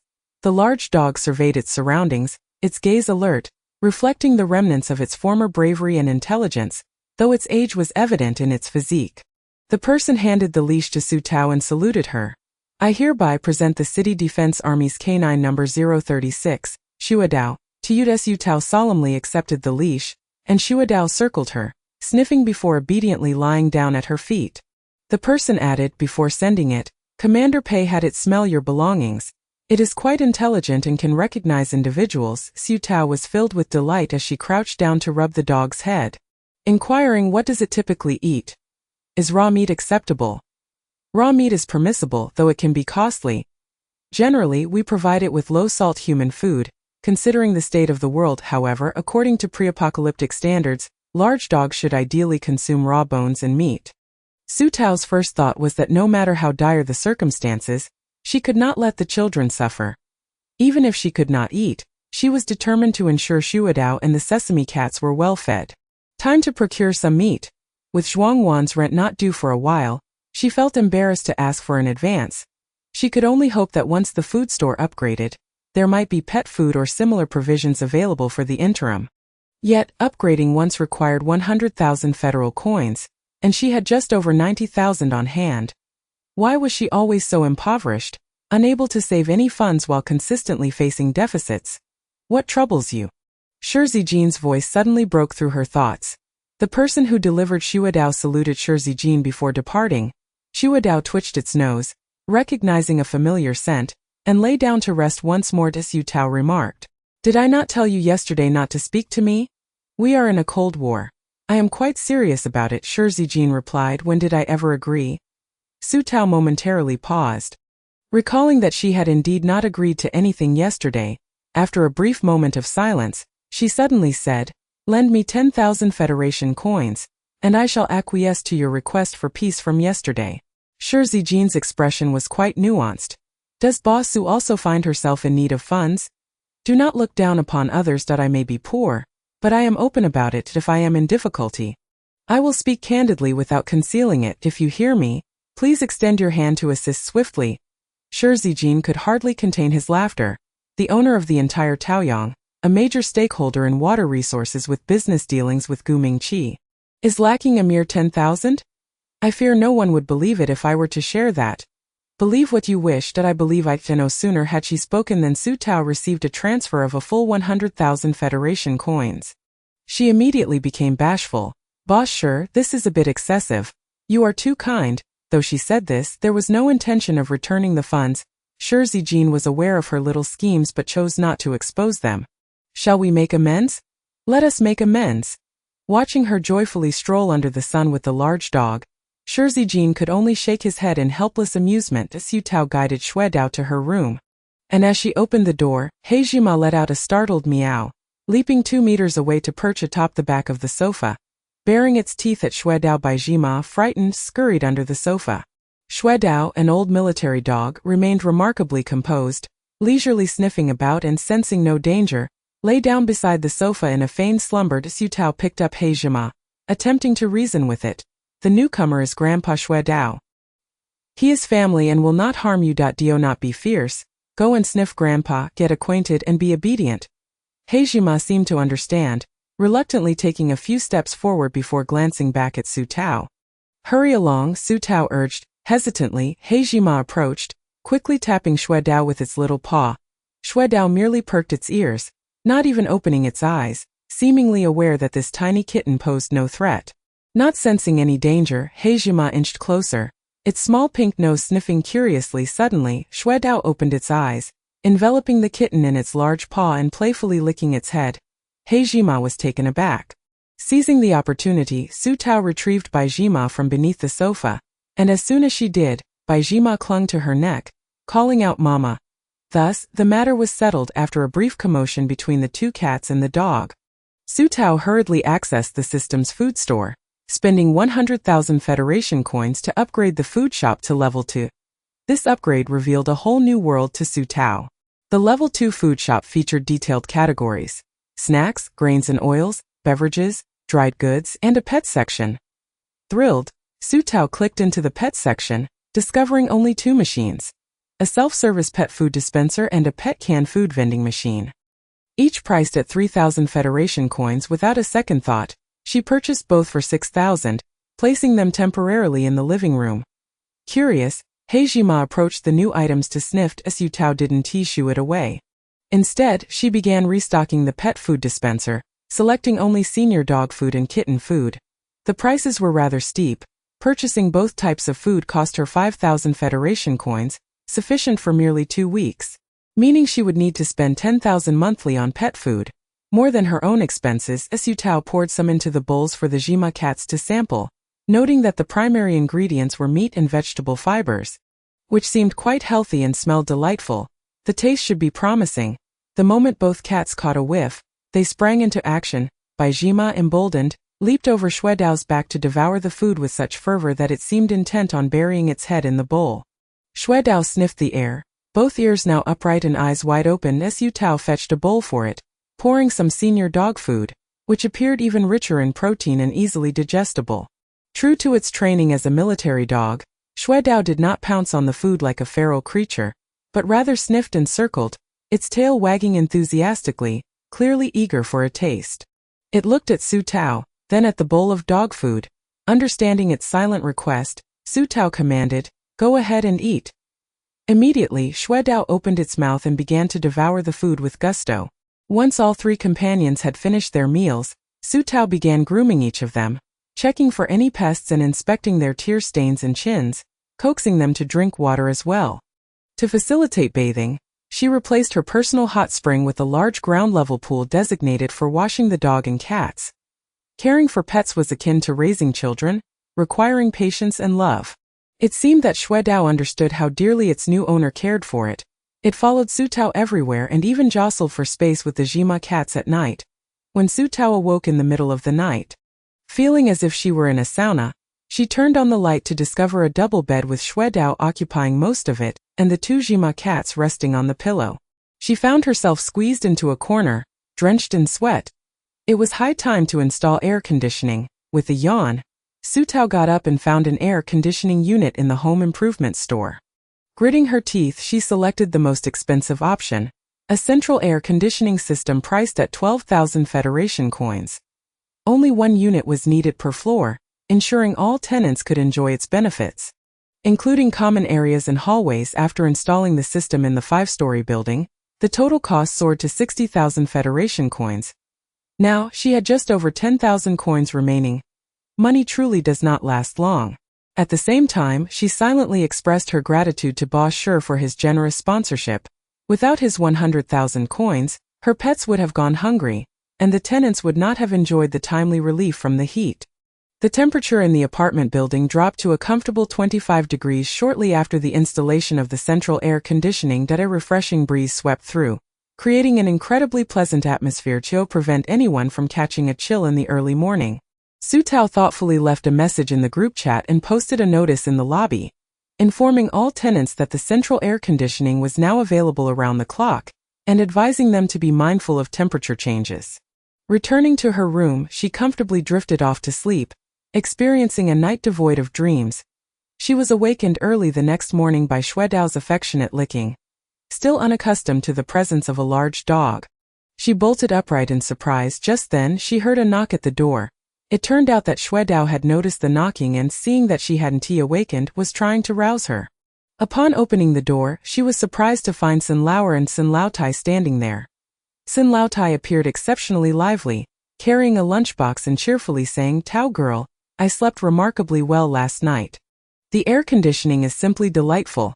The temperature is just right. I made some breakfast for you to try." As she spoke, a tenant from across the hall exited and cheerfully waved, "Good morning, Boss Su. It's so refreshing. I finally had a good night's sleep without being awakened by the heat." Before long, more tenants from upstairs and downstairs gathered to express their gratitude for the air conditioning installation. Additionally, one tenant, having learned that Su Tao had adopted a large dog, presented her with a hefty bone. Xuedao's eyes lit up at the sight of the bone. Consequently, Su Tao enjoyed the delicious millet porridge and tea eggs prepared by Sin Laotai while watching Xuedao gnaw on the large bone, which eventually wore it out to the point of falling asleep. Zhuangwan arrived to find her and said helplessly, "Installing air conditioning has stirred up trouble. The tenants in Building 1, who have yet to receive air conditioning, are causing a commotion. Outsiders have caught wind of it and are making quite a fuss, accusing you of being self-centered and neglecting the fact that people outside are suffering from heat stroke." Though Zhuangwan refrained from voicing the more unpleasant details, Su Tao could easily guess the underlying sentiment: selfishness obstructing the greater good, lacking a broader perspective, and moral coercion. "Let them talk," Su Tao replied. "Even if people were to die, I lack the ability to save them. Am I expected to install air conditioning for all of Dongyang? For now, I can only manage one building. As for Building 1, who knows when it will be equipped? Let them say what they will." Building 1 had 6 floors, plus the cafeteria and office building, all requiring installation. There were expenses everywhere. Before lunch, Su Tao sent a notification in the group chat, announcing that air conditioning would soon be installed in Building 1, urging everyone to remain calm. The tenants there were quite amicable, not overly concerned, with some even joking about sneaking over to Building 2 for a taste of the cool air. Indeed, after lunch, when Su Tao descended the stairs, she found a substantial gathering in the lobby of Building 2, with even Shi Zijin present. From a distance, she noticed him speaking to a pair of sisters. Upon closer inspection, they were the same sisters she had encountered during the previous quarrel on the second floor. The sisters appeared visibly intimidated by Shi Zijin, keeping their heads down as they listened to him speak a couple of sentences before bowing and hastily departing. Clearly anxious to avoid any further interaction, Su Tao approached to inquire about the situation. Shi Zijin frowned slightly. "Are they new tenants who moved in recently?" Su Tao nodded and turned to Zhuangwan, asking when did they move in. Zhuangwan replied, "Almost a month ago." Shi Zijin then inquired, "Have there been frequent quarrels among the tenants during this past month?" Su Tao exchanged glances with Zhuangwan, both asking in unison, "How do you know?" Shi Zijin explained, "You should expeditiously relocate them. Their abilities are of a provocative nature, a negative psychic power. Affected tenants may exhibit extreme emotions, easily leading to conflicts with others. These two may be holding back for now, but if it escalates, it could lead to a brawl." He added, "Just now, while everyone was chatting here, they were attempting to stir trouble, but I caught them in the act. Otherwise, with so many people gathered, a fierce argument would have been inevitable."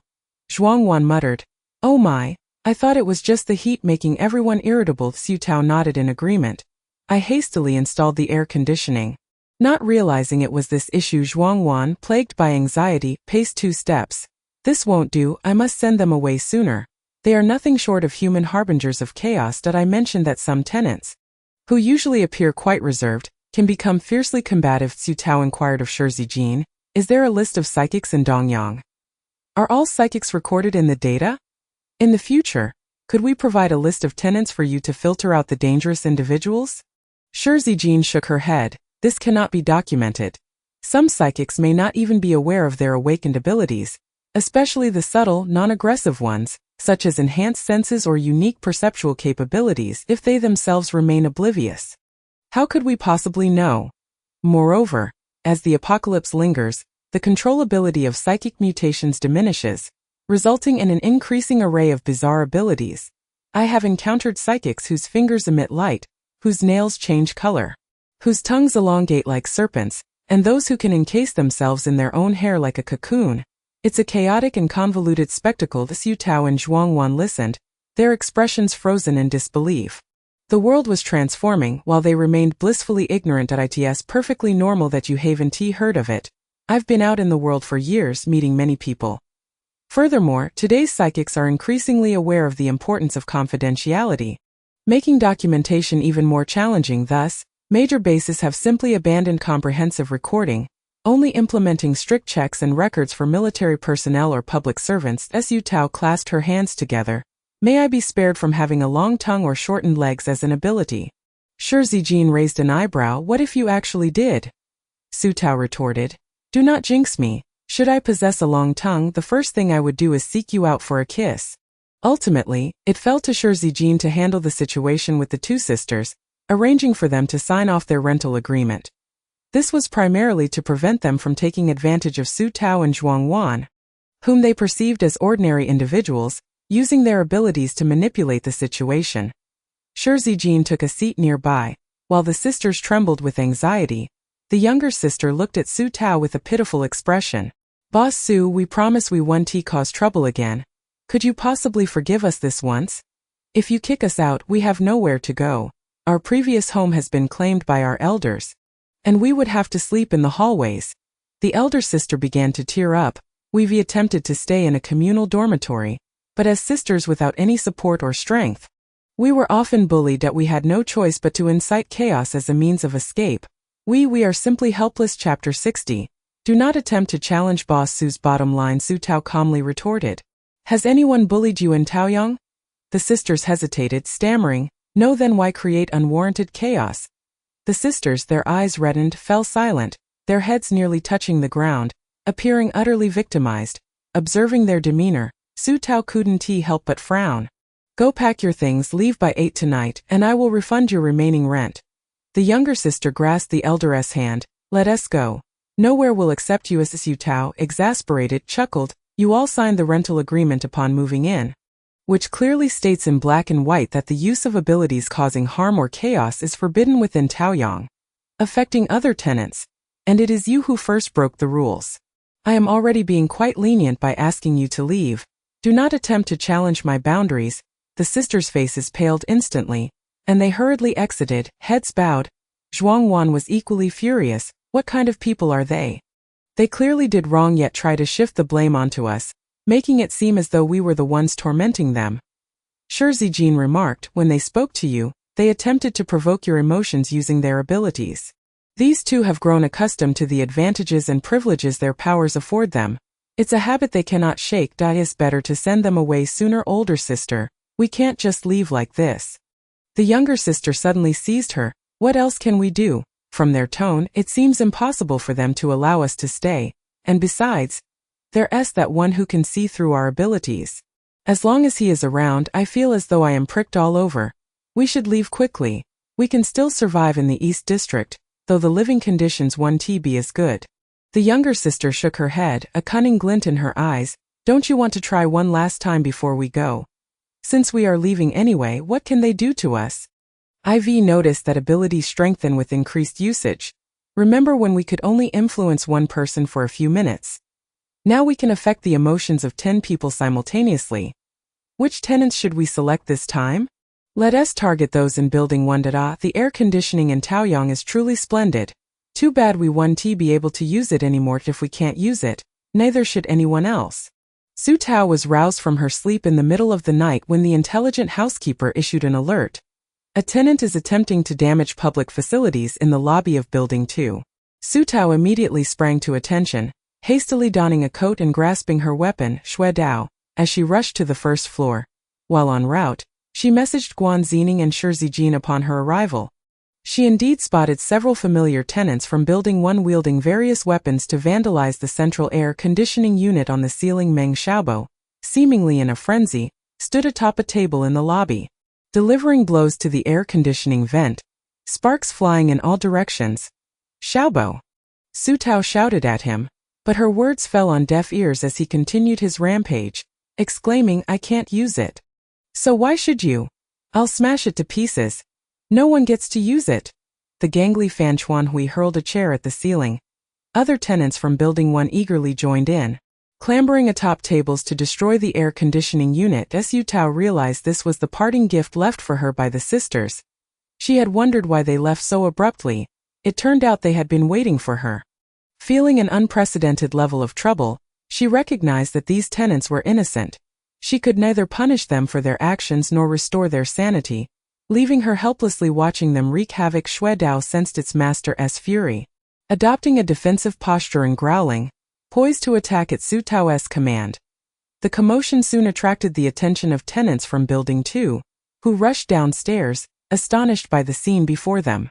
Guan Zining and Shi Zijin also arrived. Upon seeing them, Su Tao felt a wave of relief wash over her fellow psychics. Guan Zining immediately sensed the abnormality in the atmosphere, her expression darkening as she gestured for Su Tao to stand behind her. Closing her eyes, an intangible wave spread through the air. The previously enraged tenants from Building 1 found their movements constricted, their actions slowing down within 2 minutes, their emotions gradually calmed, replaced with expressions of bewilderment. Meng Xiaobo froze for a moment, glancing down at the wreckage he had caused, and upon realizing the aftermath of his actions, his face turned beet red that he fell off the table with a thud, hitting his head on the ground and losing consciousness. The others were startled, as if awakening from a dream, their faces a mix of embarrassment and shock as they beheld the devastation. Fan Chuanhui collapsed to the ground, covering his face. I'm sorry. I couldn't control myself. I didn't mean to. I don't know what happened. Suddenly he stood up and rushed to Su Tao, bowing profusely, his head almost touching his toes. Boss Su, I'm so sorry. I'll compensate for the damages. I'm truly sorry. I didn't know what came over me. The other tenants, belatedly realizing the gravity of the situation, rushed to apologize to Su Tao and the tenants of Building 2. Su Tao, unable to explain, could only continuously reassure them, it's all right everyone, just return to your rooms and rest. We can discuss this tomorrow. After a considerable effort, the panicked tenants from Building 1 were finally sent away, leaving only Meng Xiaobo, who lay motionless on the floor. He was such a large man that 3 ordinary individuals could not move him, so they left him. Su Tao looked to the only 2 people present capable of moving him. Shi Zijin refused. Let him lie there. He'll be fine for 1 night. Guan Zining remarked, He's not my man. I'm not concerned. Zhuangwan had no choice but to call Meng Xiaobo's girlfriend. Yangju, who was busy working overtime, rushed back upon receiving the call. Seeing Meng Xiaobo sprawled on the floor, she immediately kicked him and slapped him, then yanked his ear. Did you cause trouble while I was gone? Get up! Meng Xiaobo jolted awake, springing up. I've caused trouble, wifey. Help me. He then enveloped his girlfriend in a bear hug. The towering man reduced to tears. I don't know what happened. I just listened to those 2 girls and wanted to destroy the air conditioning. Woe is me. I smashed the air conditioning. What should I do? I'm so sorry, Boss Su. I can't face the friends from Building 2. Su Tao and the others could only turn away in embarrassment. Chapter 61. Boss Su, here's to our first collaboration. May it be pleasant. This chaos resulted in the loss of 1 air conditioning unit, a coffee table, and 2 chairs, totaling a mere 15,000 Federation coins. Fortunately, it wasn't too severe, but she couldn't let the losses go unaccounted for. Whoever caused the damage would be made to pay. Upon investigation, Pei Dong mentioned that the sisters had gone to the East District. Into Gu Mingqi's territory, Shi Zijin presented the communicator to her. Su Tao glanced at it and retorted with irritation, "They really know how to hide, don't they? Do they think my reach doesn't extend to the East District?" Shi Zijin looked at her and remarked, "Su Boss possesses quite the influence. Indeed, no one can extend their reach across both the East and West districts. Are you mocking me?" Su Tao said, her tone suspicious. Shi Zijin replied earnestly, "Not at all." Su Tao huffed at him and promptly dialed Gu Mingqi's number. Once connected, she got straight to the point. "Gu Boss, I have a favor to ask that if this works out, I'll send you an additional 10 tons of water this month." Gu Mingqi, upon hearing this, extinguished his cigarette and became serious. "What kind of matter warrants 10 tons of water?" Su Tao sent him the information and photos regarding the two troublemakers. "These two have caused me some trouble. If you see them, please package them up and send them directly to the water truck. We can exchange them for water." Gu Mingqi glanced at the details, not recognizing the small fry, and tossed the task to his assistant, "Go investigate." Then he addressed Su Tao, "No problem, in 3 days. The truck will arrive with Zhong Gaoyi and these two individuals at Taoyang. Su Boss, for our first collaboration, I wish you a pleasant experience." Su Tao replied, "Pleasant indeed." After hanging up, Su Tao reflected, some people truly know how to get things done. However, upon noticing Shi Zijin's lingering gaze, she added sincerely, "Without you and Sister Pei, I wouldn't have known where they ran off to. Clearly, your efforts are more significant." Gu Mingqi is merely the errand boy in this scenario. Shi Zijin withdrew his gaze. Initially, Su Tao had no intention of seeking compensation from the tenants, but unexpectedly, that afternoon, Yang Ju approached her as a representative, apologetically stating, "This is the compensation collected from the tenants of Building 1. Approximately 30,000 federal coins. I truly apologize, Su Boss. I spoke with my family as Xiaobo, and it appears he acted impulsively, not out of malice." Su Tao declined the offer. "This isn't your fault. It was instigated by malevolent ability users. And you are all victims in this matter. Please inform everyone that we failed in our tenant screening process, and we owe you an apology. We will issue a formal letter of apology later." True to her word, Su Tao not only refused the compensation but also diligently collaborated with Zhuang Wan to draft an apology letter, which they posted on the bulletin board in the lobbies of both apartment buildings. This sparked a fervor among the tenants. On one hand, they were shocked and enraged by the existence of such ability users, and on the other, they were astonished by the honesty of their landlord. Su Tao could have concealed the truth, allowing the tenants to bear the losses and wallow in self-blame and regret, but she chose not to do so and sincerely apologized instead. The tenants' anger dissipated, replaced by a warm feeling in their hearts. Fan Chuanhui quietly raised his camera, capturing the apology letter and the tenants' reactions. Later that evening, he pulled out the photographs and some paper and pen. Perhaps he could document something so that when he revisited these images and words in the future, he might recall the emotions of that time. What should he write? Perhaps he would call it My Half-Life in Taoyang. The following day, the system settled the rent for April, resulting in a substantial income of 180,000 federal coins. This left Su Tao with approximately 190,000 in surplus. She promptly replaced the damaged air conditioning units and acquired new tables and chairs, spending 15,000. She also paid the ridiculously low utility bill of 3,300, which nearly brought her to tears. With surplus funds in hand, Su Tao set about refurbishing the clinic. Not only did she install air conditioning, but she also created a small courtyard with benches and sunshades, primarily for the patients waiting in line. After a long day of consultations, doctors could step outside for a breather. Additionally, she outfitted the first and second floors of the office building, all 6 floors of Building 1, and both levels of the cafeteria with air conditioning. The funds dwindled by over 130,000, but the goal of having air conditioning throughout was achieved. She still had a savings of 40,000 federal coins, which was quite satisfactory. Finally, she indulged herself by expanding her living quarters to include a single room specifically for her 3 furry companions. The pet food self-service machine and a pet canned food vending machine were placed against the wall. The bowls for daily use were set aside, and a shelving unit was installed across from them for miscellaneous items. The center space was occupied by a large round cushion that as soon as the black sesame jumped onto it, it began to roll around joyfully. The white sesame cautiously sniffed the area, its little paws stepping onto the soft cushion, Clearly delighted, Xue Dao ambled over leisurely, wrapping its paws around the frolicking black sesame and resting comfortably in the middle. Snoring softly, Xu Tao was also quite fond of this little haven for her furry friends, which was connected to both the bedroom and the living room, making it very convenient. Now, her personal living space spanned 140 square meters, featuring a large kitchen, a spacious living room, a master bedroom with a study and a large balcony, as well as 2 combined expansive bathrooms, and now an additional pet room. It was quite luxurious, but she adored it. It was her personal little nest, pleasing to the eye in every aspect. However, living on the 3rd floor posed some inconvenience. If only Taoyang could expand a little more, she would build herself a villa. With space running short, it was impossible to construct a slightly larger building. She needed to reserve the last bit of space to erect the 3rd apartment building, or else the number of rooms would not meet the upgrade criteria.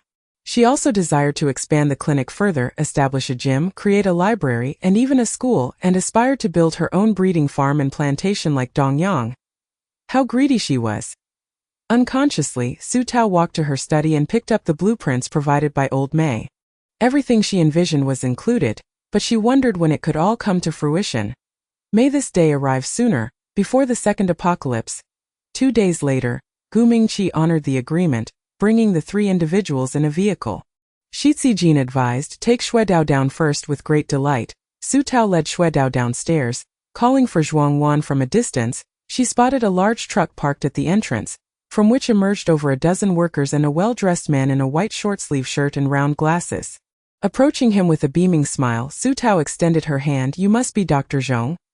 I am Su Tao, and this is our manager Zhuang from Taoyang. Hello, I am Zhong Gaoyi, he replied, shaking hands with the two.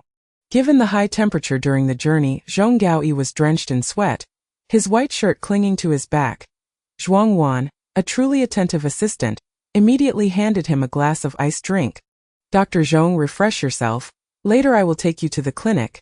After one sip, Zhong Gaoyi felt rejuvenated, surprised that it was chilled. This Taoyang truly knows how to indulge. At that moment, it was indeed a luxury just to have drinking water, let alone iced. He said, the 2 individuals are tied up in the truck and suffering from heatstroke. What should we do to handle them? If we don't act soon, they might perish in there. Su Tao called over a few robust men, including Meng Xiaobo, and they proceeded to pull the instigators out of the truck. Where should I take them, Su boss? One asked. Bring them to my office. Find some chairs to tie them securely. Zining, you accompany them to ensure they don't wake and create further trouble. We will first take Dr. Zhong to the clinic to get him settled and return shortly. Be sure to keep them away from the office building to prevent any further incidents. Zining signaled an okay and followed suit like a supervisor. Su Tao politely invited, Dr. Zhong, this way. Please. You will need to consult here in Taoyang, and while the space is a bit limited, feel free to voice any needs you may have. Zhong Gaoyi assumed it was merely a small room for him to consult in, and he had no particular requirements, just a place to sit that wasn't too hot. Previously, in the East District, he had worked in a shared living space, where a table was set up in the sunlit corner of the living room. With patients and roommates constantly coming and going, creating a noisy and filthy environment, the area beneath the window felt like a sauna. Chapter 62. Dr. Zhong enters the Grandview Garden. Zhong Gaoyi was led to the right. Directly facing 2 small buildings to the right, he saw a 2-story structure with blue-gray walls. Through the glass, he was surprised to find it was an office, complete with desks, chairs, and bookshelves. Is this your office building? Zhong Gaoyi asked, removing his glasses for a closer look. Su Tao nodded. Yes, Manager Zhuang works upstairs most of the time. You can also come here if you need anything. Zhong Gaoyi nodded politely but couldn't help but glance around a few more times. Upon entering, he noticed a small single-story area on the left adorned with the clinic sign, which even had a small courtyard with benches and sunshades. Su Tao explained with a smile, Doctor, your reputation precedes you.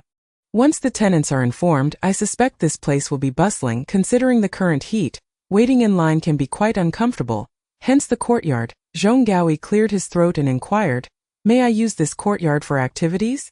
Su Tao responded, of course. Not just this courtyard, but you can access the cafeteria and other common areas as well. Later, we will take you out for a meal to help you familiarize yourself. Zhong Gaoyi suddenly felt that coming to Taoyang was a delightful opportunity. Upon entering the so-called small room, A rush of cool air greeted him, but he paused, astonished. Where is this cold breeze coming from? Su Tao replied, we installed air conditioning. There is a central controller by the door. If it feels too cold, you can adjust it yourself. Zhong Gaoyi stood in shock for 3 seconds before asking, is this prepared for me? Then he noticed the newly laid floor tiles, the fresh and elegant wall colors, and a desk by the window, along with a large bookshelf occupying the right wall. Su Tao opened the door inside, and here is the lounge area, also prepared for you. Zhong Gaoyi stepped inside and immediately noticed the television mounted on the wall to his right, accompanied by a single, comfortable sofa. As he ventured further, he discovered a soft, pristine single bed, complete with bedding. A bedside table adorned with a night lamp stood beside it, along with a small wardrobe. What astonished him the most was the presence of a bathroom, fully equipped with a sink, toilet, and shower. Zhong Gaoyi found it hard to believe. Am I really living here alone? Su Tao, both amused and exasperated, replied, there's only one bed here. Who else would you want to share it with? Should I let it keep you company? As she spoke, she waved the leash of the snow dog in her hand. The snow dog seemed to understand, barking softly and placing its paw on Su Tao's foot. Looking up at her, Su Tao quickly reassured it, all right, no company. Only then did the snow dog retract its paw and resume its resting position. Zhong Gaoyi wandered around the resting area, and suddenly turned to Su Tao, asking, how much is it for a month? The place he currently shared was merely a single room, with the bathroom, living room, and balcony being communal. The rent was nearly 8,000 federal coins per month, plus 100 contribution points. This spacious master bedroom with a private bathroom should cost around 15,000 to 20,000 federal coins. Su Tao was momentarily taken aback by his question. What do you mean? How much for a month? Zhuang Wan was the first to recover, quickly explaining to Zhong Gaoyi, Dr. Zhong, you misunderstood. This is a temporary accommodation specially arranged by Boss Su for you, free of charge. Su Tao added, yes, and you're only staying for 5 days. Charging rent would be unreasonable. Most importantly, you are here to work for free at Taoyang. The monthly cost for supplying water to Gu Mingqi is merely a few hundred federal coins. Practically negligible. She would gladly offer Zhong Gaoyi a higher salary, let alone a small room. Why would there be a need for rent? Zhong Gaoyi fell silent for a moment before saying, I will take my consultation seriously over these 5 days. I appreciate your assistance, Boss Su and Manager Zhuang. Zhuang Wan felt a bit embarrassed upon hearing this title. Dr. Zhong, there's no need to be so formal. Just call me Xiao Zhuang. I will need your help to examine my daughter tomorrow. Why don't you take some rest now? Perhaps a short nap. We can come by later for dinner together. Thinking of her daughter's potential recovery filled Zhuang Wan with excitement. If it weren't for Zhong Gaoyi needing rest, she would have pulled her daughter over immediately. After leaving, she sighed to Su Tao, when I was just a teenager before the apocalypse, my teacher asked me about my aspirations, and I said I wanted to be a doctor. Back then I thought being a doctor was so impressive, saving lives from the clutches of death. How cool! Little did I know that post-apocalypse, doctors truly pull people back from the gates of hell and off the death register. By the way, is Dr. Zhong's ability the same as Xiao Jian's? Su Tao pondered for a moment before responding, it seems different. Xiao Jian's ability mainly heals external injuries and infections. I heard Major General Shi refer to it as purification, which effectively eliminates viruses after being scratched or bitten by zombies.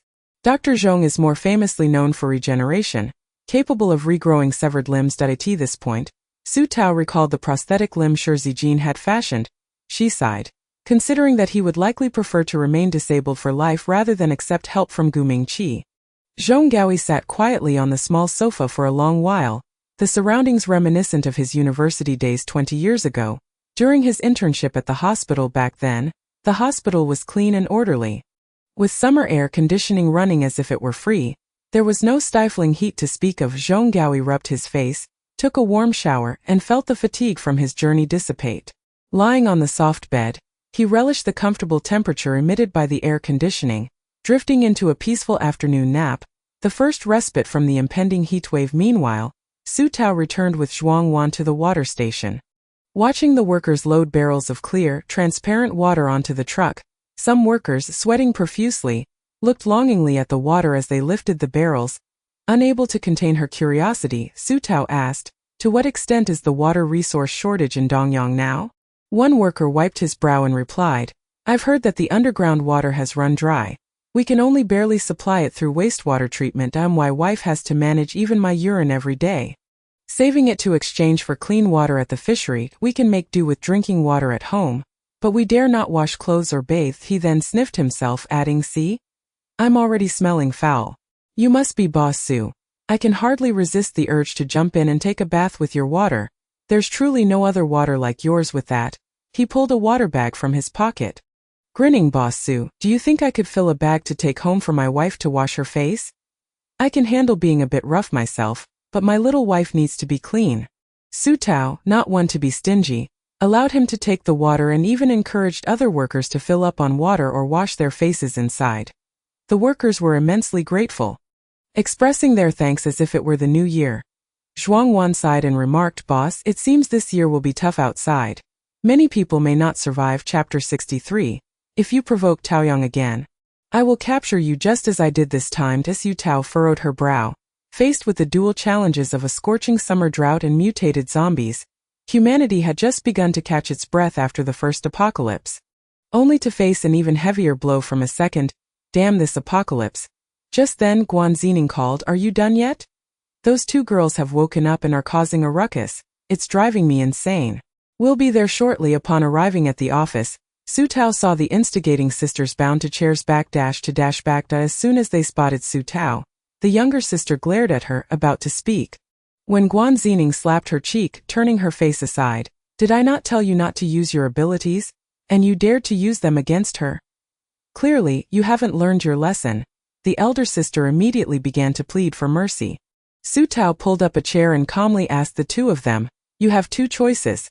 Compensate me with 60,000 federal coins and 2,000 contribution points, or I will hand you over to the Frontier Army to contribute your abilities and intellect." 60,000 federal coins and 2,000 contribution points could indeed be considered extortion. However, Su Tao was indifferent. Could they expect to repay their wrongdoings with an equivalent compensation? Such a beautiful dream was far from reality. "Which will you choose?" With that, she took out her communicator and began a countdown. "You have 2 minutes to respond, starting now." Upon hearing the mention of the Frontier Army, the sisters turned pale. The man they encountered at Taoyang who could see through their abilities was from the Frontier Army. That if they ended up there, not to mention the danger to their lives, they would live in constant fear. It would be unbearable. The younger sister, hearing the compensation amount, hesitated and said, "Boss Su, the tenants are all saying you're generous and kind-hearted. I didn't expect you to raise the stakes and bully the weak." Su Tao remained unfazed. "There's no need to flatter me or speak sarcastically. Blame yourselves for trying to deceive me before leaving. Since you did it, you must face the consequences. How am I bullying you? You brought this upon yourselves. Are you dissatisfied? If you're not satisfied, that's fine, Zining. Take them to the hottest spot in Central Park and let them bake in the sun without a drop of water to drink. We'll pay, we'll pay." The elder sister was the first to break down, shouting under the scorching sun. They would dehydrate within a day, their skin burned, suffering unbearably. The younger sister remained silent, biting her lips. Su Tao said, "Then transfer the money." Guan Zining cut their ropes and kicked their bags towards them. The elder sister fumbled to find her communicator, only to realize they didn't have enough. Guan Zining shot her a glare. "No money?" The elder sister stammered, "We only have the rent refunded last time and 500 contribution points. We spent quite a bit in the East District a few days ago, and we lost our jobs. Boss Su, could you lower the amount? Or can we pay you back when we gather enough?"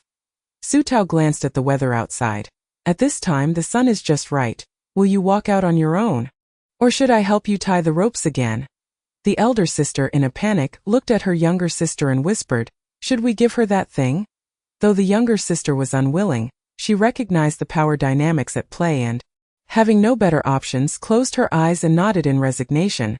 The elder sister finally said, "Then we can use a crystal core as compensation." No, not an ordinary zombie crystal core, but one from an evolved zombie. "We happened to find it. In truth, it was discovered during a chaotic incident that resulted in casualties, found in a dead person's bag." Guan Zining reached out. "Let me see it. It's not on us. We were afraid of losing it or getting robbed. So we hid it outside. If you don't believe us, we can lead you there." Guan Zining turned to Su Tao. "I'll have the younger one lead the way. I'll go check it out, and the elder one will stay here as a hostage." After reaching an agreement, Guan Zining swiftly left. Before dinner, he returned successfully, handing over to Su Tao. They weren't lying. It really is a crystal core from an evolved zombie. You should keep it. It's valuable. I've heard Chongjing is researching crystal core weapons. And once developed, crystal cores will become a hard currency, worth no less than contribution points. Su Tao opened the small pouch, revealing a glowing green crystal core, the size of her palm. This was her second encounter with a crystal core from an evolved zombie. The first had been when Shi Zijin killed an evolved zombie to take revenge for a deceased teammate. She nodded slightly and stored away her belongings, saying to Guan Zining, "You've worked hard. Let's have a meal together later." Along with Dr. Zhong before the meal, Su Tao released the sisters she had coerced, not forgetting to intimidate them. "You have all experienced it. I have my people in both the East and West districts. If you provoke Tao Yang again, I will capture you just like this time. Next time, it won't be as simple as compensation." The two women were genuinely frightened this time, fleeing in a hurry. Determined never to meddle in Tao Yang's affairs again, Su Tao felt a sense of relief, having received 40,000 federal coins, 500 contribution points, and additionally, a crystal core for evolving zombies. It was undeniably a profitable endeavor. Zhong Gaoi, well rested and dressed, emerged to find Zhuang Wan anxiously waiting outside with her two children, under the sparse moonlight. Zhong Gaoi was momentarily taken aback by the sight, but it was just a fleeting moment. As Zhuang Wan cheerfully asked, "How was your rest, Dr. Zhong?" "Very good, thank you for your hospitality," he replied. Zhuang Wan then introduced her children, saying, "This is my daughter Chenxi and my son Chenyang." The children, full of innocence and admiration, exclaimed, "Hello, Dr. Zhong." The sparkle in their eyes seemed ready to burst forth. Leaving Zhong Gaoi amused, he crouched down to gently pat Chenxi's head, asking tenderly, "Chenxi, could you take off your mask so I can see your face?" Chenxi shyly replied, "I'm a bit ugly. Don't be scared, Uncle Doctor." Zhuang Wan's heart nearly shattered at her daughter's words. She helped remove the mask and said to Zhong Gaoi, "Dr. Zhong, please take a look and see if you can help her. I need to know if I can finally relax." Zhong Gaoi glanced and smiled, reassuring her, "No problem. Bring her to me tomorrow, and it will be quick and painless." Tears streamed down Zhuang Wan's face as she clutched Zhong Gaoi's hand, repeatedly expressing her gratitude. "Thank you, Dr. Zhong, I truly appreciate it.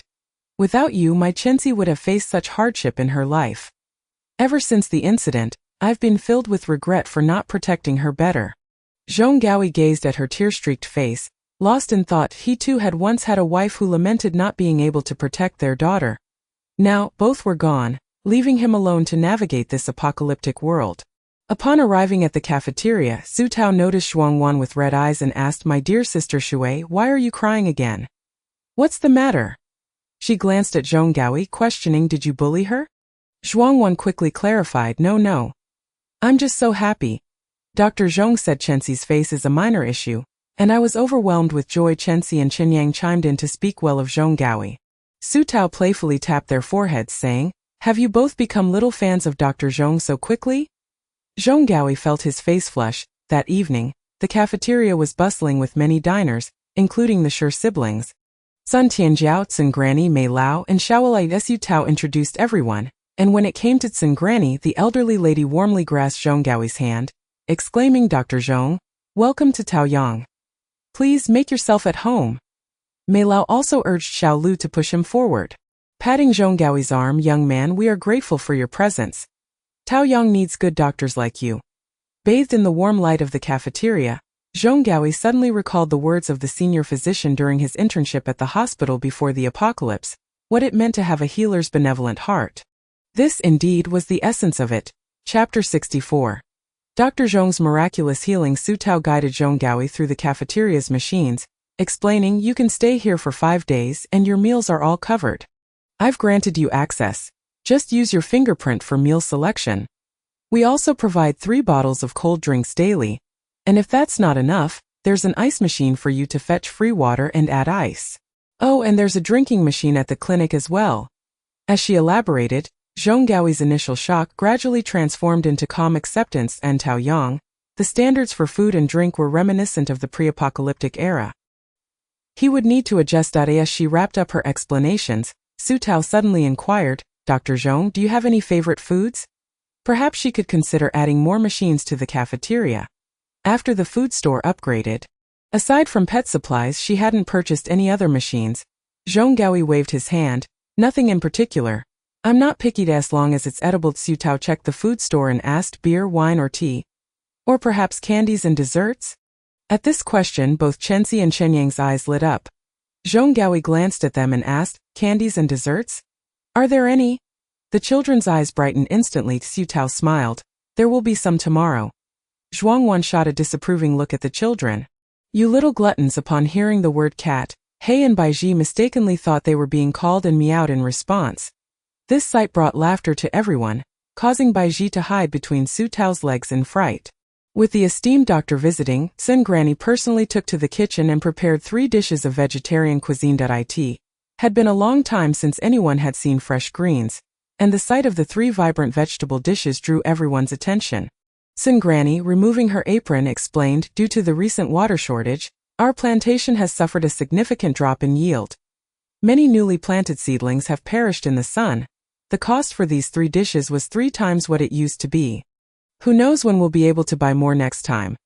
She called out to Zhong Gaoi, Dr. Zhong, please eat more. As Zhong Gaoi savored his chicken rice bento with a side of ice-cold drinks and ice cream, alongside 3 nourishing vegetable dishes, he felt as though his palate had experienced a feast beyond compare.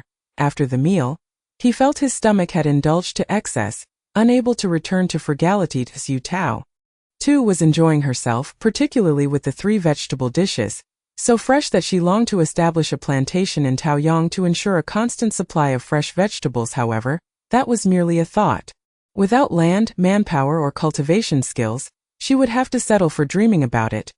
Early the next morning, Zhuang Wan could hardly contain her excitement as she took Chenxi to see the doctor. Xu Tao had to take charge of welcoming new tenants. This time there were 10 new arrivals occupying 3 double rooms and 4 single rooms. The check-in process went smoothly, bringing her a total of 85,000 federal coins, making her wallet feel pleasantly plump once more. However, one of the female tenants, named Lan Lingling, entered with a rather sour expression. The male tenant accompanying her, presumably her boyfriend, tried to soothe her, but her demeanor remained unchanged. Xu Tao asked, is there something you're dissatisfied with? If you're unhappy, you can cancel your lease now. It's no trouble. Lan Lingling snapped back. I have no complaints about Taoyang itself. It's mainly him. He tricked me into thinking we had a 1-bedroom apartment. And I only found out on the way here that he lied to win me over. Her words, spoken publicly, rendered the man crimson with embarrassment. Xu Tao, feeling a bit exasperated, reiterated, so are you certain you want to rent? The man stammered, if a 1-bedroom apartment becomes available later, can we switch? Xu Tao replied, I can't guarantee availability, and switching isn't assured either. In a fit of anger, Lan Lingling slapped the man, exclaiming, you're all the same. The last one deceived me too, promising me a 1-bedroom apartment in Taoyang, and in the end I got nothing. And now you. She continued, I was so excited to come here only to discover I had to stay in a double room? A double room without a living room? It's so small that 2 people can't even fit on the balcony, and we have to share a washing machine and dryer with others. Seeing the tension escalate, Xu Tao quickly pulled out their rental agreement, suggesting, how about this? You both discuss it and come back later. There's no rush to sign. To her surprise, Lan Lingling slammed her hand down on the agreement, declaring, sign. Staying in a double room is better than going back to squeeze with relatives. That I'm just angry that men are so unreliable, only good at using sweet words to deceive their wives. In the end they signed, one cursing while the other silently lowered her head to collect her belongings and entered the room. Xu Tao shook her head, deciding not to intervene further, as long as they didn't disturb the other tenants. After settling all the new arrivals, Xu Tao hurried to the clinic. Unfortunately, by the time she arrived, Chenxi's face had already healed perfectly, her dimples visible when she smiled, her skin fair and tender. Xu Tao was astonished. Reaching out to touch her, my Chenxi has recovered? Her little face is so soft. Chenxi giggled at her touch, while Zhuang Wan, clearly having cried earlier, expressed her gratitude profusely. She has healed. It took less than 10 minutes. It's miraculous. Thank you so much, Dr. Zhong. And thank you, boss. You are both Chenxi's benefactors. Chenxi hugged Xu Tao before running to Zhong Gaoi, hesitating for a moment before extending her small hand to gently embrace him, saying, thank you, Uncle Doctor. The sincerity of the child's gratitude warmed Zhong Gaoi's heart, momentarily blurring his vision as he saw a reflection of his deceased daughter, as if lost in a beautiful dream. Following that, Su Tao discussed the ongoing consultation arrangements in Taoyang with him. He would be available every day from 9 a.m. to 8 p.m., with a 2-hour break at noon if there were any challenging cases. He was to notify Zhuang Wan in a timely manner, reminding him that he was a doctor first and foremost, and that they would handle other matters for him. Zhong Gaoyi was hearing such words for the first time. Although he had the backing of Gu Laoda and Dong Yang, conflicts between doctors and patients meant that as long as no lives were lost, he still had to bear the burden himself. He nodded and said, "Thank you, but let me clarify first. I can only treat trauma-related ailments such as external injuries, internal organ damage, and amputations. I am not equipped to handle diseases caused by viral or bacterial infections. You may think of me as a repairman for a house, fixing where it is broken if the house is dirty, infested with cockroaches or mice, or if intruders break in, I am powerless to help." Su Tao replied, "I understand, and I will make sure to communicate this beforehand. Any tenants who require your services must go through our screening process to determine if you can treat them." Zhong Gaoyi sighed in relief. "That's good. Previously, a patient with hepatitis A sought my help. It's not that it can't be treated. Effective medications and surgical interventions can lead to recovery. The issue lies in the fact that we are living in the apocalypse, where medical supplies and equipment are scarce and my abilities alone are insufficient." Chapter 65. Your boss will always be Gu. Natsu. This statement made Su Tao's eyes glint with envy for medical supplies. While healing-type abilities are powerful, they are not omnipotent and cannot fully replace medications and surgical treatments. However, for those in this apocalyptic world, medications are exorbitantly priced. Common antipyretics and cold medicines once skyrocketed to 40 or 50,000 federal coins, plus 1,000 contribution points per pill. She recalled a time in her childhood when she suffered a high fever. Her father, Su Jianming, was reluctant to buy her antipyretics, forcing her to endure the suffering. After 2 days of fever, fearing the neighbors would gossip about him, he reluctantly took her to the hospital. Once she recovered, she endured the disdainful glances from the Su family. After reaching an agreement, Su Tao collaborated with Zhuang Wan to draft an announcement regarding the medical consultations at Taoyang. After Zhong Gaoyi perused it, he inquired, "Did you not mention the fee structure to the tenants? Will they dare to come?" According to market rates, treating injuries like those of Chenxi would cost around 200,000 federal coins. Other, more severe traumas would cost even more. The absence of a price tag felt akin to entering a high-end shopping mall filled with unpriced goods, making one hesitant to make a purchase. Su Tao responded, "As long as they are tenants of Taoyang, consultations will be free of charge. After all, the monthly water supply to Gumingqi 1T costs much, and Zhong Gaoyi has been assigned here without a salary." Zhong Gaoyi was taken aback, unable to articulate a response for quite some time. Eventually he asked, "So you invited me here without intending to profit, and you plan to cover the costs?" Su Tao puzzled, "What do you mean by covering costs? Water is free. Moreover, you will be investing your time managing the consultations, which is a cost in itself." After a moment's thought, she shook her head. "This isn't a loss. It's an investment. Consider how many people would want to seek medical assistance at Taoyang if consultations are free. It's impossible for me to handle all the development alone in the future. I need talent, capable and powerful individuals. I hope that one day, talents like Zhong Gaoyi come to me not through transactions or business dealings, but of their own accord. With a steady influx of talent, we can create continuous value. That is what I aspire to." Zhong Gaoyi was momentarily stunned, and after a pause he remarked, "Boss Su has a keen vision." He glanced out at the beautifully manicured Central Park, a thought blossoming in his mind. Perhaps Taoyang truly is the last Noah's Ark. The announcement of the medical consultations at Taoyang created a considerable uproar. Taoyang was not particularly surprised, as they had learned through internal channels days before Zhong's arrival, and had already prepared the application forms to send to Zhuang Wan, eager to enjoy the benefits of being part of Taoyang. However, those outside were like water splashed on a hot pan, erupting in disbelief. The first to receive the news was the Dongyang television station, where several staff members who had previously orchestrated scandals about Taoyang exchanged incredulous glances. Pang Hong, her face flushed, couldn't believe it. How can something this good be true? Everyone in Dongyang knows that Zhong Gaoyi is a person of the Gu family. How could he possibly allow people to come to Taoyang for treatment without charge? It must be a grand deception to salvage their reputation. No1 responded to her claims. Just days prior, someone had seen Zhong Gaoyi being driven to Taoyang, with photographic evidence to corroborate. Taoyang had also released an official announcement, and their internal personnel had already begun lining up. It was even rumored that the girl who had previously been disfigured had fully recovered, with such overwhelming evidence presented. Anyone who continued to disbelieve was clearly deluded.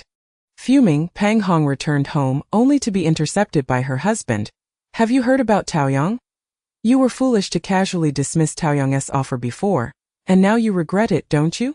Why don't we apply again? We could move in with my parents.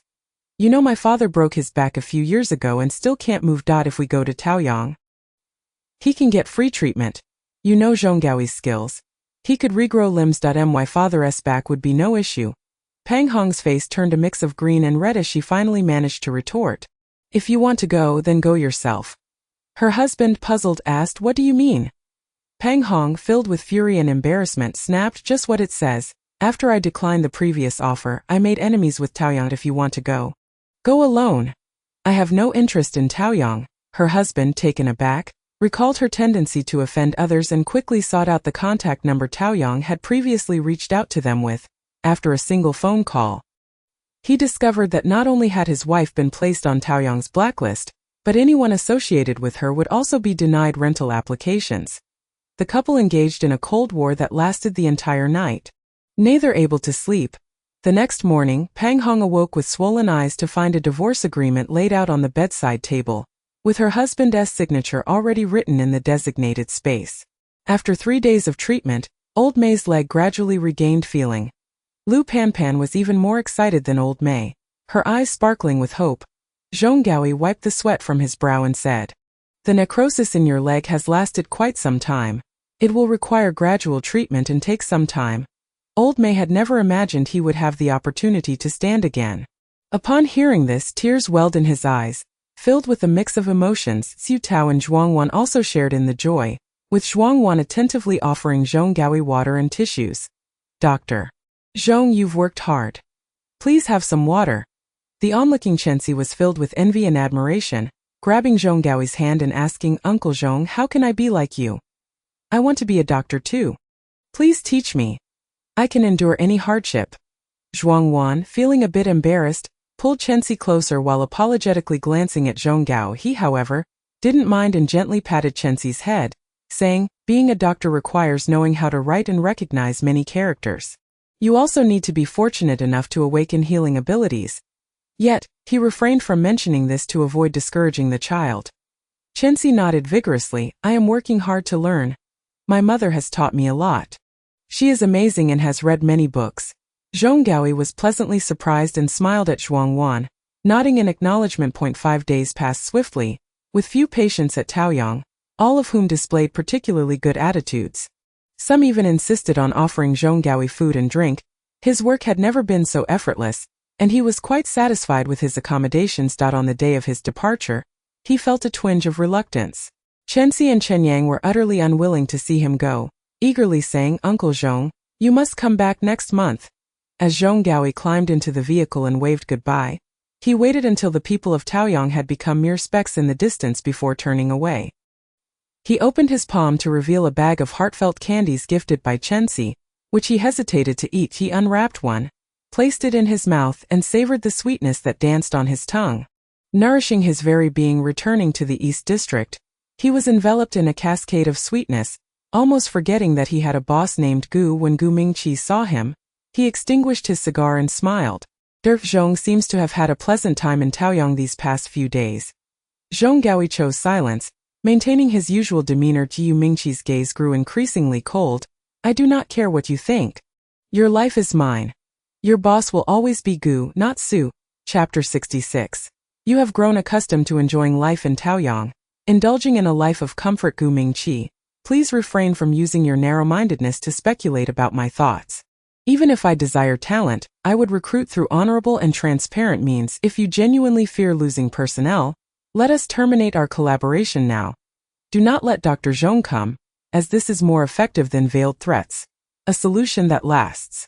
With that, she ended the call. Gu Mingqi, with a sullen expression, inquired of Zhong Gaoi beside him. During your time in Taoyang, has Su Tao promised you any benefits? Zhong Gaoi wished to swear to the heavens. Aside from the standard daily treatment afforded to other employees, there were no additional perks or promises. She had not approached him for a private conversation. It was always through her manager that he was to reach her. Gu Mingqi's demeanor softened slightly, and he snorted coldly. It seems she did not deceive me. He recalled her earlier self-clarifying words. Realizing he had misunderstood her intentions, Zhong Gaoi recognized that Gu Mingqi possessed a strong possessiveness.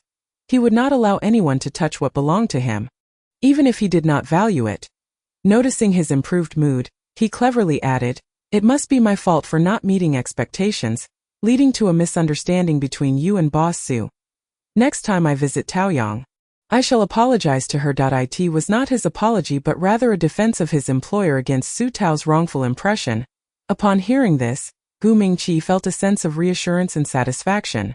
An apology is indeed warranted, as long as it is not mine. Upon arriving at the office, Zhuangwan noticed Su Tao's displeased expression and inquired about the matter. Su Tao briefly recounted the recent incident, adding a humorous remark, "Gu's heart is truly small, akin to a mouse fixated on guarding his territory, fearful that others might encroach." Zhuangwan hesitated, expressing concern. "Dr. Zhong won't be unable to come later, will he?" Su Tao replied, "As long as Gu Mingqi is not foolish, he will allow Dr. Zhong to come." Zhuangwan sighed. "I almost believe Dr. Zhong was one of us. Everyone seems to like him, especially Chenxit. I have never seen that child so attached to anyone." Su Tao was quite open-minded about it. "Regardless, for those 5 days he is with us, he is one of ours." In the afternoon, Zhuangwan went to receive the last batch of tenants, while Su Tao planned to have Guan Zining drive her to the farm to buy some meat. Upon exiting, they encountered a couple from the grain administration, who glared at Guan Zining with evident disdain, with the woman even shooting him a fierce look before storming off. Confused, Su Tao asked Guan Zining, "Do you have a grudge against them?" Guan Zining expressed his disgust. "I reported their unsavory living habits directly to their superior.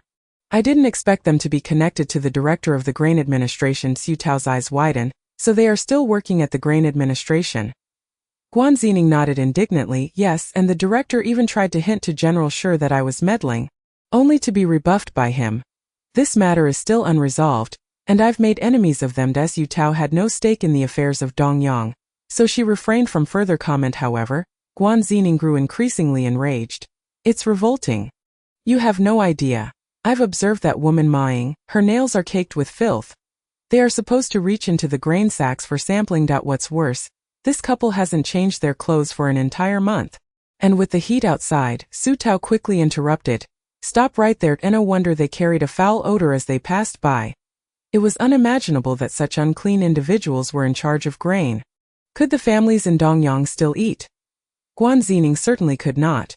She had not claimed the grain and oil benefits from the pioneering army lately, relying entirely on Taoyang for sustenance. After visiting the farm, Su Tao spent 500 contribution points to bring back 2 small ribs, a tenderloin, and 2 pounds of animal entrails, barely totaling 8 pounds. She lamented, "The price of meat has skyrocketed so quickly just recently. I heard from Grandmutson that pork was only 20 contribution points per pound. How many times has that multiplied?" Guan Zining explained, "Poor yields.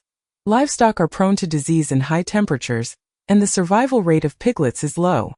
On the way back, Su Tao broke a sweat in the car, prompting her to ask Guan Zining to turn on the air conditioning. Guan Zining declined. "Although the car is yours, I must remind you that using the air conditioning consumes a lot of fuel. Fuel is also hard to come by now. Bear with it a little longer. You've grown accustomed to the comforts of Taoyang and become quite spoiled." Upon hearing this, Su Tao immediately opened the system panel to browse the public facilities store, where she discovered a gas pump for 15,000 federal coins, capable of filling her car 4 times, costing nearly 10,000 federal coins. Affordable. Let us go for it. In the end, Guan Zining could not resist her and turned on the air conditioning. Though he still reproached her, "I've recently heard that oil extraction levels have significantly dropped. The rising prices are not just a problem. The real issue is that there's demand without supply."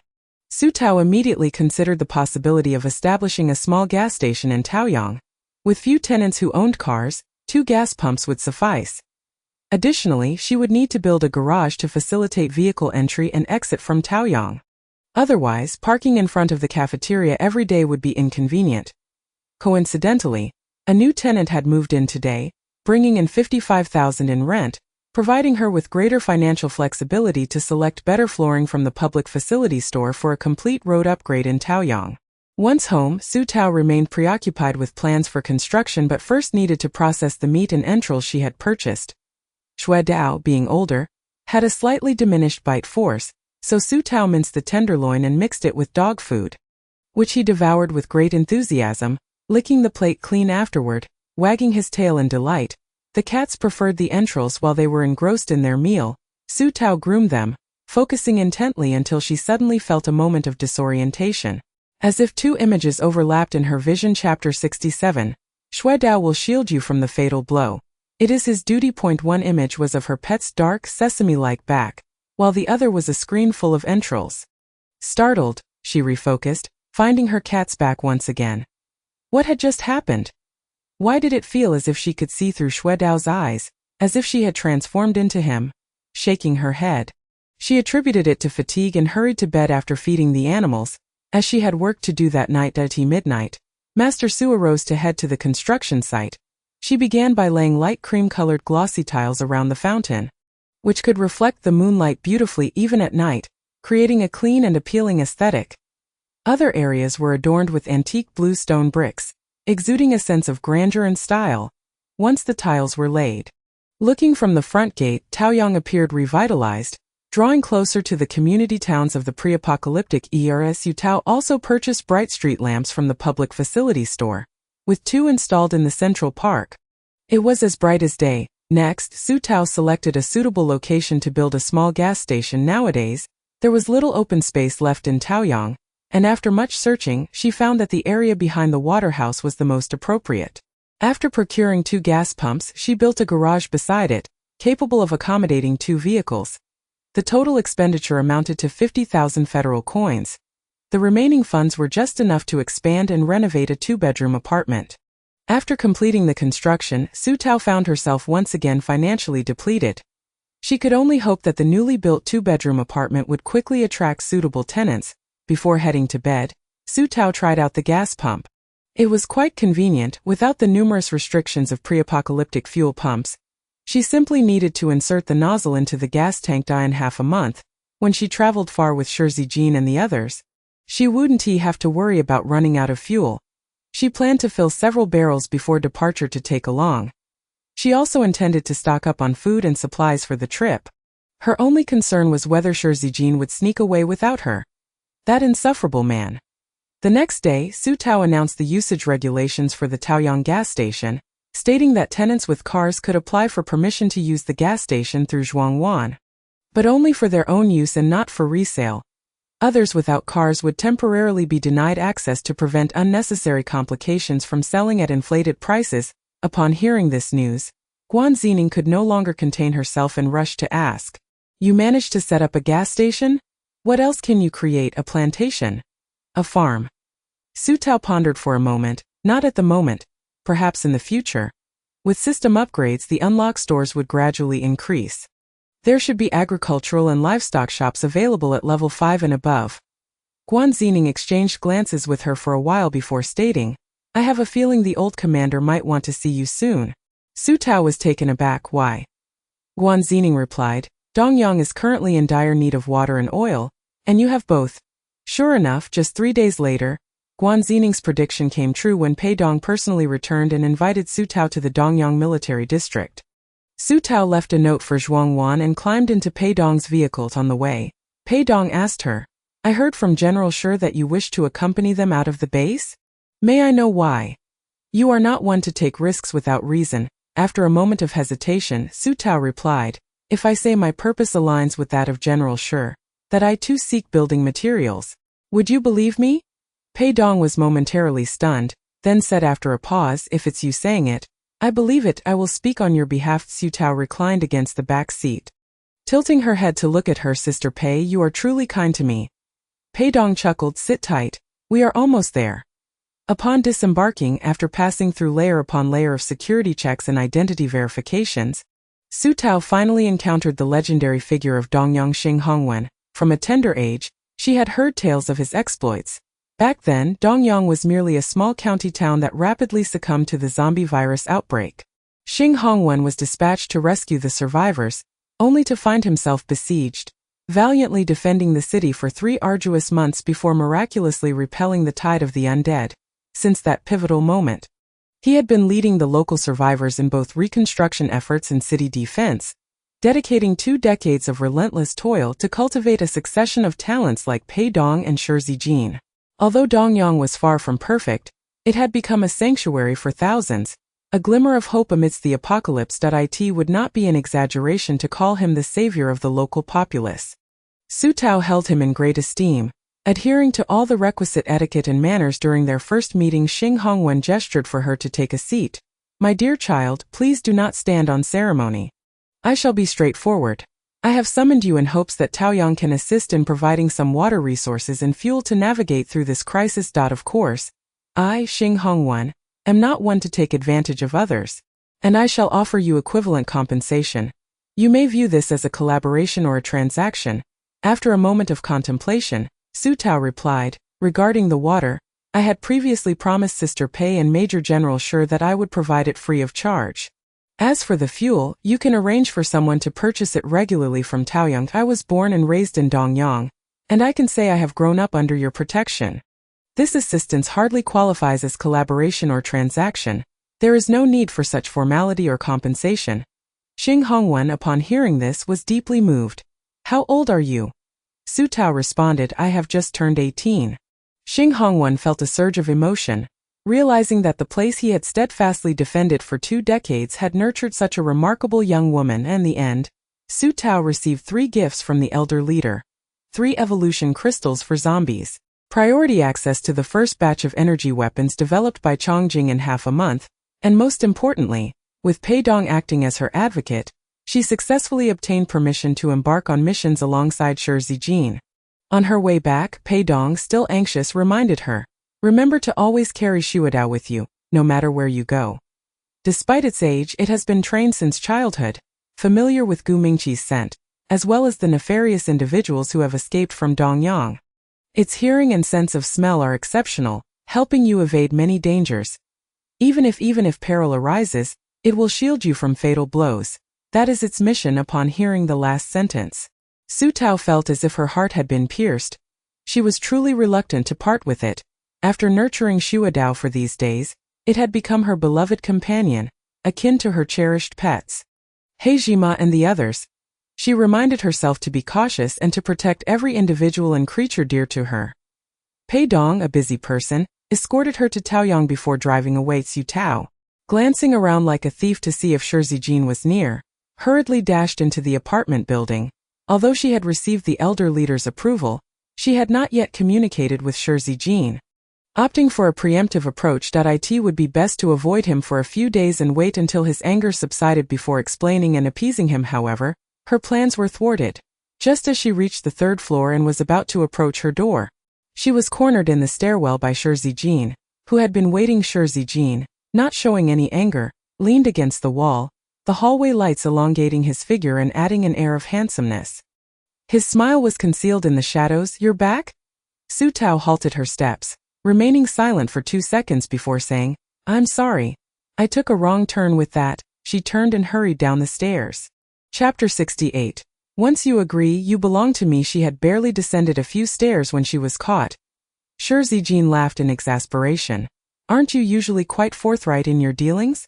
Why do you shy away now?" Su Tao, embodying her thick skin, replied, "That's not the case at all. I was just about to explain myself to you. Why don't we sit in my room and have a proper chat?" With an air of nonchalance, she opened the door to invite him in. Shi Zijin stepped in, only to be immediately greeted by her 2 cats and dog. All fluff and excitement, Su Tao fetched him a glass of water.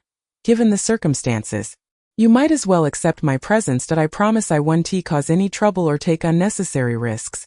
Shi Zijin gestured for Shuadao to be quiet, and it obediently sat upright, panting in compliance. He then suggested they take the little ones to the room to play. Understanding the command, Shuadao trotted off to play with the sesame pets in the pet room. Only then did Shi Zijin speak. I have received the military orders. And there is no room for refusal that I came to prepare you in advance. We plan to depart in early June. Additionally, tomorrow, I will take you to the weapon trading center to purchase some protective gear for you.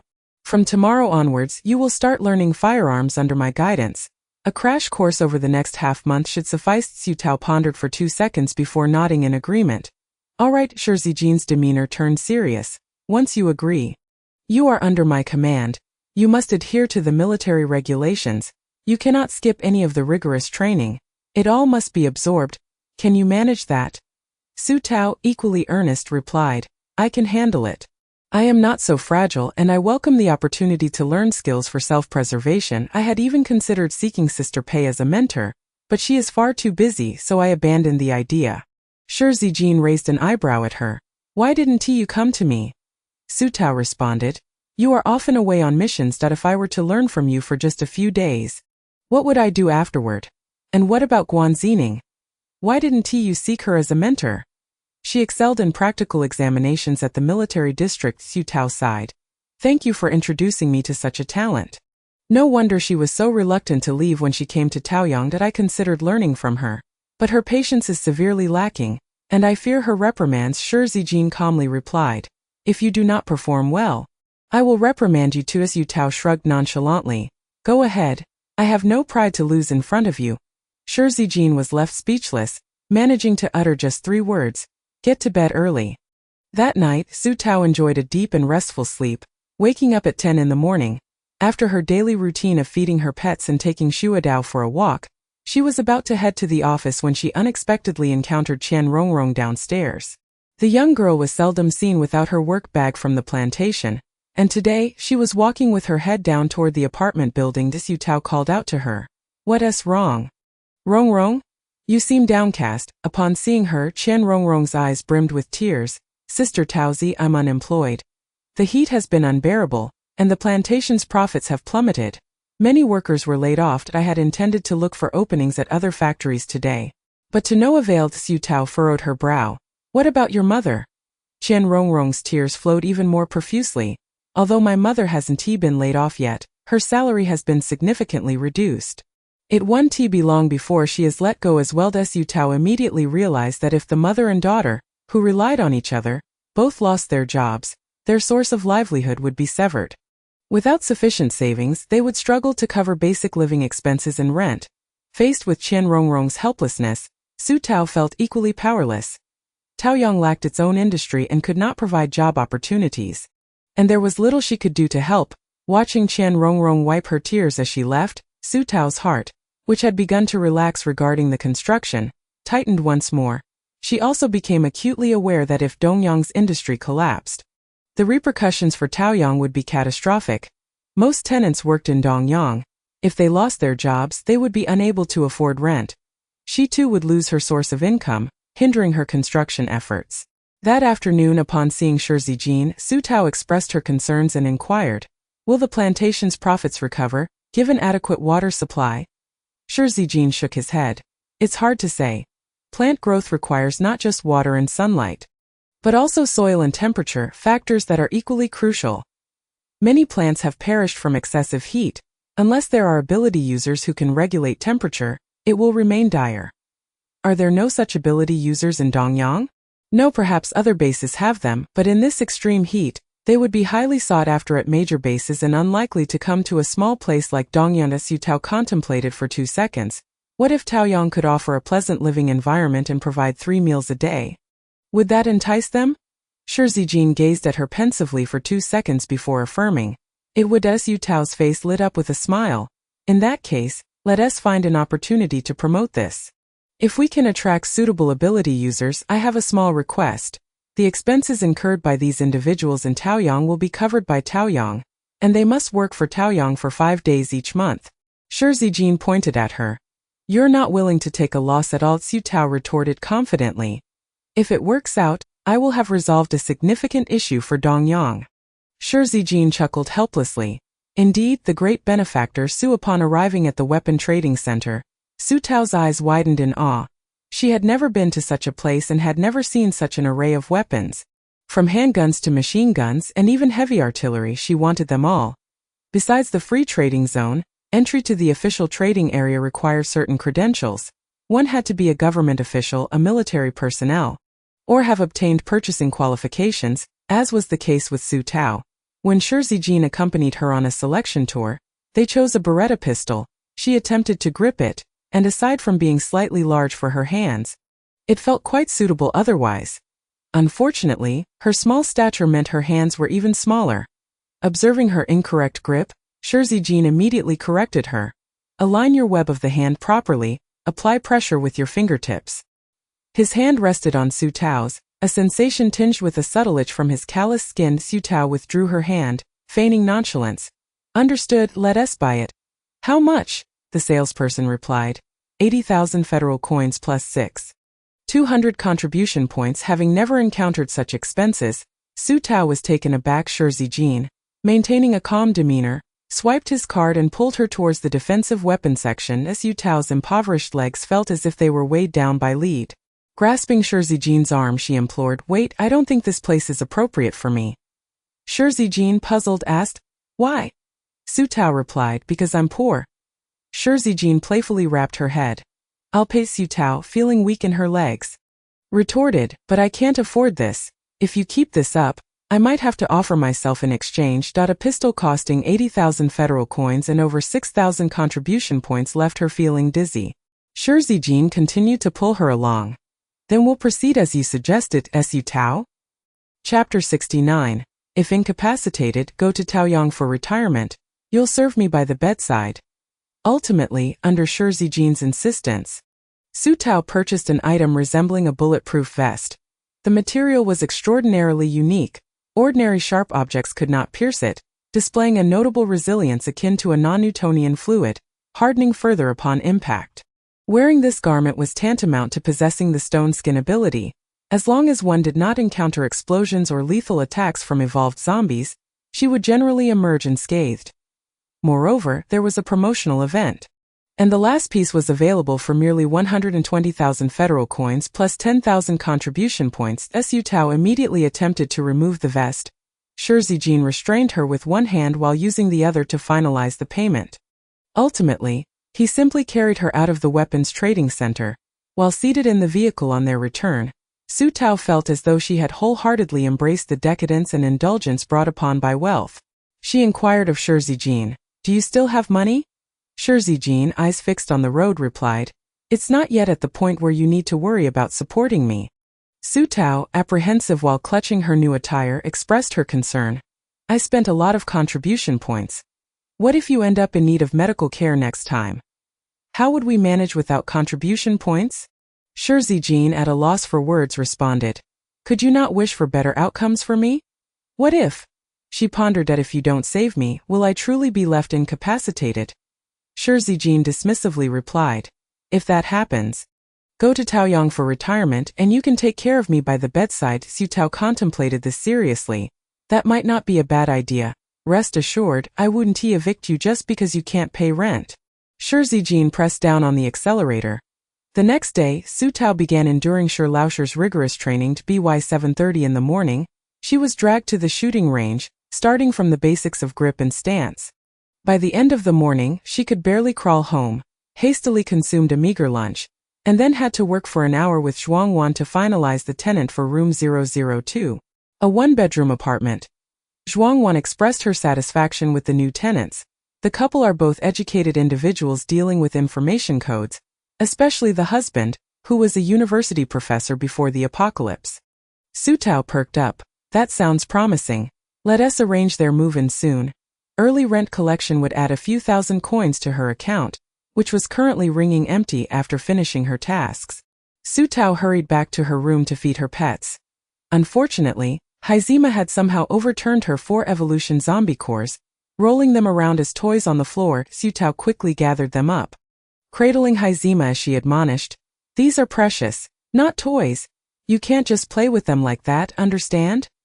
Haizima meowed, tilting its head, its eyes glinting with an unusual light. Not paying much attention, Su Tao fetched a box to store the cores securely. Weighing them down and hiding them back in the wardrobe, after resting for about half an hour, Shi Laoshir called, summoning her back to the training ground. Su Tao, feeling utterly dispirited, requested Guan Zining to drive her there. On the way, Guan Zining, noticing the pained expression on her face, couldn't help but express concern. And yet you still wish to accompany me on missions? Taoyang treats you well. Why put yourself through this torment? Though she spoke thus, Guan Zining still tossed something to her. Su Tao, fatigued, opened it to find a tube of ointment. You'll undoubtedly get blisters. This works wonders. I'm reluctant to use it myself. So it's for you. Su Tao gratefully accepted, smiling as she promised. Good Zining, I'll share half of what Grandmotsin sends me next time. Guan Zining scoffed but did not refuse. Su Tao labored until 10 that night. The moment Shi Zijin called for a halt, she sprawled out on the training ground, utterly devoid of grace, when Shi Zijin attempted to help her up. She remained flat. I need to lie down for a moment. My legs are numb, my shoulders feel detached, and my wrists might be broken. I'm done for. Get up. I'll carry you. At once. Her legs were no longer numb, nor did they ache, and she leapt onto his back. Let us go. This spectacle left everyone at the training ground astounded. Even more astonishing was that their Major General Shi did not scold her but instead carried her straight to the car. Returning to her room, Su Tao collapsed without even feeding the pets. The next morning, she awoke sore all over. Xue Dao seemed to sense her exhaustion, lying quietly beside the pets, neither mewing nor causing a commotion. Su Tao felt a pang of sympathy and hurried to prepare their meals, even slicing meat to mix with their food. Following another 2 days of intense training, she finally welcomed a day of rest. The new tenants for room 002 successfully moved in, and the 80,000 federal coins in rent replenished a significant portion of her finances. That evening, Su Tao expanded and renovated 2 additional 2-bedroom apartments. Even constructing Building 3, this new building connected to Building 2, featuring a small terrace with tables and chairs for afternoon tea and casual conversations below. Building 3 lacked a lobby. Upon entering the first floor, one would find room 001, a 2-bedroom apartment, with only 2 households allowed per floor. Currently, for 2-bedroom units could only accommodate 2 levels. After completing these developments, Su Tao found herself left with just over 10,000 federal coins. The next day, before heading to training, she urged Zhuang Wan to expedite the leasing of the newly constructed apartments. She intended to save a sum before embarking on her journey, one for procuring adequate supplies and the other for unforeseen circumstances. Who knew if hidden tasks required expenditure? It was prudent to have some funds for peace of mind. Thus, Su Tao maintained a rigorous training schedule of 3 days on, 1 day off for half a month, finally yielding some results when she accurately struck down the last target. Shi Zijin expressed his satisfaction, acknowledging, "Your firearm proficiency has reached basic standards, and your learning speed surpasses my expectations." Su Tao, momentarily stunned, gazed at her scarred hands and took a deep breath, realizing that she was capable from initially missing targets even at 10 meters to now effortlessly aiming at 200 meters. Rest well. The first batch of crystal energy weapons from Chongjing has arrived. Tomorrow afternoon, you'll accompany me to collect them. Su Tao was taken aback by the swiftness of it all and inquired, "Is it also a pistol?" "After all, it is the only weapon I currently know how to use." Shi Zijin nodded. "Indeed, but it is far more effective than the one you are currently practicing with. It requires no ammunition, has almost no recoil, and most importantly, it possesses immense lethality against evolved zombies." Su Tao could not help but feel a surge of anticipation. Upon returning to Taoyang that evening, Su Tao received a staggering sum of 400,000 in rent. Her heart bursting with joy as if fireworks were igniting within her. All fatigue and soreness vanished. Meanwhile, Zhuang Wan, the sales agent, was thoroughly exhausted. "On the 17th of this month, we just leased 1 apartment. And on the 18th, you brought in 2 more. Just when I finally managed to rent them out, you dropped 5 more on the 24th. I'm honestly struggling to keep up. People are buzzing with rumors about Taoyang's major expansion and recruitment of tenants. My inbox is overflowing. I can barely manage." Su Tao pondered before suggesting, "You've truly worked hard lately. Why not bring Rongrong over? I'm about to head out, and with the tenant count nearing 100, it's time to recruit some assistants." Chapter 70. "Sister Taozi, I will work diligently and not disappoint Taoyang." Zhuang Wan readily agreed, excitedly clearing out her back office and asking Aunt Qi to send someone to clean it inside and out. Su Tao then called Mama Qian, briefly discussing the hiring of Rongrong and seeking her opinion. Mama Qian hesitated on the line, her nostrils tinged with emotion. Su boss, if it's out of pity. You really don't need to go to such lengths. I can still support Rongrong. I will never default on the rent, Su Tao quickly clarified. No, that's not my intention at all. We genuinely need more hands. Wan is overwhelmed, and I'll be leaving soon. That I've liked Rongrong for quite some time. She is obedient and intelligent. Wan has also suggested bringing her over several times. But I hesitated because I saw her doing well in the plantation. This isn't merely a chance encounter. Please do not misunderstand. Upon hearing these words, Mama Qian's demeanor softened considerably, yet she remained profoundly grateful. Regardless of the circumstances, it is a blessing for Rongrong to secure employment at Taoyang, and I extend my heartfelt thanks on her behalf. When our Taoyang office building was newly constructed, Rongrong would traverse back and forth multiple times during her commute. I even discovered a simple sketch of the office building in her wardrobe, where she had depicted herself as a stick figure seated within. Rongrong would surely be overjoyed to know this. Su Tao felt a surge of emotion as she hung up the phone and discussed with Zhuangwan about the benefits and salary for Rongrong. Zhuangwan suggested, for the first 3 months, let's set the salary at 8,000 federal coins, including 3 meals a day and a heat allowance. After 3 months, if her performance remains satisfactory, we can raise it to 10,000. I recall Mama Qian mentioning that Rongrong's salary at the plantation was already 8,000. Which is higher than that of her peers. Given her capabilities, advancing further in rank and salary should not pose a problem. Su Tao concurred. Let us proceed as you suggest. Once we have more employees, we will need to hire someone for finance or human resources to manage personnel and payroll. Currently, you resemble the head of Taoyang, overseeing all matters of sustenance and finances. It's quite overwhelming. Zhuangwan began to envision a future where the Taoyang staff continued to grow, each member fulfilling their duties efficiently, leading to prosperity for the company. As soon as Mama Qian finished work, she hurried over with Rongrong. Su Tao welcomed them into the reception area. Little Rongrong's eyes were red, filled with nervous excitement as she gazed at Su Tao, seemingly with a multitude of words unspoken. Zhuangwan explained the salary and benefits to both of them. Mama Qian felt embarrassed and declined, saying this is too much. It simply isn't appropriate. She is still young and this is her first job. For her, just finding work is a cause for immense gratitude, after searching for so many days. Eastyang had no job openings, and I never dared to hope she would find something that matched her previous salary. Moreover, Taoyang even provides 3 meals a day, along with a heat allowance. It is all beyond what I can accept. As Su Tao reassured her. In Eastyang, there are additional contribution allowances, which are naturally expected to be compensated in federal coins here. Furthermore, the work Rongrong previously did at the plantation was meticulous and intricate, and the tasks here will be quite similar, so she will surely manage well. Ultimately, Mama Qian had Rongrong stand up and bow to Su Tao. Su Tao was taken aback, only to hear Rongrong's voice, thick with emotion, say, Sister Taozi, I will work diligently and will not let you down, nor will I disappoint Taoyang. Her words were fervent, brimming with determination, leaving Su Tao feeling a bit flustered. Zhuangwan smiled and said to her, Welcome. We will rely on your contributions at Taoyang in the future. Rongrong almost saluted them on the spot. After agreeing on her start date for the following day, Mama Qian tearfully bid farewell to her daughter. Zhuangwan felt a mix of relief and amusement, turning to Su Tao and saying, Rongrong is truly a person of genuine character. Su Tao nodded in agreement. She resembles her mother greatly. I was contemplating bringing Mama Qian on board when we need more hands.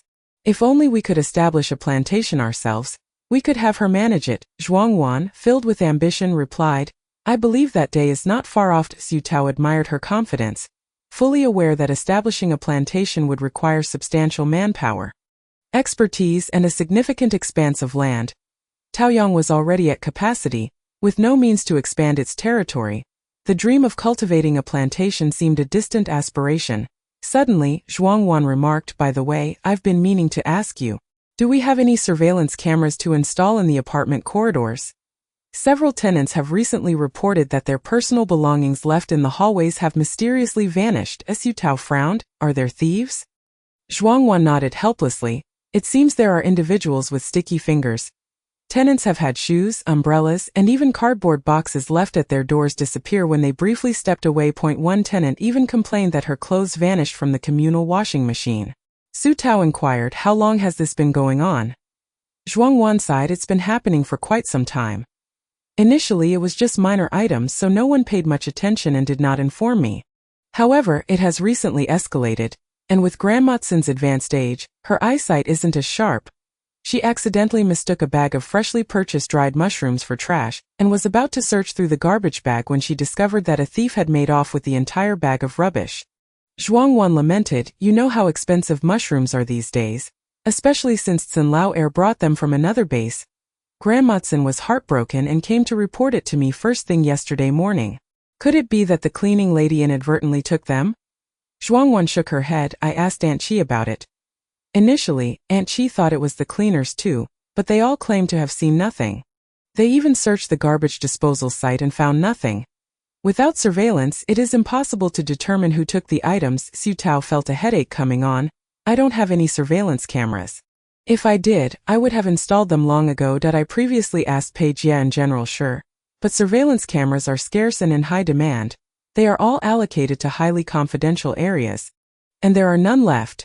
You may want to issue a notice, urging everyone to take extra care of their belongings, and remind Aunt Qi to keep an eye out.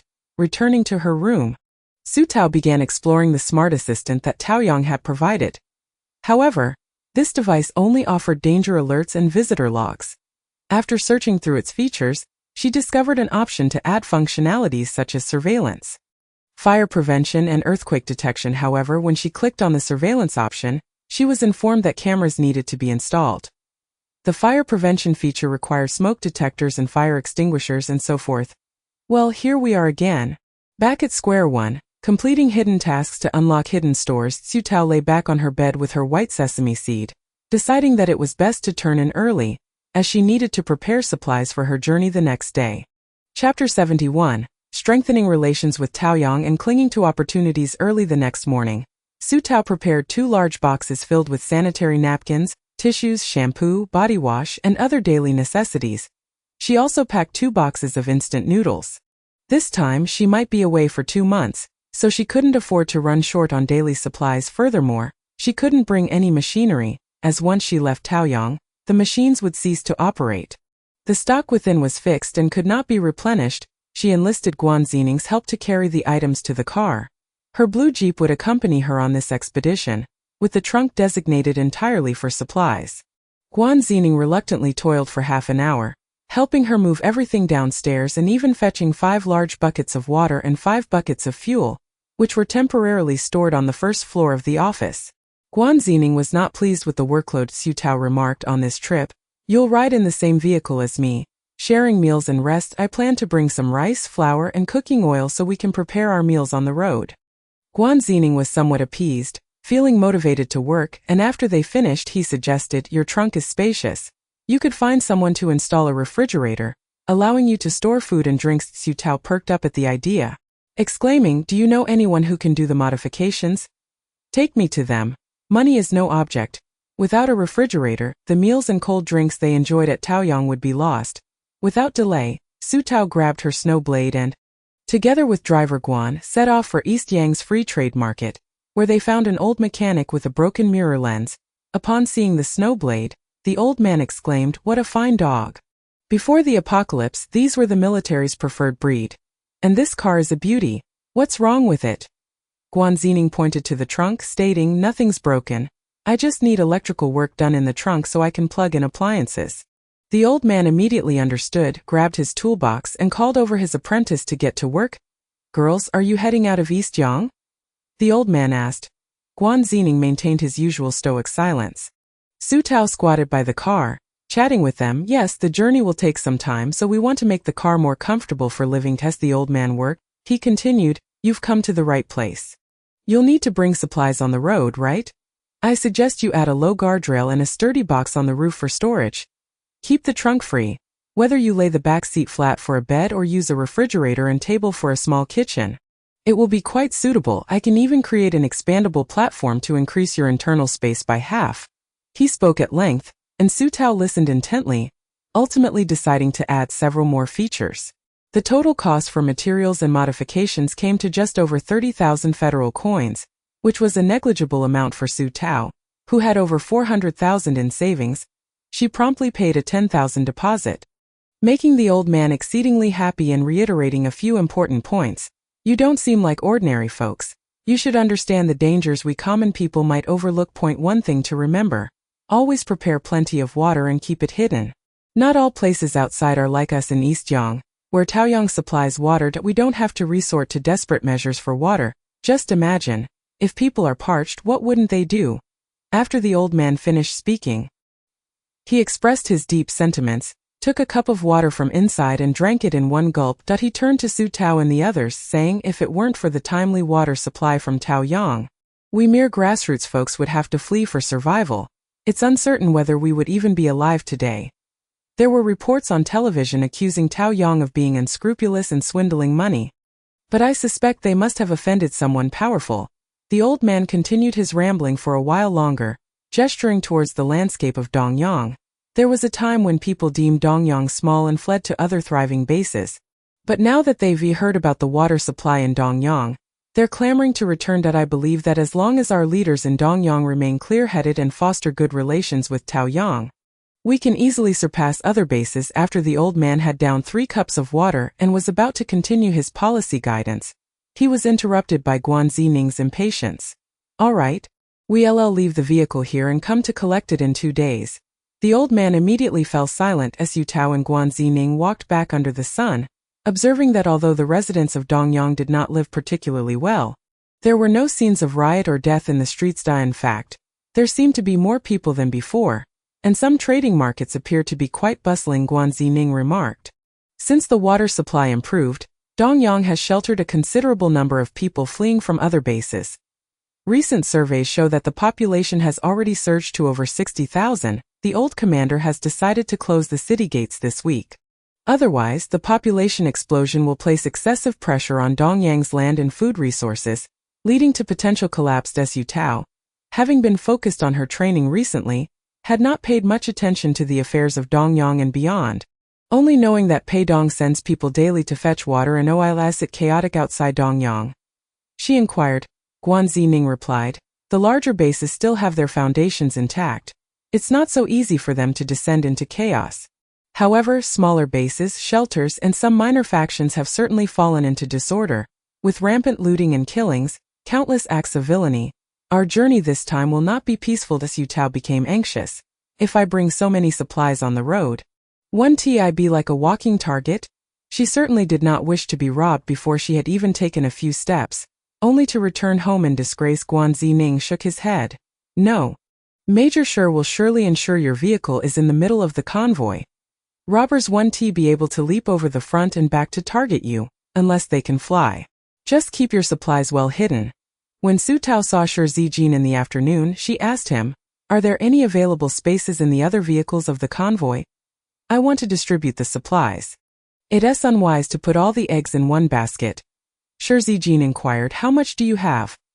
Su Tao thought for a moment and gestured in front of him. About this much. My jeep can hold that much. Shi Zijin was speechless. At most 2 months' worth. Are you planning a vacation with all this? Su Tao retorted. It's not just for me, it's also prepared for you and your brothers. Upon hearing it was meant for him, Shi Zijin immediately deflated. I'll find you a space-type ability user from logistics. You can keep them by your side. Yu Tao's almond-shaped eyes widened. Blinking, really? When will I get the person? Once you get the energy weapon, I'll take you to logistics to pick someone, he replied. Su Tao beamed, leaning closer. You're so good to me. Shi Zijin pushed her face away. Enough with the sweetness. Take a crystal core and come with me. The energy weapon was delivered in a metal box, and upon opening it, there was an additional layer of transparent protective casing. A stunning translucent handgun, shimmering with iridescent blue light, floated and spun within. Su Tao was instantly captivated, turning to Shi Zijin. Is this really for me? Chapter 72. Lin Fengji, the space ability user. Before she hadn't felt it, but upon seeing the real item, it appeared exceedingly precious. The Longjing base must have invested a significant amount in its development. Moreover, Dongyang had only received 2 energy weapons in total, and she had one of them. The old commander, Xing Hongwen, who was also present, smiled kindly. Go ahead, give it a try. I've heard from Zijin that your shooting practice has been commendable. Once you're comfortable, Take it to the training ground and demonstrate its power. Su Tao reached for the energy gun but hesitated. Is it alright to touch it directly? It feels like there's a current around. It's fine, he reassured her. The moment she touched it, the current instantly dissipated, and the crystal-clear energy gun settled firmly in her grasp. It was slightly cold to the touch, with a peculiar feel. It was not heavy at all, rather light. Shi Zijin instructed her. Bring the crystal core close to it, and it will start charging. Following his instructions, as soon as the core approached, the gun vibrated in her hand. Its coldness transforming to warmth, the emerald green crystal core appeared to be drained, and within 5 seconds, it became transparent and shattered into pieces in the air. The charged energy gun now seemed to have a liquid, pearlescent substance flowing within, resembling the brilliant stars of a clear day. The beauty of this process nearly made Su Tao forget that it was a dangerous weapon. Arriving at the training ground, she aimed at the prepared evolved zombie's blood sickle and its massive hardened limbs. With just one shot, the ordinary bullets that couldn't penetrate the formidable limbs shattered them completely. The hardest parts of the blood sickle were those two sickle-like limbs, which also held the greatest offensive power. Destroying them meant crippling their attacking capability. Those present were astounded by the result. Even Shi Zijin didn't expect this. He approached to inspect the shattered limbs, stating, "The power is tremendous, equivalent to a full-force strike from a close combat ability user, and it's quite fast." Then he smiled and asked Su Tao, "How does it feel?" Su Tao nodded vigorously. "It's definitely far superior to an ordinary handgun. It's so light that holding it isn't tiring at all. There's no recoil and hardly any sound. I almost thought I hadn't shot it." She lovingly caressed it in her hands but suddenly paused. "But isn't the energy consumption a bit excessive? I've only fired once and the shimmering liquid inside has diminished quite a bit. It's not as warm as it was after charging," Shi Zijin confirmed. Indeed, the instructions sent from Long Jing also confirmed this. You can only use the energy gun 4 times with a single evolved zombie's crystal core. Su Tao felt a pang of regret. Then I'd better be frugal with it. She suspected that Dongyang didn't even have 10 evolved zombie crystal cores. Blood sickles were not only hard to capture but could also retaliate. Su Tao thanked the old commander, her face radiating joy at having obtained a treasure. Xing Hongwen was also pleased and turned to Shi Zijin saying, "I plan to give the other energy weapon to Pei Dong. She doesn't have a powerful ability like yours. And defending the city isn't a safe task." Shi Zijin replied, "You don't need to explain to me. I understand completely. Moreover, I truly don't need it. I could have dealt with that beast alone back then. This time, with all of us together, it will be even easier." Su Tao poked him with the gun handle generously, stating, "You can use mine too, but you'll need to bring your own crystal cores." Both Shi Zijin and the old commander laughed. Shi Zijin, bemused, replied, "Just keep it safe, your life is the priority." On the way to logistics, Su Tao was in high spirits, feeling as radiant as a flower. With this gun, her self-defense capability had undergone a qualitative leap, making this mission seem likely to go more smoothly. She planned to return and ask Granny Tsin to sew a small pouch to attach to her waist. Specifically for the GUN in case of danger, she could quickly draw it and fight alongside her teammates. Perhaps she could even capture a blood sickle herself, just like Guan Zining. Shi Zijin, noticing her dreamy expression, poured cold water on her fantasies. "Don't think that just because you have this weapon, you can be invincible. Blood sickles aren't like the lifeless targets you practiced on today. They are sentient and possess a certain level of intelligence that if they attack the convoy, it's best for you to stay in the vehicle and play dead. Leave the risky business to us." Su Tao accepted his admonition. "Thank you, I'll only dare to dream about it." Upon arriving at the logistics department, the logistics minister courteously led them inside. That moment, Zhang Jinwei happened to be carrying a logistics supply box. Preparing to head to the warehouse when her gaze shifted, she spotted Su Tao. Her teammates, noticing her daze, urged her, "Jinwei, what are you staring at? Hurry up, they're pressing us. Major Shi is about to lead the team on a mission. And we must prepare the supplies within 2 days." Zhang Jinwei's expression was complex as she nodded towards the man opening the door for Su Tao. "Who is that?" She hadn't expected Su Tao to have found a man of considerable rank. The logistics minister's overly attentive demeanor, her teammates, having arrived at the logistics department before her and having seen Shi Zijin a few times, explained, "That's Major Shi.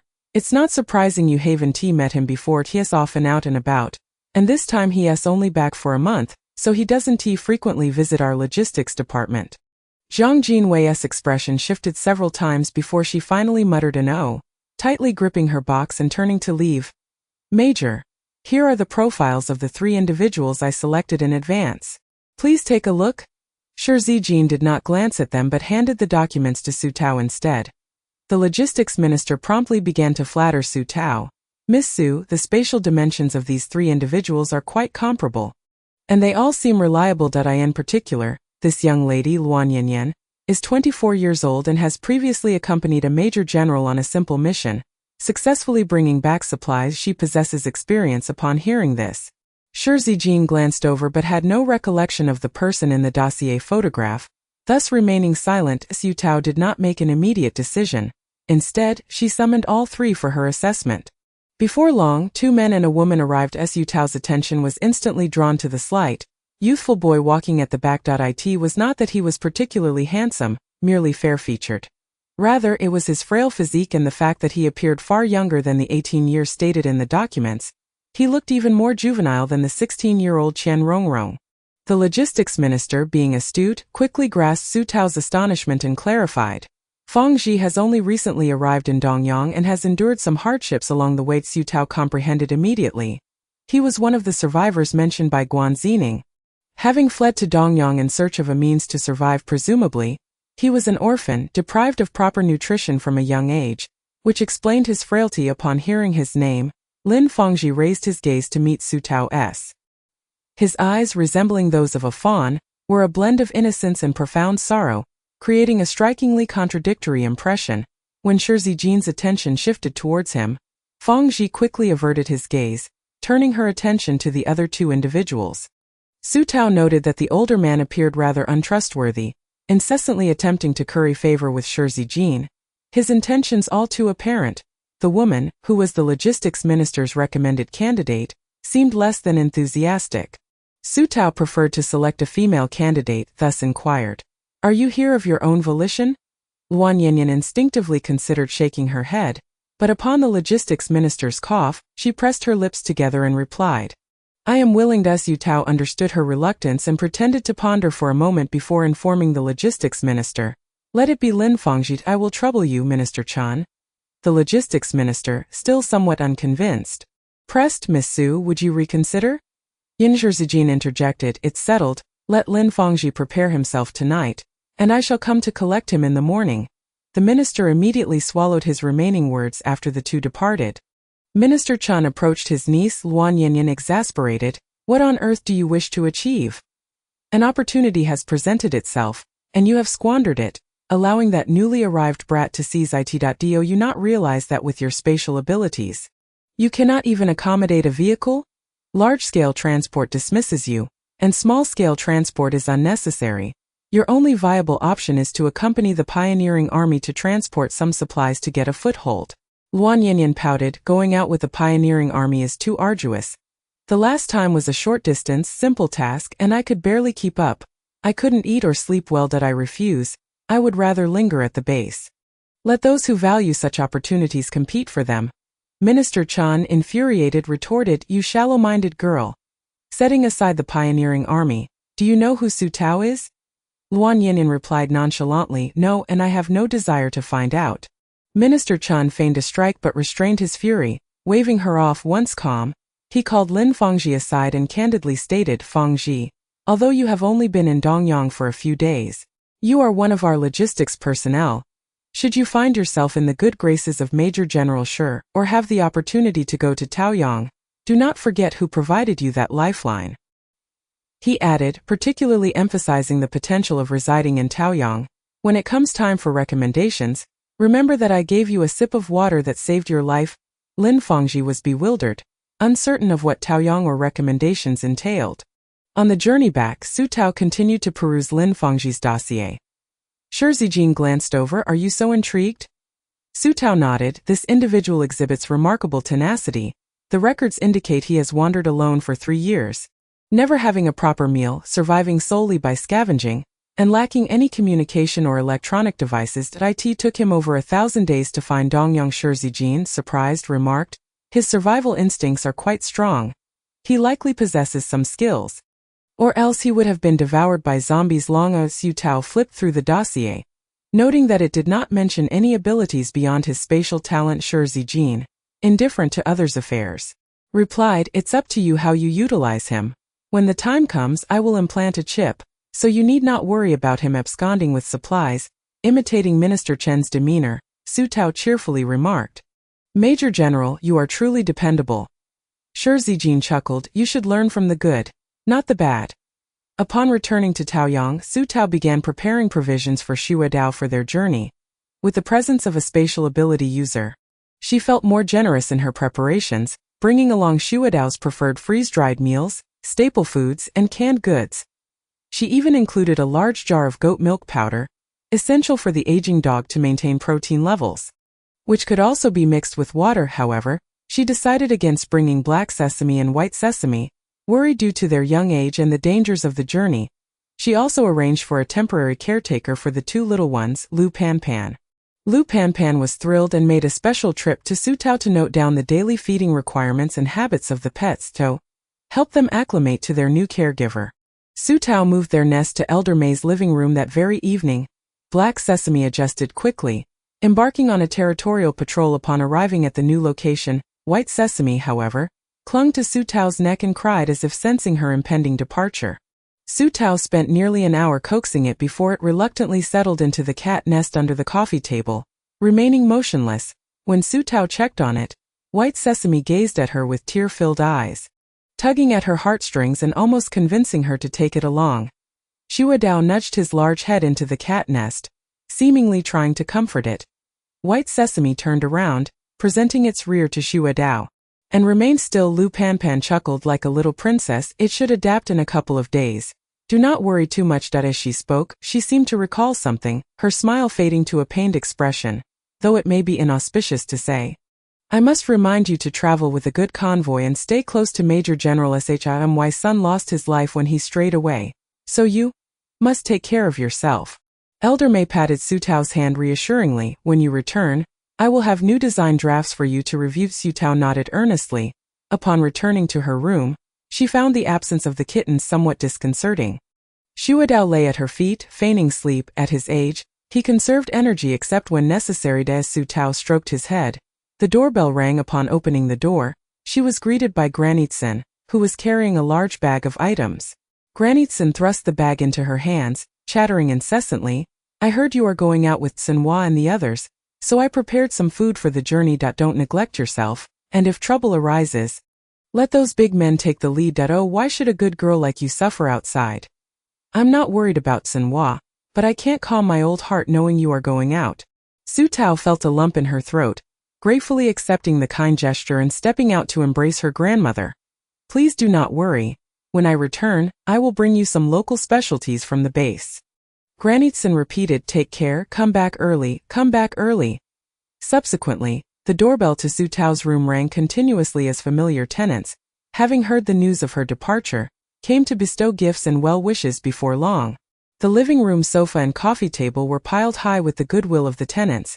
Even the grain bureau couple, who had seldom interacted with her, presented a bag of millet. Maying, scratching her head and revealing flakes of dandruff, remarked, "You are a good landlord.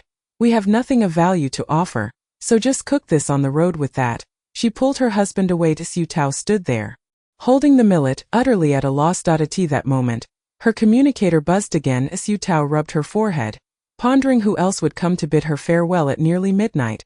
Upon answering the call, Gu Mingqi's voice came through. "Are you really going out on a mission with the pioneering army?" As she turned back to put away the millet, she replied, "Boss Gu, your news travels fast." Gu Mingqi ignored her subtle insinuation regarding his spies and inquired, "What do you intend to accomplish by following them on this mission? Are you courting danger?" "I have heard that the pioneering army's current mission is of great significance, with the danger level doubled, and they must venture north to Chongjing.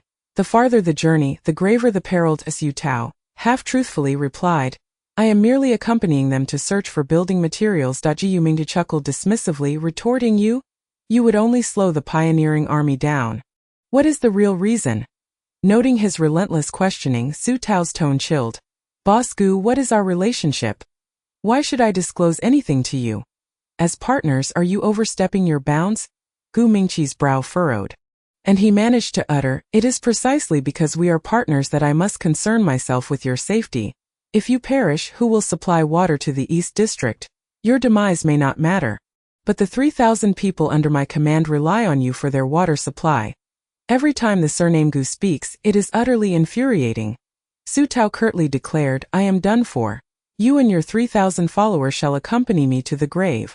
With that, she abruptly hung up, pulling up the covers. She turned off the lights and drifted into slumber to the foot of the bed.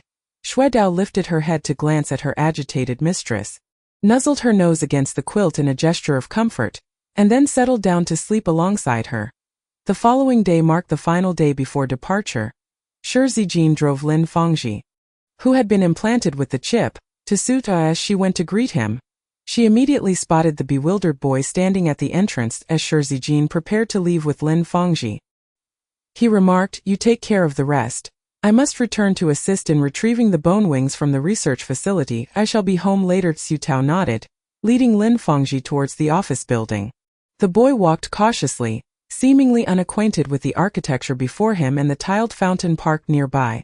Exuding a mixture of confusion and wariness, he appeared frail, as even a gentle breeze accentuated his gaunt figure. And though his arms were long, they were emaciated. Unable to suppress her concern, Su Tao inquired, did you have lunch on your way here? Lin Fangji nodded. What did you eat? The poor child resembled a refugee. He wore a puzzled expression, seemingly at a loss for words to describe his meal, and after a long pause, he finally uttered a single word. Su Tao discerned that he might have some difficulty with communication. So she refrained from pressing further and promptly headed to the cafeteria. Lin Fangji watched her with the wide-eyed curiosity of a primitive being as she retrieved a bowl from a peculiar machine. To his astonishment, the bowl revealed food he had never encountered before. Emanating a tantalizing aroma, Su Tao encouraged him to sit down and offered to fetch him some milk, after a moment of staring at the meal. Lin Fangji finally looked up and pointed to 2 items within the bowl, his doe-like eyes finally sparkling with a hint of recognition. Rice, cauliflower, right? He resembled an eager child yearning for affirmation from a teacher. Su Tao instinctively praised him in a tone akin to that used with a young child. Yes, very clever. Lin Fangji's reaction mirrored that of a young child. Upon receiving praise, he revealed the first hint of a smile. He produced a tattered, antiquated picture book intended for preschoolers from his pocket, its pages well thumbed, indicating it was frequently perused. Flipping to the page depicting rice, he then turned to the one showcasing cauliflower, excitedly pointing them out to Su Tao. Mommy taught me. Su Tao instinctively asked, where is your mother? In an instant, the sparkle in Lin Fangji's eyes dimmed, reverting to his earlier wariness, tinged with a faint coldness. She was eaten. In that moment, Su Tao was rendered speechless, choked by emotion. It was almost unnecessary to guess. Lin Fangji's mother must have been devoured by zombies before he could fully comprehend language or literacy. The only remnant she left behind was a children's book, that No1 remained to teach him to speak or recognize images, which explained his limited capacity for understanding and expression. She swiftly turned away to mask her emotions, taking a moment to open a milk bottle and gently ask, what about this? Do you recognize it? Lin Fangji shook his head. Give it a try. For reasons he couldn't quite articulate, Lin Fangji felt an inexplicable trust in her and took a sip. The unfamiliar sweetness overwhelmed him, inducing a wave of panic as he contemplated spitting it out, yet the memories of perpetual hunger held him back. Thus, he remained frozen, cheeks puffed out like a dumpling. Su Tao, equally astonished, inquired, you've never tasted anything sweet before? Lin Fangji's understanding of sweetness was limited to small, round candies. He recalled his mother telling him that sweet meant sugar, something delightful that all children adored, assuring him she would find a piece of candy for him to try. But after his mother was devoured, he was left in ignorance of what sugar truly tasted like, unaware that there were other sweet substances in the world beyond candy. Su Tao gently patted his back, softly encouraging, it's all right, take your time swallowing. You will come to enjoy this flavor. After a considerable while, Lin Fangji finally managed to swallow, seemingly savoring the sweetness. Yet, after just one sip, he was reluctant to drink more, tightly sealing the bottle and instantly making it vanish from his grasp. The same went for the meal. After a couple of bites, he covered it up, causing it to disappear as well. Su Tao blinked in surprise. You've put it away? Lin Fangji nodded, cautiously asking, is that okay? You can finish it. There's plenty more, no need to save it for later. Having likely endured hunger for far too long, Lin Fangji found it difficult to shed the habit of hoarding leftovers. Regardless of how much she urged him otherwise, Su Tao decided to let it be. After leaving the cafeteria, they encountered Zhuang Wan upon entering the office building. Zhuang Wan, spotting the unfamiliar boy, recognized him as the spatial ability user from the logistics department mentioned the previous day. As she was about to speak, Lin Fangji swiftly darted behind Su Tao. His doe-like eyes filled with apprehension as he regarded her. He possessed an innate fear and wariness of adults. Zhuang Wan, unfazed, felt a pang of sympathy as she took in his skeletal form and youthful age. Muttering, this wretched world. His clothes look ill-fitting. I'll fetch him a couple of changes. You two should hurry and gather supplies. The sooner you finish, the sooner you can rest. Lin Fangji's spatial capacity appeared quite ample. After Su Tao had loaded all the supplies into the reception room, there was still room to spare. How much more can you fit? Su Tao asked in astonishment, at a loss for words. Lin Fangji hesitated for a moment before exclaiming, holding hands. Su Tao was taken aback, however. Seeing the boy's urgent yet inarticulate expression, she extended her hand for him to grasp. His hand was frail and rough, making her wince slightly, yet in the next moment, a vivid image flashed through her mind. An approximately 80 square meter space, dimly lit, cluttered with the recently stored supplies. In a corner lay a filthy little blanket, 2 small pillows, and some tattered daily necessities, all bearing signs of having been used for rest. This was likely Lin Fangji's resting place, implying that he could freely access this space. No wonder he had managed to survive alone for so long. Releasing his hand, the vision in her mind dissipated, leaving her in awe. She envied him. Noticing the ample space still available, she added 5 barrels of fuel and 15 20-pound water containers, essentials that were better in abundance. Finally, she included a foldable dining table for 6 and some utensils for Lin Fangji to store. On the journey, they could easily set up the table and dine on site, considering the abundance of supplies. Su Tao asked Lin Fangji to wait while she purchased 20 floor-standing shelves from the system store. Remembering the pitiful little blanket, she figured it barely covered Lin Fangji's feet, prompting her to buy a large bed measuring 1.8 meters, a storage wardrobe, a desk, chairs, and a screen. After calling him over, she instructed him to tidy up the space and arrange the supplies on the shelves. Lin Fangji, unable to comprehend, extended his hand once more. Hold. Su Tao sighed and relented. Although he was half a year older than her, his mentality resembled that of a child, so she thought it best to indulge him. The image of that dim space resurfaced in her mind. Lin Fangji said, think about it. They will move. Su Tao felt a surge of understanding, imagining the act of placing the supplies on the shelves. Indeed, as she envisioned it, barrels of fuel arranged themselves neatly. The water containers clustered together on a large shelf, while the remaining instant noodles and daily necessities were systematically distributed across the shelves for easy access. All the supplies were positioned against one wall. Opposite them, the large bed was placed against the wall, the desk and chairs snugly positioned to the left of the bed, with the wardrobe at the foot of the bed. The screen elegantly separated the resting area from the storage area, providing an overwhelming sense of security. Once everything was organized, Su Tao released her hand, allowing Lin Fangji to enter and inspect. Although Lin Fangji did not step inside, his eyes widened in awe, although they lacked focus, clearly reflecting the transformation of his shabby space into something revitalized in his mind. He murmured a few words. Bed, table, cabinet, chair, recognized. Then he appeared bewildered. Su Tao, aware that he had noticed the screen, took the opportunity to teach him. This is called a screen. Think of it as a foldable, movable wall. Lin Fangji silently absorbed this knowledge, echoing like a toddler learning to speak. Screened. Su Tao praised him and patiently explained, tonight, you can choose to sleep in the living room of my room or in your own space. If you sleep in your space, make sure to lie on the bed, alright? I'll wash your little blanket and dirty pillow and return them to you once they are clean, okay? Though Su Tao was tempted to discard them due to their tattered state, she recalled Zhuang Wan's previous conversation, where she mentioned that children often become attached to old items, especially those lacking a sense of security. Regarding them as treasures, Su Tao suspected Lin Fangji might be such a child.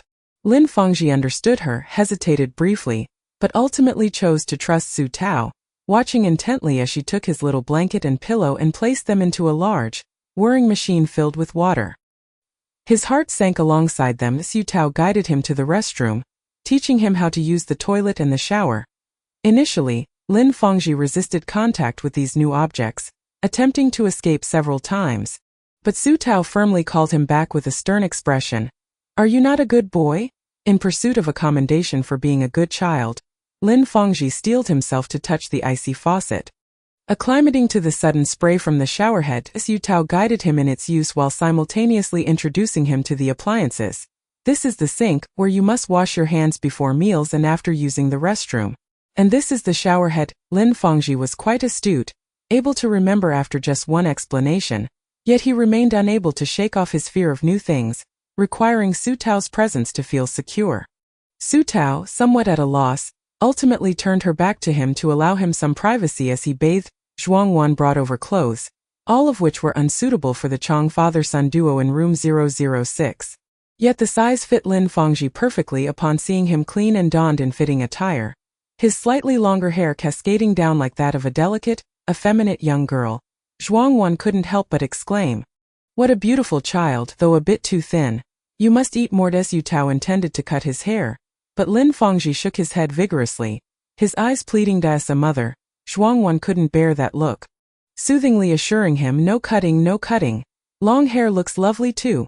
Su Tao, armed with scissors, felt like a stepmother. Left with no choice, she resorted to her own hair ties, blow-drying and tying up his hair. Su Tao felt a twinge of reluctance.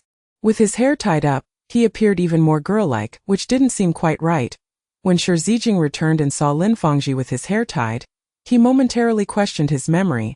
Wasn't he a boy earlier that day?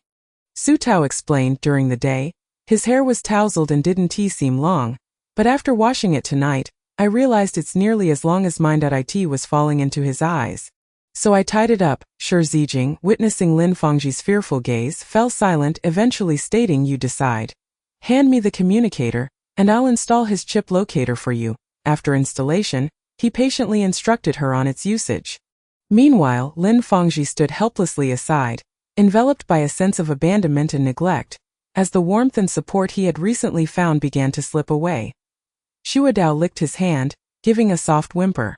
Lin Fangji paused, imitating the dog's behavior as he squatted down, and together, they watched Su Tao and Shi Zijing. Upon noticing them, Su Tao quickly pulled Lin Fangji up, chiding, "You silly child, it's a little dog. And you're a person. Why are you sitting on the floor when there's a whole sofa for you?" She then began teaching him about the objects around him. "This soft thing is a sofa. Meant for people to sit on, of course. The little dog can sit too. This here is a coffee table, lower than an ordinary table, used for placing." Lin Fangji felt the warmth return. However, Shi Zijing's expression grew increasingly discontented as he listened. Lin Fangji, ever sensitive, sensed the change in atmosphere but didn't understand why. Glancing anxiously between Shi Zijing and Su Tao, puzzled, inquired, "What's wrong?" Shi Zijing frowned. "What are you teaching him? Chan didn't mention he had any cognitive issues." Chapter 76. Shuadao barked. Su Tao smacked his leg lightly. "What nonsense. He not only has no issues but is quite intelligent. He just hasn't encountered these things before. You're fine, right? If you have no business, go back and get some rest." Shi Zijing glanced at Lin Fangji, seeing he truly didn't understand, and refrained from saying more, merely asking, "Where will he sleep tonight? Should I take him with me?" Lin Fangji comprehended and his face paled, wanting to shake his head but too fearful to do so. Su Tao remarked, "Why are you so unlikable to children? Even Chenxi and Chenyang are wary of you. He'll sleep in his own space tonight. Don't worry about it." Only after Shi Zijing departed did Lin Fangji exhale in relief.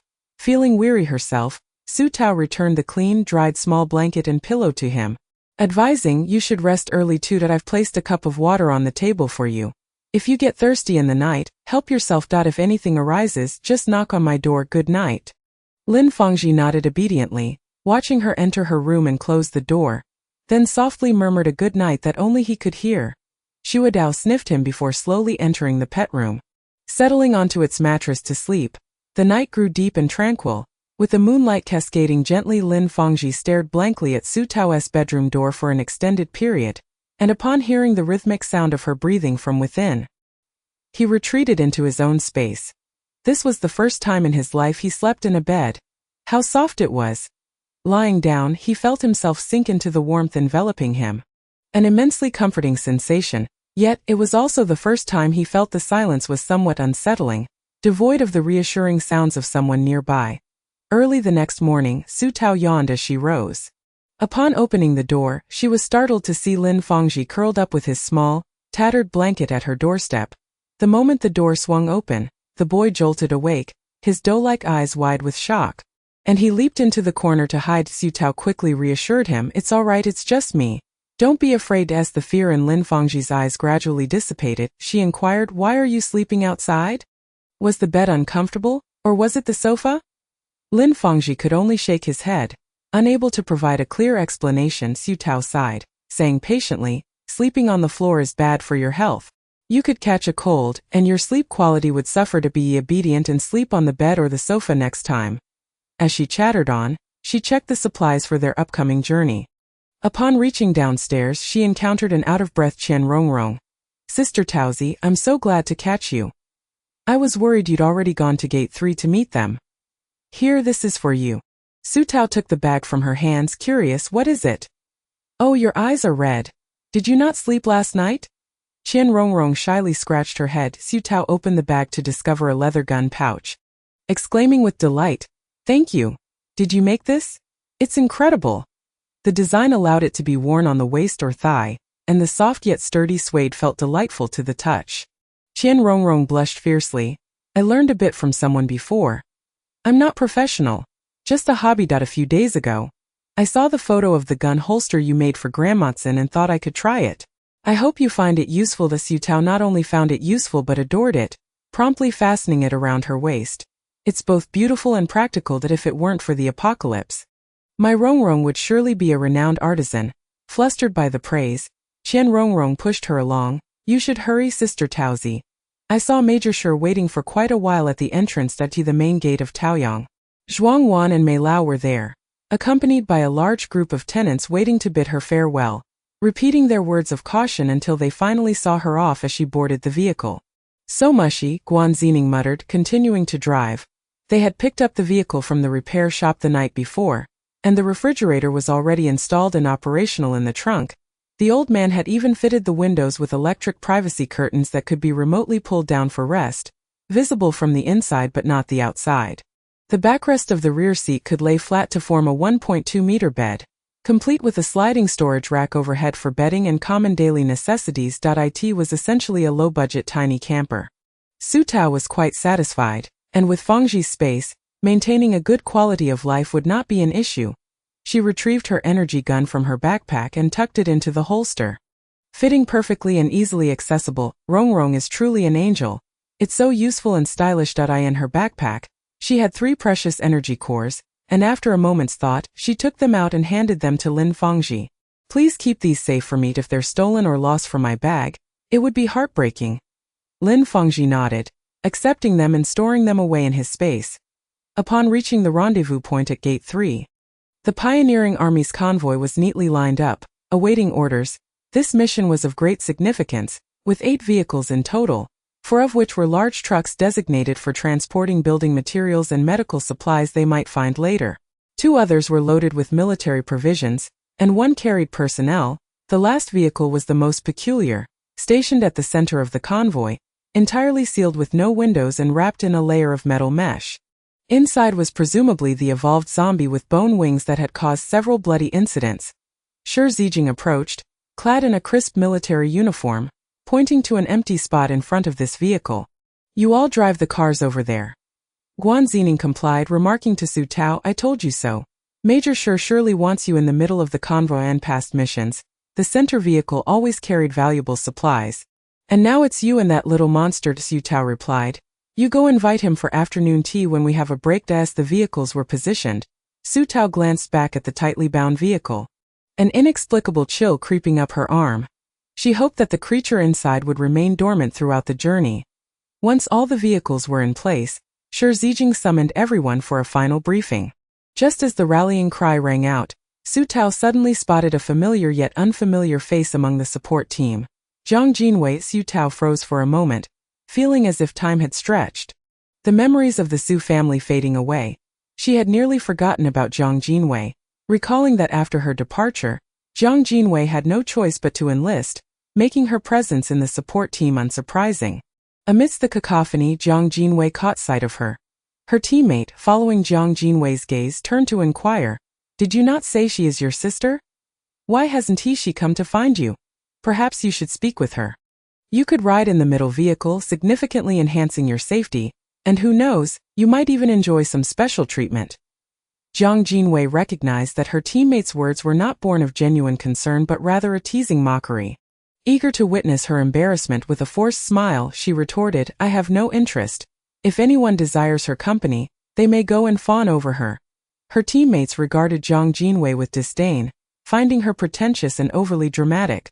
Her words sharp. Hearing her response, they rolled their eyes and dismissed her. Su Tao, on the other hand, chose to ignore the exchange, diverting her gaze. They were merely familiar strangers, unworthy of further attention. As the motivational speech by Shi Zijing neared its conclusion, the crowd's spirits remained high, and when the final phrase, "to die without regret," resounded with conviction, Su Tao felt her blood surge with fervor. However, just as the call to depart was about to sound, the previously still Xuedao suddenly stood, alert and tense, barking loudly in a particular direction. An alarm rang in Su Tao's mind as she recalled Pei Dong's warning.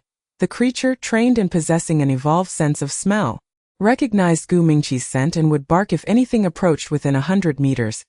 Instinctively, she glanced in the direction of Xuedao's barking, spotting a man atop the Dongyang city wall, his features obscured from afar. Clad entirely in black, standing resolute against the departing light. At that moment, Shi Zijing unexpectedly approached, covering her eyes with his hand and half pulling her toward the vehicle. Xuedao continued to snarl and bark but was also restrained and ushered into the vehicle. The horn sounded, heralding the dawn as the sun broke through the clouds, signaling the arrival of the blazing day. The grand convoy, filled with commotion, set forth toward the desolate and mysterious horizon. Chapter 77. Su Tao merely found a good man as Dongyang and Taoyang dwindled in the distance. The scenery outside the car window grew increasingly desolate and barren, a landscape dominated by yellow sand and wasteland. Before it was even lunchtime, they entered a no-man's land, occasionally glimpsing a few ordinary zombies dragging their innards as they wandered. Su Tao had never ventured this far. Her 18 years had been spent within the confines of Dongyang, and she found herself captivated, leaning against the car window, gazing endlessly. Guan Zining glanced at her and remarked, "What is so fascinating?" Su Tao replied, "Everything unfamiliar is fascinating." With nearly 2 days' journey remaining to the Shoan base, she mused that this scenery might lose its charm after a while. This thought reminded Su Tao of an important task. Elder Mei had entrusted her with finding someone at the Shoan base, an old friend of his named Wu Jianni. According to Elder Mei's description, he should be around 72 years old this year, and she was uncertain of his well-being. Su Tao diligently noted down Wu Jianni's information on her communicator, preparing to inquire upon their arrival at Shoan. Around 1 o'clock in the afternoon, the convoy halted on a highway, and 2 scouts disembarked to survey the area within a 2-kilometer radius for danger. Only after confirming it was safe did Shi Zijing allow everyone to exit the vehicle to prepare lunch and ease themselves. At that moment, the sun beat down mercilessly. As Su Tao stepped out of the air-conditioned car, she was immediately overwhelmed by the scorching wind, instinctively retreating back inside. It must have been around 40 degrees. Guan Zining, unfazed, jumped out, stating, "I'll go call Major Shi and the others for lunch to facilitate their meal." Su Tao cranked the air conditioning to the maximum and opened the car door, allowing Lin Fangji to set up a folding dining table. She then retrieved pre-chilled water from the fridge and arranged the bento boxes brought from Taoyuan to prevent spoilage. They had only packed 20 bento boxes, planning to consume them over 2 days. Additionally, she prepared canned food for Xuedao, pairing it with dog kibble. By the time Shi Zijing arrived, the aroma of food and the cool air had the accompanying crowd eagerly eyeing the spread. Sun Tianjiao and a few others rushed over, shedding their shirts and reveling in the coolness. "This is heavenly." Our vehicle felt like a sauna. We were on the verge of cooking. Shi Zijing, impeccably dressed in military attire, frowned. "Put your shirts back on. What kind of appearance is this?" The group, startled, quickly complied, casting sheepish glances at Su Tao. They had grown accustomed to treating the women in their convoy with a rough camaraderie. Forgetting this time there was a sister-in-law present, Su Tao was unbothered, distributing the bento boxes. Go ahead and eat. The drinks and water are all yours, don't be shy, there's plenty. The group expressed their heartfelt gratitude, never having experienced such a delightful meal during a mission, all while basking in the cool air. While Su Tao savored her meal and drank to her heart's content, the other accompanying members could only envy her. The logistics team's members were stuck with compressed rations and thick porridge mixed with dehydrated vegetables and meat patties. Though the food was decent, it lacked flavor and certainly didn't come with cold drinks or air conditioning. One teammate nudged Jiang Jinwei's arm, gesturing toward Su Tao. I told you their rations would be better. And they have air conditioning. I walked over there and even from a distance I felt the refreshing coolness. You should go and greet her, you might score something good. Another teammate chimed in. Exactly. Besides, if Su Tao really is your sister, why not seize this opportunity to mend your relationship? Perhaps she might even invite you to stay in Taoyang. Didn't you mention your two brothers wanted to kick you out? You have nowhere to stay with your husband and daughter. Isn't this a perfect chance? Jiang Jinwei's expression darkened with every passing word. Ivy said it before. She only got into Taoyang because of Major Shure's connections. She's not some boss that's not up to her who can stay there. Why should I flatter her? If you want to, go ahead with that. She tossed the half-eaten porridge aside, declaring this is truly awful. Before retreating into the vehicle with a scowl, her teammates exchanged glances. So high and mighty. If I were her sister, I wouldn't want to acknowledge her either. Someone nearby, curious, asked, are they really sisters? They don't look alike. The teammate shrugged. Who knows? Su Tao certainly doesn't seem to recognize her. Maybe she's lying. Or perhaps their relationship is genuinely strained. That if I were in her position, I wouldn't care about past relations. I'd go where the food is good, the drinks are cold, and there's air conditioning. Pride wouldn't keep me from enjoying myself. Inside the vehicle, Jiang Jinwei heard every word, her eyes reddening with anger. She couldn't fathom it. It was Su Tao who had always sought her approval, flattering her since childhood, and only out of benevolence had she allowed Su Tao to use her desk or glance at her textbooks. She could bully and humiliate Su Tao at will, overturning her meals and carelessly damaging her belongings without a second thought. Why then had the tables turned, making her feel the need to appease Su Tao to secure a better life? Su Tao merely found a good man. And suddenly she had risen to prominence? Reflecting on her own circumstances, Jiang Jinwei lamented that her own choice in a husband, a man without ambition, without a proper job, and unable to afford a home, had forced her to shamelessly crowd into her mother-in-law's house, incurring the wrath of her father and disdain from her two brothers. Even in joining the military, he had preferred sending her, a wife needing to care for a child, rather than mustering the courage himself. Ultimately, it was Jiang Jinwei's misfortune in choosing a lackluster partner that had led her to a life less fortunate than Su Tao's. The more she thought about it, the more aggrieved she felt, and she eventually broke down, weeping uncontrollably in the vehicle. Her teammates, accustomed to her antics, busied themselves with their own affairs, while only the group leader could no longer tolerate the scene. He yanked open the car door, his expression dark, and said, "Get out and do your work. Do you think you're here on a vacation, you spoiled princess?" Jiang Jinwei, distraught, raised her tear-streaked face and shouted at the group leader, "Even in this state, you all continue to bully me. What have I ever done to deserve this?" Chapter 78. Mine, don't eat. I beg you. The logistics team leader was furious. What's wrong with you? Do you think we need you to eat or drink? You act as if everyone is bullying you, crying all the time, leaving the work for others. Have you ever considered how much trouble you've caused your teammates? Our team must have run out of luck to have someone like you. Jiang Jinwei cried even louder. The logistics team leader, a mix of anger and exasperation, shouted, "Keep it down. This isn't Dongyang. You could attract zombies at any moment." Jiang Jinwei paid no heed, her sobs growing more frantic, drawing the attention of everyone nearby. Su Tao, hearing the commotion, glanced over, though she couldn't make out the specifics of the argument from a distance. Guan Xingning stood and approached, his expression fierce. Women can be quite troublesome. Indeed, it was not long after he arrived that the logistics team fell silent. The convoy resumed its journey, encountering a minor wave of zombie attacks along the way. About 10 famished zombies, drawn by the scent of the living, charged with bloodshot eyes. Shi Zijing did not exit the vehicle. He merely instructed 3 individuals over the intercom to handle the situation. And soon the sounds of gunfire and zombie growls filled the air. Su Tao wanted to observe the unfolding events but was pulled down by Guan Xingning, who drew the privacy curtain. Don't be so curious, you might not sleep well tonight. Reluctantly, Su Tao waited until the noises outside diminished before nervously asking, "Is it over? Were there any casualties?" She then turned to comfort Lin Fangji. Fearing the child might be frightened to her surprise, Lin Fangji seemed unfazed by the danger, appearing as indifferent as if it were merely a part of daily life. Su Tao swallowed her words of reassurance. She nearly forgot that this child had grown up amidst such perilous circumstances. Guan Xingning, after listening to the intercom, calmly remarked, "All issues have been resolved. A few beasts are hardly a cause for concern regarding casualties. The route from Dongyang to Shoan is the safest we could hope for. We have conducted numerous purges in the past, and most zombies tend to avoid populated areas. The evolved zombies are clever. They certainly won't venture into the uninhabited wastelands." Su Tao felt a wave of relief wash over her. However, she cautioned against excessive optimism, stating, "The journey from Shoan to Chongqing is the most perilous stretch.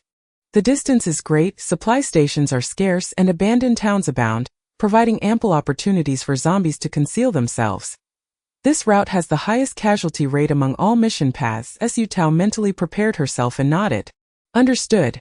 Unless the sky falls, I will not exit the vehicle to cause trouble." As night fell and they halted once more to regroup, they encountered no more than 5 zombies throughout the journey, and the scenery remained largely unchanged. Dinner consisted of supplies distributed by the convoy, a fist-sized loaf of bread and a sealed packet of dehydrated vegetables, which could be rehydrated with water to yield a bowl. Seasoned and stuffed into the bread. Su Tao found it somewhat dry and the portion rather scant for the men, so she tucked 6 bottles of milk and 6 packets of chicken patties into her bag to send to Guan Xingning for Shi Zijing and the others. Before their departure, the tenants had provided an abundance of supplies, including chicken patties, ham sausages, biscuits, as well as millet, rice, and flour. The provisions alone would suffice to feed 20 people for an entire month, without even factoring in her own meals of instant noodles, beverages, and a hefty 40 kilograms of grains and oils. This bounty could support 2 months' worth of round trips. If only they could purchase vending machines and restock them outside of Taoyang, there would be no need to carry so much on the road. During her journey, Su Tao had discovered that once outside the jurisdiction of Taoyang, the vending machines ceased to function and could not be restocked, even when connected to a power source. The television she purchased from a home improvement store worked upon being plugged in, but it had no signal and could only utilize its screen mirroring feature to play offline videos stored on her communicator.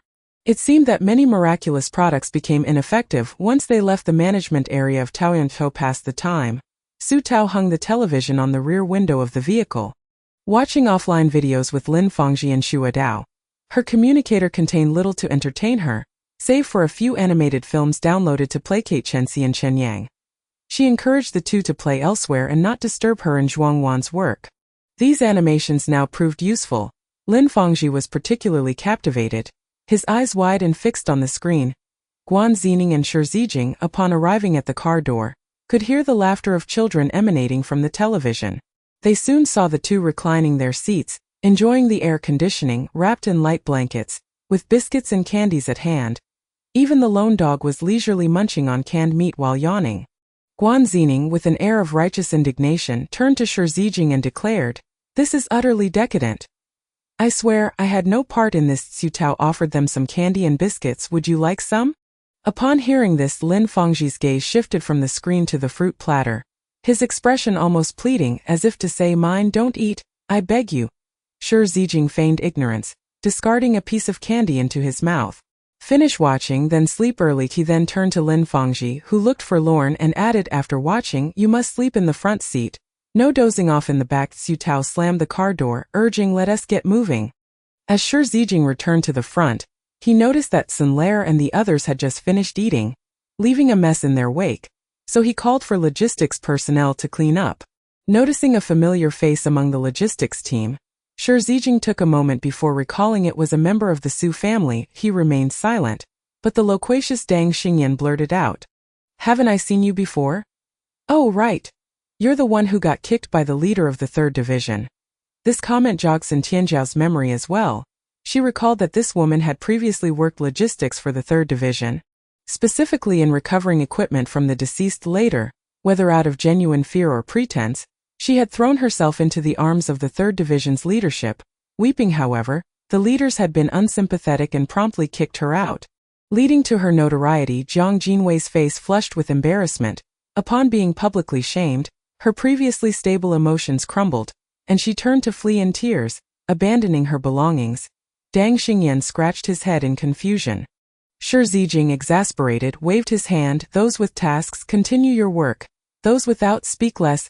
Meanwhile, Su Tao heard cries and disputes echoing from the logistics vehicle.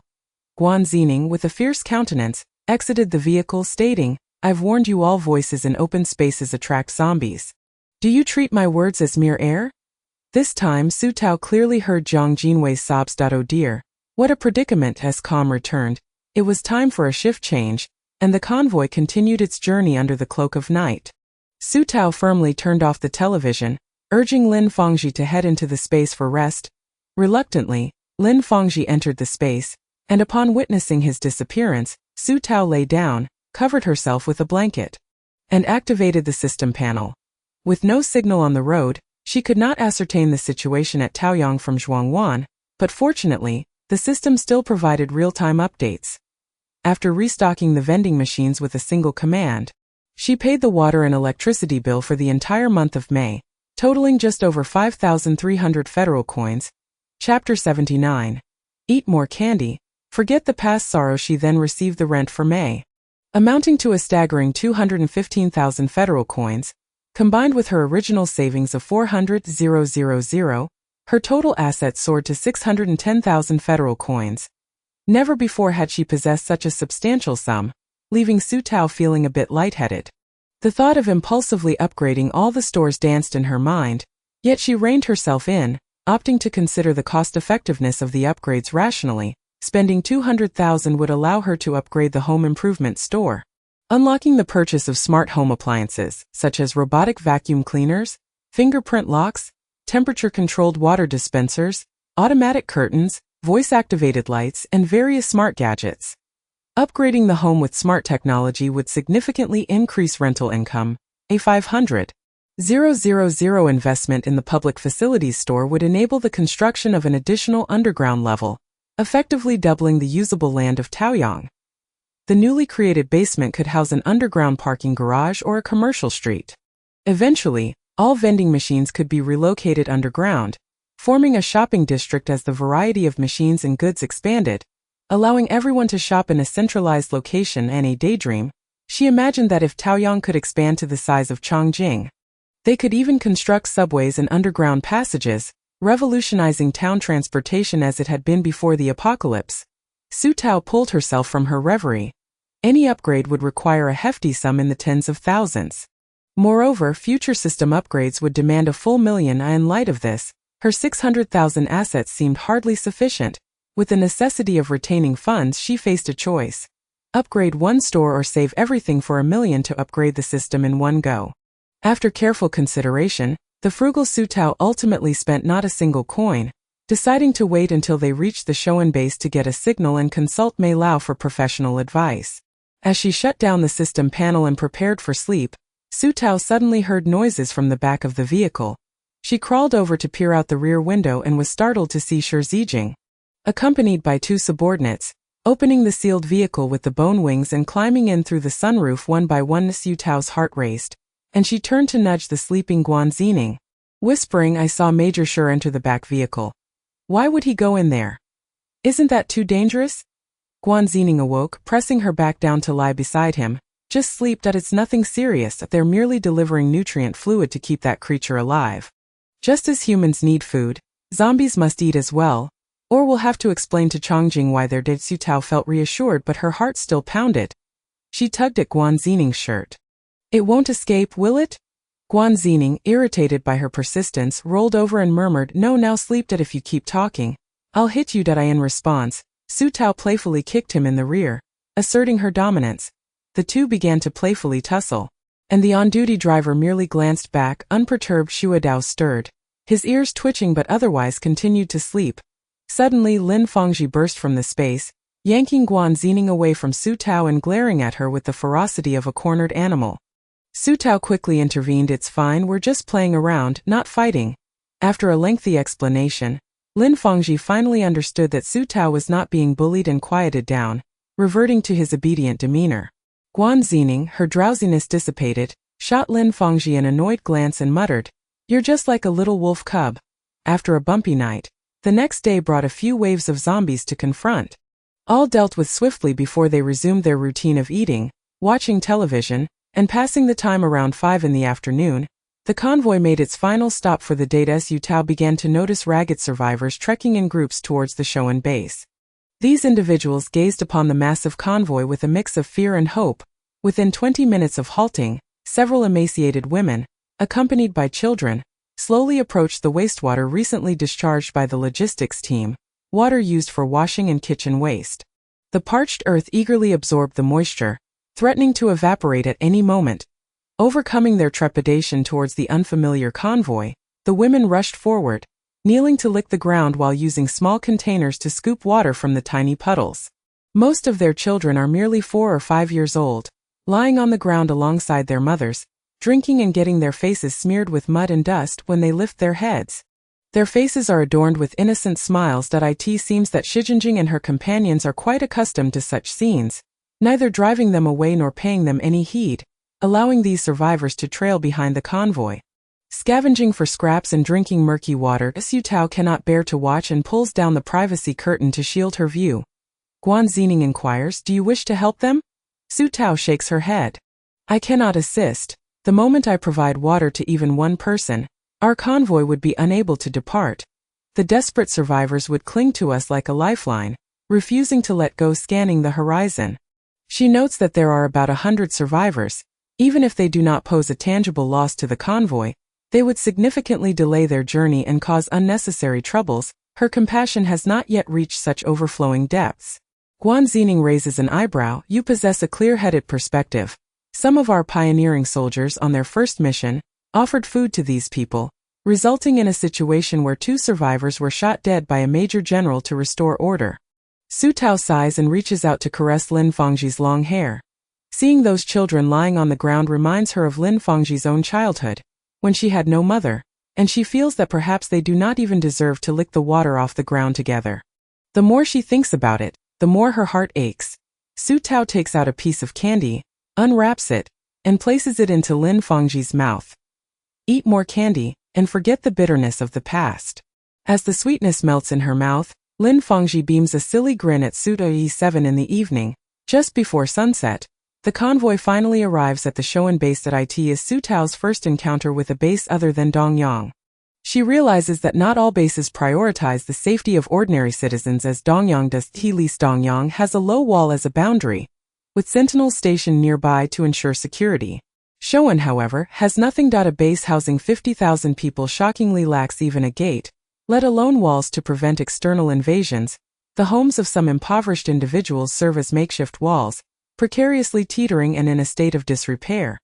With a few corpses surrounded by flies faintly visible from a distance, the stench of decay seems almost palpable. Su Tao's jaw drops in disbelief, and suppressing the upheaval in her stomach, she asks Guan Xing, "Aren't they afraid of death? Don't evolved zombies relish targeting them? They wouldn't even need to climb over walls, they could just rush in and kill." Guan Xing replies, "Recently, many have already perished. The wealthy have long since relocated to the city center for armed protection." Just as they converse, an extravagantly modified vehicle emerges from the base, and a plump man steps out, joyfully approaching Shijinjing. During their discussion, someone comes to guide the convoy into the Shoan base. Su Tao returns to the vehicle, takes out her communicator to check for a signal, and indeed it has returned. She quickly calls Zhuangwan to report her safety, then reaches out to Old Mei. Upon receiving her call, Old Mei lets out a huge sigh of relief. "You've arrived at Shoan, haven't you?" "Yes, once I enter the base, I will help you find Grandpa Wu Jiniat and Orush. That's secondary. You must be cautious. I've heard that Shoan has not been peaceful lately, and many have died." Su Tao acknowledges and proceeds to explain her tangled situation. After a lengthy silence, Old Mei finally responds, "My advice is for Taoyang to halt all expenditures on construction for now and save the funds to take over Dongyang's plantation." Su Tao is taken aback. Take over the plantation? Old Mei clarifies, you may not be aware since you were on the road, but the Dongyang plantation suffered a devastating fire last night, destroying over half of the mature crops and claiming the lives of 46 employees. Su Tao feels her heart leap into her throat. What happened? Is Mama Qian all right? Old Mei sighs. Little Qian is fine. She was not at the plantation that day and thus avoided disaster. The temperatures were excessively high, and with flammable materials present, the blaze ignited unnoticed. By the time it was discovered, the fire was already beyond control, and only a few technicians and some seeds could be salvaged. Dongyang has now completely lost its cornerstone industry of agriculture. If no one takes over before the stock of food runs out, Dongyang will either have to purchase food at exorbitant prices from other bases or face mass starvation. Su Tao breaks into a cold sweat. Old Mei continues, I am merely offering a suggestion. You must assess your actual situation. If it proves impossible to take over, do not force it. I believe the old commander must have contingency plans. Do not feel pressured. Of course, if you succeed in taking over, Taoyang will possess its own pillar industry, which would undoubtedly benefit future development. After hanging up, Su Tao calmly considers her options. Taking over entirely is impossible. Her funds are insufficient, and Taoyang lacks extra land. Perhaps taking over a portion now and waiting for an opportunity to expand the land later to transfer the acquired resources to Taoyang for further development could work. She decides to call the old commander later to see if this plan is feasible. Money and land. These are indeed the two things she lacks the most. As she contemplates, Su Tao and her companions have been arranged to stay at Shouwen's guest house. She shares a room with Guan Zining while Shi Jingjing resides next door. Before dinner, Shi Jingjing comes to inform them, feel free to grab a bite. Do not attend any reception dinner. The people here at Shouwen are not trustworthy. They intend to hold Jian Kaiyu hostage, demanding water and fuel in exchange. During the last mission, Jian Kaiyu sustained severe injuries and could not return to Dongyang with the main force. Thus, Shi Jingjing had to temporarily send him to the nearest Shouwen for recuperation. Now, he has come to Shouwen primarily to retrieve Jian Kaiyu, only to discover that these individuals have exploited his vulnerability. Guan Zining's expression darkens immediately. Major General, let us confront them. What kind of scoundrels dare to threaten us? Shi Jingjing urges her to remain calm. You keep an eye on Su Tao. I will handle this matter. Turning back to Su Tao, he adds, I will inquire about that person surnamed Wu for you. Do not worry about it. For the next few days, inform Zining wherever you go. You must act together and cannot venture alone. You must also carry Xue Dao. Do you understand? Su Tao comprehends the gravity of the situation and nods earnestly. Lacking any particular skills, all she can do is ensure she does not slow anyone down. After Shi Jingjing departs, Su Tao worries for a while, realizing she truly cannot offer much assistance. It would be foolish to approach Shouwen and demand they release Jian Kaiyu in exchange for whatever water and oil they desire. That would be too submissive. This moment, it is essential to strike back hard against Shouwen to make them understand the consequences of their actions and release Jian Kaiyu. The task of wielding force is best left to Shi Jingjing, as it is not her area of expertise. After the three of them finish a bucket of instant noodles, Su Tao places a call to the old commander and briefly explains her intentions. The old commander's voice reflects fatigue as he sighs. If you can take over, that would be splendid. But you must understand this is no easy task. The plantation now consists of only 4 technicians and a pile of unplanted seeds. There is nothing else. Restoring operations will be challenging and labor-intensive. Su Tao takes a deep breath. Feeling resolute, I want to give it a try. If it doesn't work, I won't feel regret in giving up. Seeing her determination, the old commander no longer hesitates and provides Su Tao with the contact information for the 4 technicians and 2 former managers. Child, the rest is up to you. I hope you can bring greenery back to the people of Liang and Yang. That night, Su Tao contacts Mama Qian, hoping to rehire her as the manager of the plantation. Not the Dongyang plantation, but the Taoyang plantation. Mama Qian, on the other end of the communicator, covers her mouth in disbelief. After a long pause, she finally replies, Boss Su, this is a mess. With the current high temperatures, we cannot grow anything good. The yield will be insufficient, and the crops will be subject to public scorn. Su Tao responds with a smile, precisely because it is a mess, I am qualified to take it over. If it were in good condition, it would not be my turn. I also gain 4 technicians and 2 capable managers, along with a batch of precious seeds, all without spending a dime. What seemed like a thankless task turns into a blessing in her eyes. Mama Qian, feeling a surge of admiration, grits her teeth and declares, "Boss Su, if you believe it can work, I, Qianlin, will follow you. Whether we succeed or fail, I will shoulder it with you that I am the Shoan Base guest house. There is neither air conditioning nor provision of water. There are even no private restrooms. One must go to the first floor to relieve themselves." Su Tao hears her fellow Dongyang members who have checked in grumbling incessantly. "Why does it smell everywhere? It's stuffy and foul, especially on the first floor. That I suggest you avoid the public restroom. It will lead to misfortune. The sheets in the room must be ages old. They aren't even as clean as the soles of my shoes." Soon, they hear the logistics team leader calling everyone back to the convoy to fetch water, stating that the Shoan guest house has no water at all. A sense of foreboding washes over Su Tao. But considering her urgent need, she decides to go to the first floor. As she pushes open the door to the public restroom, she quickly covers her nose and steps back 2 paces. The sweltering heat combined with the odor of fermentation from the waste.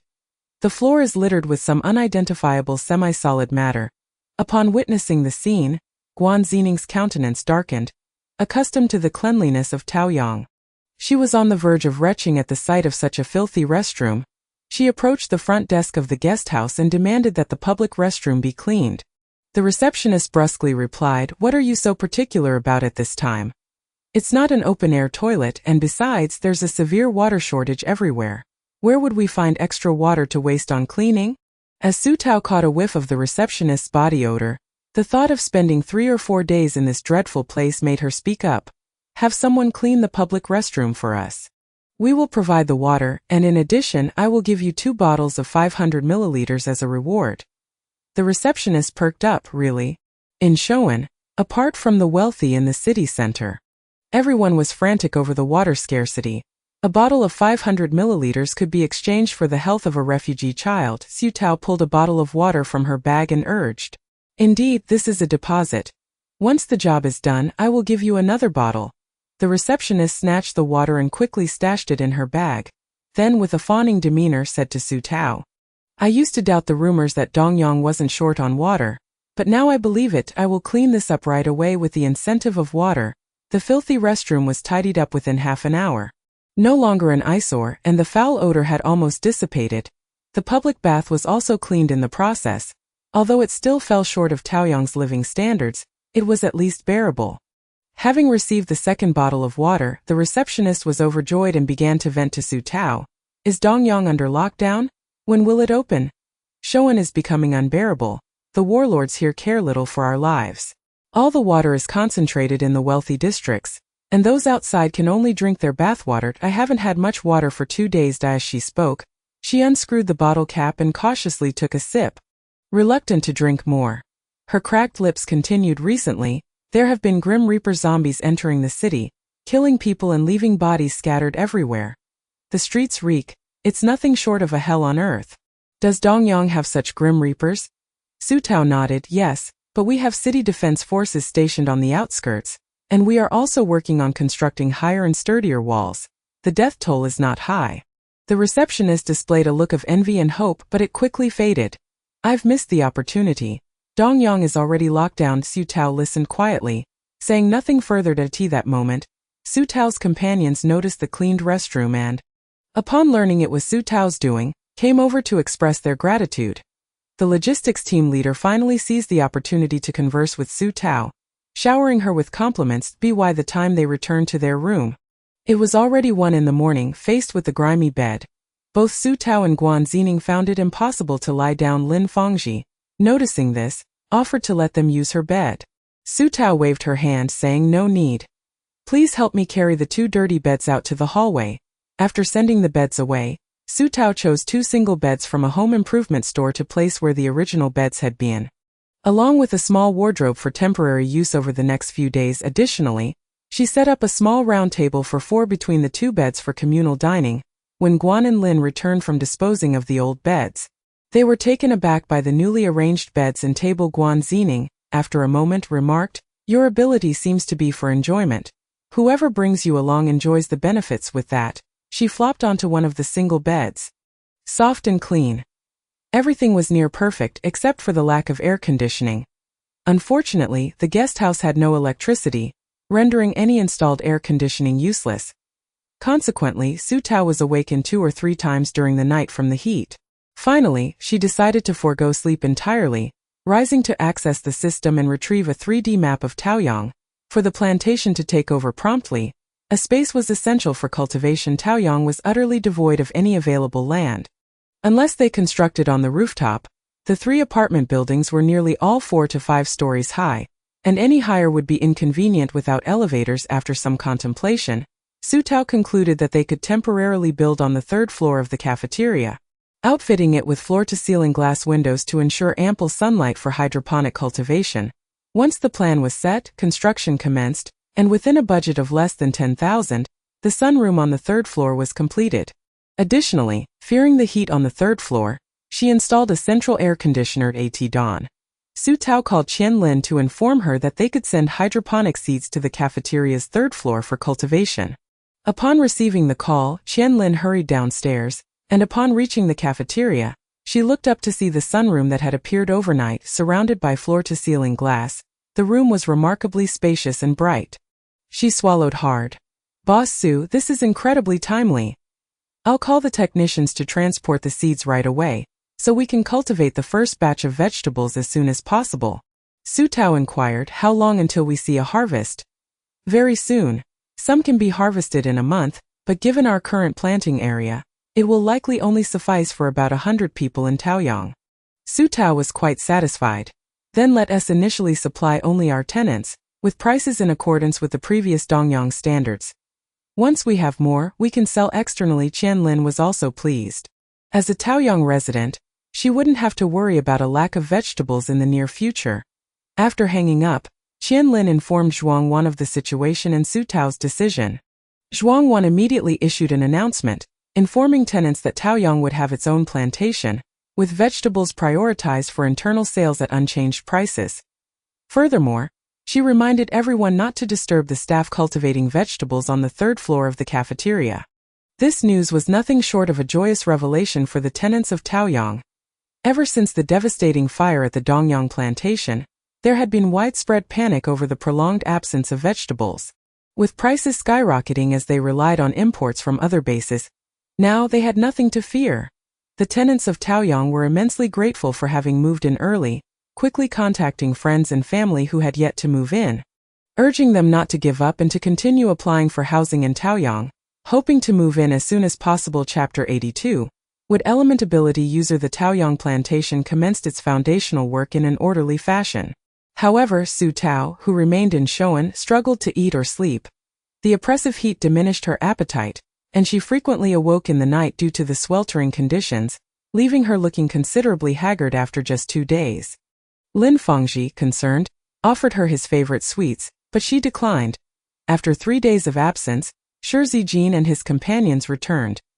Their expressions were grim, suggesting that the negotiations had not gone well. Su Tao opened the door, allowing them to rest in her and Guan Xining's room. Sun Tianjiao, upon seeing the room's decor, lamented, "We are risking our lives on a battlefield without gunfire while you enjoy life here. How unfair." Shi Zijin frowned at Su Tao's gaunt face and then glanced at Guan Xining as if questioning her. Guan Xining defended herself. "I did not mistreat her." Su Tao yawned, her eyes brimming with tears. "It's too hot." "How did your talks go? When can we leave?" She longed to return to her vehicle, turn on the air conditioning, and finally get some quality sleep. She craved ice cream and fresh vegetables. She yearned to go home. Shi Zijin snatched the fan from Lin Fengji's hands, replacing him to fan her. "We're almost done. Tomorrow we can pick up Shaojian. Once we do, we'll leave. Also, I managed to gather some information about Wu Jianyi. I regret to inform you that he has passed away." Su Tao had anticipated this news, yet a sense of loss washed over her. Mei Lao would surely be devastated. However, he had a son named Wu Zhan, who was still in Shoan and reportedly an exceptionally talented wood element ability user, said to be able to communicate with plants and having cultivated numerous ornamental plants from before the apocalypse. Currently, he was being kept by a wealthy individual in Shoan as a gardener in their private garden. Communicate with plants? Her plantation was in dire need of talent. Su Tao's eyes widened as she asked, "Can you get in touch with him?" Shi Zijin chuckled. "The wealthy individual invited us over tonight. Perhaps you can take this opportunity to invite him to live in Taoyang. Su Tao took the fan and vigorously fanned him. Major General, you have worked hard. Once we return to Taoyang, I will personally select some fresh vegetables for you and prepare a cold dish. Sun Tianzhao wore a pained expression. Boss, can I not go? Shi Zijin replied sternly, your sacrifice will not go unremembered. Su Tao was perplexed. What's going on? The others were nearly in stitches. You'll find out tonight if you go, Boss Su. That evening, Su Tao specially prepared 4 bottles of milk, placing them in an attractive bag as a gift for their visit. The hostess, named Zhang Qingxiang, was married to the largest arms manufacturer in Shoan, making their family the economic lifeblood of the area, with weapons produced for sale to multiple bases in the north. In fact, a significant portion of Dongyang's official weaponry was procured from Shoan. According to Shi Zijin, his expensive handgun, which cost 80,000 federal coins and 6,200 contribution points, was manufactured in Shoan. Su Tao mused to herself, no wonder they were so wealthy, they even employed an ability user to manage their garden. She remarked to Guan Zining, this is what true luxury looks like. What I have here is merely a good life. Guan Zining harbored little fondness for such individuals, bluntly stating, these are warlords who siphon the lifeblood of the common people, establishing their opulent lives upon the suffering of the masses. You, however, provide yourself with a modest existence while also offering others a far more substantial life. Otherwise, you would not accompany us on our arduous journey, enduring poor sustenance and restless nights with your very lives at stake. After speaking, she fell silent for a moment, mentally scolding Su Tao for her foolishness. Yet, there is fortune in folly. She hoped that the heavens might bestow additional blessings upon this Na'vi girl. At the appointed hour, the group arrived at the heart of Shoan, the affluent district of Xianan. The surrounding walls were constructed with formidable height and strength, rivaling those of Taoyang. The main entrance was equipped with electronic scanning technology, guarded by 4 burly security personnel, fully armed, stationed at either side. After verifying their identities and obtaining permission from the owner via a phone call, they were granted entry. Escorted by a butler, they boarded a small car, which drove for approximately 10 minutes before arriving at Zhang Qingxiang's residence. Before them stood a 3-story villa, featuring a sunken courtyard adorned with lush greenery and vibrant flowers. A stream meandered through the villa, where tiny koi fish could be seen swimming. The centerpiece was a long dining table, laden with rare green vegetables, whole roasted chickens, exquisite pastries, and chilled sour plum juice. Su Tao was utterly astonished. The disparity between the inner and outer worlds of Shoan was stark. Outside lay the corpses of the starving, while within were villas, streams, and culinary delicacies. The butler hastily knocked on the door, and a plump, prosperous lady emerged, her round face radiating vitality. Noticing their arrival, she warmly greeted them. You've finally arrived. Was it hot on the way, Sun Xiaodi? Let me pour you a cup of sour plum juice to quench your thirst. Sun Tianzhao felt a jolt of surprise. The others, stifling laughter, turned red with suppressed mirth. Su Tao realized with astonishment that this wealthy lady had taken a liking to Sun Tianzhao, and no wonder she had invited them over. It was likely just to attract him. It was unexpected that the affluent matron had an eye for Sun Tianzhao. Upon closer inspection, however, one could see that Sun Er, with his muscular physique and bronzed skin, exuded a masculine charm cultivated through years of military service, which could indeed captivate women. Then it dawned on her that Shi Zijin was selling out his companion's allure. She glanced at Shi Zijin, only to find him composed and unperturbed. Su Tao felt a deep sense of admiration for him. Consequently, the affluent lady led the seemingly disinterested Sun Tianzhao to a nearby pavilion for an in-depth discussion about life, while Su Tao and the others indulged in the lavish buffet, roaming freely through the courtyard and the villa's first floor. Lacking appetite, Su Tao feigned interest by sipping on the sour plum juice while admiring the scenery, searching for the gardener. The Zhang matroness household was bustling with numerous servants darting about to clean.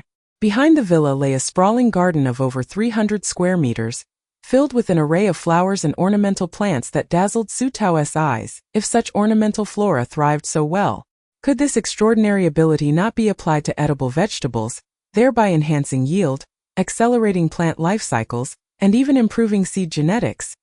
The more she pondered, the more intrigued she became. However, after searching for a considerable time, she had yet to spot Wu Zhan. She opened her communicator to reconfirm his appearance, reflecting on whether she had overlooked him among the throng of servants. Regrettably, He was nowhere to be found. Haven't he found him? Shi Zijin approached with a cup of sour plum juice in hand as Su Tao shook her head. After a moment's thought, Shi Zijin retrieved his communicator and messaged Sun Tianjiao. Tell Jiang Qingxiang that you are very fond of the blue roses in the courtyard. Mention that you've heard she has a gifted individual under her employ and ask her to summon Wu Zhan, as you wish to witness the cultivation process of the blue roses firsthand. He added, don't be dense.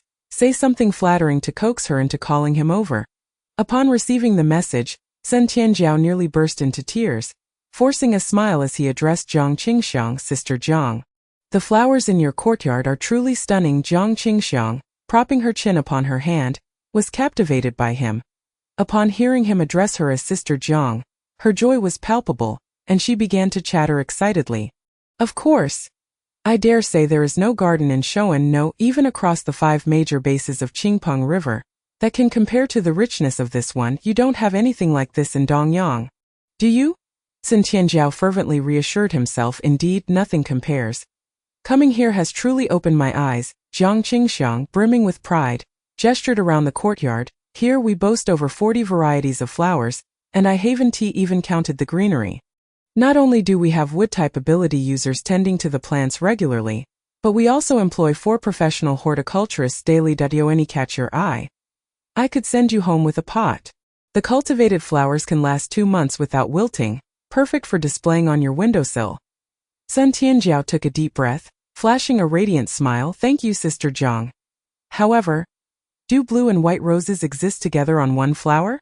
Jiang Qingxiang waved her hand dismissively. Of course. Not only 2 colors, but you can have as many as you desire.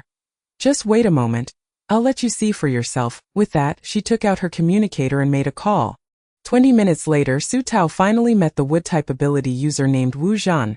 He was of average height, slightly plump, and bore a charming dimpled smile, exuding a warm and approachable demeanor. He carried a toolbox filled with gardening tools.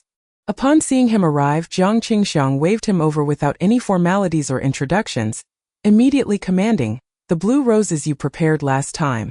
Create a blue and white variant that blooms quickly for everyone to see. Wu Zhan appeared accustomed to her demeanor.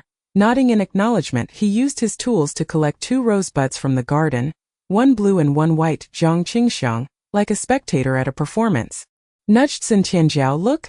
In Wu Zhan's hands, the 2 detached rosebuds seemed to come alive, intertwining as if by magic. In less than 5 seconds, they fused into one, a beautiful bud blooming in shades of blue and white. Yet this beauty was fleeting. As it fully opened, it wilted rapidly, its dried petals scattering in the breeze. With the display concluded, Jiang Qingxiang was even more triumphant. Isn't it marvelous? Sun Tianjiao nodded sincerely to Su Tao. Mouth Agape nodded along, her mind racing with thoughts. If flowers could bloom in such a short time, could vegetables and grains not be harvested just as swiftly? If so, could Wu Zhan not sustain a large number of people with his singular ability?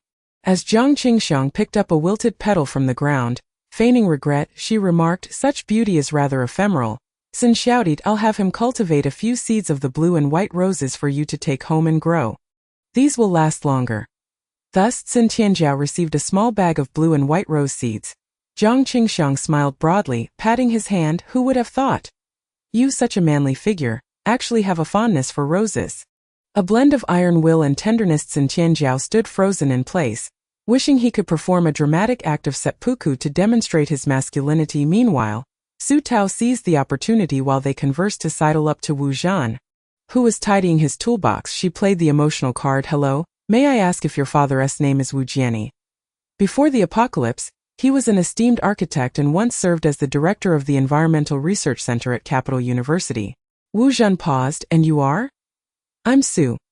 Elder Mei Hongyi asked me to find your father. We traveled from Dongyang and inquired for quite some time before learning about you. Upon hearing Elder Mei's name, Wu Zhan's eyes glistened with emotion. Is it Elder Mei who sent you? No wonder. I wondered why anyone would still remember my father on the night my father passed 2 years ago.